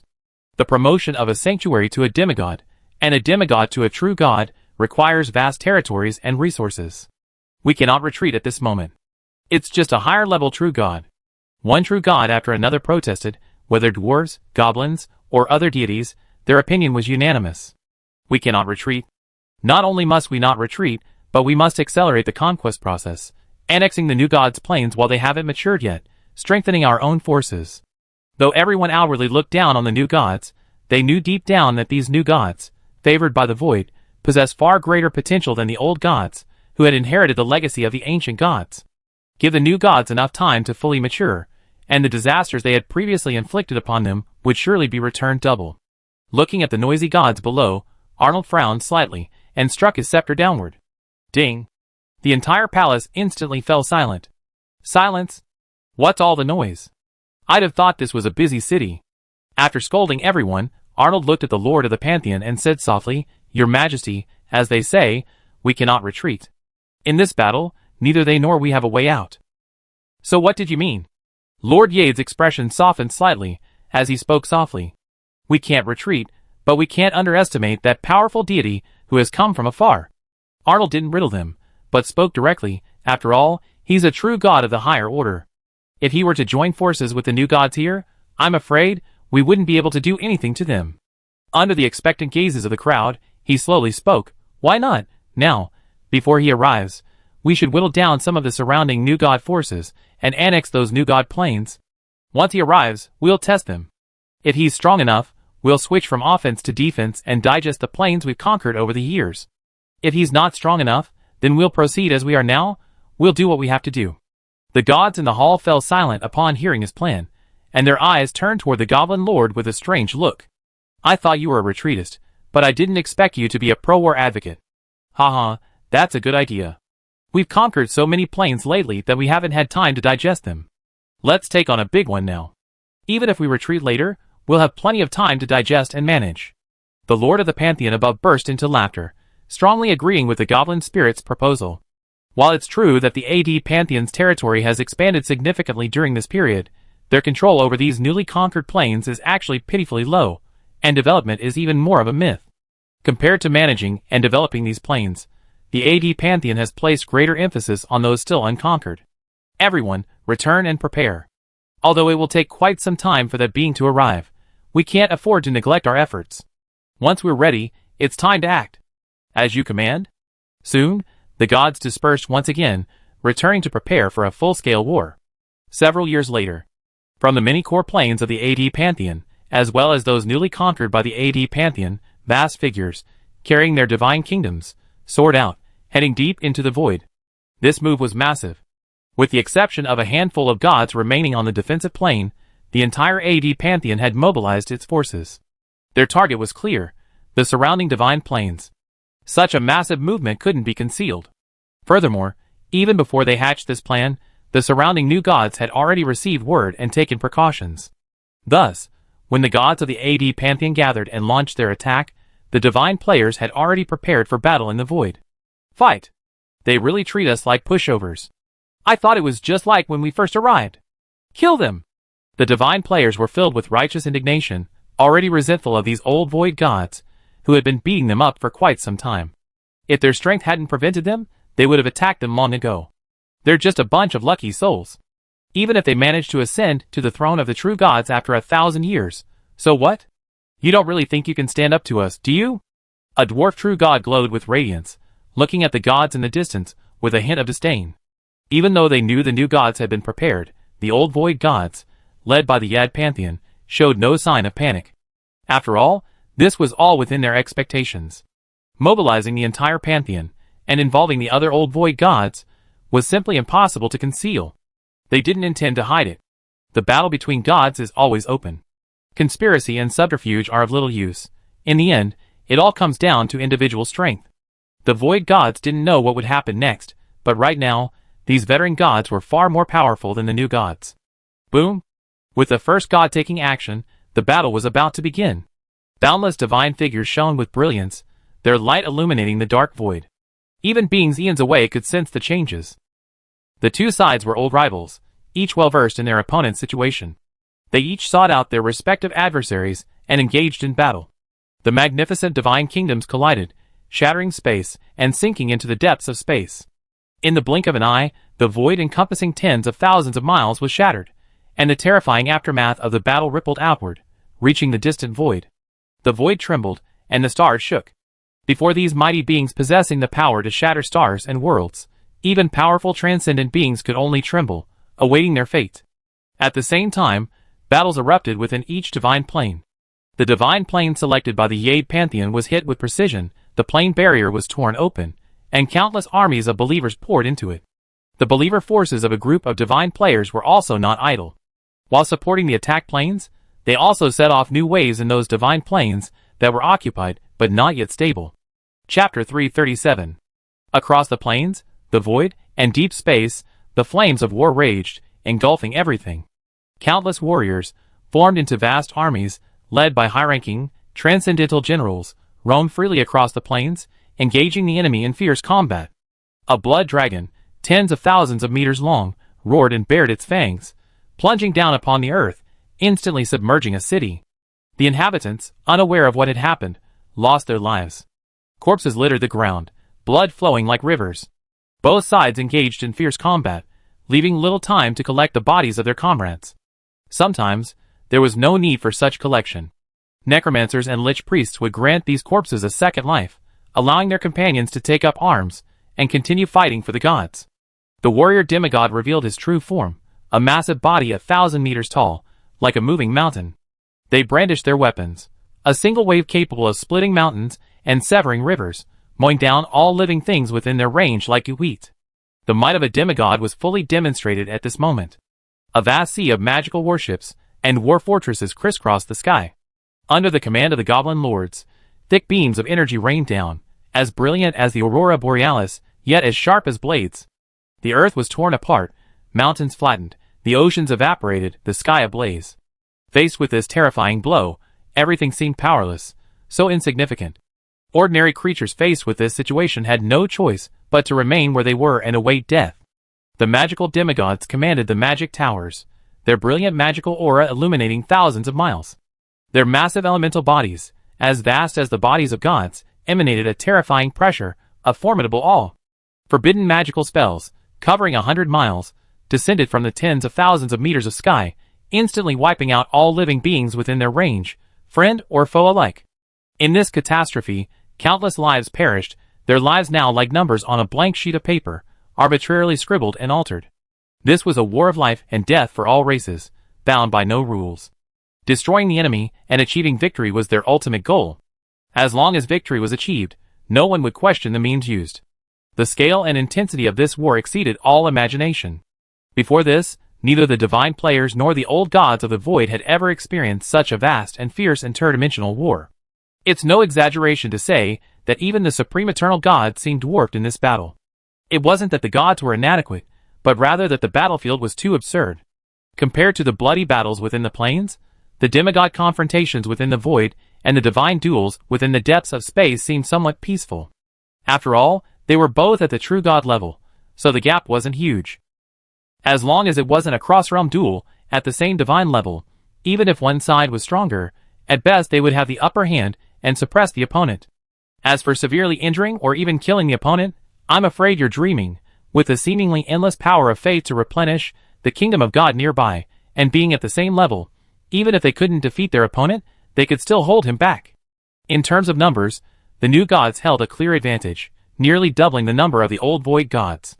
However, judging from the overall battlefield, the old gods of the void held the advantage. After all, they were superior in quality and strength, often capable of outnumbering many. To put it another way, the two upper true gods alone held back half of the new gods' top combatants. The upper true god stage represents a threshold. After ascending to the upper true God stage, a deity's power enters a period of expansion. While it's possible for a lower true God to attack a middle true God, it's absolutely impossible for a middle true God to attack an upper true God. Located in the void, without the support of their native plane, the vast gap between upper true gods and middle true gods was such that even the three new gods, at the peak of the middle true God stage, dared not face them alone. This forced the new gods to dispatch more middle true gods, to assist their leaders in stopping the two upper true gods of the ape pantheon. This, in fact, is a microcosm of the current situation in the void. The old gods of the void possess greater overall strength and possess more top-tier experts, while the new gods of the void possess slightly less strength but are more numerous. This is perfectly normal, however. After all, no matter how vast this void may be, it ultimately has boundaries. The number of old gods of the void is also limited, and the new gods of the void. Primary realm, intermediate realm, old god void. As time passes, the number of new gods in this void continues to rise, and this growth shows no sign of slowing down. That is, for now, the years of accumulation of the old gods of the void are still taking effect, and the number of deities can barely keep up. In time, once their accumulated strength is exhausted, they will be completely crushed in terms of deity numbers. Ultimately, it remains a question. Potential. Even with divine heritage, the old gods of the void are willing to relax restrictions and even assist their subordinates in their deification, but their chances of achieving deification remain low. Not to mention compared to the new gods, even compared to some of their followers, they are inferior. As such, they naturally cannot outnumber the new gods. Located in the center, one of the most intense divine battlefields. Led by two top new gods, a total of 6 mid-level true gods engage the Lord of the AD Pantheon. Everyone, it's just a few planes. Wouldn't it be better to just give them up? Why go against us for a bunch of weaklings? The Lord of the AD Pantheon, the dwarf god Div, looked at the new gods across from him, and gently advised. Div's strength was immense. Even among the higher true gods, he was considered a formidable force. Even outnumbered 6, he steadily suppressed the 6 new gods, managing with ease, seemingly barely exerting his full strength. Your Majesty, those aren't just a few planes, they're dozens. The powerful deity, clad in true god-level armor and possessing a bull's head and a human body, was none other than Su Xingyu's old friend, Mo Kongwu, a fellow elder of the Crimson Dawn. He looked at the dwarf deity with an icy gaze and corrected him. Although they had previously watched as numerous new god planes were invaded without offering any assistance, that was simply because they had no other choice. The disparity in strength was too great, and they simply couldn't defeat the enemy. If they had acted rashly, they might even have suffered. Now, while they still couldn't defeat them, they at least had the ability to resist. So, even if they weren't the ones being attacked, they had to offer their assistance. At the very least, they couldn't allow the enemy to expand recklessly, or they would suffer the consequences. Your Majesty, your Yad Pantheon has conquered so many planes. Isn't it time to be satisfied? Greed is not a good habit. It will lead to an endless abyss. Another equally powerful orc true god, his body stained with blood, a smile on his face, advised the dwarf god. If possible, he would not want to start a war with these old void gods. The two higher true gods of the Yad Pantheon were truly formidable fighters. A single mistake could plunge them into eternal slumber. But not fighting was unacceptable. The other party had a voracious appetite, attempting to conquer dozens of divine planes in one go. They couldn't allow this to happen. The consequences would be disastrous. For my last meal, it's perfectly normal for me to be a little greedy and eat a lot. Div, unperturbed, explained softly with a smile on his face. I'm afraid you might break your teeth if you don't finish them. A female elven god said coldly. You don't have the strength yet. Div sneered. As the darlings of the new era, you undoubtedly have a brighter future. But right now, you're still too naive. This still belongs to our era.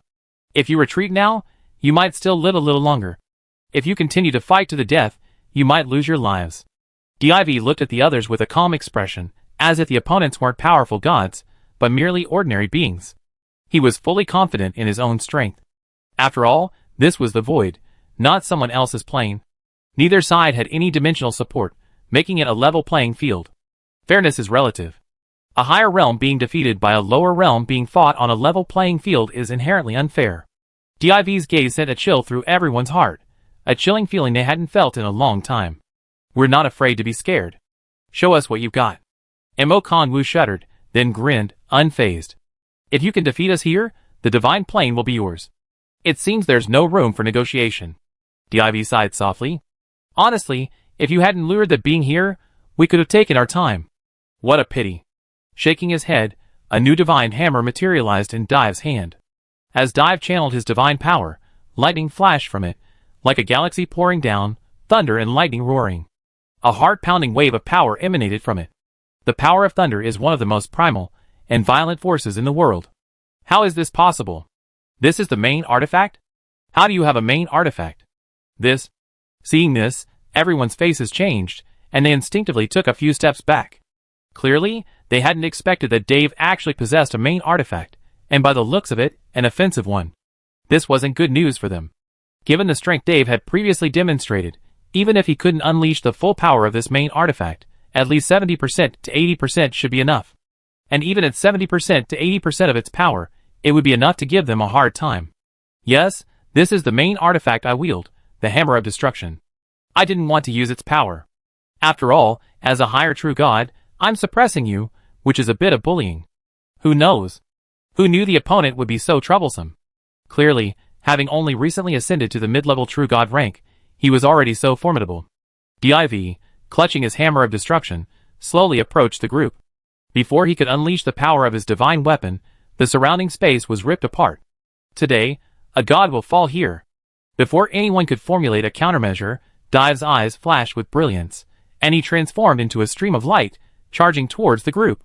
With a swing of his hammer, crimson lightning filled the entire space, enveloping them like a fishing net. Bang! The bull-headed deity roared, wielding its battle axe. Together with the lion-man deity, they met Div's attack. With a resounding bang, they were blasted back, crimson lightning striking down, leaving terrifying scars across their immortal bodies. The power of the law of destruction ravaged the deity's form, seemingly utterly annihilating it. The two powerful deities felt pain for the first time in a long time. This is the power of the main artifact. Truly astonishing. Emokongu's face darkened. As one of the top players among the new gods, he possessed a main artifact. However, possessing it didn't mean he could use it. There were two realms between a mid-level true god and a main god. Using a main artifact was like a child wielding a sledgehammer. He'd probably hurt himself before he could hurt his enemy. Die! Div, taking advantage of the situation, charged forward again. Since he had already deployed the main artifact, he wouldn't hold back. He had to spare at least one or two.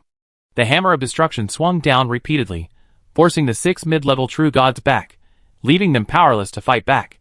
Emokongu, targeted by Div, suffered repeated wounds. Even his divine body, comparable to a true artifact, was now covered in scars. The blood of the gods flowed. I just gave you a chance. If you don't want to leave, then stay. Dave roared, his kingdom ablaze with brilliant light. Crimson lightning spread, completely sealing off the surrounding space. He was completely murderous. Damn you! The bull-headed god's face flashed with irritation, then sneered. Do you really think a higher-level true god is invincible? You'll pay for your arrogance later. Arrogant? Aren't you the ones who are arrogant? You're just a bunch of lucky ones. How dare you be so arrogant in front of us?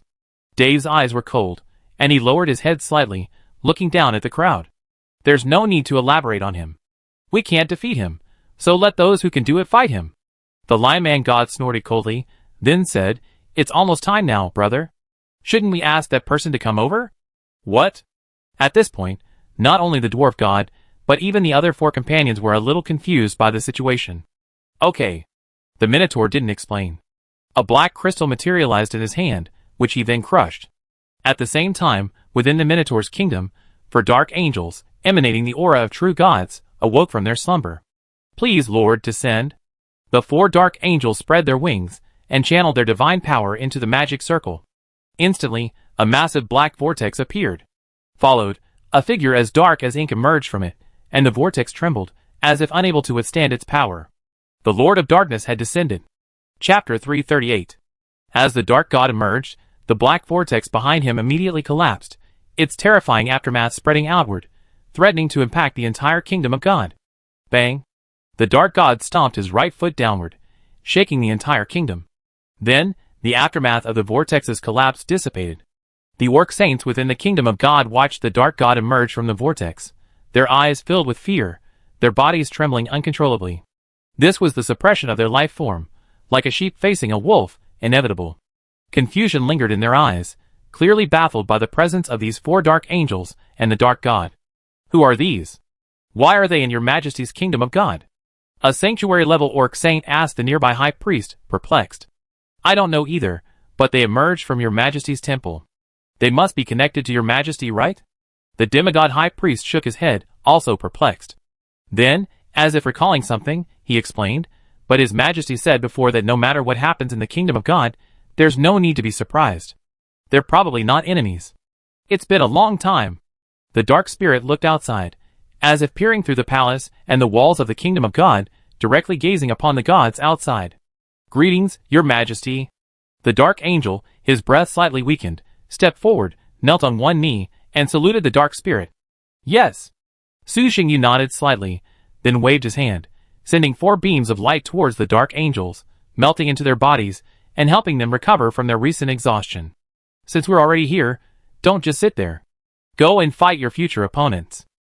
Yes. The 4 dark angels nodded, answering earnestly. Su Xingyu ignored them, transforming into a stream of light and surging out of the Orcish kingdom, arriving in the outer space. 7 vast figures fell silent, and the 6 mid-level true gods and the lords of the pantheon, each holding a primary artifact, paused. The eyes of the new gods blazed with excitement, rejoicing at the arrival of their leader. The dwarven gods' gazes were solemn, sensing an immense pressure from the dark god. Your Majesty. Jiangji, the lion-headed god and one of the 3 leaders of the Void New God Alliance, and 4 other ordinary mid-level true gods greeted him respectfully. Jiangji wasn't surprised by the dark god's appearance, as if he had anticipated it. Indeed, this was true. Few people knew about this, less than a handful, and he happened to be one of them. The other 4 new gods were completely unaware of this, and still looked stunned, bewildered as to how the Dark Lord, who was so far away, could suddenly descend upon them. Boss, what's going on? Why did His Majesty suddenly arrive? No way, boss. What's our relationship? You actually don't trust me, hiding something as important as this from me. That's too much. You're plotting against us too. I thought I was going to die. Next time you have plans, tell us upfront. Don't go all out with these elaborate schemes. Even a god wouldn't be able to handle such a thing. The 4 new gods breathed a sigh of relief, but they also questioned the 2 leaders, complaining and complaining, somewhat resentful that they had kept such a serious matter from them. Don't talk nonsense. I'm not doing this for safety. Every time someone knows about this kind of thing, the risk of exposure increases. If those old void gods knew, do you think they'd still come out in full force like they are now? Jiangji explained to everyone, his expression unchanged, his tone confident and righteous, without a trace of fear. He's doing this for the benefit of everyone, without any selfish motives, so there's nothing to fear. Even so, you should at least give us a hint. Everyone was speechless, knowing he had a point, but one new god couldn't help but grumble. Eternal Night, thank you very much. Mo Kanwu approached the dark god, a smile on his face, and chuckled softly. We're old friends, no need to be so polite. Su Xingyu smiled, then said, but your luck doesn't seem to be very good. You've actually encountered such a tough opponent, a higher true god wielding a primary artifact. I wonder how you've managed to hold out until now. As he spoke, Su Xingyu cast his gaze across at the dwarf god wielding the hammer of destruction, a hint of surprise. Over the past few decades of travel, the dark gods had rampaged, naturally provoking many void gods of the higher true god level, but in terms of strength, none of them could match the dwarf god before him.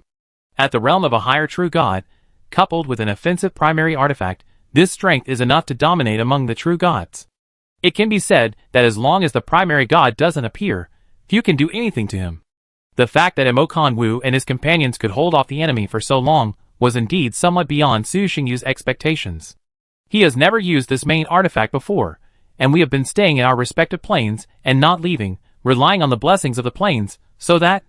Mo Kanwu explained with some embarrassment on his face. During their initial fall, facing the attacks of the void old gods, they had little resistance, and were unable to mount any effective resistance. They were powerless to stop the void old gods from doing anything they wanted. They were practically lying flat on their backs, so it wasn't really a defense. Su Xingyu smiled, dismissing the situation. Then, waving his hand, he addressed the other god players. Alright, I'll handle him. You guys go deal with the other enemies. He then looked at the dwarf god, who remained silent and alert, and chuckled, Your Majesty, let them go. How about we have a fair fight? How dare you descend here so suddenly? Aren't you afraid your pantheon will be intercepted and destroyed? The dwarf god didn't directly answer Su Xingyu's question, but instead asked in confusion. But as he spoke, he waved his hand upward, and a huge gap appeared in the crimson lightning net. The 6 new gods, along with the 4 dark angels from the Orc Kingdom, greeted Su Xingyu before departing through the gap, bound for other battlefields, leaving this area entirely to Su Xingyu. For a mid-level true god, intervening in a battle between 2 near-primary gods would be a stretch. Not only would they be unable to help, they might even hinder them. So, they were self-aware and tactfully departed. Don't worry about that. Those guys on the way don't have the guts, and even if they did, they wouldn't have the strength. Su Xingyu chuckled softly. Since he had dared to come, he must have a backup plan with the dark gods. After all, he wasn't so selfless as to put himself in danger just to help others. Alright, enough of that nonsense. Let's fight. Show me your strength.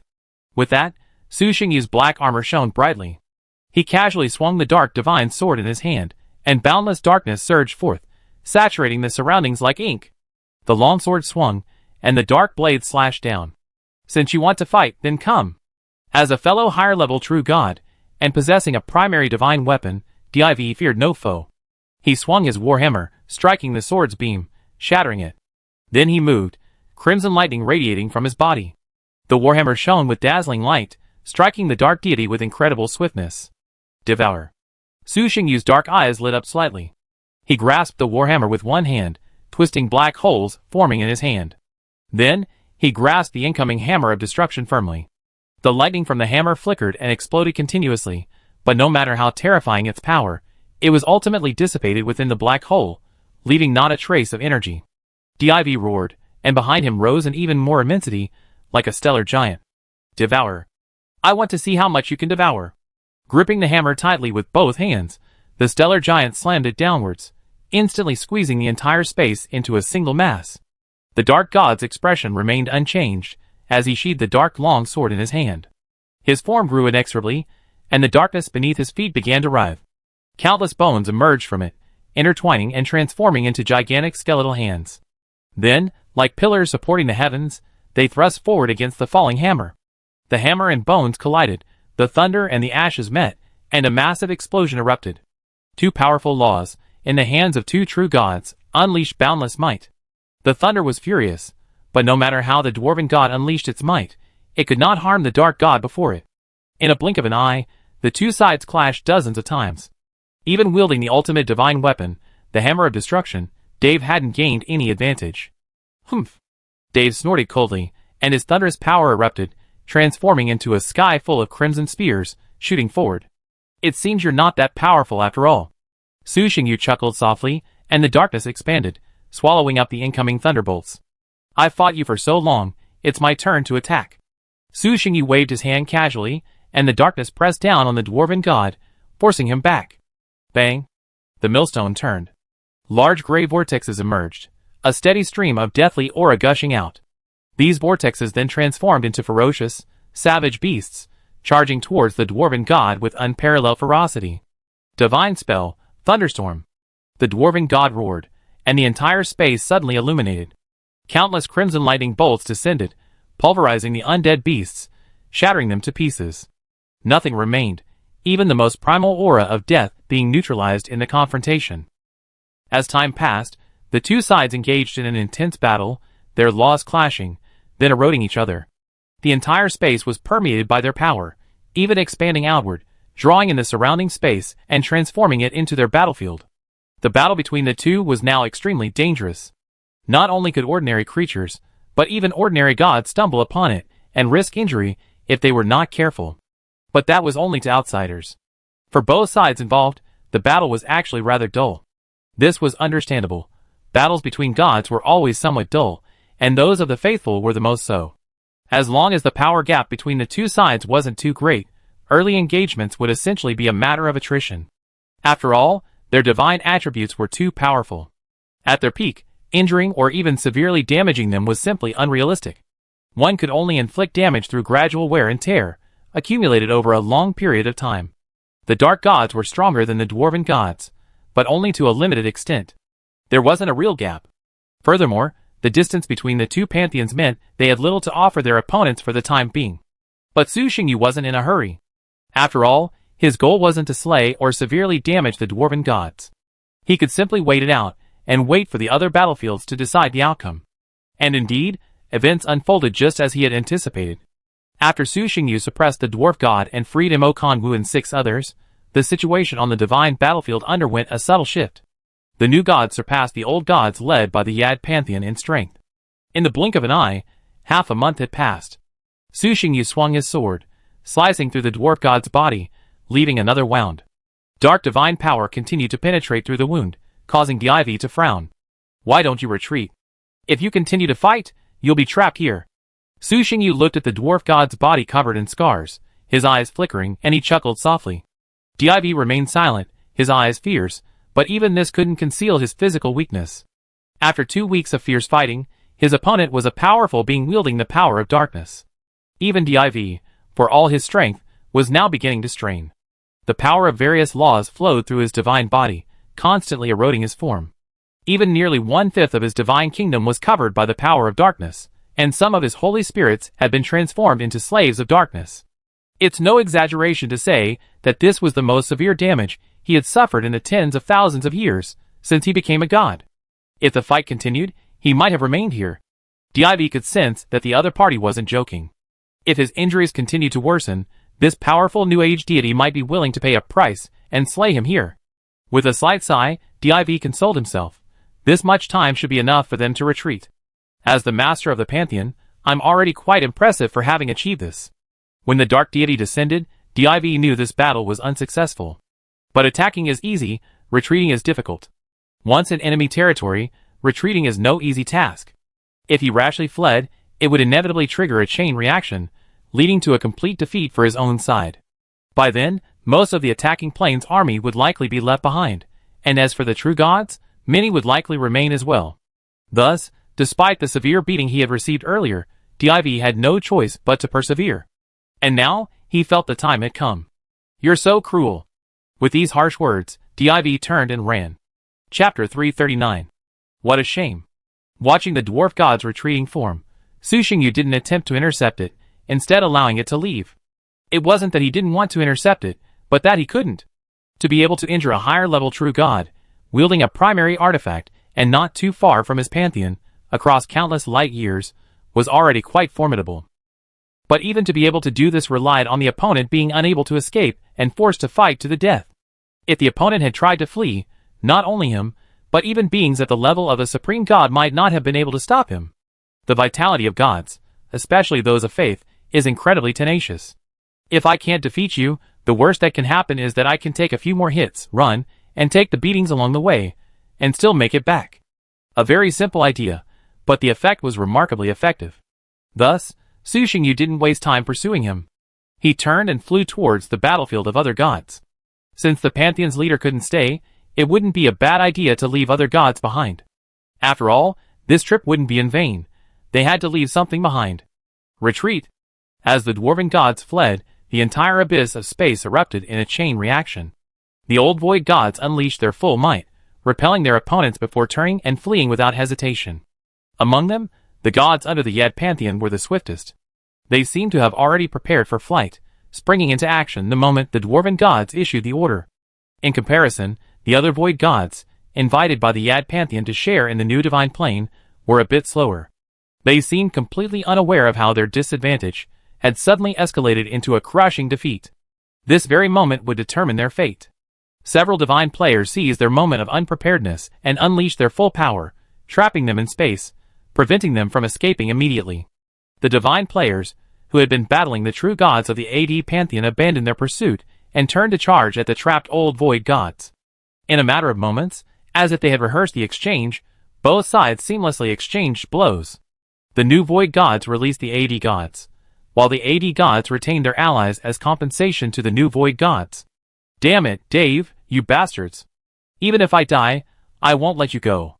A void god, trapped and with no hope of escape, roared in fury, cursing furiously as he gazed in the direction of the AD god's flight. You deserve to die, I damn you. A true god-level villain expressed his inner rage with newly learned words. Damn it! You betrayed us. My lord will not let you go. A true god, coming to support from a distant pantheon, threatened.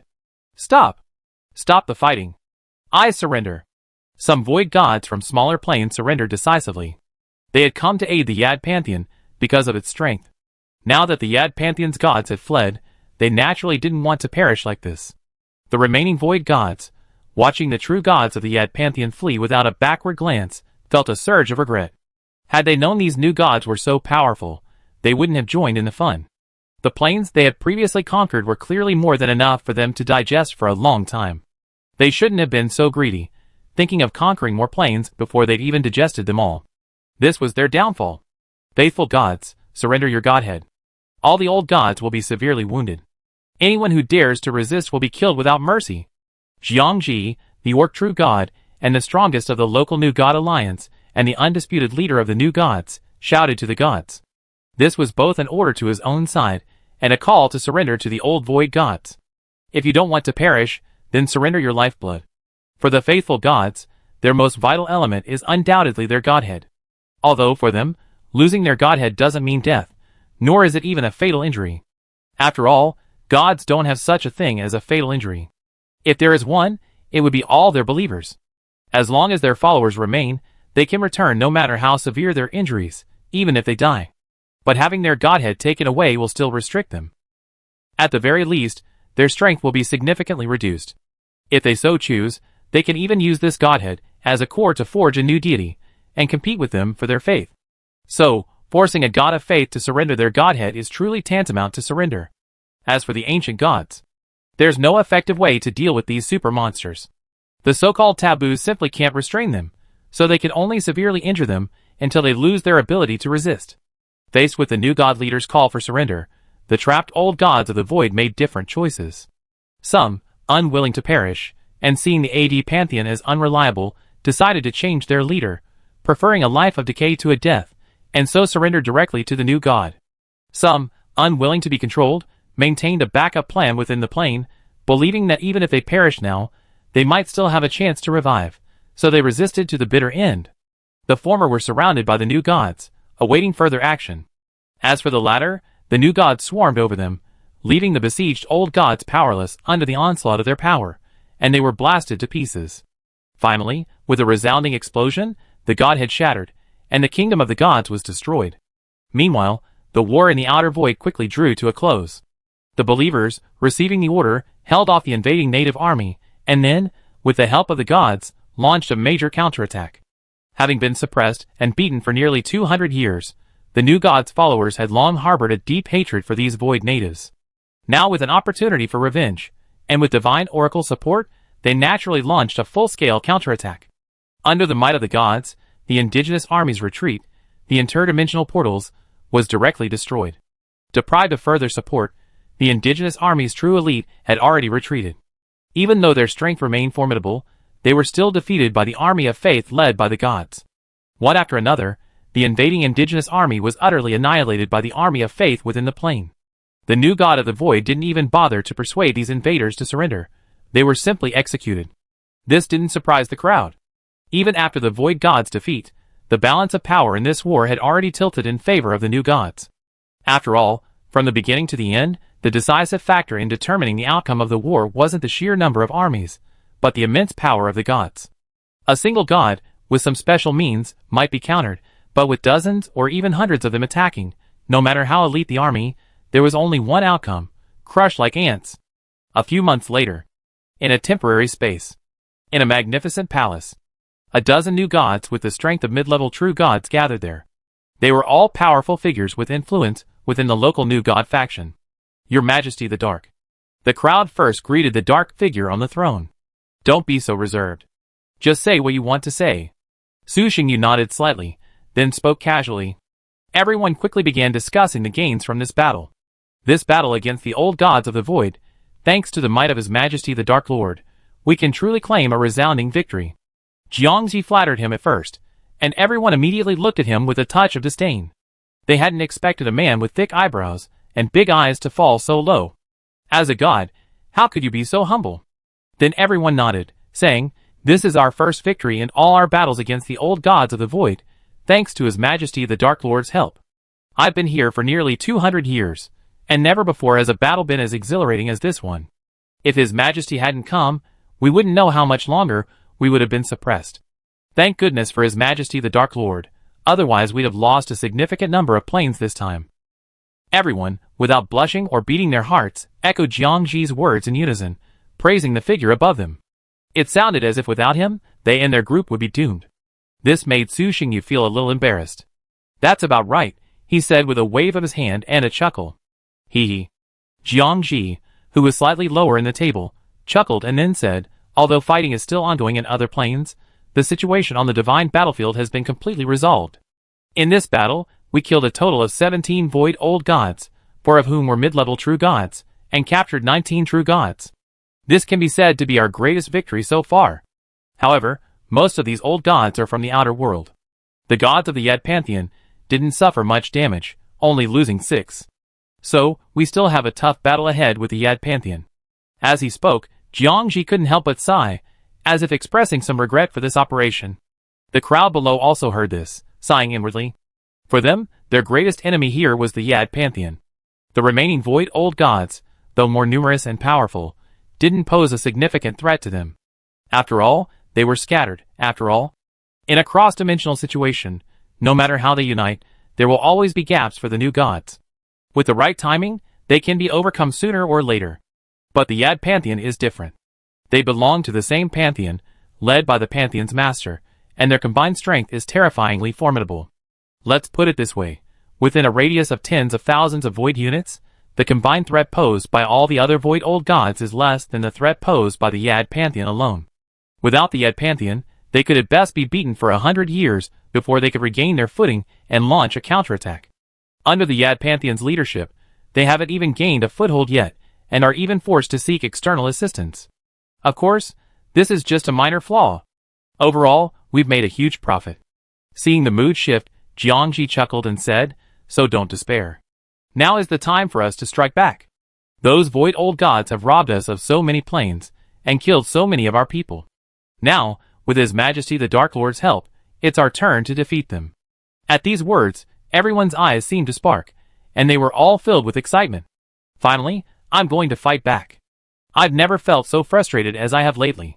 I'm beaten every day, and I can't even fight back.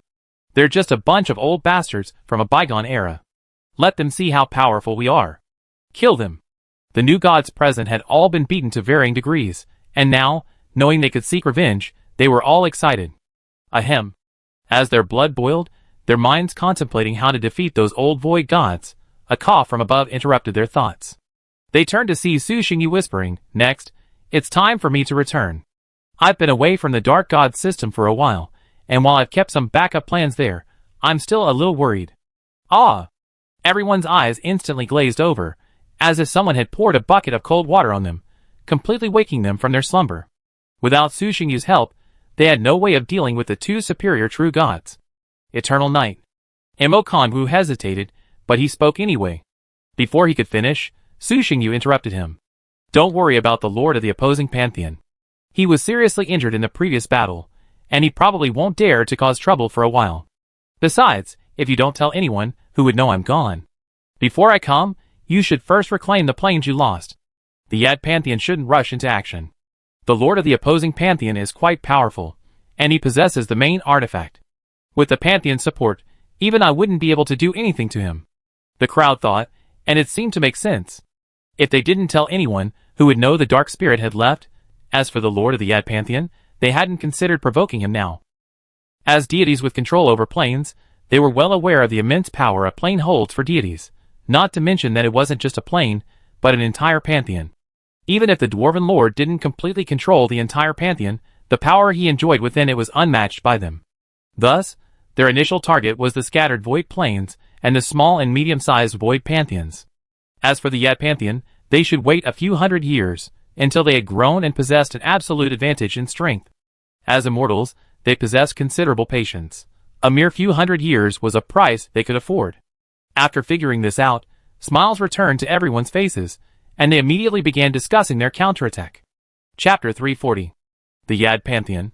Inside the Pantheon. The atmosphere in the entire hall was somewhat oppressive, like a volcano about to erupt.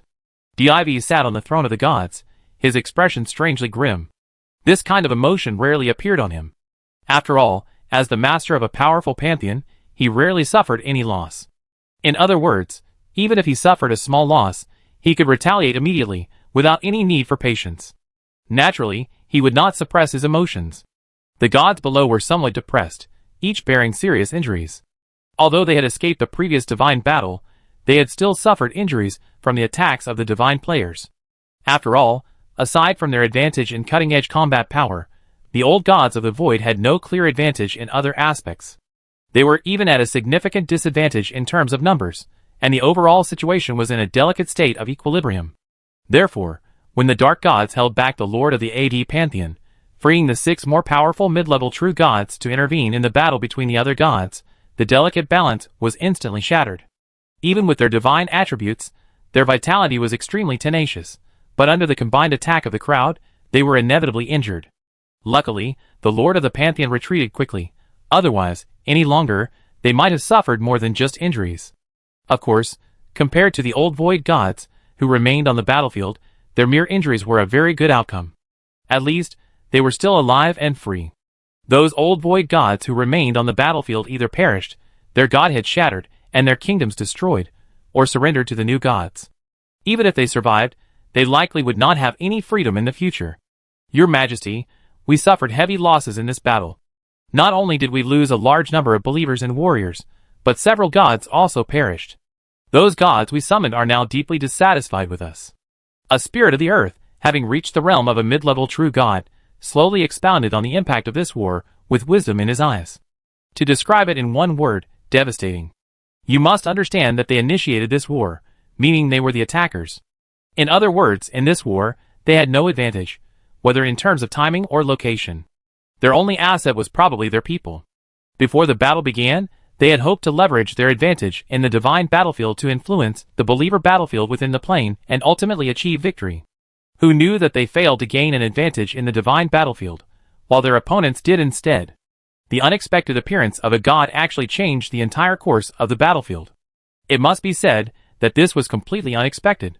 But it was also quite normal. Although only one person, he possessed the Dark Lord's combat power, second only to the main gods. Even alone, he was worth dozens of gods. Additionally, the overall power gap between the two sides was not great, so it was not surprising that he could change the situation on the battlefield. But no matter what, the loser would pay the price for their actions. Relatively speaking, the direct losses of the Yad Pantheon were not particularly great. The divine planes they had previously conquered were still under their control. As long as the plane remains and their followers' forces can remain operational, the lost army of followers can be replaced sooner or later. As for the gods, there's no way around it. However, most of those who fell were recently defected void gods. If they're gone, they can simply recruit another group. Previously, the void old gods held the upper hand and were the main attackers. The remaining scattered void old gods naturally didn't want to submit to the AD pantheon and become its subordinates, led by them. Now, with a defeat in this war, many void old gods will likely have to seek refuge. Thus, the real headache for the AD pantheon gods isn't the direct losses from the defeat, but the indirect losses. While their final wave of operations saved a large number of AD pantheon gods, it also cost them credibility among the void old gods. It's unlikely that their future leadership of the gods will be so simple. And without a leader, the void old gods, even if they remain formidable, will be meaningless. A clenched fist is more powerful than an open hand. The old gods of the void, having lost their cohesion, will be in a very passive position going forward. Unfortunately, the AD pantheon is powerless to address this situation. This is all their own fault. Those new gods are now turning defensive into offensive, proactively invading the occupied new god planes. However, their targets are mostly the planes of other gods. The planes conquered by our AD pantheon have not yet been invaded. A god spoke slowly, his expression indescribably complex, a mixture of joy and sorrow. It seems they also know we're not easy to mess with. Previously in the void, they outnumbered us, and we couldn't defeat them. If they reach our plane, I promise to crush them, a dwarf true god said with a smile, somewhat smug. Idiot, do you think this is a good thing? The dwarf god nearby heard this, his face darkening, and he couldn't help but curse. Isn't it? The dwarf true god was puzzled. Most of the other gods were similar, looking at the dwarf god with confusion. Have you been blinded by the power of faith? You can't even grasp such a simple truth. Think about it, Why did those new gods unite against us when we attacked other planes? We're clearly not fighting them. The dwarf god, infuriated by their lack of resistance and despairing of his companion's wisdom, roared, "You must understand that only one side can survive between us and these new gods. They're attacking the other void gods now, not because they want to spare us, but simply because we're so powerful that they can't strike for now. Once they've dealt with the other void gods, it will be our turn. Do you think the power of our pantheon alone can withstand the attacks of those new gods?" Everyone was speechless. They weren't brainless. They were gods, gods of faith, and none of them were simple. It's just that, on a daily basis, using force is more convenient than using their brains, so they don't like to think. Now, having been enlightened, they quickly understood the reason. Then what should we do?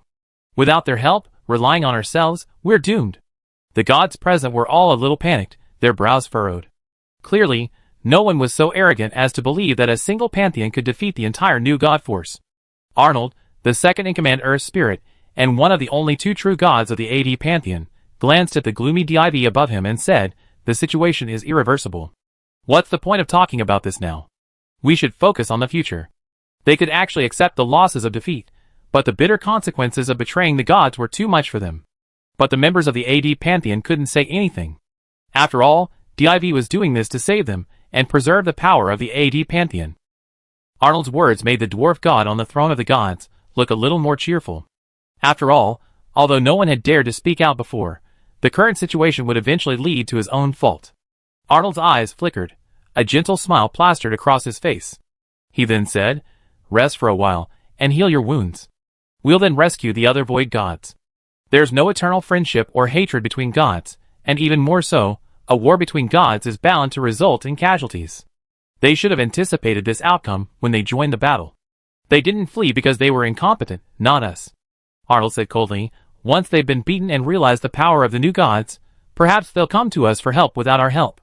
The meeting was hastily concluded, and the planes under the Yad Pantheon entered a state of complete defense. They were completely oblivious to what was happening in the outer void, completely unconcerned. After the dark gods departed, the surrounding new god forces also switched from defense to offense, launching a full-scale assault against the old gods of the void, seeking to reclaim the previously lost divine planes. After experiencing a great defeat, the old gods of the void had all kinds of problems that had been suppressed due to their strength. Now they were directly exposed. Faced with the new gods, who were barely united, they were almost powerless to resist. Their control over the previously conquered planes was shallow to begin with, and they hadn't even completely annihilated the existing followers. Now, under attack from both inside and outside, the outcome was predictable. The armies of the new gods' followers advanced with unstoppable force, reclaiming one divine plane after another. The old gods of the void, knowing they couldn't hold on, didn't insist. Aside from a few gods, those who had achieved true godhood through conquering planes, who were already bound to the entire divine plane and unable to escape, most of the old gods of the void retreated to their native planes. This was understandable. After all, most of these old gods of the void lacked any so-called friendship. If the new gods hadn't fallen into the void, once the restrictions had been lifted, it would likely have been a war between the gods of the void, not between the old and new. Even their subordinate gods, when their own interests were at stake, would be abandoned without hesitation. Their strength was already inferior to that of the new gods, and now they were even trying to split.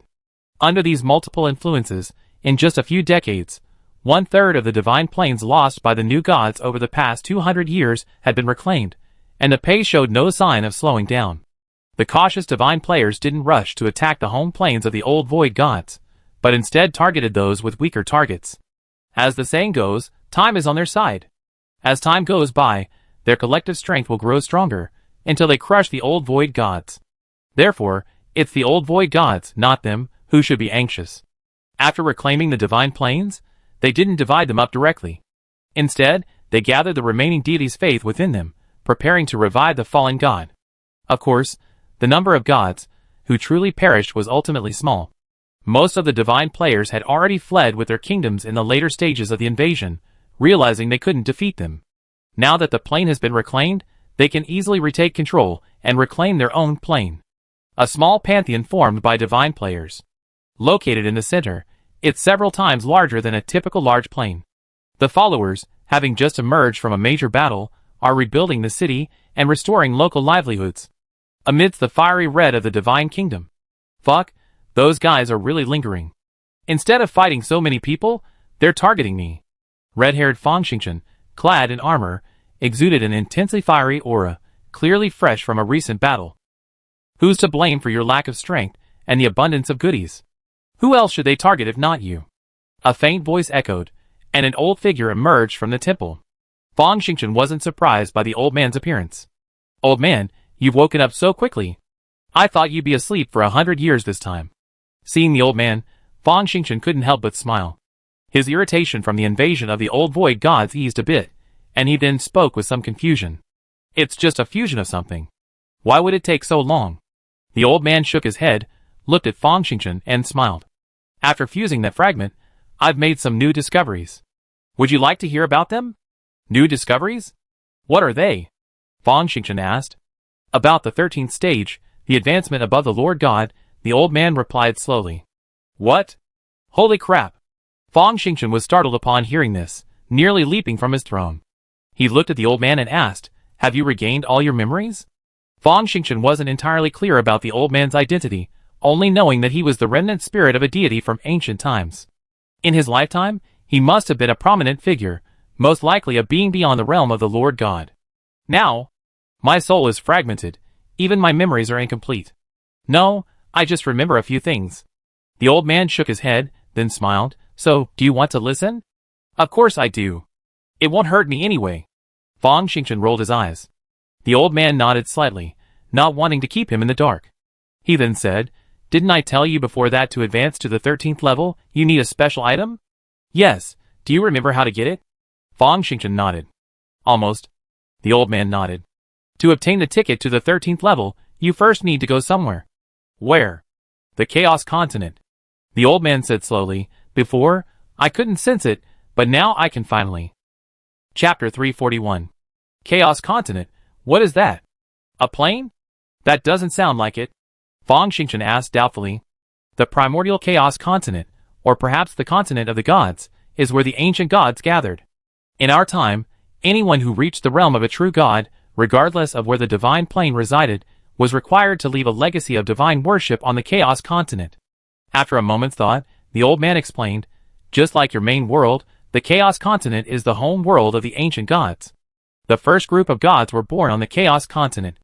After a long period of development, when the Chaos Continent could no longer accommodate them, they expanded outward. So how does this relate to breaking through to the 13th level? Fang Xingchen asked, puzzled, still not understanding the old man's meaning. Ahem. Don't interrupt me, I was just about to say it. The old man coughed twice, then said, To break through to the 13th level, one must gain the void's recognition, essentially obtaining a ticket. These tickets are often born at the center of the void, the origin of all things. The Chaos Continent is the origin of this void? Fang Xingchen's pupil shrank upon hearing this, and he asked in shock. Wow, this is big news.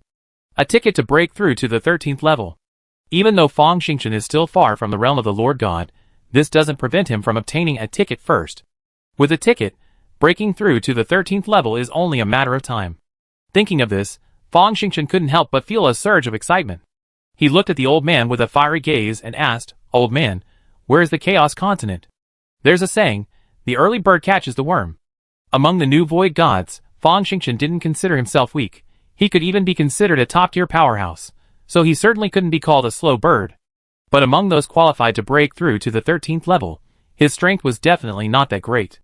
Although he didn't know how many tickets there were to break through to the 13th level, he knew it wouldn't be many, otherwise, in the old days, 13th level gods would have been overrun.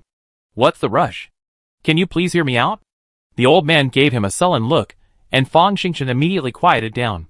The old man spoke slowly, You think tickets can be easily granted? There are conditions. If you don't meet the conditions, you won't get one even if you wait 100,000 or 1,000,000 years. What conditions? Fang Xingchen asked with an awkward smile. Unification, the old man said softly. Unification? Yes, let the entire void possess a unified will. Only then will the Chaos Continent be able to ascend to the 13th stage. In other words, you need to establish a new divine civilization. The old man then slowly recounted what he knew, and Fang Xingchen soon fell into deep thought. After a long moment, Fang Xingchen glanced up at the old man and asked earnestly, Old man, do you think there are any other beings like you on the Chaos Continent? After nearly 200 years of fighting, Fang Xingchen had gained some understanding of the gods of this void. Strictly speaking, these void gods cannot be considered ancient gods. They are merely their successors. So, Fang Xingchen was asking about the gods, who had truly lived from ancient times to the present day. As time went by and his own strength grew, Fang Xingchen no longer felt quite as fearful of the gods of this void. They were all at the level of true gods, and his companions' potential was even greater. It was only a matter of time before they crushed these old gods of the void. However, he remained deeply wary of the ancient gods, who had created a glorious divine civilization. After all, from the old man's words, it was clear that the ancient gods possessed master gods, and even 13th-tier gods. If these new gods were given sufficient time to develop, Fang Xingchen was confident that they would be no less powerful than the ancient gods in the future. But if the ancient gods revived and launched a full-scale attack against them, they would likely have no future. You ask me, who should I ask? The old man shook his head and said, I'm just a remnant soul, not the great being that controls fate. How could I know so much? But as gods, you know how tenacious the vitality of gods, especially those who believe in gods, is. Although they suffered a catastrophe that destroyed everything, I don't think they were completely destroyed. Well, I've given you the coordinates anyway. It's up to you whether you want to go or not. The old man waved his hand and continued, but I must warn you, the Chaos Continent isn't as safe as the Void. There, the underlying rules are extremely strict, and even true gods face significant repression. If you're not careful, even you can perish. I suggest you don't explore alone. Don't worry, I'm not a reckless person. I won't go in without absolute certainty. Fang Xingchen paused, then nodded and replied. It's good that you understand. I don't want to find a new host. The old man gave him a deep look, then said no more, returning to Fang Xingchen's spiritual sea. Fang Xingchen sat on the throne, lost in thought. Should I tell the others? Fang Xingchen rubbed his chin, a hint of hesitation on his face, but he quickly made up his mind. Forget it. Let's try exploring first. If it doesn't work, I'll report it. Since advancement to the 13th level was a matter of concern, even if the ticket hadn't appeared yet, Fang Xingchen couldn't report it directly. He needed this intelligence to gain an advantage. If he couldn't match their strength, he could plan ahead to increase his chances of securing the ticket. In the Dark Void, an immense pantheon, under the control of its master, advanced rapidly forward, charging recklessly and aggressively. However, most pantheons and planes along the way simply avoided them, not daring to engage them head-on. This pantheon was none other than the Dark Pantheon, presided over by Su Xingyu. At this moment, the Dark Pantheon happened to pass by a medium-sized Void Pantheon, comprised of 13 complete planes. Within the Void Pantheon, brilliant figures rose from the planes, their divine light spreading and illuminating the void. Domineering divine aura emanated, seemingly intimidating the enemies within. The Pantheon's master, barely reaching the realm of a higher true god, watched the Dark Pantheon approach from afar with extreme vigilance on his face, a hint of trepidation in his eyes. Clearly, he was deeply wary of the Dark Pantheon. Here they come. Accompanied by a divine voice, the Dark Pantheon sped towards them, almost level with the Void Pantheon. 1. A cold voice echoed from the Dark God system, resonating in the minds of all the gods. The Lord of the Void God system's expression changed upon hearing this. He immediately gazed toward the center of the Dark God system, the pitch-black, all-consuming black hole, and roared, "You dare!" At the center of the black hole lay the Dark Lord's kingdom. The Dark Lord, his face indistinct, sat upon the divine throne, his dark eyes gazing upon the Void God system. It's not a matter of dare or not, only of whether I want to or not. The Dark Lord's cold voice echoed again, and then the entire Dark God system surged, boundless dark divine power overflowing, ultimately transforming into a massive, constantly rotating black hole. Swallow. Instantly, the Void God system's barrier was eroded by the surging waves of darkness. A black hole also appeared before the Dark God. He chuckled softly, then extended his right hand, reaching forward. At the same time, a giant dark hand emerged from the swirling black hole, following the eroded gap and grasping at a plane on the edge of the Void Pantheon. Don't even think about it. The Lord of the Void Pantheon's eyes raged, and he attacked in anger. He revealed his true divine body. With the blessing of the Pantheon, his tens of thousands of feet long body shone with endless radiance, like the Creator God. The Lord of the Pantheon roared, wielding the true divine axe in his hand, and slashed at the grasping dark giant hand. Bang! The entire Void Pantheon shook, as if following his movements and imbuing the axe with power. This wasn't just a single attack from a god, it was the full force of the entire Pantheon. Seeing this, the other gods also came to their senses and attacked, their faith ignited, unleashing their full might against the dark giant hand. Bang, bang, bang. The battle axe struck the giant hand, instantly breaking through its skin and deflecting the dark hand slightly. The attacks of the other gods failed to break through its defenses, merely creating ripples on the dark hand. Humph. The distant Dark Lord frowned. He looked down, seeing a wound on his right hand, blood oozing from it. With a cold snort, he reached forward again. Come here! With a gentle shout, the light rising from the divine throne grew brighter. His aura reached its peak, surpassing the realm of a true god. The giant hand, reaching into the void god system, trembled slightly, and terrifying energy erupted like a wave of void, repelling all the divine artifacts that struck it. The void god felt an irresistible force, and was sent flying backwards. The dark hand reached forward. No! The void spirits above the plane roared shrilly, attacking the giant hand with all their might, but to no avail. In the plane, darkness descended in vain. Countless creatures looked up, terrified at the giant dark hand reaching for them, and then knelt in prayer. God! Is the end of the world coming? Even the great God can't stop it. We are doomed. Under such overwhelming power, even the most steadfast of faith could not help but tremble. They froze in place, awaiting their fate. Some warriors dared to resist, but they didn't know how. Boom! The giant dark hand swept over, grasping the plane like a pearl. The entire plane shook violently, mountains crumbled, and rivers tumbled. Countless creatures screamed in terror. The next moment, a giant dark hand expanded, instantly covering the entire plane, then dragged it outward. Stop! The gods within the void god system surged forward again, attacking with all their might, attempting to sever the dark god's arm. But all was in vain. Bang, bang, bang. At this moment, the Dark Lord was no different from a true Lord God. Of the void gods present, only the lords of the god system, blessed by the god system, could pose any threat to him. As for the other gods, they were merely more powerful ants. The energy level gap was so vast that even if the Dark Lord left them alone and allowed them to attack, they could not harm him. Shame on you. However, after being hit so hard, Su Xingyu grew somewhat annoyed. The divine sword fell into his left hand, and he swept it forward. Swish! Countless dark sword lights instantly filled the eyes of the void gods. The fastest charging void gods were cleaved in half before they could even react. Immediately afterwards, their souls suffered a massive blow, plunging them into a near-death state. The gods' powerful vitality prevented their immediate demise. But the blow, surpassing the level of a true god, was enough to allow them to recuperate for a while. The remaining void gods were also swept away, falling downwards. Even the lord of the most powerful pantheon was sent flying. As the primary target of the dark gods, he bore the brunt of the attack. For a moment, the entire void pantheon was overwhelmed, unable to take care of themselves. They could only watch as the plane receded, being dragged away from the pantheon bit by bit. Another one. The swirling black hole devoured the plane, and a new one immediately appeared on the edge of the dark god system.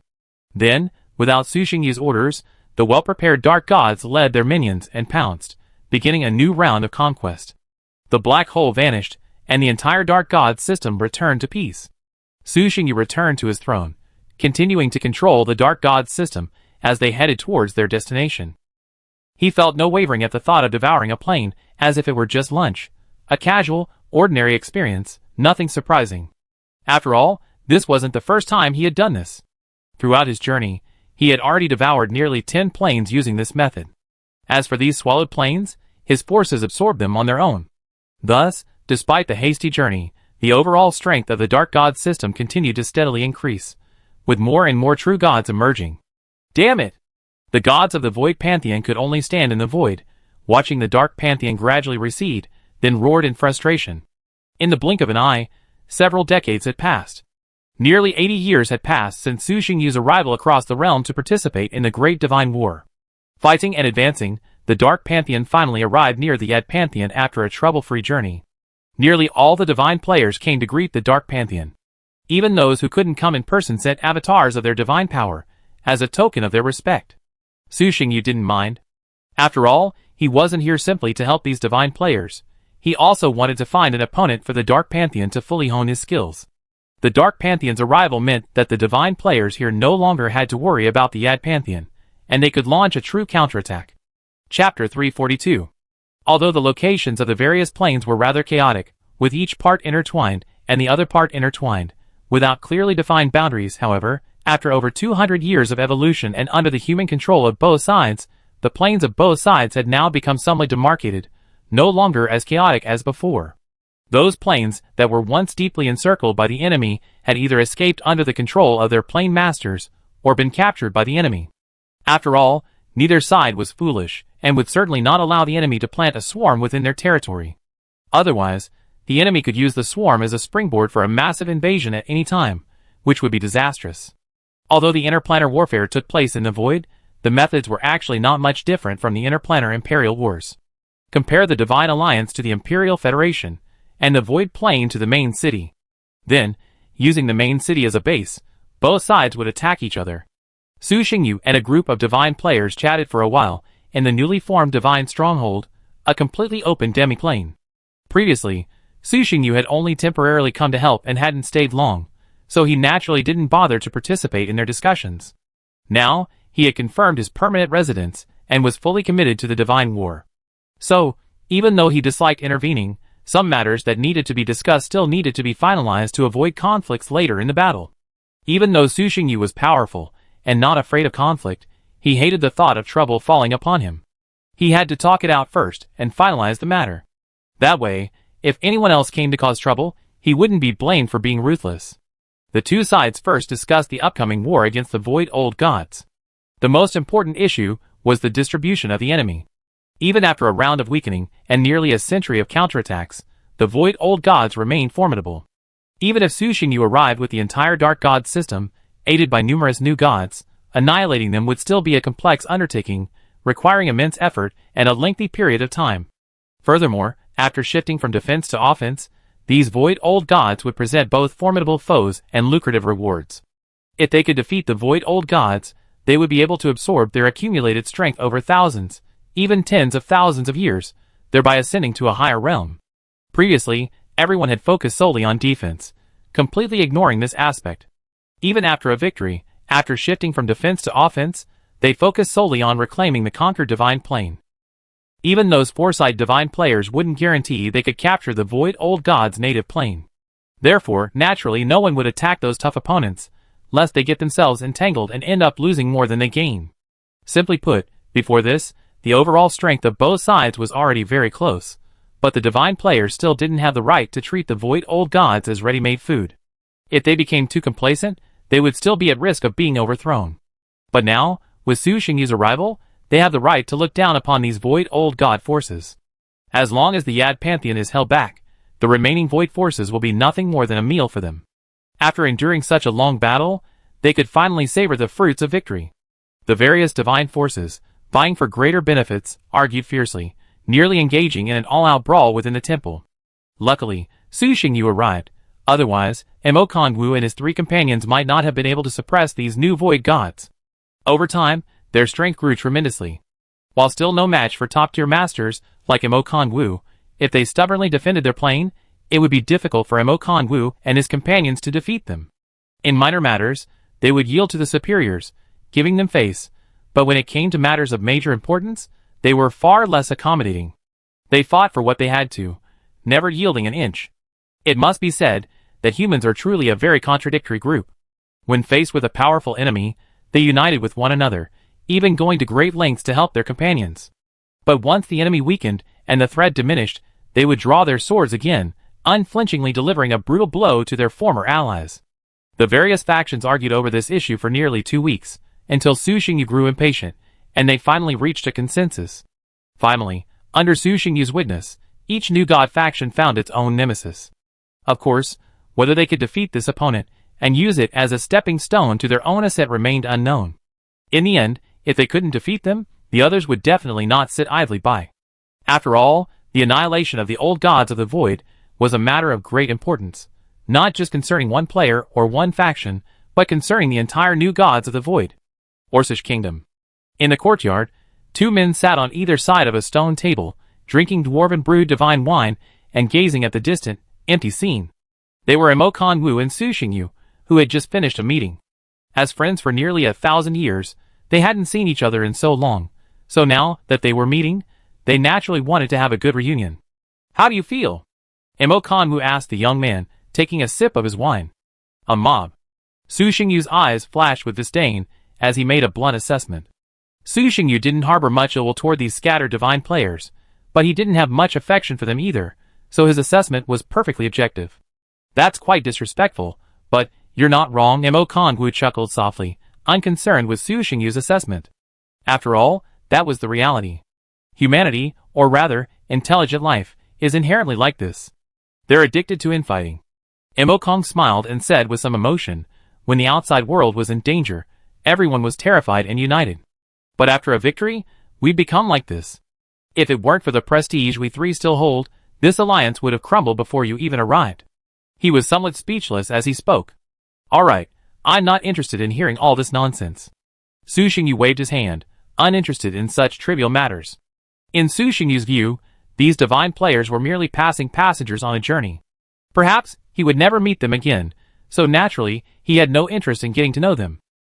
Hee hee. Mo Kongwu rubbed his hands together, seeming a little embarrassed. Su Xingyu's eye twitched, and he said, just tell me what you have to say. Don't try to be so pedantic. It's nothing serious, really. I just wanted to ask you if there's been any major moves recently. If it's convenient, tell me so I can prepare. Mo Kongwu smiled, and without beating around the bush, he got straight to the point, asking Su Xingyu.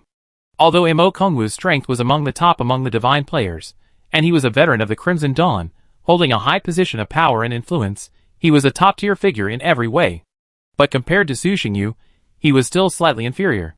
At the very least, he wasn't included in the Crimson Alliance, and his perspective on the overall direction of the divine players wasn't as clear as Su Xingyu's. Well, hearing this, Su Xingyu fell silent.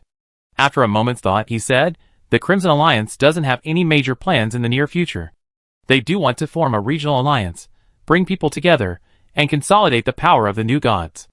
However, due to limited capabilities, this is still a fantasy. After a moment's hesitation, Su Xingyu continued, however, according to a deity with special powers, this void will likely experience other changes in the future.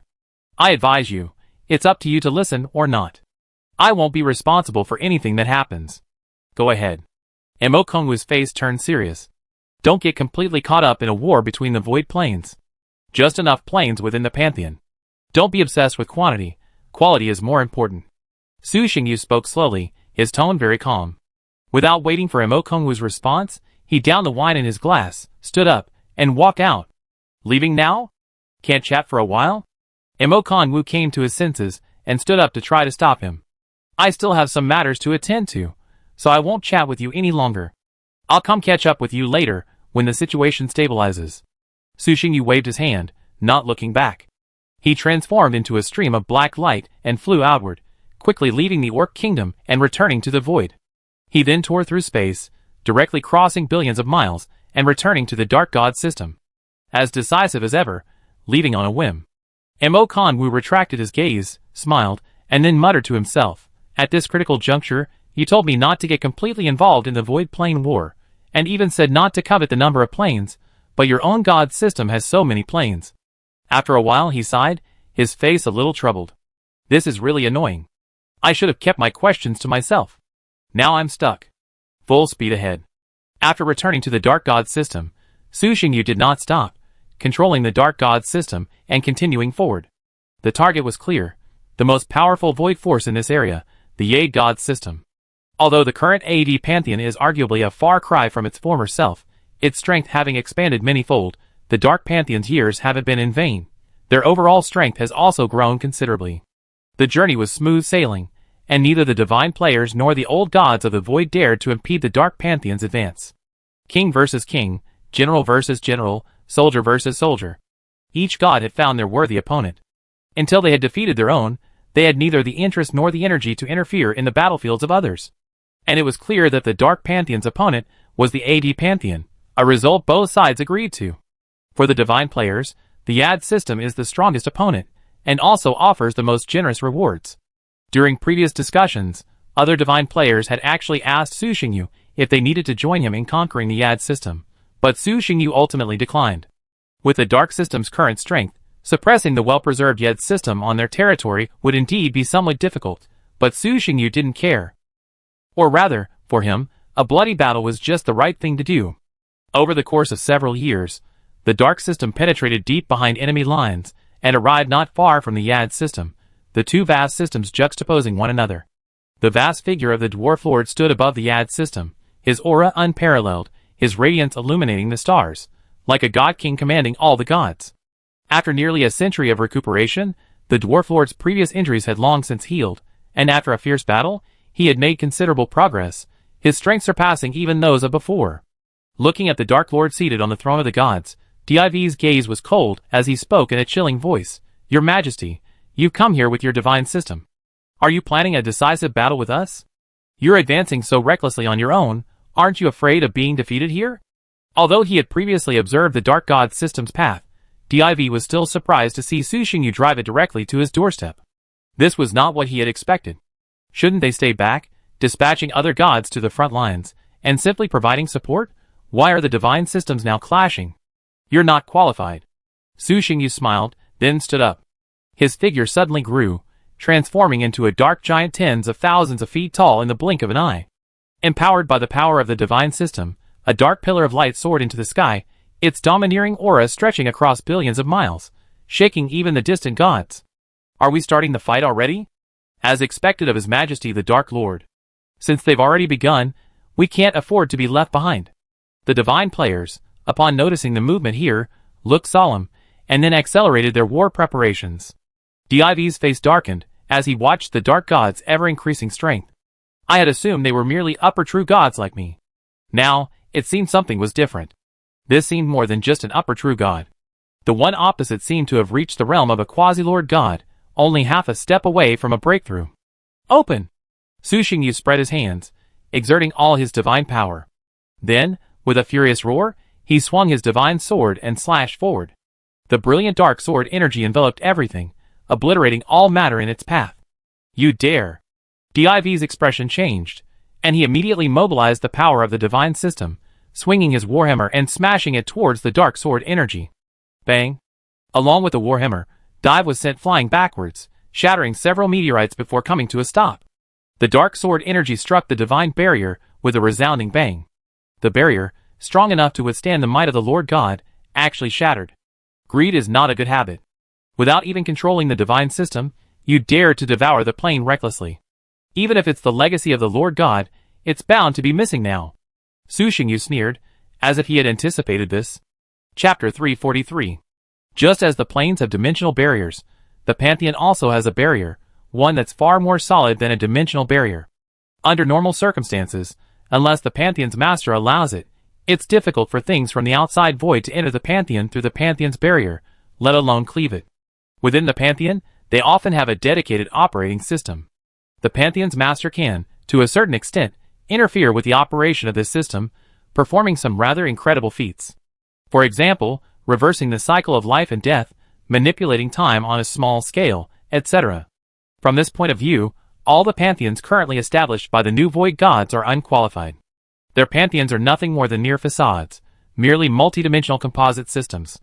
To put it bluntly, they rely on overwhelming power to bring the planes together, but in reality, they lack any resonance with each other, nor have they formed a complete operating system. They still border on the outside void. The pantheons left behind by the ancient gods were different. Regardless of their incompleteness, they at least possessed their own system of operation. However, limited by the current strength of the old gods of the void, this system encountered some minor issues. For example, no one had reached the realm of a true sovereign deity, resulting in the pantheon lacking a true ruler. Instead, each deity was granted a certain degree of power. The so-called masters of the pantheon were merely the strongest within it, possessing the greatest power. They lacked absolute control over the pantheon. This, in turn, prevented them from fully activating the pantheon's defensive capabilities. Furthermore, with the recent influx of too many planes, the pantheon's barrier has weakened considerably as the pantheon expanded. At least, before, even with the Dark Pantheon's support, Su Xingyu couldn't have cleaved the Yad Pantheon's barrier with a single strike. Now, as long as the attack's energy level reaches the 4th level, creating a crack is easy. Enter! The Dark Pantheon's face grew ferocious, and boundless dark power responded to his call.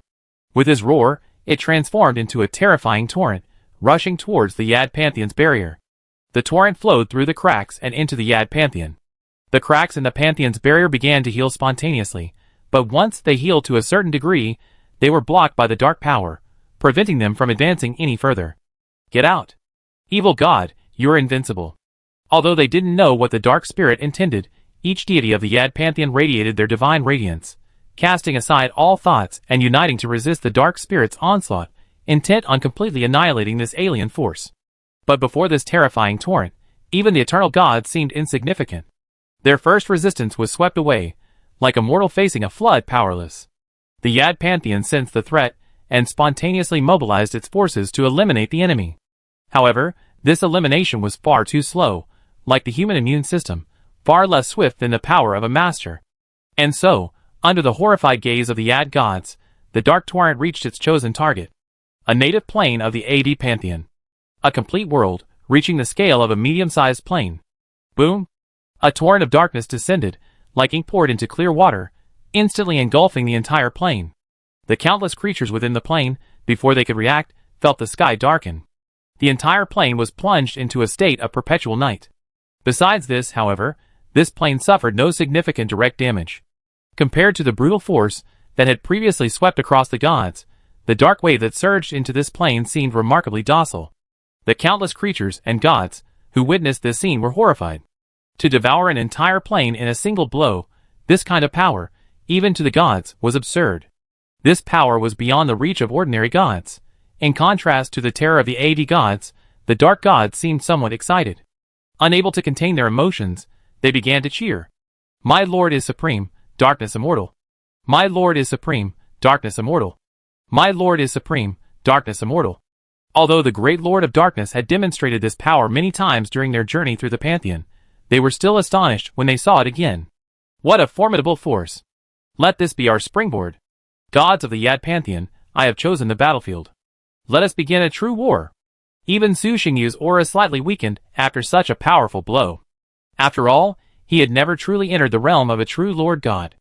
Even his ascension to the throne of a true God hadn't been long, only a few hundred years. For the gods, a few hundred years was truly too short. He mocked the Ade Pantheon for its greed, but wasn't he himself just that? In fact, he was even more greedy than the Ade Pantheon. The Ade Pantheon at least had a shell left behind by an ancient main god, while his dark pantheon had none. Its ability to maintain this state was entirely due to his own power. So, despite the ferocity of his splitting the pantheon's barrier, the pressure was actually considerable. But the effort was worth it. The impact permeated the entire native plane, which was enough to open up the Ade Pantheon's connection with the outside world. The divine power resisting the Pantheon's barrier began to shrink, allowing it to close, but ultimately, a dark vortex with a radius of hundreds of kilometers remained. Compared to the vast Pantheon, this vortex was pitifully small, like a black spot on a wall, completely insignificant.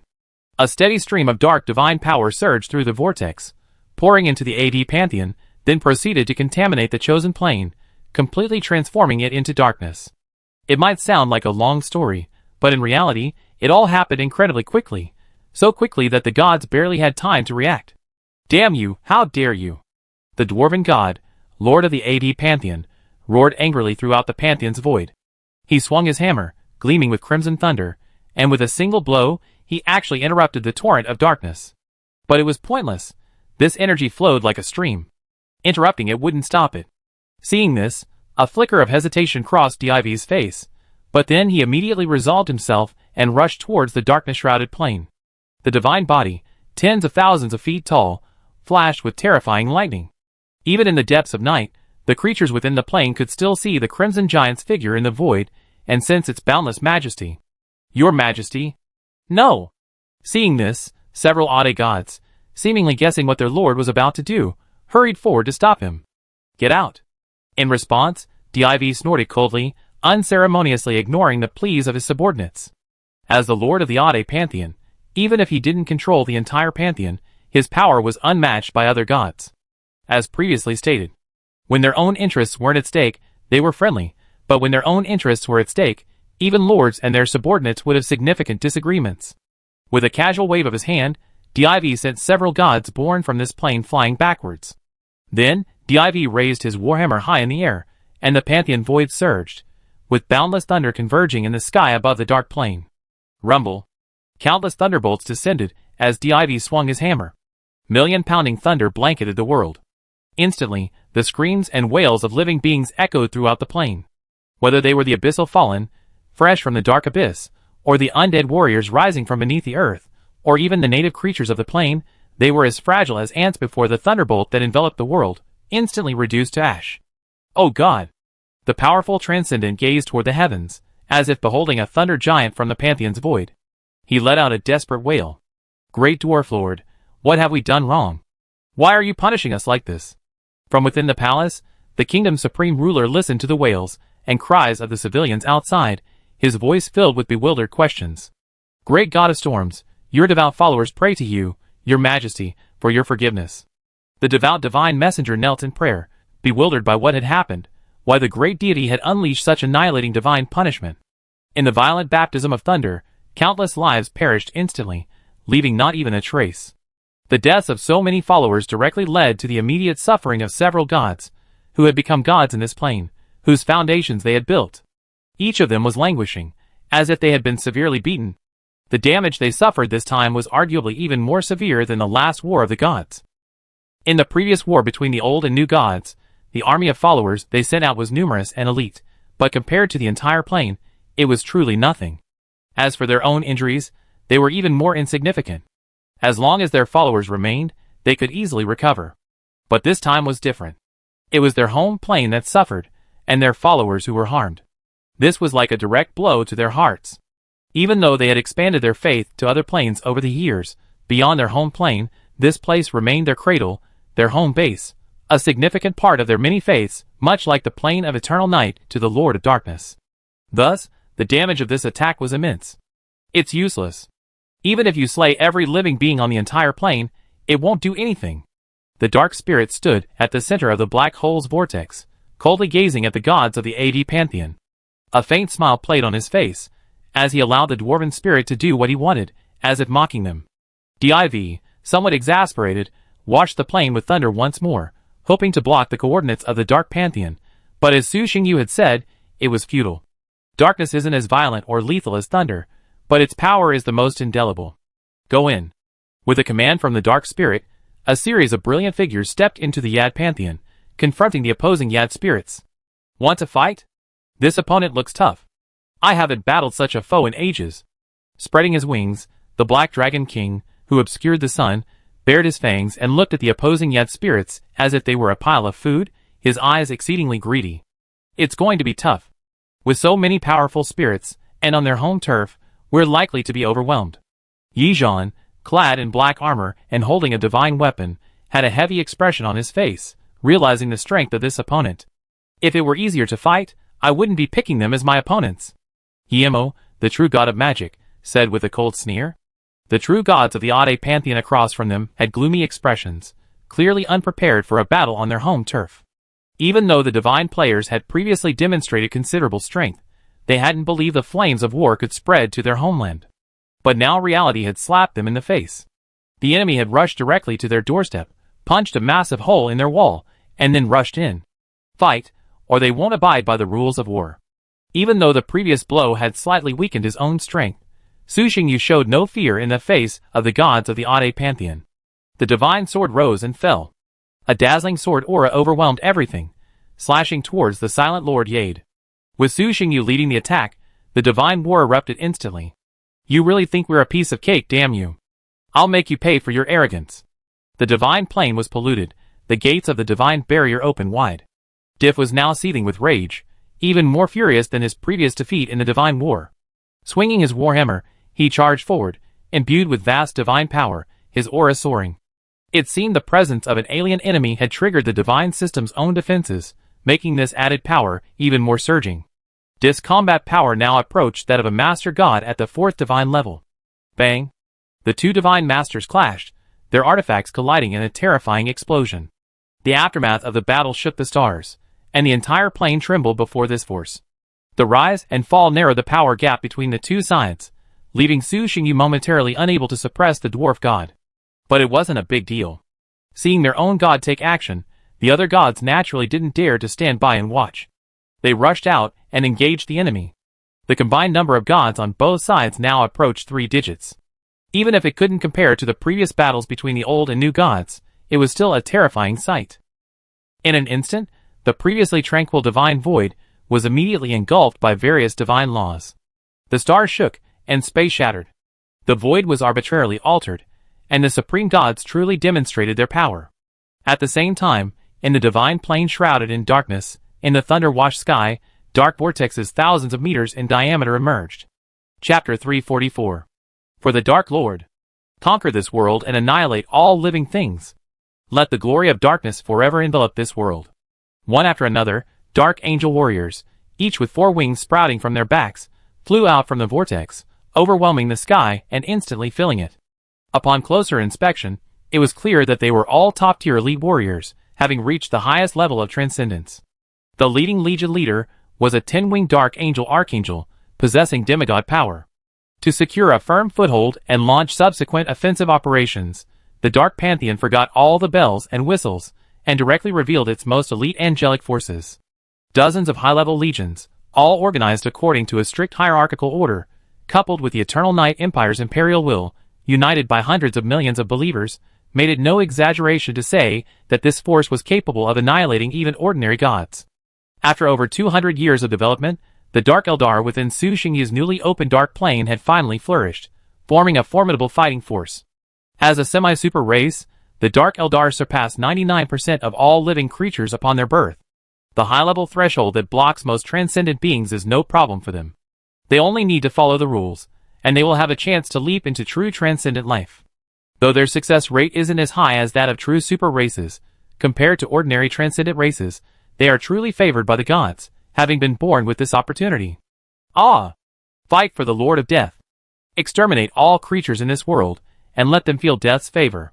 On the ground, a gate of the dead, forged from countless corpses, erupted from it, countless undead knights, undead liches, and undead warriors, stretching as far as the eye could see. They were not as powerful as the dark angels in the sky, but their numbers far surpassed the angelic armies. The warriors of the undead army screamed, and were extremely brutal. With the exception of a few undead generals from the River of the Dead, most of them lacked a clear mind. Compared to the independent undead races from the River of the Dead, these undead warriors were nothing more than crude products. With the increase in the number of planes under their command, even the Lord of Death could not let his glory shine upon every believer. In the course of their conquests of the Void Plains, the Dark Lord's army of believers committed countless sins, slaughtering so many lives that even they themselves could not count. Initially, the corpses were brought back to the River of the Dead on the Plain of Eternal Night for nourishment. Later, the Dark Lord was forced to set aside a plain specifically to house these undead warriors transformed from the void. Let the glory of our Lord descend upon this world. With the command of the angelic commander, the angelic legions led the undead army toward the remaining forces on this plain, preparing to completely conquer it. At the same time, across the dark plain, in areas where large numbers of living beings existed, black holes, like the mouths of the abyss, emerged from the earth. Countless corrupted beings, maddened and beyond even the control of the Dark Apostles, emerged from them. Corruption. It stems from one of the 5 divine powers wielded by the Dark Lord. Unlike other followers of the gods, when dark followers reach the end of their transcendental path, they often have another option: to pay a heavy price and participate in the dark trials set by the Dark Majesty. Believers who can pass the dark trial will receive even greater gifts from the Dark God, gaining comprehensive strength and the qualification to continue their ascent to the transcendental path. Those who fail will fall into the abyss, losing their sanity and becoming savage beasts. These losers, known as the Fallen, will attack all beings, even the followers of the Dark Lord, who are on their hunting list. Only the Dark Lord can control them through authority. Roar! The Fallen, their eyes crimson, emerged from the black hole and immediately smelled the presence of living beings. They roared like ferocious beasts and pounced upon them. What is this? Oh my God, Lord of Storms, please save your followers. Help! The dwarven people who survived the thunderbolt had barely recovered from the previous 2 waves of disaster, when they were immediately met with a third. Hiss! Bang! One by one, native creatures were torn to pieces by the Fallen. Blood splattered, screams echoed, and the ground was littered with broken limbs. The scene was a scene resembling hell.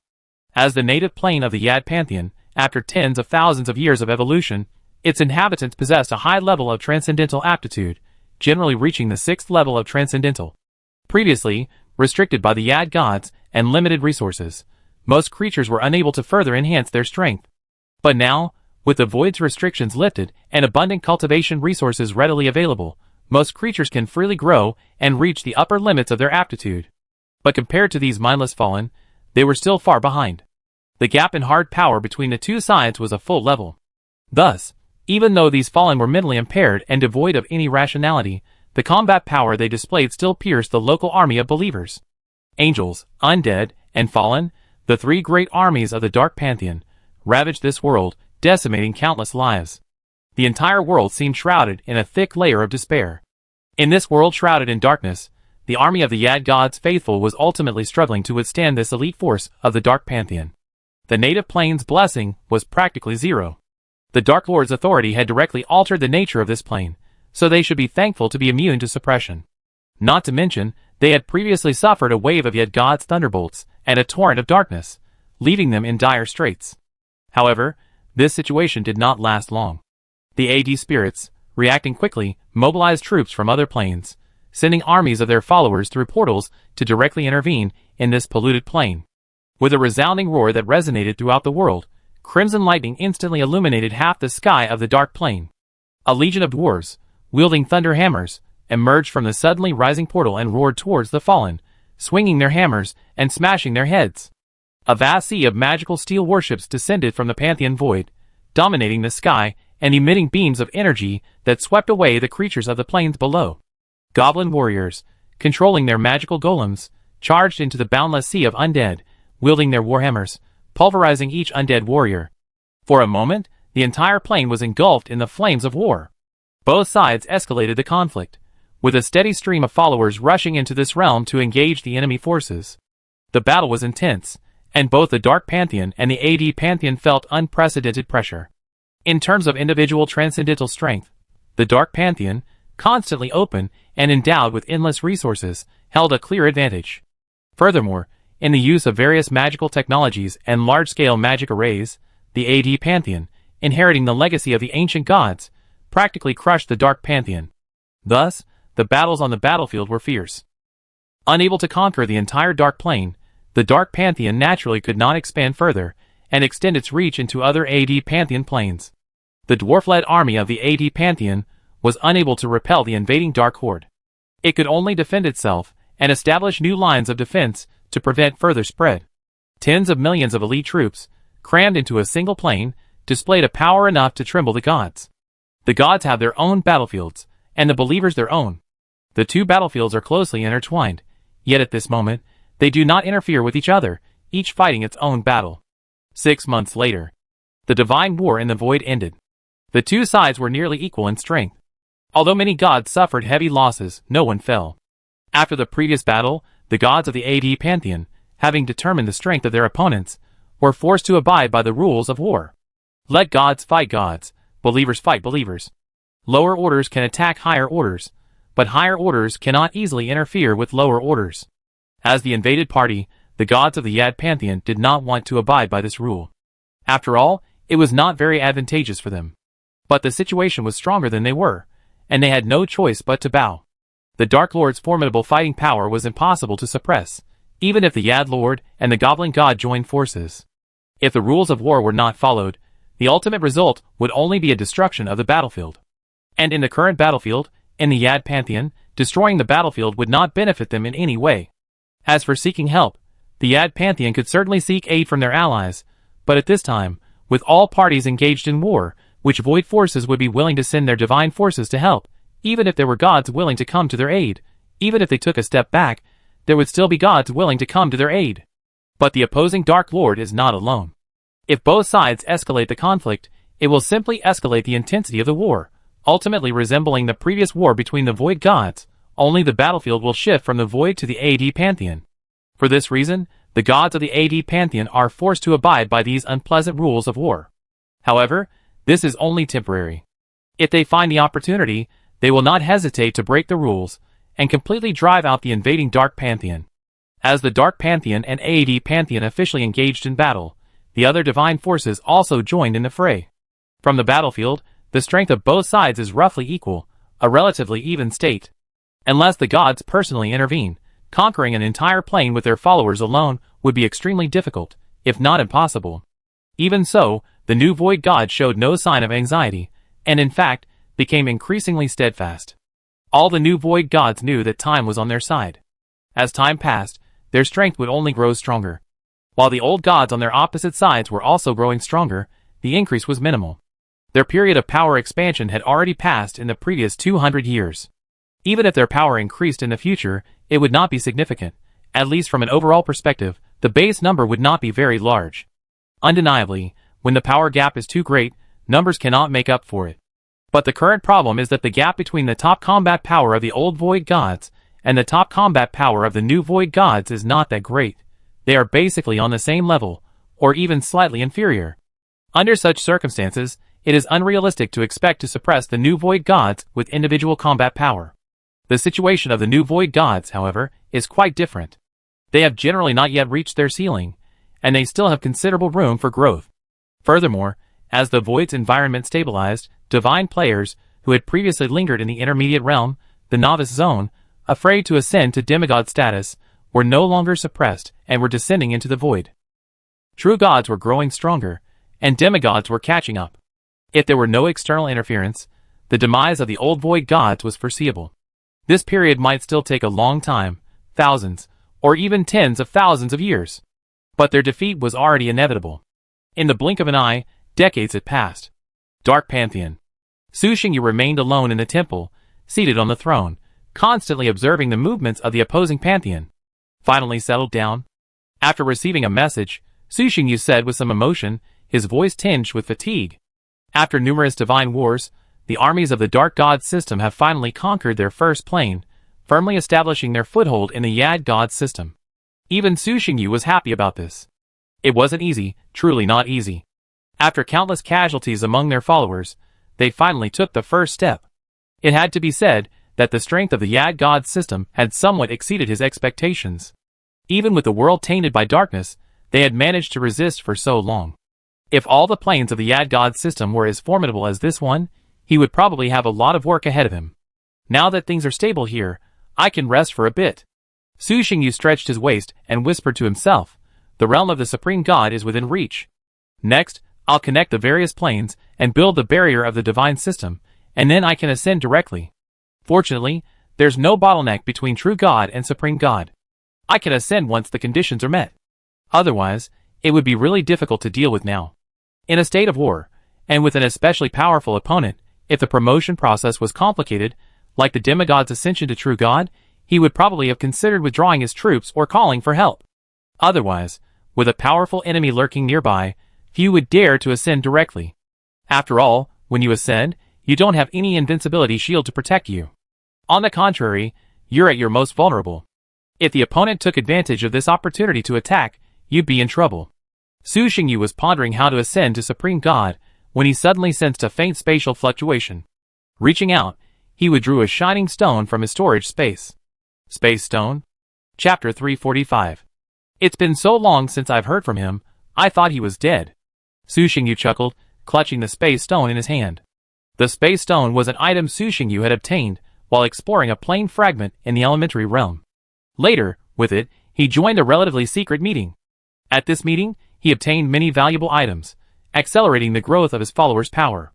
Initially, the space meeting was simply a trading event, with each party exchanging their own plane's unique resources, or items they found inconvenient to sell, for useful items. Under the guise of the space meeting, members remained unaware of each other's identities, naturally freeing them from other concerns. Later, as the leader's power grew and trust between the members increased, the activities of the space meeting gradually expanded. Even after reaching the intermediate realm, they met offline to jointly clear the planes left over from the Age of the Gods. Su Xingyu and other divine players gained a wealth of advanced technology from the ancient gods. However, with the subsequent outbreak of a series of events, such as the war between divine players, the ascension of numerous players to true gods, the fall of new void zones, and the invasion of void gods, contact between them became much less frequent. In any case, no spatial conferences had been held in the past few hundred years. Of course, Su Xingyu wasn't sure whether they had any private contact, but he himself didn't. As his spiritual consciousness penetrated, a wave of information was transmitted from the spatial stone. Without worrying about any mishaps, Su Xingyu immediately received this information. Number 3. I have something important to discuss. If you agree, you can channel energy into the space stone. I will then open the portal in a targeted manner. This? Su Xingyu rubbed his chin, a little confused, unable to comprehend what the other person was thinking. At this moment, energy fluctuations were heard again. Before he could react, the jewel necklace hanging from his chest shone with a blue glow, emanating a terrifying divine aura. It was a treasure truly divine. Swish. Then, streams of light shot out from the necklace's gemstone. The light didn't fade away, converging into a slender silhouette not far in front of Su Xingyu. Long time no see. Did you miss me? The figure solidified completely, a smile breaking across her cold, beautiful face. Her eyes were filled with amusement, yet she couldn't hide the longing she felt for him. It was none other than the long-lost Gu Shiqing, or perhaps her more widely known identity, the Western Supreme Power, the Second Divine Lord, the Ice Witch, Leah. No! Looking at the woman, Su Xingyu shook his head, but a faint smile appeared on his face, betraying his current mood. Although compared to the vast years he had lived through, his time in the overworld was incredibly brief, occupying less than a tenth of his life. It was undeniably true that his experiences there had a profound impact on him. For him, since becoming a deity, a pseudo-god, he had always lived from a third-person perspective, high above, commanding his followers and guiding them in the direction he directed. In the overworld, that was personal experience, the ups and downs of which would likely be unforgettable even after 10,000 years. The former was a high and mighty player, while the latter was real life. The two were incomparable. Thus, although his experience in the overworld was brief, it had a profound impact on him, and it's no exaggeration to say it shaped his personality. Thus, Gu Shiqing, his childhood companion and later girlfriend, held an irreplaceable position in his heart, especially after the misunderstanding was resolved. You're being stubborn. Gu Shiqing curled her lips, a sly smile flashing in her eyes. She reached out and gently touched Su Xingyu's cheek. But it doesn't matter. I think of you all the time, that's all. With that, she sat down and leaned directly against the young man. Although only an incarnation of divine power, it was now indistinguishable from a real person. This made Su Xingyu a little uncomfortable, and he shifted slightly, but he soon submitted. It's not like the system's communication function isn't working. If you have anything to say, just say it directly. There's no need to come over here. The distance is so far, the energy consumption must be considerable. Su Xingyu adjusted his sitting position, looking at the woman in his arms, and said somewhat speechlessly. At the end of the previous divine player war, Gu Shiqing had given him a divine necklace containing a divine clone. In the past, with the portal connected, sending divine consciousness to the divine clone wouldn't have been a significant cost, but that's no longer the case. Even though their power has greatly increased, sending divine consciousness directly across such a vast distance would still consume an absurd amount of energy. Each arrival could almost drain the entire divine power of a lower-level true god. Exchanging messages alone is so boring. I haven't seen you in ages, so I came to see what's going on. Gu Shiqing smiled softly, saying, as for the cost, I'm not short of that little divine power. As a member of the divine player pyramid, like Su Xingyu, Gu Shiqing possessed virtually limitless resources. Although the divine power consumed by the cross-border descent was exorbitant, it was still affordable as long as he didn't use it for extended periods. Su Xingyu had nothing to say, so he changed the subject. How's the war situation over there? Has it stabilized? Do you need my help? With the Jade Pantheon's battle situation stabilized, he didn't have much else to do for a while. However, his words were merely polite. After all, with such a great distance between them, and without a systematic teleportation portal, even he couldn't intervene in the battle in the distant void. I'm not as lazy as you. I stabilized my energy decades ago. Now I just need to slowly deplete it. Gu Shiqing smiled, then said, if you really want to help me, why not move your pantheon over here? Together, I think no one can stop us. We're so far apart. Let's talk about it later. Su Xingyu shook his head, rejecting her proposal. Although there's no specific number, preliminary estimates suggest that Su Xingyu's Dark Pantheon and Gu Shiqing's Frost Pantheon are separated by at least several 100,000 void units. With such a vast distance, even if they traveled at full speed and didn't take any other actions along the way, it would take nearly 1,000 years. Okay. Gu Shiqing said it casually, so she wasn't overly disappointed by Su Xingyu's answer. After a few small talk, the two of them got down to business. Su Xingyu asked, did number 3 send you a message too? Did they say what it was about? Yes, but I don't know what it was about, Gu Shiqing replied, nodding. Is that so? After a moment's thought, Su Xingyu asked directly, then are you going? Let's go and see. We've previously speculated that number 3's authority is likely related to space, and he's not a deity worshipped through the normal channels. Now that he's contacted us, perhaps he's made a new discovery. Gu Shiqing had actually wanted to contact number 3 for a long time. After all, the authority he wielded would be extremely useful in today's void. Moving an entire pantheon wasn't possible, but establishing a long-distance transmission channel shouldn't be a problem. With his help, perhaps she could open a path from the Frost Pantheon to the Dark Pantheon. Then her arrival wouldn't be so cumbersome. Unfortunately, she couldn't get in touch with him, or perhaps he was deliberately avoiding her. Okay, let's go over and take a look.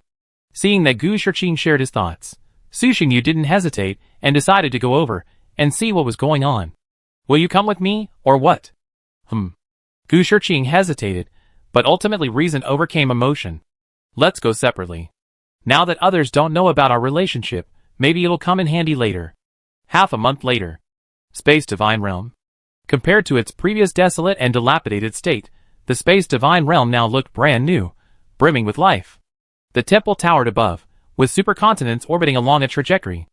Looking down, one could see the countless creatures on the continents, surviving, multiplying, and building a new civilization as the continent returned to normal. Inside the temple, with a soft sound, a figure emerged from the vortex. It was a young man in armor, his blood surging, his domineering aura expanding spontaneously, causing the surrounding air to slightly thicken. Welcome, Your Majesty the Dragon King. Zhang Tao, seated on the throne, rose, teleported in front of the young man, and spoke politely. This time, his face was unmasked, revealing his true features. He also revealed the young man's identity. He was a top powerhouse from the 100 Beasts Alliance, one of the most powerful ancient god alliances in existence, the Dragon King Tian Mo. Why aren't you disguising yourself this time? Tian Mo smiled softly, then removed his mask, unsurprised that Zhang Tao had seen through his identity. After all, the community of divine players is neither small nor large. They've been invited to battle in ancient planes numerous times before, revealing many of their tactics. As long as one is determined and capable, finding the right person shouldn't be difficult. But there's no way around it. There aren't many candidates who meet the required qualifications. Take Tian Mo. All it takes is 3 pieces of information: Ancient God Path, Black Dragon, and Strong Power, and you'll easily find him. I was forced to do this before because I wasn't strong enough. Now there's no need to deceive myself. Zhang Tao smiled. Besides, the matters we'll discuss later require a certain level of trust. It wouldn't be appropriate to continue hiding them.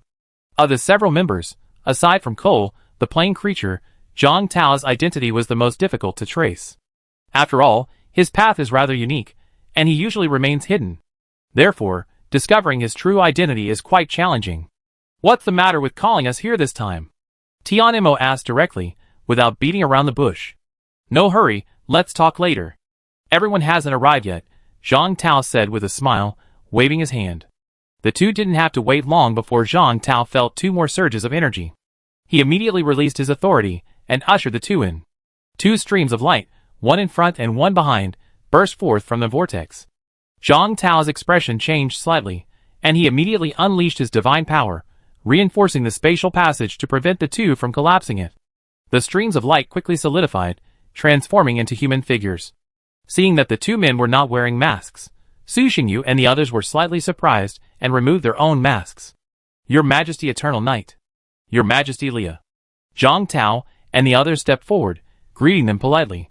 It's undeniable that Zhang Tao and the other 2 possess considerable strength and status, but they still fall far short of the mightiest. Su Xingyu and the other 2 nodded slightly, their expressions rather indifferent. Zhang Tao and the other 2 weren't angry. After all, they had known each other's personalities before. Not only towards them, but even towards their allies, they adopted this attitude. Is this meeting about something important? Su Xingyu cut straight to the point. I'll explain everything to you later. Let's talk somewhere else. It's a bit inconvenient here. Seeing that all the invited members had arrived, Zhang Tao waved his hand, and the space shifted, transporting everyone to a conference room. Number 4 isn't coming? Tian Mo asked, frowning slightly. I didn't invite him. Zhang Tao said, I only invited 3 people to this meeting. Everyone took their seats, then turned to look at Zhang Tao. Zhang Tao wasted no time, saying, I invited you all here primarily because I have a win-win cooperation plan. Tell me about it. Tian Mo's dark golden eyes lit up slightly. Tell me, Su Xingyu said softly. Tell me. Gu Shiqing's expression was cold, her words concise. First, needless to say, I'm sure you've all already guessed that the authority I wield is related to space.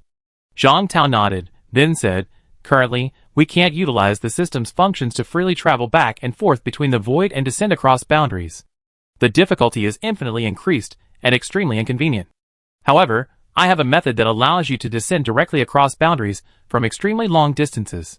So, I'd like to ask the three of you to come and help me annihilate my opponent, a void divine system with two superior true gods. Of course, I won't let your efforts go in vain. I'll also be there to help you when the time comes. The three of them fell silent upon hearing this. After a while, Su Xingyu spoke first. I've just stabilized the battlefield.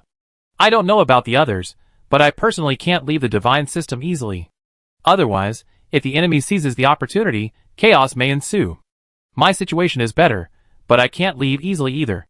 Without the suppression of a top-tier warrior, the divine battlefield will be completely out of control. Seeing this, Gu Shiqing also said, My situation is better, but I can't leave at will. Tianimo replied softly. Chapter 346. Among the three, Su Xingyu and Gu Shiqing are both among the strongest in the region, with unrivaled strength. Each of them is comparable to dozens of true god players. It's no exaggeration to say that their presence is the battlefield's greatest stability. Below the Lord God, the first-order combat power, this is no joke. At present, their importance is completely irreplaceable. In other words, any being who has reached the combat power of a higher true god is irreplaceable. If they were lost from the divine battlefield they inhabit, a chain reaction would be triggered, and the battlefield situation, which had finally stabilized, would be thrown out of balance again. Perhaps even the recently recovered divine plane would be lost. While Tianimo wasn't as impressive as the other two, his formidable individual strength still had a profound impact on the battlefield. Thus, the three of them declined Zhang Tao's proposal without hesitation. For them, even without the help of others, the divine system they were currently attacking was already within their grasp. It's simply a matter of time. Su Xingyu didn't know about the others, but he felt he was not far from ascending to the realm of the Lord God. Once he ascended to the Lord God realm, both his own strength and the overall strength of the Dark God system would experience a significant leap. At that point, Su Xingyu would be able to completely suppress the two higher-level true gods. If the divine battlefield were to become unbalanced, it wouldn't be particularly difficult for him to break through the Ye God system. Therefore, there was absolutely no need for them to take such a huge risk to shorten time. Time was sometimes extremely precious to them, and sometimes worthless. The three men looked at Zhang Tao, their eyes tinged with coldness. If they had been summoned for such a minor matter then, even though he possessed considerable strength, and the three men before him were merely incarnations, Zhang Tao still felt a chill. He knew that if he couldn't explain things clearly today, he would face disaster later. He hurriedly explained, I understand what you're worried about, but since I proposed this plan, I'm confident I can convince you. First and foremost, there's the issue of the stability of your local divine battlefield. You three are all top-tier experts, crucial to the battlefield, and you can't leave for long. But I think it shouldn't be a problem for you to quietly leave for 3 or 4 months. Furthermore, if something does go wrong, I have a way to teleport you back directly, so there's no need to worry too much about the impact on the local area. Top-tier experts are indeed crucial to the local area and can be considered indispensable. However, given the frequency of divine wars, once the initial battle is over and both sides' strength is recognized, there's no doubt that another divine war will not break out in the short term. There's no other reason. Even gods get tired. And fighting endlessly without achieving any effective results. They're not fools, so why would they engage in meaningless activities? A divine war won't erupt unless they're certain of victory. So, as long as the timing is right, they can be gone for years, not to mention 3 or 4 months, without anyone noticing. Not enough. Tianimo nodded slightly, then continued, even if we could return to the divine plane at any time, as long as we showed up somewhere else, they'd still know we were gone. Then, if they launched a direct counterattack, wouldn't we still have to return? What's the point of joining forces then? If their home caught fire the moment they left, they'd still have to rush back to put it out. After all the hassle, it seemed like the same thing would end up happening. This was a lose-lose situation. Su Xingyu and the other man didn't say anything, but they both shared the same sentiment. Zhang Tao frowned slightly and explained, I really don't have a good solution for this, but given our distance, other places shouldn't be able to detect it for a while. They were at least tens of thousands of void units apart, and the Void Old Gods didn't have the same system communication capabilities as their divine players. Even for something as significant as the destruction of a pantheon, news wouldn't spread very quickly. It was even possible that it wouldn't reach them at all. Even if it did reach them, they'd probably already be back home by then. That's fine with me, Tianmo said, thinking for a moment before nodding. In his opinion, these two were the most troublesome issues. Now that they were resolved, he was happy to join forces with the three of them. As an ancient god, Tianmo was most eager for the divine war. After all, he would directly benefit from it if it started. Hey, what do you think? Gu Shiqing's eyes lit up slightly, clearly interested, and she asked through telepathic communication. We can give it a try, but after returning, we'll have to verify his identity first, otherwise it'll feel a little uneasy. Su Xingyu didn't mind, but since his girlfriend had her own ideas, he naturally wouldn't object. Of course, even if he didn't object, he still had to make the necessary preparations. He couldn't just believe everything the other party said. Traveling away from a believing deity was like leaving one's own territory. If someone set a trap, even a powerful being like him could fall into it. Your Majesties, what are your thoughts? Zhang Tao asked nervously, looking at the two. Okay. All right. The two exchanged glances and nodded in agreement. Upon hearing this, Zhang Tao's face lit up with joy, and he breathed a sigh of relief. After all, even though he controlled the spatial channel, without the corresponding strength, he would still be powerless against those void gods. The four of them immediately began to discuss, formulating a plan based on their opponent's situation. The three supporters couldn't leave for long, so they naturally couldn't engage in a war of attrition. Therefore, once the battle began, it was imperative to decisively defeat the opponent in one blow, ideally eliminating them completely in one strike. Otherwise, if the opponent was prepared, even with their considerable strength, it would be difficult to break through a group of gods defending their own systems. Besides formulating a plan, there were a few other matters he needed to discuss with Zhang Tao. Zhang Tao's abilities reminded Su Xingyu of something else, such as the joint plan proposed earlier by the Red Alliance. If Zhang Tao is willing to cooperate, this plan might not be impossible. Also, this ultra-long-distance teleportation capability might not be limited to just the three of them. If the range could be expanded to encompass all top-tier experts, the demise of the Void Gods would be foreshadowed. Previously, Zhang Tao was reluctant to reveal his identity, even during offline collaborations, and remained secretive. Even if Su Xingyu and the others wanted to negotiate with him, it would have been difficult. Now, however, there's a good start. Of course, to discuss these matters, they must first fulfill Zhang Tao's request and help him defeat the enemy's Void God system. A few days later. Dark Temple. Swish.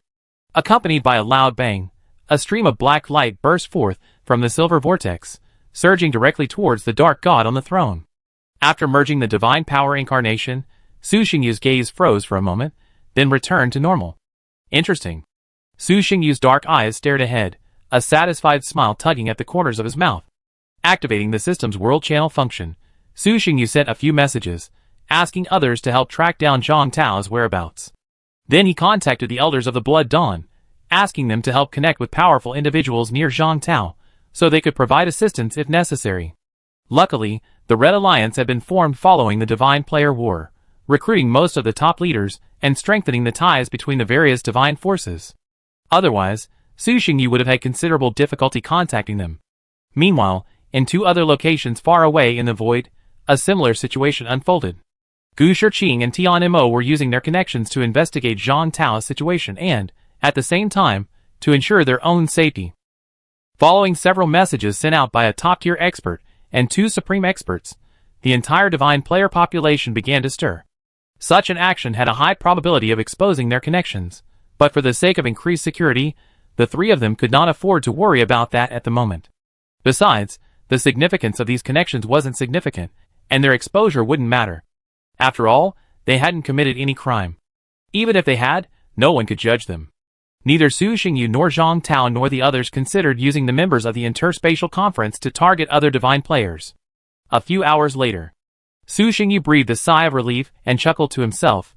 I haven't used the information channel as many times in the past 200 years combined as I have today. But after all this hard work, I've finally finished it.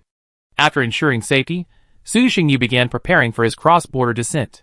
The first thing he had to do was ensure that the gods of the Yad Pantheon wouldn't start a war after he left the Dark Pantheon. So, Su Xingyu summoned all the Dark Gods to discuss the war. Su Xingyu didn't directly share the details with him. The Lord's journey wasn't something too many people should know about. It wasn't that Su Xingyu didn't trust them, but simply that he didn't want to escalate unnecessary risks.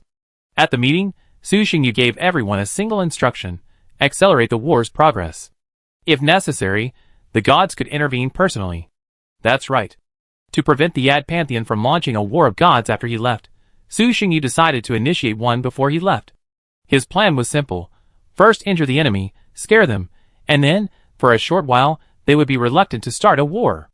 A month later, led by Su Xingyu, the Dark Pantheon and the AD Pantheon once again engaged in a divine war. This battle was shorter, lasting only about 2 weeks, before the Dark Pantheon secured a narrow victory. This divine war was even more intense than the previous one, with even one deity falling, one from the Dark Pantheon and 2 from the AD Pantheon. Although they all believed in the gods, and their cults remained intact, allowing for the possibility of resurrection even in the event of a fall, the gods still felt terrified. Brutal, truly brutal. The eternal and immortal gods were crushed to pieces.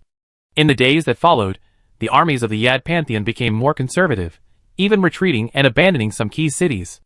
After capturing these cities, the various armies of the Dark Pantheon gradually slowed their offensive. After days of continuous fighting, even the belligerent Dark Pantheon warriors felt a genuine sense of fatigue.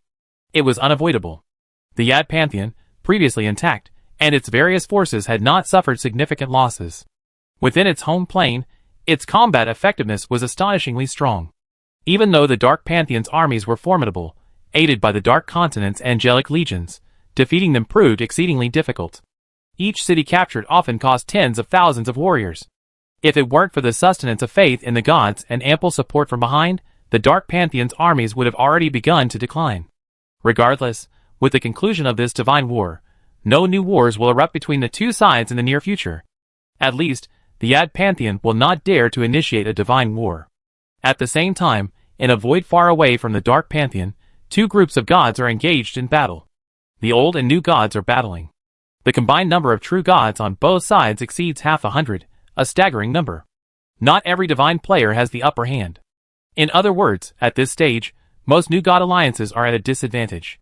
Here, too, the old gods of the void hold the upper hand. They have suppressed the divine players for over 200 years. Even when new gods ascend to higher levels of true gods, they haven't reversed the situation. They have merely alleviated some of the pressure. In deep space, the core battlefield, the demonized mermaid lord, with a human head and a fish body, possessed a divine body 10,000 feet long, displaying boundless demonic might. Wielding a dark golden giant sword, he continuously attacked the youth across from him, easily wielding the raging spatial storm. Each strike was powerful enough to rip through space, making it impossible to defend against. However, the youth across from him was incredibly agile.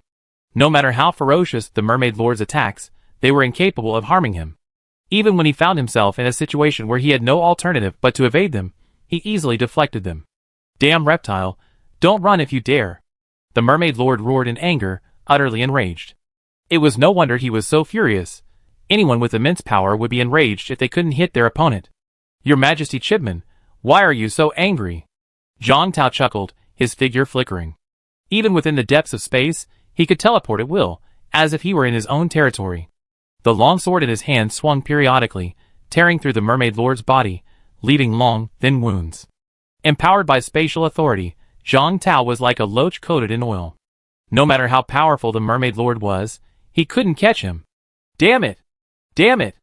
The Mermaid Lord was utterly tyrannical, yet helpless. He could only vent his impotent rage. Chapter 347. Meanwhile, on another battlefield, 5 deities, who had reached the mid-level true god realm, were besieging a divine abomination as massive as a meteorite. It was a divine abomination resembling a sea serpent, emanating an aura no less terrifying than that of the mermaid god lord. This void god system possessed 2 superior true gods: the mermaid god lord, who enjoyed the worship of billions of the system's creatures, and this divine abomination sea beast. In fact, in terms of existence, this divine abomination sea beast even outlived the mermaid god lord, having attained deity long before the mermaid god lord was even born. Divine abominations were special beings that transcended normal races. They were often born after the union of divine spirits. If they successfully inherited the authority and laws of both parties, they became divine sons. If the inherited authority and laws were chaotic, resulting in a deformed form, they became divine abominations. The Son of God, beloved by millions of believers, will, if nothing unexpected happens, successfully reach the realm of true godhood and become their parents' right-hand men. Meanwhile, the sinister divine, also a descendant of a god, is considered a disgrace by their parents. Far from being favored, they should be grateful to the void for even surviving. However, whether Son of God or sinister divine, as long as they manage to survive, they all share one common trait: power. Extremely power. For those who inherit partial divine blood, demigodhood is merely a starting point. True godhood is within reach. For this reason, in the old era, many gods, in order to strengthen their lineage, diligently reproduced, sometimes even willing to pay a great price just for a chance to unite with a top god. The Paeon pantheon, a sea serpent-like demon, had a more complex upbringing.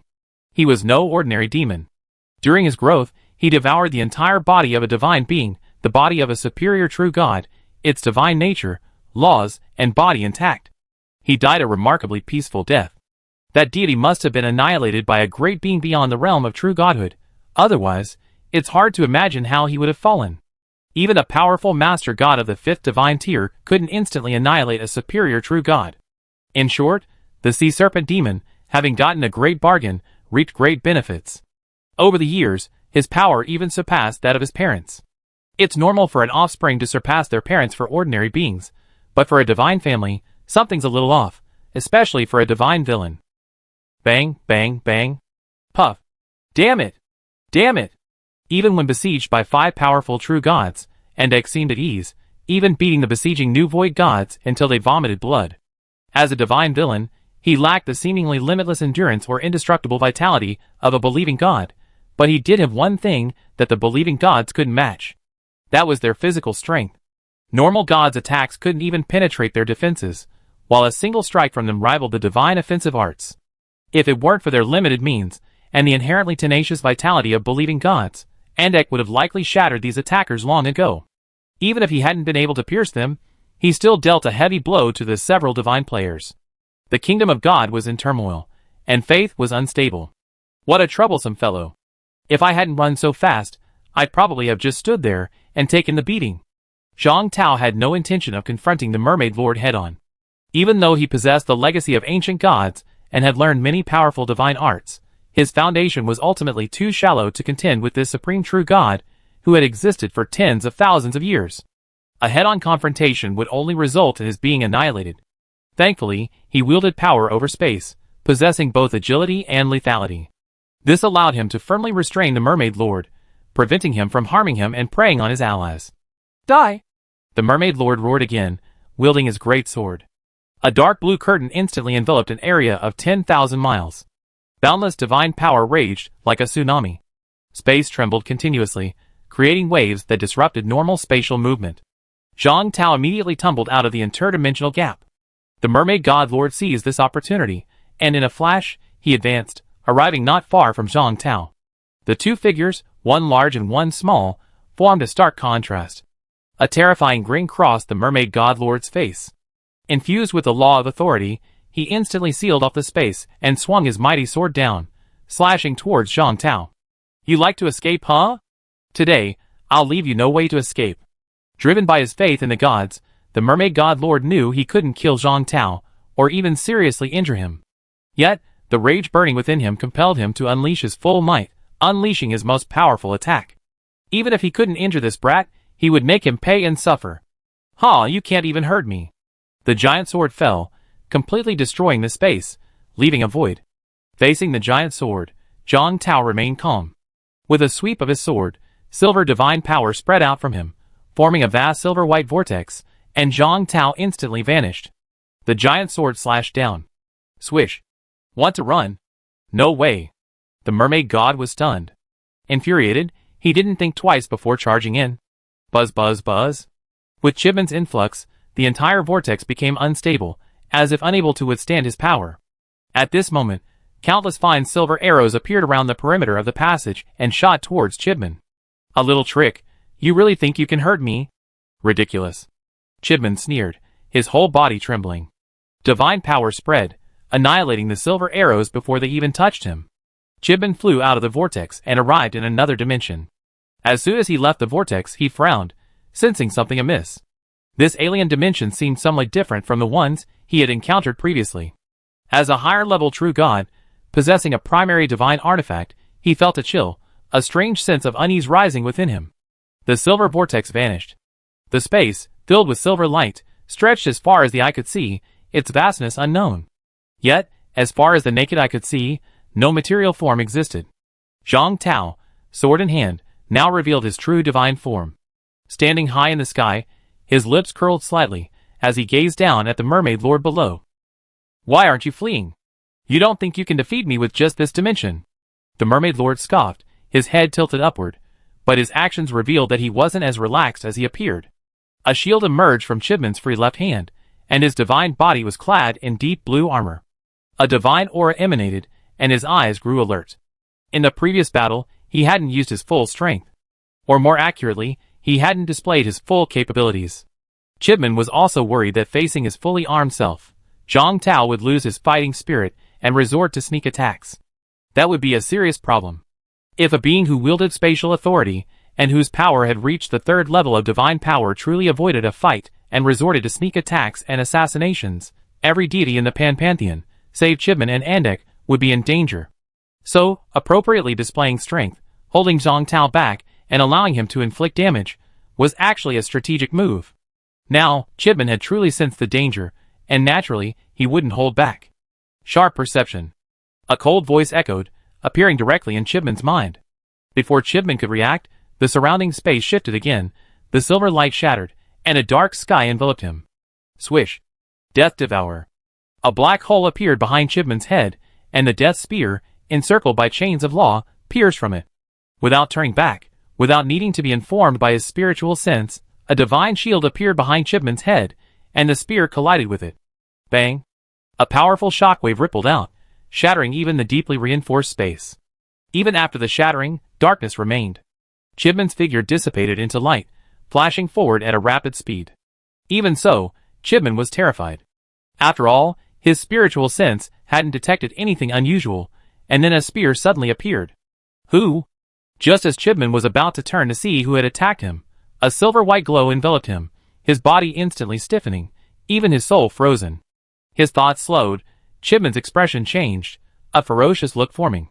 Divine power surged within him, vast power spreading, attempting to break free from the restraints. But it wasn't that fast. Puff! An icy blue long sword pierced the mermaid lord's body, followed by an intense chill that instantly enveloped his entire body, coating his massive form with a layer of blood-red ice crystals. Eternal freeze. A clear, cold voice echoed, and an even more terrifying chill swept across the air, coating the dark sky above with ice crystals. Instantly, even time froze. The attack made no distinction between friend and foe. Not only did the mermaid lord, but Zhang Tao, in the distance, also felt a chill. He was secretly surprised. He hadn't expected this Western powerhouse to possess such terrifying strength. He wasn't the primary target, but the mere energy that escaped had surprisingly affected him. If the enemy's target was him. Zhang Tao's eyes flickered, and he immediately swallowed the arrogance of his ascension to a higher true god. He had originally believed that in this era, without the emergence of a major god, having reached the realm of a higher true god and possessing spatial authority, the vastness of the void meant that even if there were opponents he couldn't defeat, no one should be able to do anything to him. But now it seemed that he had underestimated the other gods, especially those supremely powerful beings with renowned reputations throughout the various regions. When facing them, he must always be cautious and respectful. Otherwise, if he truly became their enemy and they caught him, he could be instantly annihilated, without even a chance to regret or beg for mercy. Trying to kill me? Impossible. Chibman's soul seethed, his armor radiating a dazzling glow. Bang, bang, bang. With a series of noises, the outer layer of Chibman's divine body instantly exploded, shattering the crystals on its surface. Swish. The bloody body wielded its divine sword, slashing straight at the silver-haired woman. Heh! Gu Shiqing sneered, waved her hand, and with an ice shield blocked the incoming divine sword. Then, with a flash, her figure vanished, reappearing in the distant sky. Looking down at the mermaid lord below, she said coldly, "He does have some strength, far stronger than the average upper true god."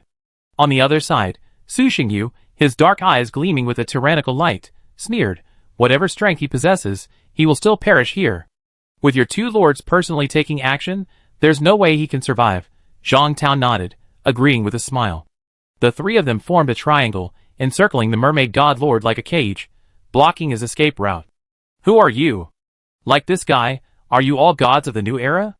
Chibman's face burned, his body healing at a visible speed. As he spoke, he had returned to his original form. Looking at the two newly emerged gods, his expression was utterly grim. From the brief encounter, he had felt an unprecedented pressure. Each of these two gods was more powerful than he was, unbelievably so. Chibman couldn't claim to have a complete understanding of the situation within the tens of thousands of Void units, but he had recorded every threat he could, especially the new Void gods. However, he couldn't identify the two people before him. It was as if they had appeared out of nowhere. If it weren't for the lack of the aura of ancient gods emanating from them, Chibman would have suspected that the ancient gods had resurrected. We don't need so many dead bodies. Gu Shiqing, clad in battle armor and holding a divine wand, said coldly. Leave this to us. Go out and help Tian Mo in the outer world. Don't let that evil spirit escape. Su Xingyu didn't reply, but instead instructed Zhang Tao. This? Zhang Tao hesitated, but then nodded. Then I'll trouble you, your majesties. With that, he waved his hand, and a silver vortex appeared before him. He flashed and rushed into it. Bang! Su Xingyu swung his sword downward, and a dark sky descended, cleaving Chibman, who had turned into light, flying away. The troublemakers have left. It's our turn now. Exchanging a glance with Gu Shiqing, Su Xingyu nodded slightly. Divine power surged, and the space completely transformed into a dark prison. Gu Shiqing's wand glowed, adding another layer of security to the spatial barrier. Even the Mermaid Lord wouldn't be able to penetrate this alien dimension in such a short time. Do you really think you can defeat me? Arrogant fellows, you will pay the price. Seeing this, the Mermaid Lord felt insulted. Su Xingyu said nothing, but rushed down with his divine sword in hand. The two of them immediately engaged in battle. Bang, bang, bang. 3 extremely terrifying laws erupted in this narrow space. Luckily, this was an alien dimension. Otherwise, any other living plane would have been transformed into hell under such an energy onslaught. Chapter 348. Not long ago. Not long after the Mermaid Lord rushed into the Silver Vortex, in another core battlefield, the evil god Andek was pinning down 5 new Void gods. He had already identified a particular god, ready to rip off a portion of his body in this battle. Damn, this big guy is too tough. I can't even hit him. A divine player who controlled the power of fire shouted in exasperation when he saw that his all-out divine magic had only left Andek with a single scar. Nonsense. If he wasn't tough, would it take the 5 of us to defeat him? Another divine player rolled his eyes and grumbled. Although it was a battle between gods, and not just a simple one, the atmosphere on the battlefield wasn't overly tense. Several of them even had time to chat. It wasn't that they were slacking off. At this point, the strength displayed by both the divine players and the evil god Andek was terrifying. However, due to the nature of the gods, they were unable to inflict effective damage on their enemies, and could only slowly grind them down, which made them seem somewhat idle. Of course, not everyone was so idle. For example, shut up. This bastard's got his eyes on me. Hurry and help, or I'll kill you. Bok, the only invited ancient god among the 5 besiegers, couldn't help but curse when he saw he was being beaten while the others chatted. He now appeared as a 4-armed, scaly, fiery red dragon man. Due to Andek's special care, he suffered the most serious injuries of the 5 god players. Scales fell off, flesh was a bloody mess, and scalding blood continuously flowed out. Come on, come on. We can't do anything about it. This guy is too tough. With our strength, we really can't defeat him. Don't worry. As long as we can stop him, we'll make up for your losses this battle afterward. Hearing this, the 4 faithful gods looked somewhat helpless, but they nonetheless intensified their attack, preparing to draw Andek's attention. Though Andek's brains were a bit weak, he was no fool. He'd let the opportunity go before, but now that he had it, he naturally targeted the most injured. Andek ignored the attacks of the other gods, allowing them to assault him. After all, he had thick skin and could withstand a beating for a while. Compared to that, consuming the blood food in front of him was more important. The Dragon Man Bok was beaten to the point of cursing, filled with resentment. He shouldn't have come here to besiege the higher true gods. Now, he had become their primary target. Bok was unhappy about being chosen, but on second thought, it was understandable. For invincible beings and one with a lot of health, anyone would know which to pick. As long as the gods weren't killed initially, they would recover quickly. The ancient gods, on the other hand, were different. Their recovery abilities were also strong, but still somewhat inferior to those of the gods. Of course, these weren't the most important points. The most important point was that, for Andek, the body of the ancient god was far more palatable than that of the gods. This was a body of real flesh and blood, imbued with immense power, far beyond the reach of the bodies of the gods. To put it bluntly, can faith in gods really still be considered a living being? Faith endures, and gods endure. Unless it can devour them whole or rip off portions of their divine nature, faith in gods holds far less allure for this divine abomination than the ancient god. Andek, bearing the attacks of 4 gods, launched a swift and ferocious assault on the Dragon Man ancient god, forcing him back step by step. Though the Dragon Man ancient god's body was formidable, it proved vulnerable to Andek. Every impact, every tear, only deepened its wounds and intensified its injuries. Even so, Bok refused to retreat, resisting the onslaught and holding Andek firmly there. It wasn't that Bok felt any self-sacrifice, but rather that he simply couldn't retreat. Bok couldn't imagine the consequences of releasing a top-tier divine abomination, a true upper god. Even with his lofty status, he wouldn't likely face a good end. Before the battle, if he felt he couldn't win, he could have opted out of the divine war or chosen a weaker opponent. But now that he had joined, he had to remain here until the order to retreat was given.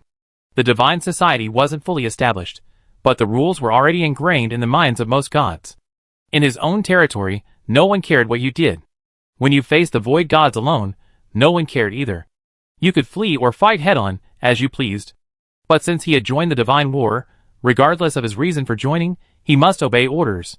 Your arm, I'll take it. Andek seized the opportunity, opening his fang-filled abyssal maw and biting down on Bok's right arm. Devouring the ancient god entirely was unrealistic, but biting off an arm would be enough for him to digest for a while. Bok roared, wielding his flaming spear. A sea of fire spread across the void, transforming into ferocious flaming beasts that pounced upon Andek, only to be crushed by his body.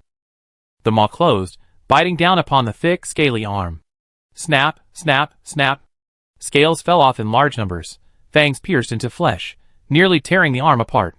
Bok roared in anger, and the gods attacked Andek with all their might, leaving him bleeding profusely. However, this ferocious divine beast refused to relent, allowing the attacks to rip him apart.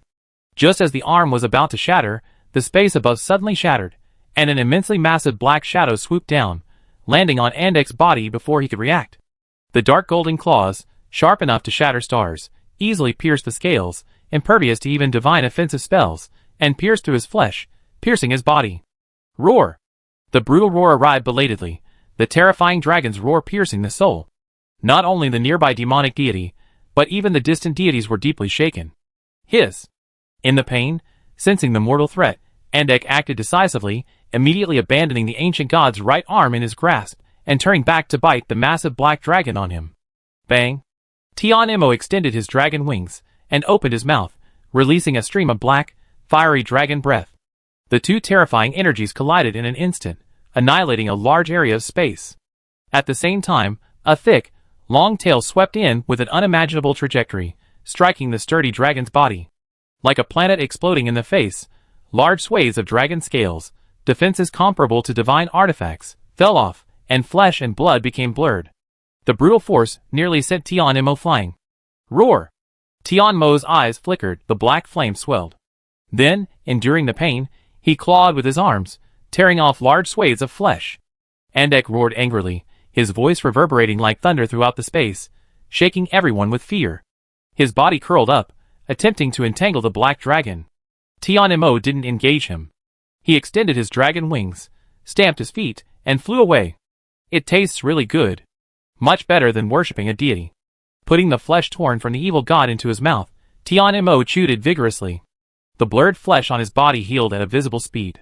He completely ignored Andek's murderous glare and commented to himself. Who are you? Andek was utterly violent, his eyes crimson red, as if he had lost his mind. Although the previous blow hadn't damaged him at all, it was the first time in years he'd suffered such a severe injury.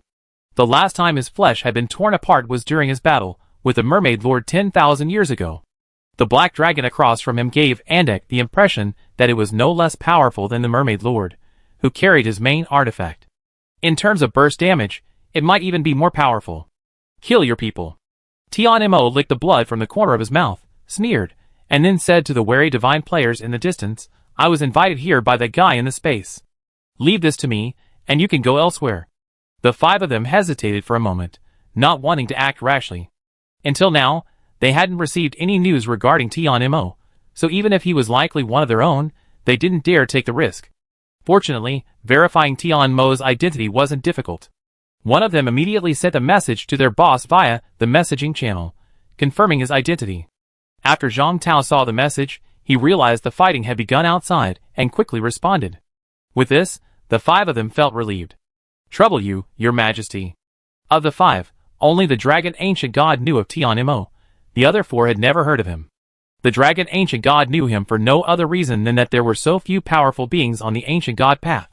At this stage, even mid-level true gods were few and far between, let alone upper true gods. As a fellow ancient god, and a dragon, it was inevitable that he wouldn't know Tian Mo, a top powerhouse on the ancient god path. The 5 of them bowed slightly, then turned and left, heading for other battlefields. They were all self-aware and knew their own strengths, so staying here wouldn't be of much use. If Tian Mo could kill this evil god, then they wouldn't be needed. If he couldn't, even adding them wouldn't be enough. So why not take this opportunity to deal with the other, weaker old void gods? After saying that, Tian Mo ignored them. His enormous, dark old eyes gazed at the evil god in front of him, which had assumed a combat stance. His chest began to swell, as if powered by a star, a constant flow of energy gathering in his mouth. Andek also opened his mouth wide, a dark blue vortex emerging. A low, eerie humming sound echoed around him, clearly preparing some powerful attack. Bang! 2 beams of energy, powerful enough to drown everything, collided, triggering an explosion. The blast illuminated the vast void, like the brightest star in the universe, enveloping everything in its dazzling brilliance. The shockwaves from the explosion swept through like a tsunami, causing vast swathes of space to collapse inward, shattering into pieces. The surroundings immediately became incredibly treacherous. If before, a demigod could still linger here briefly, now, even a single appearance would result in annihilation.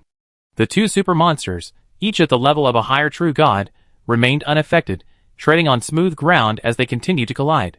They employed no fancy techniques, but instead engaged in a brutal, bloody battle. The violent roars echoed across 1,000,000 miles, and the aftermath of the collision shook even the distant gods. A sense of danger rose within them, like a forest beast encountering a roaring tiger. Even though they couldn't see clearly what was happening, they still felt a sense of dread. The 2 monsters' battle intensified, gradually shattering the surrounding space and slipping into other dimensions, leaving the remaining gods on the battlefield unsure of the situation. This is the power of a top-tier ancient god. Terrifying. A faithful deity, who had just left, looked back at the 2 monsters engaged in a fierce battle, sensing the ferocious aura and feeling a surge of surprise. "Bok, you seem to know His Majesty Tianmo. Who is he?" "He's also an ancient god. Could he be from the same faction as you?" A faithful deity, noticing the Dragon Man ancient god's earlier anomaly, asked curiously. "I do know him, but I've only met him a few times before, so I wouldn't say we're that close." Bok didn't hide it. After all, this kind of information wasn't confidential. It could be found at any time if someone wanted to. He explained, "His Majesty Tianmo is the Beast King from the 100 Beasts Alliance. His strength is so great that he's considered the first order below the strongest. However, if I remember correctly, he shouldn't be around here. I don't know how His Majesty's space summoned him." Bok was puzzled as he spoke. Despite his earlier performance being less than impressive, he was already a top-tier powerhouse among the divine players. Naturally, he was also entitled to information unknown to ordinary people, such as the coordinates of some powerful beings. The others looked surprised when he heard this. First order below the strongest, that's quite a high rating. First and foremost, the strongest believe in the gods. After all, no matter how much you say, it can't change the fact that those who believe in the gods are the winners, while those forced to follow other divine paths are losers. To receive such praise from a loser is truly remarkable. After all, beings at that level are mostly the leaders and elders of the top pantheons, each of whom has single-handedly established a pantheon. Compared to them, Tian Mo, who initially pursued a solo career, actually seemed a bit weak. Chapter 349. The 2 monsters fought more and more fiercely, gradually disappearing from sight, undetectable even to the nearest gods. The 5 free god players dispersed and joined the other god battlefields, increasing their own leverage. This directly changed the dynamics of the battlefield. After all, despite their previous beatings, and even being suppressed by Andek in a 5-on-1 battle, the five were truly formidable. They couldn't defeat Andek even in a siege, simply because his opponent was too strong. Now, free to deal with other void old gods of equal or even weaker rank, their superiority was immediately apparent. The god players, originally at a disadvantage in the god battlefield, switched from a defensive and stalling strategy to a full-scale attack, ready to hunt down these long hostile void old gods. The five hadn't informed the other god players of Tion Imo and the possible changes in the space, but that didn't matter. They only need to understand that the two supreme true gods of the Parn Pantheon are currently tied up, leaving them unable to manage them. Seizing this rare opportunity to see if they can completely weaken the Parn Pantheon's power is crucial. Unless one of the old and new gods yields and submits, they will never be able to coexist. Even the divine players, who can't see so far ahead, understand through over 200 years of war that these old void gods are their mortal enemies. Whether to grow stronger or survive, they must first eliminate these formidable enemies. This is the inevitable trend, and they have no choice. If you don't want to be a subordinate, then kill these old void gods. In a broader sense, they're fighting for the new void gods. In a narrower sense, they're fighting for themselves. Although the old void gods lack the communication capabilities of the system's information channel, the addition of 5 mid-level true gods still caught the attention of the old void gods. Then, they discovered that the mermaid god Lord and the evil god Andek, who were in charge, were no longer contactable. This cast a pall over the old void gods. They had no idea what was happening with the evil god Andek, nor what the mermaid god Lord was doing. This feeling of being completely out of control irritated these high-ranking gods, who controlled the fate of billions of lives. Unbeknownst to them, destiny was completely out of control. Everything was unknown, and the unknown was their greatest fear. Luckily, no higher-level true gods appeared from the divine player's side, otherwise the old void gods would have collapsed and fled by now. This was probably the main reason the two higher-level true gods hadn't released any information. Given the power and means of the higher-level true gods, it's natural for their true selves to be unable to escape when trapped. However, if they couldn't even get word out, it would be a gross underestimation of them. They were simply worried that the gods under their command would learn of their predicament and simply flee without a care. At that point, facing a siege by dozens of gods, they would be truly hopeless. In the divine player's pantheon, the Lord of the Pantheon is the true ruler, controlling everything within all living things. Even the gods, considered high and mighty by ordinary beings, bow before their thrones. The God Lord holds absolute control over all beings within the Pantheon. Unlike the pantheons formed by the divine players, the pantheons of the old gods of the void are far more complex. They honor the strongest, and the strongest are the masters of the Pantheon. However, who is the strongest can only be determined through battle. So, strictly speaking, they are not in a relationship of subordinates and divine masters. In other words, their loyalty is not very high. Previously, the Pantheon Master was powerful and intact, so it was fine if he had no chance. But if he showed signs of weakness or suffered a wound, the first to seek his demise would likely be his former subordinates. But this isn't the fault of the old gods of the void. They grew up in different environments. Everything for the divine players is new. They are the controllers and creators, and the subordinates under their command are mostly converted from their own followers. Even the authority they wield is derived from the God Lord. In this case, it would be a true joke if the God Lord had no control over them. The old gods of the void are the successors. They inherited the legacy of the ancient gods and, based on it, created their own pantheon. But the biggest problem is that there is far more than one successor. All the void gods within the pantheon are the successors of the pantheon's master. The old gods of the void all started from the same point, having inherited the legacy of the ancient gods and ascended at similar times. You became the pantheon's master because I couldn't defeat you, and therefore I was willing to obey your orders. Strength is the foundation of everything. But now, your strength has weakened, and you can no longer suppress me. Then why should I listen to you? Wouldn't it be better to replace them? This could also be considered a disadvantage of the old gods of the void. They lack a world channel that connects them to all sides, and their control over the void situation is far inferior to that of divine players, so their foresight is limited. If the old gods of the void were given two options, 1. Kill the enemy pantheon's master. 2. Kill our own pantheon's master. While this seemingly straightforward choice is unclear, it's hard to say what they would choose, especially for those powerful beings eyeing the position of pantheon master. Back to the point, the participation of the 5 mid-level true gods in the battle made both gods realize something was amiss. However, due to the lack of clear instructions, the battlefield situation, despite a significant reversal, remained manageable. At least, despite their unease, the old gods of the void continued to fight. Several months later, a strange dimension shrouded in darkness and ice. Gigantic vortex black holes emerged from the void, their immense pull drawing all matter inward. Not even light could escape this powerful gravitational pull, transforming the area into a pitch-black void. A frosty aura enveloped the surroundings, freezing space and slowing time. Within this frost-covered area, even the thoughts of living beings seemed frozen, their thinking slowing. Even gods were affected. Su Xingyu and the other had never properly coordinated before, but during their combined attack, they coordinated effectively. One took turns attacking, while the other maintained control, preventing the Mermaid Lord from escaping. Under their combined attack, the Mermaid Lord, already inferior to them in strength, was severely beaten. It could even be said that he was unable to fight back, and could only passively take the beating. Get out! The dark god's form flashed, and his divine sword slashed down, sending the massive figure that had soared into the sky crashing down again. Bang! The 10,000-foot-tall body slammed into the ice, triggering a small earthquake. Ice fragments scattered, the sea surged, and huge waves erupted, as if the entire space were trembling.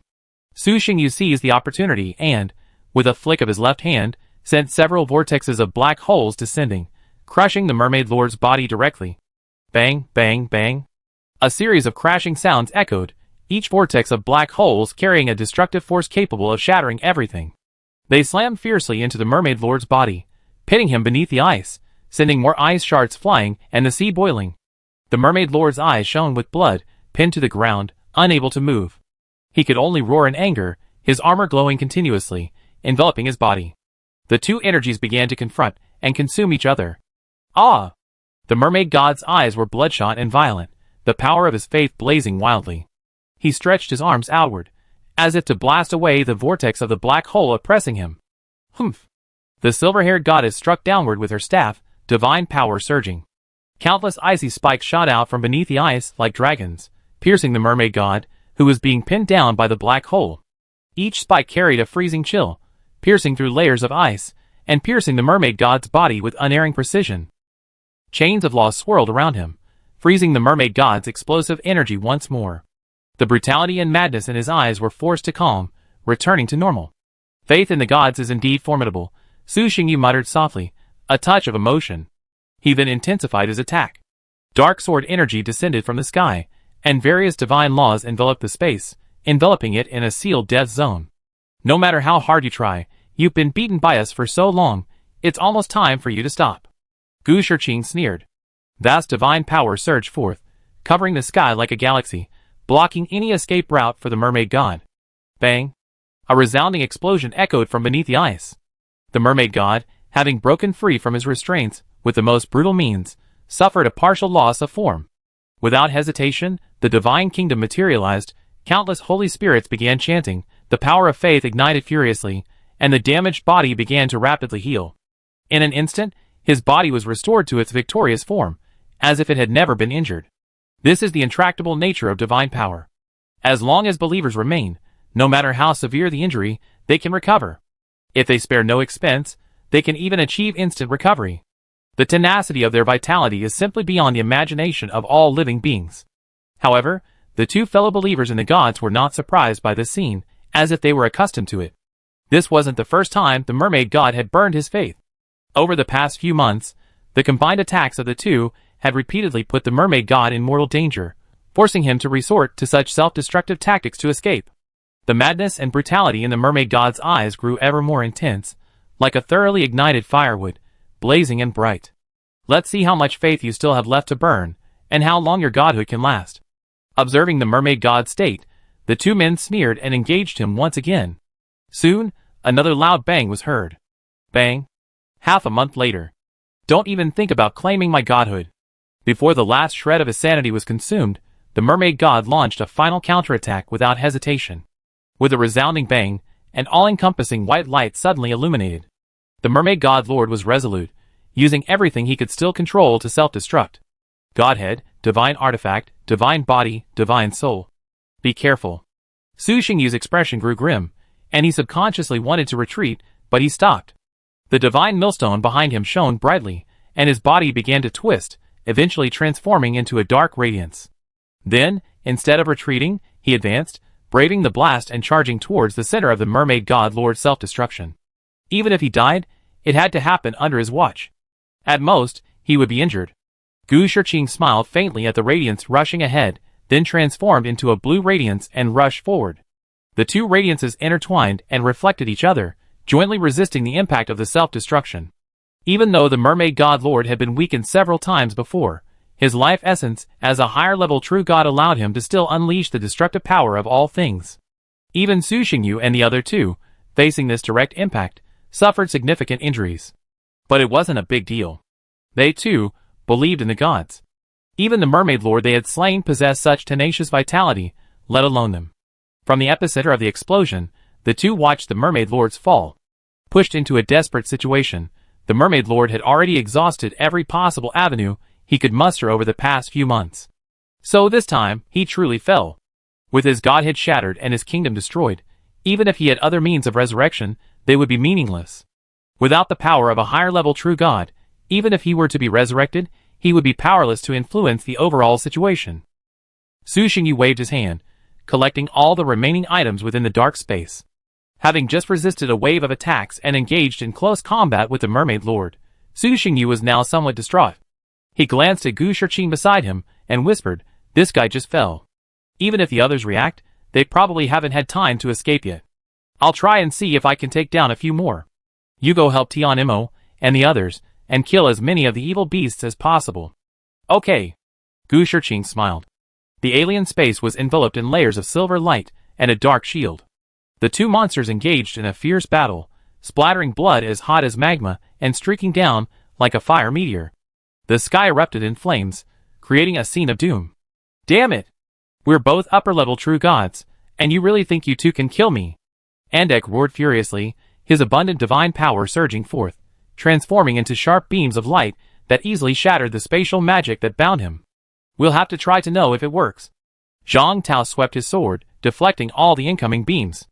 Looking at the wounded yet still vibrant demon, he maintained his composure, yet secretly felt a twinge of worry. This thing's defenses are ridiculous. If it weren't for Tian Mo's assistance, he wouldn't have been able to kill this demon even if he fought for years on his own. "Not only will you die, but you'll also become my sustenance, helping me ascend to greater heights."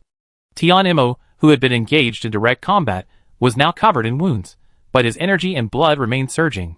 Chapter 350.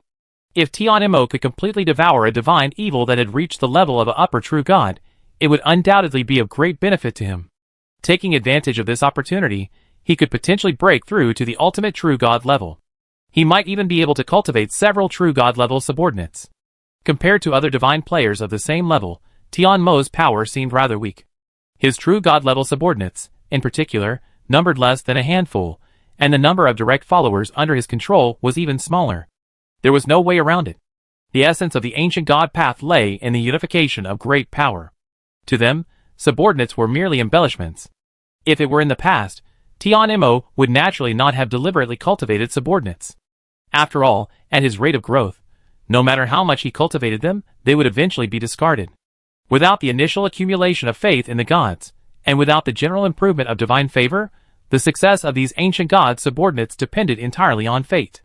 Rather than expending energy cultivating them, it's better to simply allocate some resources, let them grow, and focus on improving themselves. But the situation is different now. After achieving true godhood and possessing eternal life, it's inappropriate for them to remain so weak and isolated. After all, we're all true gods. Even if you're stronger, you can't crush me. At that point, won't the competition come down to the strength of their subordinates? Besides, how could a boss personally intervene when trouble strikes? That's not a boss, that's a thug. This can be said to be a common phenomenon among divine players today. Under the circumstances of their own inability to improve their own strength in a short period of time, the people they cultivate have become their direct subordinates. As many resources as possible should be channeled there, ideally cultivating true god-level subordinates to share the burden, eliminating the need to constantly worry about the influence of their followers. Back to the point. Tian Imo and Zhang Tao's strength is no match for Su Xingyu and the others. They're only about the same as the two higher true gods of this pantheon. Without external interference, if they were to fight alone, even if they fought for hundreds of years, there would be no clear winner. However, when the two joined forces, the situation changed. Theoretically, Su Xingyu and Zhang Tao would separate, then join forces with the other two to attack the old god of the void. This would be the safest option. However, this would significantly increase the time required, so the group chose not to pursue this plan. Instead, they allowed Su Xingyu and Zhang Tao to join forces and eliminate one of them first. As for the evil god Andek, honestly, they weren't worried. Unless he fled immediately after the fight, he would be trapped in the alternate dimension, where he would be impossible to escape from the combined forces of Tian Mo and Zhang Tao. These beings, united in their immense power, were excellent in every way, except for their limited means. And their true forms were already there. If they could hold them down, they wouldn't be able to escape. Tian Mo and Zhang Tao joined forces against the enemy. Tian Mo, with greater physical strength, focused on the front lines, engaging Andek in relentless combat. Zhang Tao, with less physical strength, possessed more means and was exceptionally agile, remaining in the shadows, occasionally appearing to attack Andek. Under the combined might of the two, Andek felt incredibly uncomfortable. He had never felt so frustrated before. Even in his most ferocious battle, against the Mermaid Lord, he had only been outmatched and slightly outmatched. He felt truly frustrated. The black dragon facing him was incredibly formidable, 3 times stronger than him. In a head-on confrontation, he was completely unable to escape it, and his old rival's space was completely devoid of the dignity of a god. The dignified lord of the pantheon was hiding in the shadows as an assassin, forcing him to remain vigilant and not fully commit to a head-on confrontation with Tian Mo. No one dared to underestimate the destructive power of a god wielding spatial authority, especially the likes of the divine evil and the ancient gods. They certainly possessed immensely powerful bodies, but if they were severely injured, it would be a truly devastating blow. They lacked the ability of the gods to recover from any injury, no matter how severe, as long as they were willing to pay the price. Tian Mo's power was like a landslide or tsunami, fierce and persistent. He poured his full strength into each attack, leaving Andek breathless. Zhang Tao, on the other hand, was like an assassin stalking the shadows, silent yet capable of delivering a fatal blow at any moment. Each of his sudden attacks caught Andek off guard, forcing him to divert his attention. For Andek, this combination was a nightmare. He had to contend with Tian Mo's frontal assault, while also guarding against Zhang Tao's covert attacks, putting him in a desperately disadvantageous position on the battlefield. Faced with this situation, not only a higher-level true god like Andek, but even a supreme being like Su Xingyu would find it difficult. Damn it! A combined attack is nothing. Fight me one-on-one. Wounded again, Andek was furious, his ruthless bestiality nearly eroding his sanity. After several blows, and no further news from the Mermaid Lord, Andek had long since considered retreating. It wasn't that he was weak, but rather that the opponent was truly too strong. He simply couldn't defeat them. If the fight continued, even he would be in danger of death. Unfortunately, there was no news from the Mermaid Lord, and Andek even suspected that the bastard Mermaid Lord had escaped. Had Tian Mo sneered, a hint of disdain. "That's not what you said when you attacked me before," Zhang Tao said leisurely with a chuckle. When he had just ascended to the upper true god, the Mermaid Lord and Andek had surrounded and attacked him to reduce the top combat power of the new void gods. But the fact that he was still standing here showed that the siege hadn't been effective. After all, spatial authority was indeed too illegal. Other aspects might be slightly inferior, but his escape ability was absolutely exceptional. Unless he fell into a trap, with Zhang Tao's strength, even the Lord God himself wouldn't be able to defeat him. Damn it, that bastard Chipman, where the hell has he gone? Could he be under siege too? Where on earth did this black dragon come from? I'd never heard of it before. Andek realized he couldn't continue fighting like this. Even with his strong life force and formidable defenses, he risked his demise. As one of only 2 higher true gods in the Parn Pantheon, Andek wasn't worried about the consequences of his escape and the resulting collapse of the battle. As the master of the Pantheon, no one had the right to punish him, not even the mermaid god. But the problem now was that he couldn't escape. Trapped in an alien dimension, with 2 higher true gods holding him back, he couldn't find a way back. Even if he broke through the space, he would only reach a larger alien dimension, not to mention that the other party wouldn't even give him that opportunity. As he was thinking, Andek suddenly felt something strange in his heart. Something was blessing him, slightly enhancing his strength. Andek was stunned, then quickly realized what was happening. A deity of the Parn Pantheon had fallen, and some of the authority vacated by that deity had been transferred to him. And judging by this amount, it must be the Mermaid God Lord who had fallen. Sure enough, a message immediately reached his mind through faith. It was very vague, but the general meaning was clear. The great master of the Pantheon, the Chipman Lord, had fallen. How is this possible? Andek screamed in shock, then his whole body shook, becoming extremely frantic, and he rushed forward. Get out of my way. Andek, reckless, allowed the two higher-level true gods to attack him, attacking the alien space barrier like a madman. The battle over there is over. Hold him back, and wait for Her Majesty Leia to arrive. The two men also received Su Xingyu's message. Zhang Tao's eyes flickered, a smile breaking across his face. He then said to Tian Mo, "Don't worry, he can't go anywhere." Tian Mo was secretly surprised, then sneered and rushed forward to physically intercept him. Andek had lost his will to fight, and now wanted only to escape, to leave this dangerous place. He no longer wanted to fight, not even to return to the Parn Pantheon. Once he was out of here, he would immediately flee to the depths of the void. With his power as a superior true god, the vastness of the void allowed him to roam freely. But Zhang Tao and the others clearly wouldn't give up on this duck that was about to be caught. They also frantically intercepted it. Zhang Tao no longer hid in the shadows to attack, but appeared directly, reinforcing the alien space while dividing Andek's attacks. Delay. If they could hold out until the Ice Lord arrived, Andek would surely die. Get out of the way, everyone. I don't want the Parn Pantheon anymore. I'm giving it to you. Andek's keen senses alerted him to the impending danger. He was now frantic, on the verge of losing his mind. You don't need to give way. Even if I kill you, the Parn Pantheon will still be ours. Tian Mo sneered, roaring furiously, as he tried his best to stop Andek from breaking free. It was too late to give in and run. Not long after, without Zhang Tao needing to open the barrier, a figure forcefully broke through the space and entered the alien dimension. With his arrival, the temperature of the entire alien dimension dropped. The burning fireballs froze one by one, the ice crystals containing the burning fireballs. It looked a bit eerie, but it was actually happening. Using the coordinates Zhang Tao had left, Gu Shiqing easily found the location. Your Highness Leia. Seeing him approach, Tian Mo and the others breathed a sigh of relief and greeted him from afar. Gu Shiqing had no interest in further conversation. After a slight nod, she said directly, delay will lead to trouble. Attack together and slay him. With that, she took the lead and flew out. Countless icy spikes appeared out of thin air, shooting towards the massive beast below. Seeing this, the two of them didn't hesitate and joined in the attack. An even more intense battle between the gods began again. 5 days later. Roar. Freeze. With an angry roar and a cold voice, the massive, meteorite-like sea beast was chopped into 3 pieces. Thick ice crystals coated its surface, and its energy core was materialized and pulled out. Gu Shiqing swung her sword, blood spurting out. Looking at the corpse below, her eyes icy, she said, much more fragile than a true god. After this period of time, the exhaustion inflicted by Zhang Tao and the others had completely depleted the evil god Andek. Another supreme being joined the fray, and the outcome was self-evident. After 5 days of perseverance, the evil god Andek fell. With this, both of the upper true gods of the Parn Pantheon had fallen, and the old void gods in this area would no longer pose a threat to the divine players. So powerful. Tian Mo's eyes twitched slightly, as he gazed at the miserable corpse of the evil god below. A hint of fear grew in his eyes, as he looked at Gu Shiqing. Before, he hadn't been certain, but now he was certain.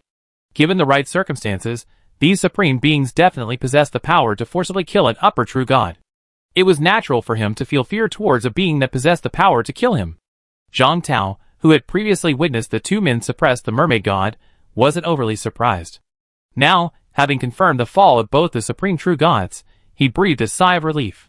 These two bastards, who suppressed me for so many years, are finally dead. Though Gu Shiqing had been heavily energized by 2 consecutive battles, her aura remained strong. She looked at Zhang Tao and whispered, there are still some minions outside. Let's take care of them all to save trouble later. I got a little carried away. Please follow me, both of you. Zhang Tao calmed down instantly upon hearing this. With a wave of his hand, he collected the corpse of the evil god below into the void, then opened a portal to the outside world. The 3 of them entered the portal one after another, returning to their original depths. By then, the void gods had already received the news of the mermaid god's demise, and had completely fled. However, a significant number remained, relentlessly held back by the divine players, completely trapped and unable to escape. Su Xingyu had emerged several days ahead of the 3, but he wasn't invincible, unable to defeat every single one. Therefore, While he had dispatched several Void Divines, fierce fighting still raged on in some areas. Without further communication, the three dispersed, transforming into light, and charging towards the still fighting Void Divines. As expected, the balance of power between the two sides in the Divine battlefield had already swung. The old Void Divines, already vulnerable to the Divine players, fell completely to the disadvantage after the Mermaid Lord fell, and another group fled. At this moment, 3 top-tier experts entered the arena, and the Divine players' power crushed the old Void Divines. Under the fierce attack of the 4 top-tier experts, one Void Divine after another was shattered on the spot, completely annihilated. A few days later, the war between the old and new gods, secretly instigated by the Divine players, calmed down, ending with a resounding victory for the Divine players. After this battle, Su Xingyu and the other 2 did not stay long and did not participate in the subsequent battles. After dividing the spoils from the 2 upper-level true gods, they used Zhang Tao's abilities to return directly to their respective pantheons. Zhang Tao did not try to stop them, believing they would meet again soon. After sending the 3 back, Zhang Tao began to oversee the counterattack strategy, leading a group of Divine players to reclaim the previously lost planes and resurrect the fallen Divine players.